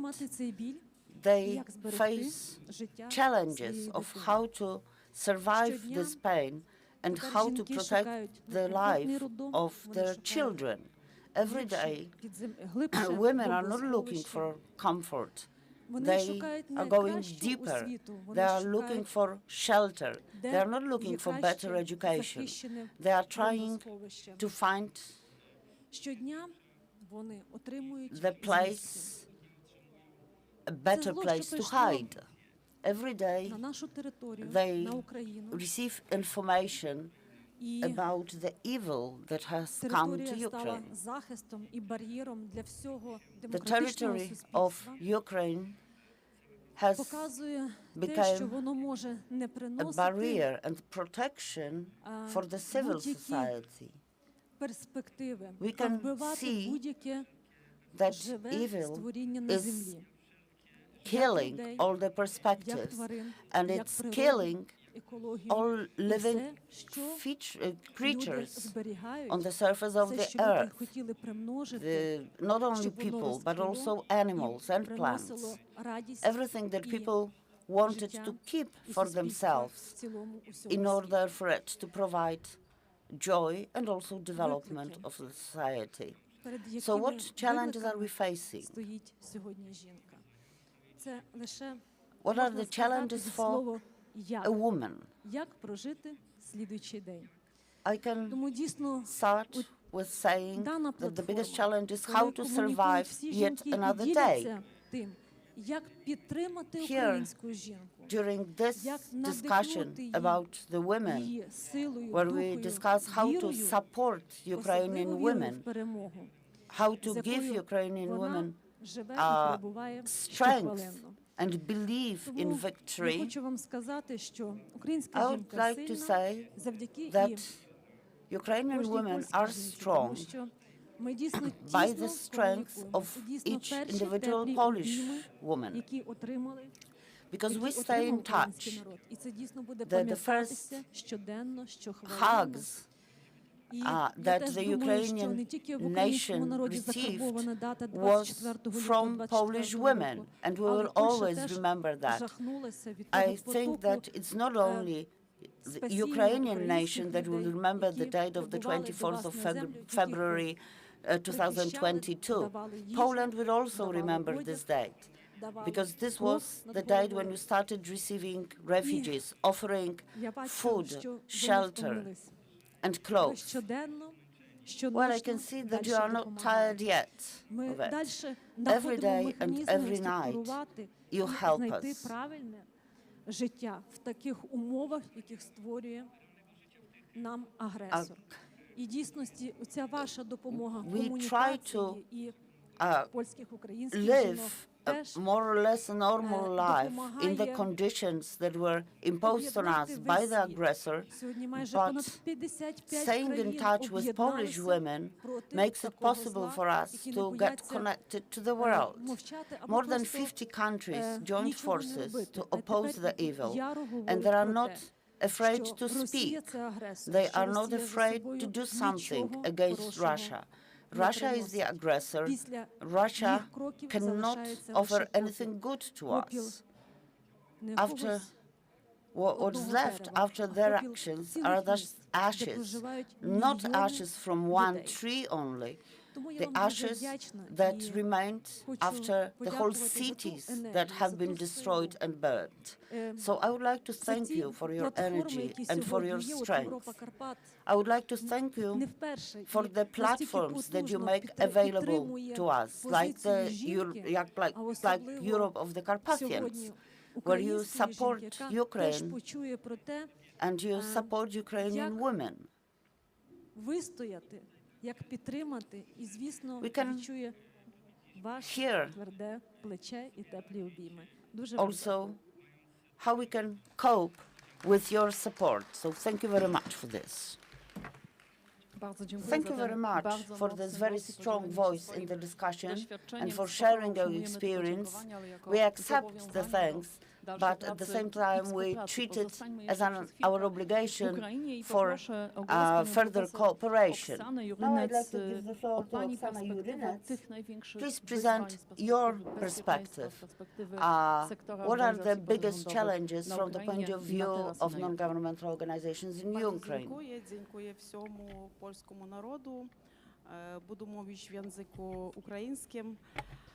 Насправді так, польський народ I prefer to speak Ukrainian. Thank you very much. I would like to thank the whole Polish nation. The Polish nation has been the first nation that has helped Ukraine so much. I would like to repeat the same thing that my colleague has said. The victory of Ukraine will be our joint victory. Of course, environment and ecology are very important. We should be focusing on that, but we are focusing on what is the most important for us today and what is the most painful for us today. And we're saying this in a direct way. Ukraine needs weapons. We are women, but we are forced to talk about weapons. We need the coalition that would oppose Putin. We are saying that Ukraine has to become a NATO member because this is the only way for Ukraine to be able to defend itself. My child is 12 years old. My son is 12 years old. Maybe in the future he'll become a soldier. My sister's children are at war at the moment. I'm a member of a non-governmental organization, so we are not indifferent. We have contacts with the world, and we are discussing the challenges that we are facing, because the war in Ukraine is not only the matter of our country, it's also important globally. Before this session, we were discussing the challenges for the future. We were discussing how we should train or teach our students, our professor at the Lviv Technical University. And well, this year we are talking about the war in an active manner, but actually we've experienced the war for the last 8 years in Donbas region primarily. І ми, жінки, які би мали говорити зовсім про інші, абсолютні прості, зрозумілі теми про майбутнє, ми говоримо про інше, як нам вижити, як перемогти, аби мріяти далі. to discuss what we need to do to survive in order to be able to keep our dreams and to be able to be active. Of course, we are happy that we receive weapons. I'm very happy that yet another lot of weapons, including heavy weapons, have been supplied to Ukraine. We need this victory. Збудований колись францисканцями монастирський підвал, аби там бути у безпеці. Ми говоримо про інше, що Європа Карпат може сьогодні говорити про те, які є можливості. Коли сьогодні в Європі Карпат, Польща є найкращим виробником яблук, в Україні є технології, які ми спільно разом можемо відкривати нові ринки в Сполучених Штатах. Тому що один штат великий Сполучених Штатів – це є можливість як цілої Європи продавати наші спільні healthy food, тобто екологічно чисті, якісні, інноваційні продукти, які є здоровим способом життя. Бо нам потрібно підтримувати нашу економіку, бо в Україні є війна, але є різні фронти. Є інформаційний фронт, є фронт, який потребує зброї, а є фронт економічний, на якому ми маємо показати нашу спроможність, нашу здатність виживати, швидко відновлюватись. Як швидко в Києві відновились будинки, які були зруйновані в обстрілі в минулому році. Ми показали, як за 3 дні навіть знищена інфраструктура може бути відновлена, аби дати світло. Але ми жили місяцями, коли лише по 4 години було світло. Навіть в умовно безпечному Львова, з якого я приїхала. І насправді сьогодні для нас є так само важливим, щоб ми говорили про те, що і які можливості нас чекають в майбутньому. Тому що перемога точно буде, бо з нами Бог, і тому перемога має бути. Тому що ми віримо в неї, тому що ми на своїй землі. Але ми маємо говорити, що на Європі Карпат можна піднімати питання відбудови нової України після перемоги. І в мене завжди була така віра, і я дякую пану Марку Кравцінському, тому що завжди тут можна було говорити про те, як спільно дві потужні нації, молоді нації, які швидко вчаться, які знають мови, які можуть задати тону. Я вважаю, в Європейському Союзі можуть конкурувати із Німеччиною, із Францією на майбутнє. Тому що в нас є людський потенціал. У нас є люди, які сильні, які сміливі, які вірять в те, що роблять. Коли не вірить в жоден світ, коли думають, що за 3 години можна захопити велику Україну, ми показуємо спротив. Звичайно, що ці зусилля були би краще, і нам, жінкам, в тому числі, маючи певний свій формат окремого завдання і роботи, скеровувати для того, аби будувати, розбудовувати. Але ми сьогодні кажемо, що нам треба інші формати дуже швидкі витримати. Тому ми просимо підтримки євроатлантичній інтеграції. Я, як переконаний євроатлантист, дуже би хотіла, щоб моя країна вперше вступила в НАТО, а тоді в ЄС. У нас є статус кандидата, який дає нам багато можливостей збереження демократії. У нас є потужне місцеве самоврядування, я знаю багато прикладів співпраці місто з містом. І ці побратимства зараз дають дуже багато результатів. Це навіть окрема підтримка нашим конкретним військовим формуванням і бригадам. Тобто жінки можуть все.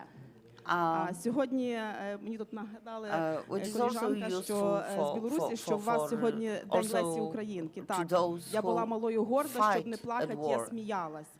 І дуже часто ми з посмішкою можемо приховати те, що нас болить. Але ми дуже добре розуміємо ще одне дуже важливе, що говорила ще одна важлива жінка, що для тих жінок, які не підтримують жінок, є окреме місце в пеклі. І Мадлен Олбрайт була права, тому що насправді я погоджуюсь з Оленою, що дуже багато цієї підтримки, взаємодії, співпраці і продовжує зараз бути між моїми колежанками, парламентарями з інших країн, з Польщі, з Британії, з Сполучених Штатів, з Європейського Союзу. Ми продовжуємо комунікувати, як нам спільно разом рухатися і пояснювати світу про небезпеку. Я абсолютно годжуся, що поки буде Путін, він буде воювати. Поки буде тримати опір Україна, буде допомагати Польща, ми будемо сильнішими. Бо він піде далі. І маючи багато інформації різної, це країна, яка не може собі уявити, що поруч можуть жити люди щасливо, працюючи, вирощуючи, будуючи. Я думаю, що Росія Україна дуже добре розуміє це. Польща не лише з прикладу взаємин Росії і України через цю війну, live російську next проти door, України, а й are сусідством з conducting normal Сталінградом. lives.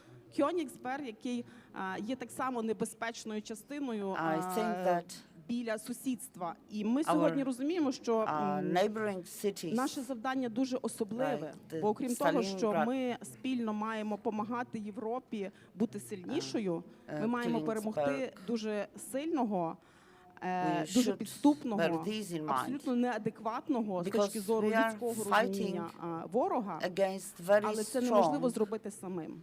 І ми на кожному такому майданчику, такій платформі, як вже 30 років в Європі Карпат, будемо говорити про те, що цей ворог той самий. Він не змінився. І, напевно, багато є історично того, що нас об'єднує, де ми можемо шукати енергію для спільних взаємних тісних стосунків для перемоги. Це економіка, це виробництво, гонці озброєння світу сьогодні. Дуже багато викликів буде опісля. Загроз екологічних буде багато віддалених. Сьогодні в Україну везли майже 2 атомні реактори-генератори. Це, звичайно, є вирішення одномоментного певної проблеми енергетичної незалежності для держави після руйнування нашої інфраструктури, але це і велика загроза екологічна, яка є. Тому що це використання, воно з одної сторони допомагає, а з іншої сторони шкодить. Нас дуже багато є того, що ми, як жінки, об'єднавшись, можемо вирішувати. І насправді в нашій цій екосистемі, природі, ми не маємо позичати майбутнього наших дітей. Але Європа Карпат сьогодні – це і можливість говорити про те, що сьогодні є дуже актуальне і абсолютно може різнитися загальним цивілізованим світом сприйняття відбудови, взаємин, спілкування. Я хочу побажати успіху всім тим політикам, які сьогодні беруть участь в розумінні відповідальності за свій народ, будувати демократичну країну зі всіма наслідками відповідальності за прийняття рішень, дуже складних і непростих рішень. І завершуючи, хочу сказати наступне. Єдності наша сила, добробут і перемога. Я переконана абсолютно, що сьогодні спільна дія буде давати результат. І наша спільна перемога буде такою, яка дасть нам можливість нових майбутніх можливостей відбудови держави за зовсім новим принципом. Ми так інколи, можливо, доганяли когось, що не хотячи можемо стати першими. Тому я вірю, що досвід Польщі допоможе Україні у відбудові, а спільна наша взаємна співпраця і підтримка дасть потужні результати. Тому перемоги і миру всім нам.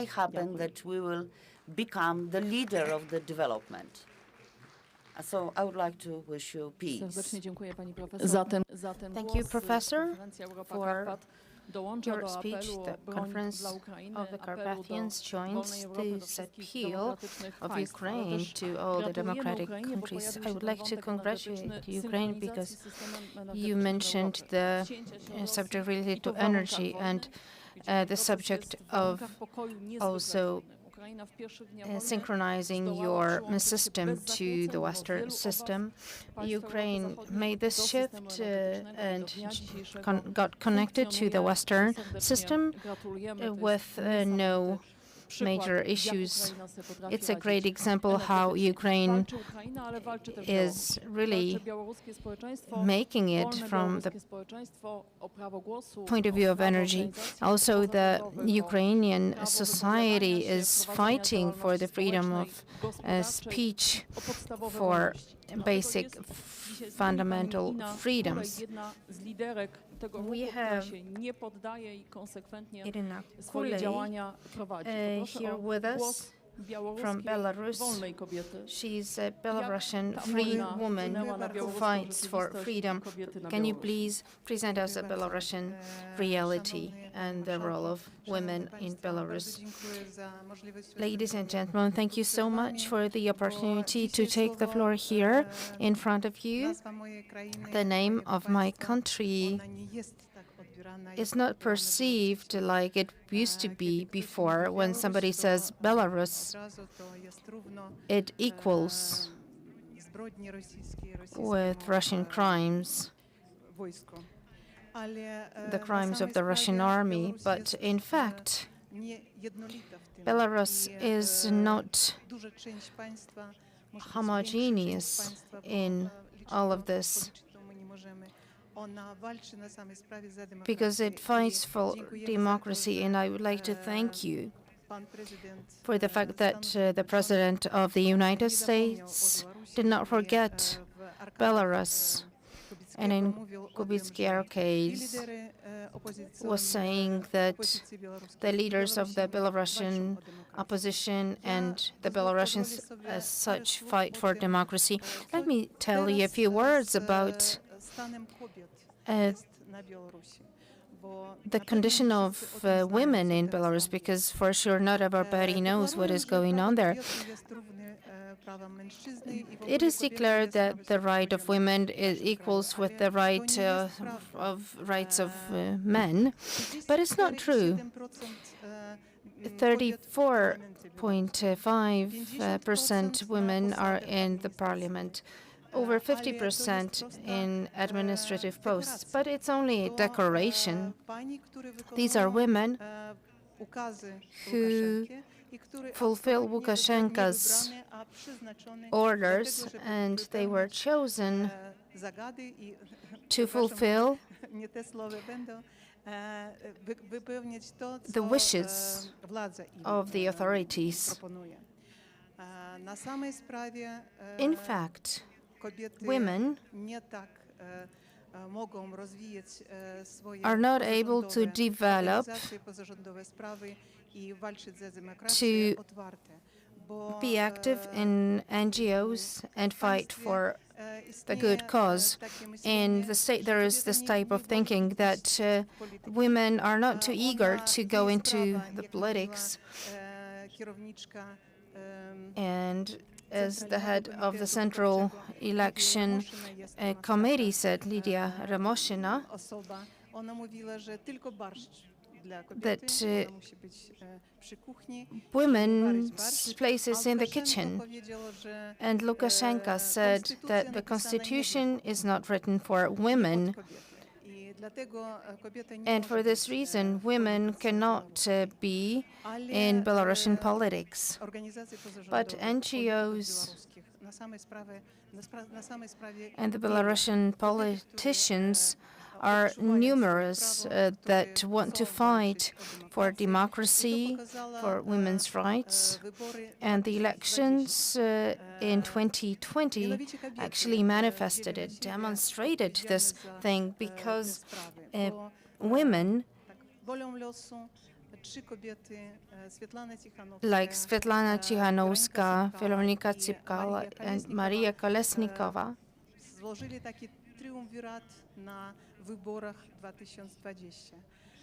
actually submitted this triumvirate during the elections. They did not expect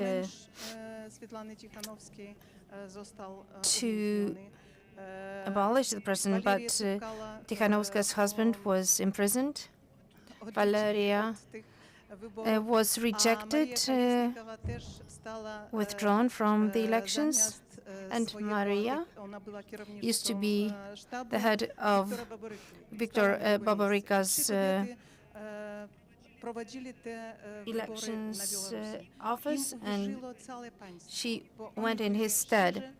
And they were together, they were honest, upfront, and the elections in 2020 demonstrated that many people in Belarus fight for the sovereignty and independence of the country so that it could be free of totalitarianism. But what is left after the elections? It's not only men, but also women are imprisoned for their actions. As for today, out of those imprisoned in Belarus, 209 women are imprisoned with the sentences from 2 up to 20 years of imprisonment for deeds that would be of no threat for the country and would not impose this necessity of such a long imprisonment. 210 women are under home arrest. They cannot leave their homes. They cannot socialize with people. They have to be at home. That means a broken life, broken families, broken children. Children are taken away from their mothers using a blackmail to orphanages. This is actually the way of revenging these mothers on the part of Lukashenko. NGOs, such as the ecological or legal women's NGOs, were all closed. Many of them because their members participated in the protest actions after the elections. These organizations needed to relocate, and right now they are seated in other countries, in Poland, Lithuania, in other parts of the world, but most of them in Poland and in Lithuania. One of the women who was there during the elections, she was the elected president, has her cabinet and office in Lithuania. And in this cabinet, there are also 3 women. So women do stay in politics, and one of them is here with us, Alina Kowszyk. She works in the cabinet of Svetlana Tikhanovska. What do I wish to say? What is very important for me? The war has been going on for a year now. It's a terrible war, not only for Ukraine, it's a war of the whole world, of the democratic, open world. This is our common war. It hurts us as much as it hurts the Ukrainians, because we are so close to each other. I do not need anything to understand what you're saying, because this is a very similar language, and this is a challenge for me. Of course, there are challenges related to ecology, related to economy, rebuilding of the country, but I want to draw your attention to human, interpersonal challenges, because the war is going to end. Ukraine is going to win. I believe it with all of my heart. But what is going to be left after the war between people? As Belarusian, I think that there will be hatred, because right now Belarusians are not perceived too well. Maybe there is no national diplomacy, no information provided. There is no information that there is a group of normal people, not those who fulfill Lukashenko's orders, but those who feel for Ukraine and their heart is close to Ukraine. I have a family in Ukraine. My son is Belarusian, and my daughter-in-law is from Ukraine. I have 2 granddaughters. One is not speaking yet, and the other one speaks Russian and Ukrainian, because she has 2 native languages at home. And with my thoughts, I am wondering, thinking, what is going to happen with them when there is peace? Should I tell them that her dad's country is bad and her mother's country is good? We women need to think about the future. Thank you.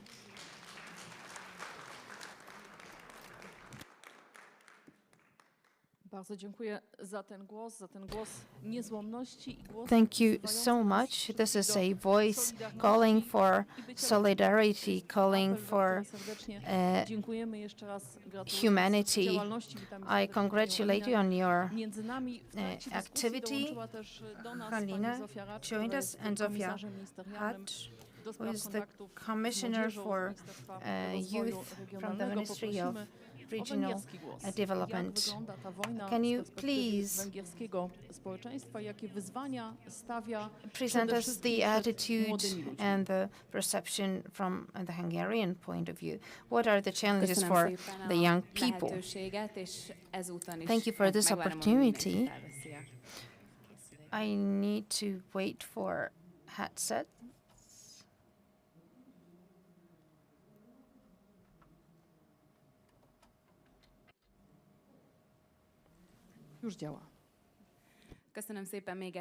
Again, thank you so much for this opportunity that I can represent Hungary. And I do apologize that I could join this conversation, this discussion so late. But today, before noon, I left Budapest, and after this debate, I need to rush home, so I am in a rush, but I didn't want to miss it really badly. So it's a great honor for me that I can be here and that we can talk about all these important subjects here in this circle. Just a brief piece of information about me. For 2.5 years, I was Subsecretary of State for Youth, so I needed to represent this age group to which I belong myself.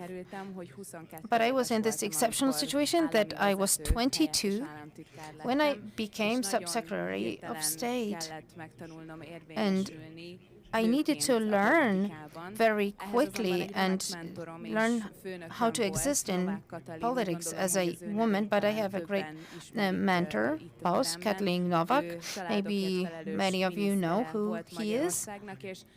Who she is. She used to be the Minister for Family, and starting with March last year, she's the President of Hungary.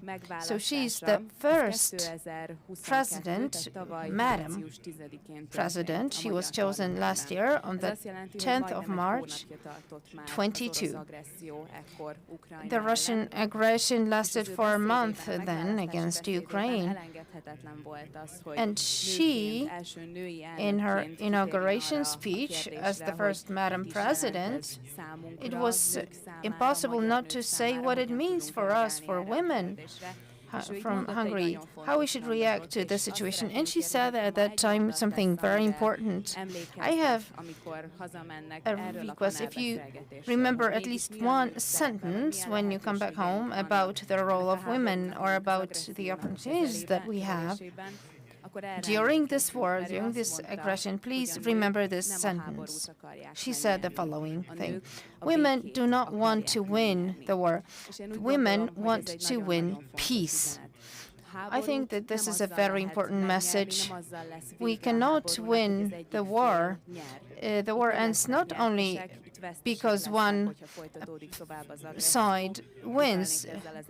Everybody is going to lose if this aggression continues, like we have already heard. It's not like this that one side is going to win and the other one is going to lose.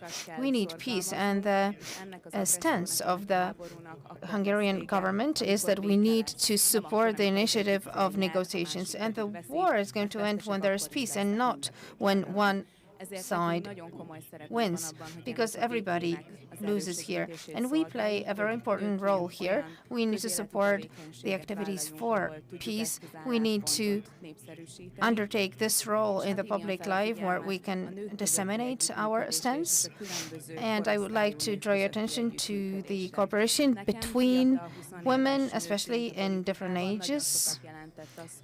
I am 24 right now, and it was very important for me that I had this kind of a boss mentor, a young person, and she was an authority for me, and for me, a young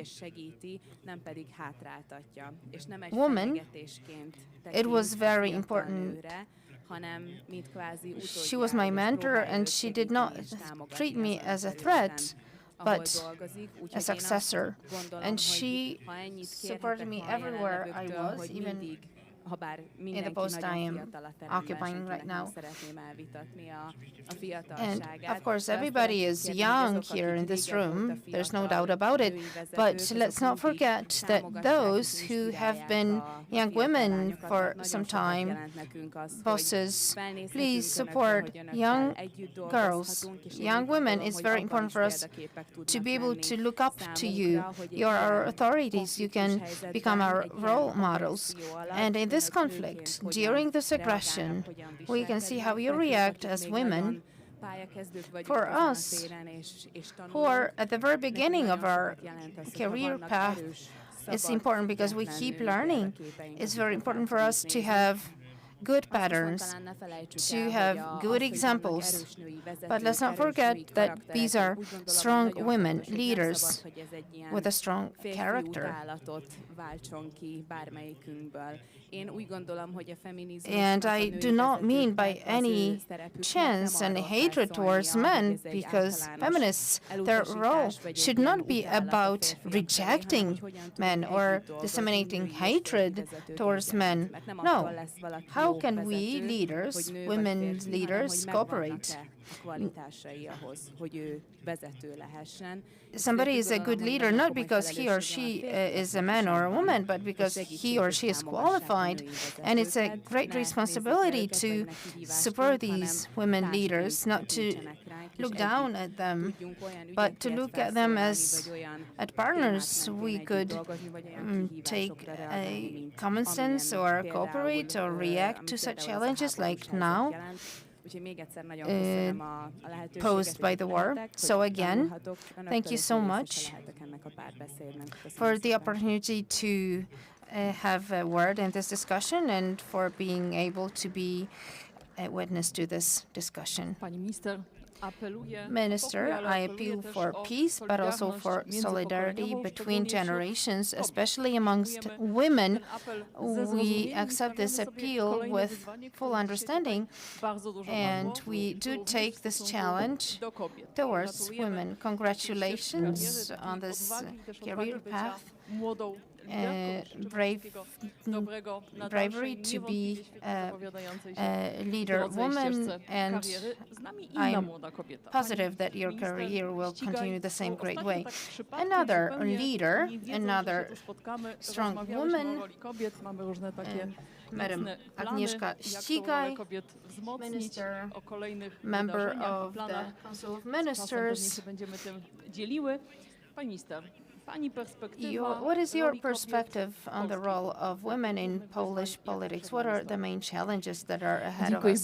Thank you, Minister.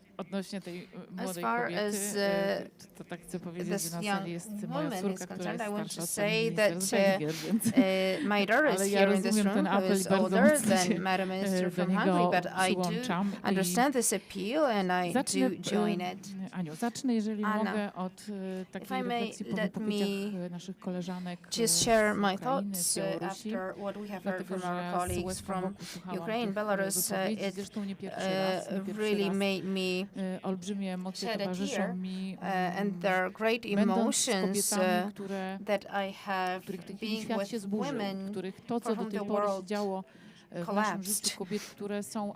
And it happened in the life of women who are active, who fight for a change in their lives, in their career, for their children. So for everything that's important. And there is a basic principle that we need a sense of security. If we do not have the sense of security, if we are children, if we are in a family, if we are women or men, everything collapses. And let me just extend the words of appreciation for all these great things you are doing, although this sense of security was shaken to a great extent. And we need to learn this or keep reminding each other, because I said that in this tough politics, women provide feelings. Yes, they do provide professionalism, well-prepared projects, experience, all they have, but indeed they have a lot of empathy and emotions. And it was like this for quite a few years in this modern world. There were such tendencies, as I observed. Oftentimes, it was said that a woman in politics or in a business needs to be tough, less emotional. Maybe we were annoyed when men would say that women are emotional. But I think that in these difficult times when we are in the face of a war, I have this really terrible thought, reflection, that we need to talk as women about empathy, about feelings, because there is a greater need for them right now than this rat race.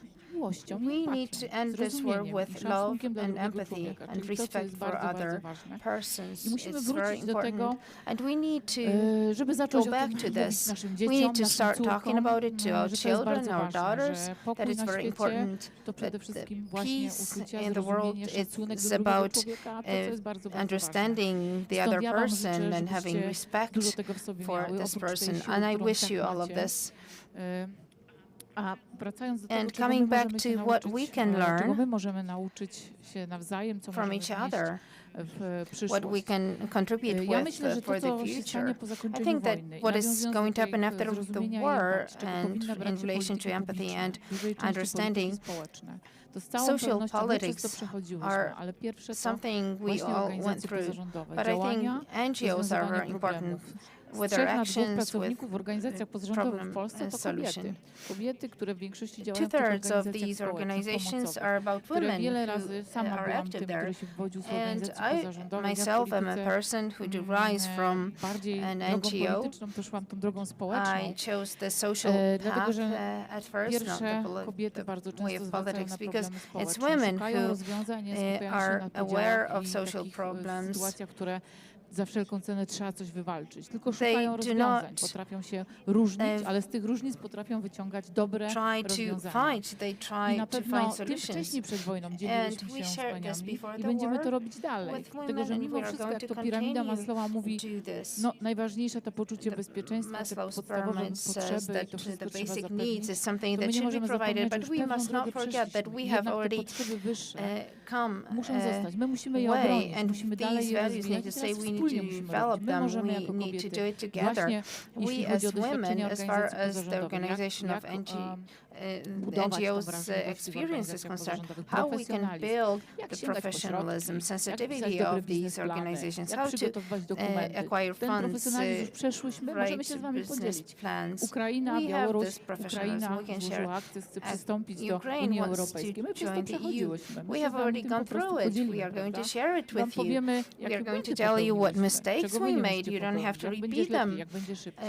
We can show you the right path, the correct path.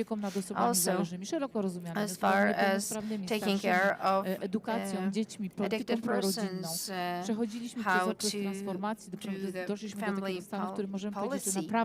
We have a very high European level in public services. U was byłyście też na tej dobrej drodze, natomiast to, co się stało z infrastrukturą, to, że rzeczywiście to poczucie bezpieczeństwa społecznego, psychologicznego zostało bardzo mocno zburzone. Wsparcie terapeutyczne, psychologiczne będzie potrzebne. My też mamy tego świadomość, że w rozwijających się społeczeństwach cały czas jest taka potrzeba, żeby tym, co nie doganiają tej rzeczywistości, pomagać, ale u was mocno będzie potrzebne, szczególnie kobietom, dziewczynkom. Ja pracując z wami jeszcze całkiem niedawno, zanim zostałam ministrem pomocy społecznej, widziałam, jak przyjeżdżały dziewczyny, matki, kobiety z Ukrainy. Ten pierwszy moment, w którym wysiadały z pociągu, wysiadały z autobusów, bardzo często pierwszy raz u nas w kraju, nie znając języka, nie znając sytuacji, widziałam łzy w oczach. I co było bardzo ciekawe, szukały kobiet. Tam wszędzie, gdzie byli wolontariusze, gdzie były różne służby, usługi, to one jednak podawały rękę i patrzyły się na kobiety. To jest nasza rola, ta solidarność, dlatego że się po prostu rozumiemy i czujemy tą empatię. W tych trudnych sytuacjach potrafimy sobie radzić. Z całą pewnością wiedzą, doświadczeniem i tym, co mamy najlepsze, oprócz tego, że zrozumiałyśmy potrzeby, tej pierwszej potrzeby, bo rzeczywiście to poczucie bezpieczeństwa, jeżeli się nie ma dachu nad głową, jeżeli się nie ma co ubrać własne dzieci, czy ich nakarmić, jest bardzo ważne. Ale z drugiej strony przygotowujemy się do tego, że będzie ten pokój, że po prostu Ukraina wygra wojnę i że rzeczywiście kobiety szybko, sprawnie pomogą dostosować się wspólnie do tej polityki, bo już chyba na zawsze jesteśmy złączeni w tych różnych działaniach. I tak naprawdę pewne elementy i obszary również w polityce, w politykach publicznych musimy łączyć. Ania mówiła o ochronie środowiska. Tak, zrównoważony rozwój społeczno-gospodarczy to jest to, na jakiej drodze sustainable development from the social and economic point of view. We have to remember ecology, we have to remember the politics, but with all respect for odbudowanie tego poczucia bezpieczeństwa, because rebuilding the sense of security is our common task. Uczucia i empatia to jest to, co będzie podstawą do tego, żeby profesjonalnie the sense of security is something that needs to be re-established and we need to do it together. Bardzo dziękuję. Thank you very much for this voice of empathy, but also the voice reminding us about the role of NGOs or social organizations. Była powiązana mocno z tym sektorem i rzeczywiście organizacja pozarządowa w Polsce też w Europie ma swoją kobiecą organizations in Poland and in Europe have their feminine face. Pożarne i młodzieżowe recently pożarnicze. received firefighter brigades and they have an increasing number of girls there, very enthusiastic, and I could see the boys being a little bit concerned whether there will be enough work for them. So actually there is an increasing number of young active women everywhere. Let's now hear from Krystyna Wróblewska, Stowarzyszenia Kobiety Karpat. Usłyszeliśmy o stowarzyszeniu jako takim stowarzyszeniu, które się rozwija, pompuje. Niedawno dołączyło do konferencji Europa Karpat. Ja spotkałam dzisiaj tyle kobiet, członkiń tego stowarzyszenia. Myślę, że jak spotkamy za 2-3 lata, to co najmniej połowa tej sali to właśnie będą in 2 or 3 years, half of this room will be filled with members of this association, because we are looking for new members of the association. I don't know whether these have to be women necessarily, I don't know. But please tell us, what is the significance of women here in the area? Bardzo serdecznie dziękuję pani minister za te słowa, za apel o to, żeby jak najwięcej kobiet i nie tylko było w Stowarzyszeniu Kobiety Karpat. Natomiast ja muszę podkreślić, że bardzo dziękuję pani minister z Węgier, która właśnie mówiła o mentorce, a ja dzisiaj powiem o naszym mentorze, panie marszałku, ponieważ stowarzyszenia Mr. Speaker, because actually the association was established based on inspiration of a man. Bardzo brawa dla pana marszałka. So Speaker Marek Kuchciński. So a round of applause for Mr. Miałam takie mieszane uczucia, czy zakładać, bo sama nazwa whether I should establish such an association or not. I mean, women of the Carpathian region. I mean, having women in the name of an association, I was not sure. But today I'm sure that the speaker was right. Because bardzo silną this nazwą, name bo is very dzisiaj już strong. Po raz trzeci jesteśmy tak można powiedzieć, siostrzaną organizacją Europy Karpat. When we are the sister organization of the Europe of the Carpathians. Tej wspaniałej już dzisiaj 35. konferencji. Have become part of this conference celebrating its 35th edition this year. But I would like to share a thought with you. Well, I was going to say something else, but let me say this. Yesterday I was sitting at the Rozmawialiśmy właśnie o table tym with the wszystkim, co ambassador dzisiaj of tutaj wybrzmiało. Hungary I kiedy and the usłyszałam former właśnie ambassador panią of Inę Kulej, to po prostu się Belarus. wzruszyłam, And when ponieważ ja listening to to wczoraj Ina wszystko Kulej słyszałam, today, jak to wygląda na Białorusi, I really was i jak touched because kobiety, yesterday I was told jaką what kobiety the przechodzą situation was drogę. like Natomiast muszę in podkreślić, Belarus że nasze and what stowarzyszenie, way Kobiety Karpat, i tutaj też women bardzo there have serdecznie to dziękuję go. pani poseł Teresie And I would Pamule, like to która też thank przyczyniła Professor się do Teresa tego, że Pamula, to stowarzyszenie who powstało. has contributed to the niecałe establishment of the ponad rok. Ale association. muszę The powiedzieć association is less than 1 year old, państwu, but że let me rozwija tell you się bardzo that it's dynamicznie. Ja nie developing in a wiedziałam, czy very podołam, dynamic manner. ponieważ pełnię I wasn't inne sure whether jeszcze I role, was going bo to niedawno cope wróciłam z polskiego parlamentu, with all a the z drugiej tasks strony involved, pełnię because funkcję dyrektora podkarpackiego I zespołu was an placówek MP wojewódzkich, and I'm gdzie also the praktycznie zatrudniam director prawie 400 osób. I powiem of państwu, educational że mówię, czy ja institutions podołam, here panie in the marszałku, czy dam voivodeship, radę. and I well, I powiem wasn't tak, sure whether I would have stowarzyszeniu enough mamy time wspaniałe and strength. kobiety, But które let me tell you po prostu this, mi we we have wszystkim excellent pomagają. women in the Czyli ja już association. dzisiaj nie wiem, They gdzie jakie help me projekty są with everything. poskładane, ponieważ Today I don't dziewczyny need to piszą, know składają, where coś individual wygrywamy, coś projects przegrywamy, ale should działamy. go, should be submitted, Kiedy because the wybuchła girls do it wojna, for me. myśmy były And bardzo młodym when the stowarzyszeniem, war ale broke od out, razu we were a very young zorganizowałyśmy association, ogromną konferencję, but zresztą przy immediately pomocy we pani organized the Teresy, pani conference poseł, gdzie po prostu where zaprosiłyśmy we i ukraińskich invited deputowanych i z różnych MPs krajów. from Ukraine Była to and from other konferencja w countries. Przemyślu, The conference gdzie was organized in zbieraliśmy Przemysl. właśnie na rzecz And Ukrainy i at the same time we collected donations for Ukraine. We also tried to send humanitarian aid to I Ukraine. to było takie nasze And pierwsze that was wyzwanie, our first gdzie challenge stowarzyszenie po prostu zaczęło when działać. the association Ale started z drugiej working. strony Well, on the other hand, stowarzyszenie w tej chwili też the ma taką, można association powiedzieć, jest stowarzyszeniem konserwatywnych is kobiet. an association of Ale dlaczego mówię conservative women. konserwatywnych? Ponieważ taką Why też am I saying that these are inspiracją do conservative naszego statutu women? był list Because świętego Jana Pawła we II were do inspired kobiet, który by wygłosił the letter w Pekinie, of John znaczy, Paul, która została, Pope John Paul wygłoszony został ten II, list w Pekinie and na the letter was czwartej read in Beijing ogólnoświatowej konferencji during poświęconej the kobiecie. fourth I tutaj, World szanowni Conference państwo, devoted to women.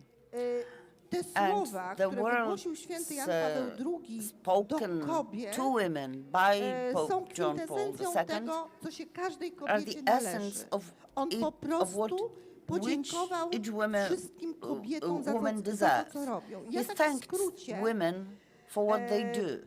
powiem, Let me briefly za co, tell you jakim kobietom podziękował how święty Jan Paweł II. John Paul II Dziękujemy thanks Ci, the kobietom, women. matko, Thank you, która the women, w the swym mother, łonie nosisz istotę ludzką, w radość who i trudzie carries jedynego doświadczenia, jakim jest macierzyństwo. child. Czyli podziękował So kobiecie matce, he thanked women who are podziękował mothers. kobiecie małżonce. He thanked I tutaj, women proszę who are państwa, wives. też za to, że He also właśnie thanked wspiera rodzinę. women for supporting I ja myślę, families. że nikt by nie odniósł, And I zarówno think that, kobieta czy mężczyzna nie whether we're odnieśliby talking sukcesu, about czy to w życiu men or zawodowym, women, szczególnie they wouldn't teraz, be successful patrząc, gdyby nie professionally na przykład małżonkowie nie wspierali się nawzajem. not for Dlatego the też tutaj support chciałam of the podziękować spouse. za So wspaniałą also I postawę would pani like Dorocie to Mech-Kuchcińskiej, thank Dorota żonie pana Mech-Kuchcińska, marszałka, the wife która of Mr. Kuchciński, wspiera swojego męża, who żeby supports mógł her właśnie husband, tego typu różne rzeczy robić i działać so dla that Polski. he can Szanowni państwo, tak, do pani different Dorota jest things for cudowna i Poland. taka Yes, właśnie jest. Dorota is a I pani wonderful Doroto, person. dziękujemy, że So pani thank you wspiera very naszego much, marszałka, Dorota, że for jest z nami, supporting us, że speaker. zawsze dobrze wygląda. For him being with us all the time, looking good, etc. Święty Jan Paweł II podziękował kobiecie córce i kobiecie siostrze za to, że John Paul jest II wrażliwa, also że ma thanks intuicję, women who are że jest sisters, otwarta. Podziękował kobiecie for being pracującej open. zawodowo. And Ja he myślę, thanked że to women dla nas who work kobiet, które professionally. pracują zawodowo, For us, które people odnoszą who sukcesy, do work nasza professionally młoda and pani who are minister, successful, like the i young starsza pani minister and minister, i kobiety, slightly tutaj mamy older minister klimatu, ministers and the minister Minister of środowiska, która Climate and humanizuje Environment tą właśnie ekologię, is humanizuje making i dba o to ecology środowisko. more human. We have Agnieszka Ścigaj here, who represents an NGO, who knows how to provide support. So women who are professionally active, of course, they may have a difficult life, but they can cope. And John Paul II also thanked the nuns, and he also said, "Thank you, woman, for being a woman." That was the most beautiful sentence. And I hope that here we have women who want to do something in their lives. They want Ukraine to be free. They don't want women in Belarus to suffer. They want women in Belarus to be free. And we, the women representing the third sector, have to provide support to everybody, to women on the one hand, to respect ourselves mutually in what we do. But of course, as the young Lady Minister told us, we have to remember that we have men around us, and we as women also have to take care of our husbands and friends, so they don't feel neglected. So please note how important the role of a woman is, as described by Pope John Paul II. Thank you very much. Dziękujemy bardzo Well, za thank you very much for this very thorough and deep Kolejne analysis. zadań już tyle, głównie dla kobiet. Well, so many tasks for women. Myślę, że naprawdę życia nam I wszystkim think nie that wystarczy. we won't live long enough to perform all these tasks. Jest promotorem kobiet i I've dobrych heard wydarzeń kobiecych, that więc Mr. Kusiński będziemy is a miały promoter dobry pomysł of women, po tym so panelu probably we'll have i na some pewno z excellent nim idea szybciutko after this panel przyjdziemy. discussion, which we are Jedno going to z present to you. ważniejszych wyzwań One of the most współczesnego important świata, challenges of the edukacja. contemporary Niełatwo world jest is być education. dyrektorem Probably szkoły, do it's not której podobno easy chodził to be pan the marszałek. head Tutaj takie były headmaster of słuchy, bo the duch tam na mistress pewno actually gdzieś of po the korytarzach school. wiecznie żywy krąży. Pani dyrektor, proszę powiedzieć, jak to jest być dyrektorem takiej właśnie szkoły i jakie wyzwania przed panią, ale też przed uczniami, what challenges are you and your pupils facing? Tak, nasza szkoła Well, our ma school ten zaszczyt, has an że honor do tej szkoły chodziło wielu znamienitych because absolwentów it has bądź uczniów, lots bo of niektórzy nie skończyli szkoły, ale byli naszymi uczniami.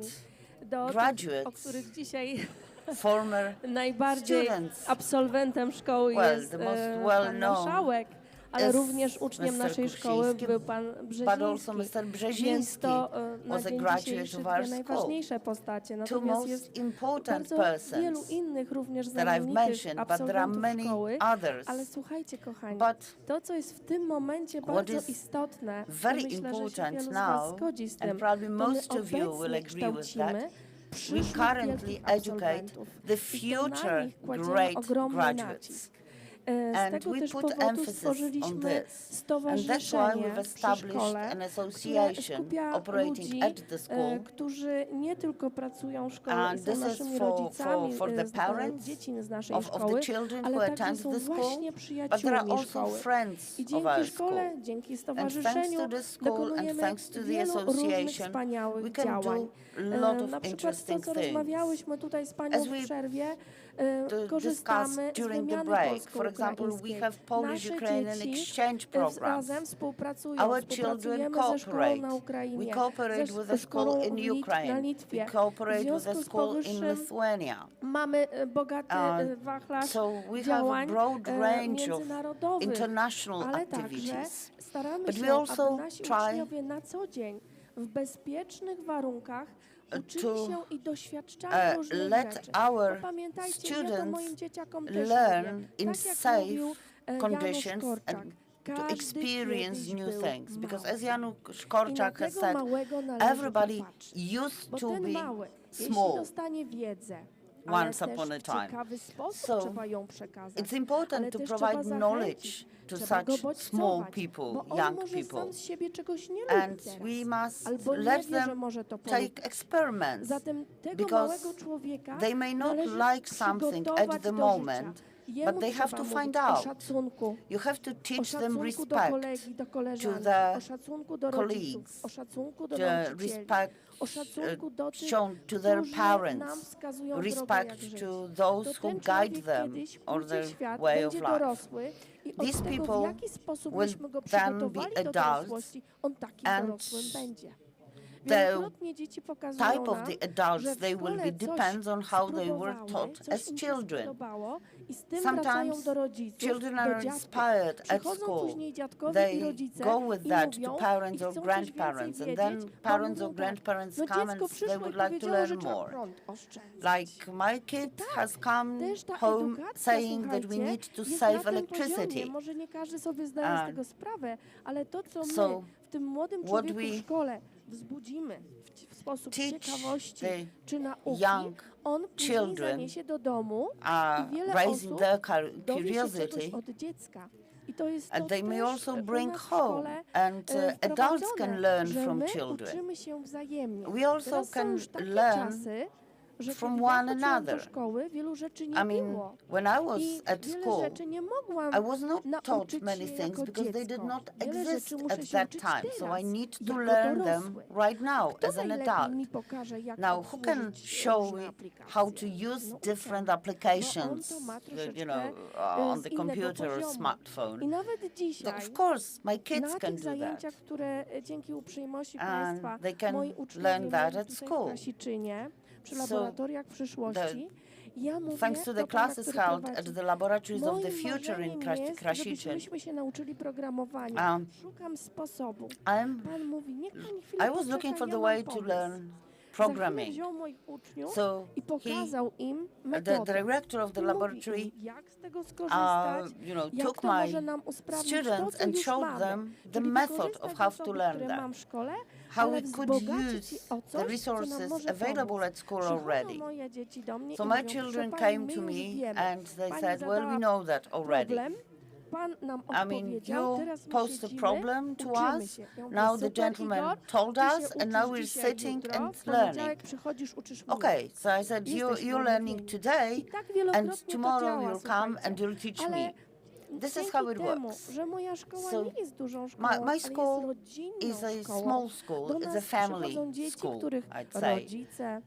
So children who attend the school currently are children or grandchildren or grand-grandchildren of the persons who also were our students.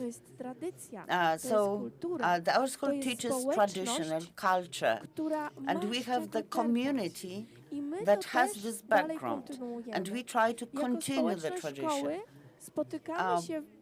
We meet on weekends with parents and grandparents. We organize meetings where we can create something together. The last meeting took place before Christmas.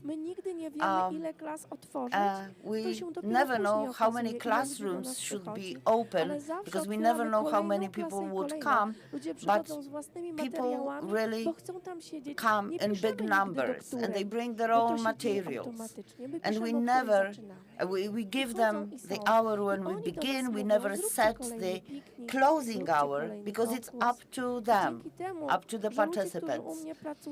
And people who work in the school are open to such proposals, and thanks to that we have what we have. We have become open to different interest groups because sometimes such additional extracurricular classes are organized because somebody gave us the idea.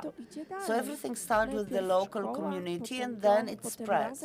So first it's the school and the home, then the city, then the region and the whole country, and then the international arena. So we should all respect one another, irrespective of the sex or gender and irrespective of age. And we should support each other. Because of course those who are older should provide support to the young, but the young can also support the older people. So it doesn't matter how old somebody is. Everybody can provide support. Thank you very much. Thank you ten głos przypomniał mi taką historię, jak dzień po nominacji zadzwonił do mnie the day after I was appointed my headmaster from the school in Zamość called me and said, well, tell me what to do in order to become a minister. I said, well, you have to have such a headmaster as I had. I said, yes, now I understand. Dziękuję za So, te wszystkie thank you very głosy. much for My all jako those kobiety voices. mamy taki jeden duży We talent, as women mówienie. have I do one pracy, big i do talent, domu. Duża część that państwa of tego na speaking pewno and doświadcza, talking at ale też home, mamy taki at drugi work, talent jak dialog. but we also have Dlatego another też z talent, the przyjemnością dialogue. państwa So wysłuchamy. we'll be happy to Niekoniecznie listen muszą to być to you. pytania, mogą You być to don't have to głosy, have questions. komentarze, You may make opinie, a comment, coś, give co your opinion, zainspirowało w tej something wypowiedzi, that has z czym się nie inspired you zgadzacie, in a what we've chcielibyście z said, nami or maybe you podyskutować. disagree Jestem with przekonana, że something tutaj and you would wszystkie like moje to have a koleżanki są discussion. otwarte I'm sure na that all taką my rozmowę. colleagues are Bardzo open to proszę, such a chętnie discussion. oddam mikrofon. So I'll be Czy happy ktoś to hand over chciałby the coś mic to you. powiedzieć, bo nie mam wątpliwości, że Would większość z anybody państwa like to say powinno tu z nami something? siedzieć I'm i sure dzielić się swoimi that you should doświadczeniami. share I our teraz zachęcam. experiences with us. Grażyna Szarama, Grażyna Szarama, the city councillor from Rzeszów. Szanowne panie, Well, ladies, congratulations for today's panel discussion. I'm really impressed. I can just add that you as women are a real inspiration for us. I would also like to congratulate Mr. Speaker, Mr. Kuśkiński, who always supports all local activities here, also those taken by women. But this also ranges beyond our region. And I think that also other countries are watching us, seeing what's happening here. Our women are really courageous and open. And I know a lot of ladies on the panel personally, and I'm happy because of that. And of course, I will tell my friends and other people about what's been discussed here. Thank you very much. Policzyłam, że jest nas na sali wyjątkowo pół na pół. Jest tyle samo there kobiet, co are mężczyzn. like Oczywiście to się half zmienia men, half w women trakcie, ale jest present nas in pół the na room. pół. Panowie też mogą zabrać głos. Wyjątkowo Gentlemen, dzisiaj, you mimo may kobiecości tego also panelu, speak. myślę, że możemy This na is to a women's pozwolić. panel, but we can let men speak. Ja myślę, że pan marszałek jako wielokrotnie nominowany dzisiaj na ambasadora kobiet ma absolutną potrzebę, żeby do nas przemówić. Feels the need to say something. Dziękuję bardzo. Well, thank you very much. Zgłaszał się marszałek Pilch. But Speaker Pilch wanted to say something actually. He was volunteering. The vice marshal of the voivodeship. Niezasłużone to są słowa i well, I don't reserve the nice words that you've said. Od wielu lat because for many years in the public sphere and politics and in NGOs, we've been trying to work in teams. We promote teamwork. So we try to support different forms of cooperation and mutual support. Well, we've also heard about this during the discussion. And I think that this is an attempt to find a recipe in this complicated political world to achieve something, also in the context of what's happening in Ukraine. But, well, it's been a generation and a half since our countries have regained independence. So we may say that in this difficult and complicated world of the Central Europe, we have to do something. Because it's not easy. Each country has its own ambitions and experiences. Each of the nations has the arguments, etc. But our goal is to find an agreement. So when several years ago we talked to Krystyna and other ladies, and we were thinking what to do, or what groups of people we should look for who could help us overcome the barriers. Well, we have a view on the Tatra Mountains in front of us, but we should go above the mountains. And so the suggestion was made to address women, our female colleagues, who actually combine three important areas. I mean, they are responsible for the family, children, and, well, right now the situation may have changed slightly. I mean, that there are, fatherhood leaves, etc., but they are not so frequent as maternity leave. But usually it's a woman that takes care of the family. Secondly, the public activities. I mean, combining the responsibility for the home and public activities, and this is really impressive. If we have ladies, as heads of ministries or schools, etc., because you also have to manage people and take care of the property in such a situation. And also in the situation of the war. I mean, a man would get a gun and go and shoot people. Women, on the other hand, have to take care of, the veterans or the children who have lost their parents, etc. So these are very important areas. And now, how to reconcile all that, talking about cooperation going beyond the Carpathians also. Well, you have quoted Pope John Paul II. So in this context, what comes to my mind are the words that I referred to when visiting the school. Do not be afraid. Do not be afraid to dream. This is my advice. But of course, stay down to earth at the same time. Bardzo dziękujemy. Można by to potraktować jako podsumowanie naszego panelu, ale jeszcze zgłaszał się pan marszałek i pani Alina, discussion, but also the marshal plus Alina wanted to take the floor, so let's have the summary. Well, I rarely have an opportunity to speak after Mr. Kuchciński, but if I have this opportunity now, based on my experience, for the most of my professional life, I've had women as my bosses. 8 lat była moją szefową i współpraca układała się bardzo dobrze, ale tych przykładów jest oczywiście więcej. Widzę panią dyrektor Barbarę Stawarz, dyrektor szpitala w Przemyślu. Jeden, proszę państwa, z najlepszych szpitali w Polsce. A woman as the director of the hospital in Przemysl. This is one of the best hospitals in Poland. Która ten szpital wojewódzki this is a voivodeship postawiła hospital. na nogi. And it was the woman director who has achieved that. So there are many women who are in managerial positions in many areas. My wife says that women are the best managers, so they should be appointed as managers more and more frequently, and I do agree with that. Thank you. And Alina?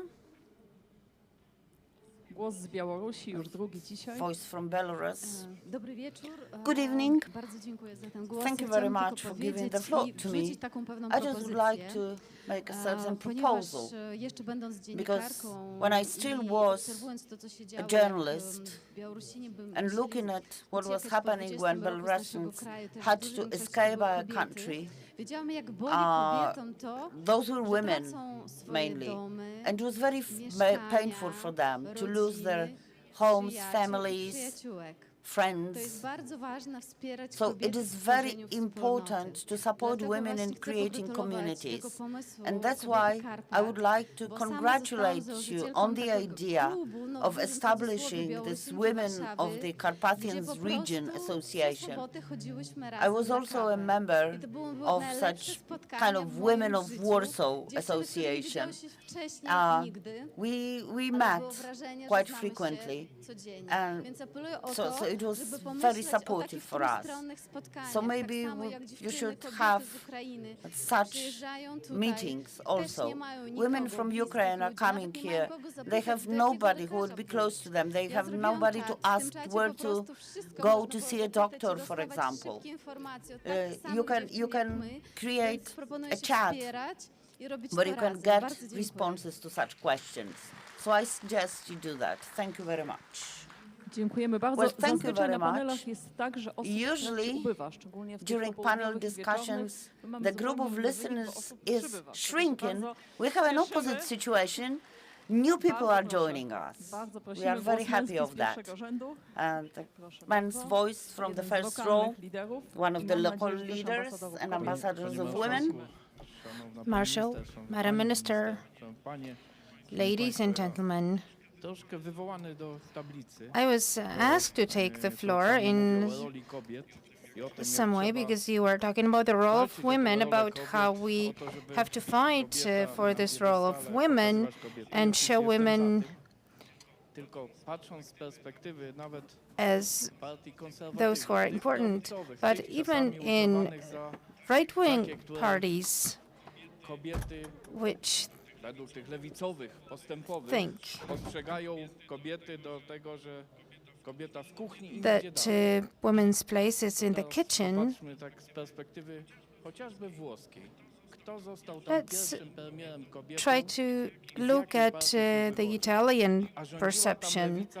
Who was the first woman who took an important post? Madame Meloni, from a right-wing country, conservative party, who is a Catholic, a mother, a wife.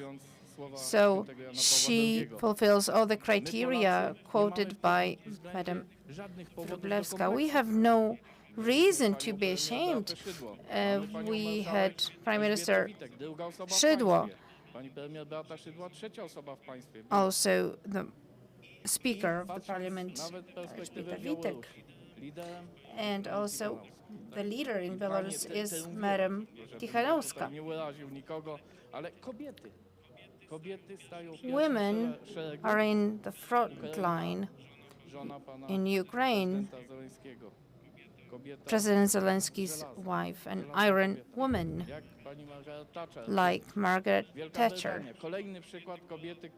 at one point. A great example of a woman who was an Iron woman. She coped with everything and she gave example to other women how in politics one can show the example of how a woman in politics can be perceived and also not lose anything of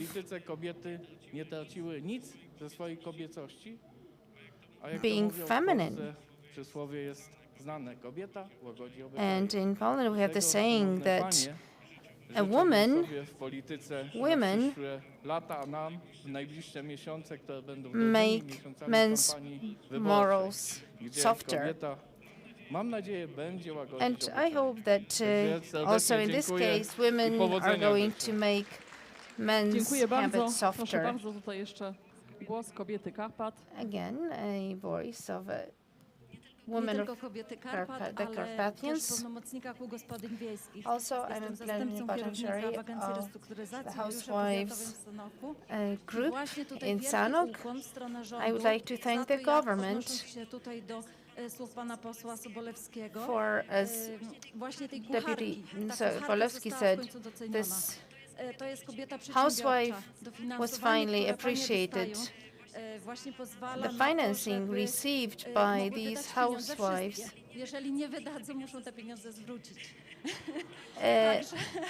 put these women in such a position that they have to spend everything, because if they don't, this money is going to be returned. So we want to show that a woman is not only a housewife. These women have the spirit of entrepreneurship, and I would like to thank you for this. Thank you for saying this. And let me just sum up with an anecdote. I have a friend in the age of 87 years, a German leader. He has a very active wife, and he regularly visits Latin America countries, Bolivia. He also has a son from a Polish orphanage there, and he goes there to educate the society on democracy, elections, freedom of speech. And he told me once that he was going to Tarija, another region, another meeting, and he couldn't get to these men on these meetings. And then he said that at one point he came up with this trick. He would rent some rooms with a big window and a kitchen, and on the other part of the room there were these women who were listening. And I asked him, why did you do this? Because somebody had to explain to them how to do this. So I would like to thank all the leaders on both parts, beautiful ladies for beautiful testimonies. We hope that all these declarations uttered today will be fulfilled. All the commitments undertaken will be fulfilled. Thank you very much for your participation, and I wish you Jak to zwykle po zakończeniu panelu zaraz pani great będą discussions się ustawiać do wspólnego also zdjęcia. tomorrow. A ja z We're going to have a powodu family otoczenia pięknych photo, kobiet oczywiście zapomniałem but I się lepiej forgot przedstawić. to Oprócz present imienia i nazwiska myself. jestem I'm prezesem the Towarzystwa chairman Przyjaciół Nauk w Przemyślu, of a moja the szanowna Science koleżanka też nie powiedziała Friends o jednej swojej roli. Society in Jest w Przemysl, zarządzie and my Stowarzyszenia colleague Kobiet is Karpat. in the management board Oczywiście w paru of zdaniach. To the nasze spotkanie women of the Carpathians Association. tematu wojennego, We did not ale pani z Ukrainy manage it mówiła o to Polkach, bo to te Polki je tutaj przyjmowały. No i oczywiście mówiły o synach, leave wnuczkach. apart the subject No of i women. kobiety mówiły We o had broni, o tym, women talking about the przynależności war, do NATO, about o their tym, co do tej pory granddaughters, jakoś tam about częściej mówili mężczyźni. the Też weapons, padła about tutaj being a member of informacja o NATO. poetce Łesi Also, Ukrainki. Lesia Ukrainka Dokładnie was mija mentioned, 110. Ukrainian rocznica poet. śmierci tej znakomitej We have an poetki anniversary ukraińskiej. of 110 years Także after her padły death. całkiem konkretne rzeczy And ze strony very pani specific minister. Ukraina things zdążyła were się uttered podłączyć do systemu on the part of energetycznego. To naprawdę Madam Minister. ratuje tam sprawę. Ukraine managed To it tylko to ludzie get tam connected mieszkający with potrafią, the to European energy system. It's very inspiring. Mam okazję prowadzić taki panel I had kobiet po raz drugi. an opportunity to Pamiętam pierwszy moderate raz, this panel for the second pozwoliłem time, sobie and zrobić żarty, ale pani Krystyna I tried to joke, zmusza mnie do but powtórzenia tego żartu. Otóż jak posłyszeliśmy, że będą kobiety I can actually Karpat, repeat it. podobno mężczyźni w When we heard that tłumacząc to, że to są baby we Karpat, had to, no to myśleliśmy o we chłopakach were w to Karpatach. have this panel, women ale of the dajmy spokój. Carpathians. We thought, oh no, these are Będziemy going dzisiaj to oczywiście be kończyć housewives of ten, the Carpathians. ten And panel, then we thought, ten oh, then głos we will have to niesamowity have good dwojga folks pani of the Carpathians minister, panel as well. pani minister Trojga. No, tak jest, pani z Węgier też dołączyła. Oh, Zresztą so we pamiętam have doskonale ją z pierwszego our guest minister prowadziłem, ale from wtedy przez Hungary. okienko telewizora chyba widzieliśmy się, prawda? I think I z when we kłopotami first saw each other, it technicznymi. was on the No i screen, tutaj also nie with bez some powodu technical przecież był na issues. końcu cytowany list świętego Pawła And Jana also, II. Ale we nie had koniec the letter of dzisiejszego John Paul dnia. II Bardzo proszę quoted, swoją but it's not the koleżankę end przypomnieć, of co nas jeszcze today's dzisiaj day. czeka, nie mówiąc o Let us jutrzejszym dniu. remind you what is still awaiting Zanim us wspomnę, today. co nas jeszcze Before dzisiaj I czeka, mention what coś is dla awaiting duszy, us today, to, it's something szanowni for our państwo, już w soul. dniu dzisiejszym, I want to który say that mija, czyli still drugi dzień today, konferencji, 35. the second day konferencji of Europy the Karpat, krótka 35th zapowiedź tego, co of będzie jutrzejszym, bo już o conference of 9:30 zapraszamy na the panel Carpathians. 30 lat I euroregionu. would like to invite you to the W panel. zagadkowym tytule Cierpliwy jest lepszy niż mocny. Patient is W dniu better dzisiejszym również than bardzo ważne the strong sprawy one. będą się odbywały w kolejnym panelu. Bezpieczeństwo We are żywnościowe i also going to strategiczne tackle the issue of food autonomiczność Unii security Europejskiej wobec wojny na Ukrainie. and Także also zachęcamy do dnia jutrzejszego. autonomous A w dniu character of the dzisiejszym European to, co jeszcze Union. nas dziś czeka, And to today, oczywiście po kolacji o after dinner 20:30 spotkanie at z artystami, 8:30 we are going z to panem meet with Januszem artists. Kapustą, który Janusz nie tylko Kapusta, jest rysownikiem, ale who is a również drawer, malarzem i but scenografem, also jak również a twórcą painter kadronu oraz z panem Piotrem Biesem, doktorem sztuk pięknych, artystą i Jan rzeźbiarzem. Bies, Zapraszamy na spotkanie z panem Andrzejem who is Cieszyńskim, an dyrektorem Galerii Sztuki expert Współczesnej w on Przemyślu. fine arts. A w dniu dzisiejszym oczywiście today, bardzo serdecznie I would like dziękujemy to pani thank minister klimatu i środowiska, Minister pani for Annie Climate and Mosty, Environment, Anna za to, Moskwa, że tak wspaniale for poprowadziła moderating ten this panel. panel so beautifully.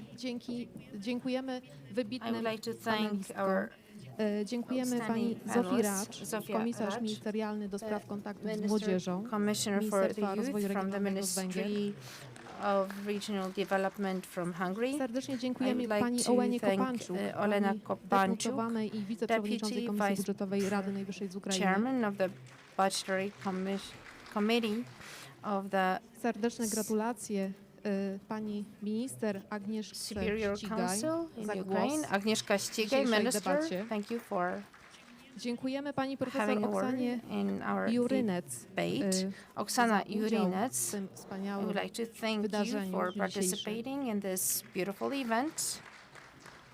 Dziękujemy pani Innie Inna Kulej, działaczce Kulej, społecznej, jak również social założycielce activist Komitetu Obrony and the founder Represjonowanych of z the Białorusi.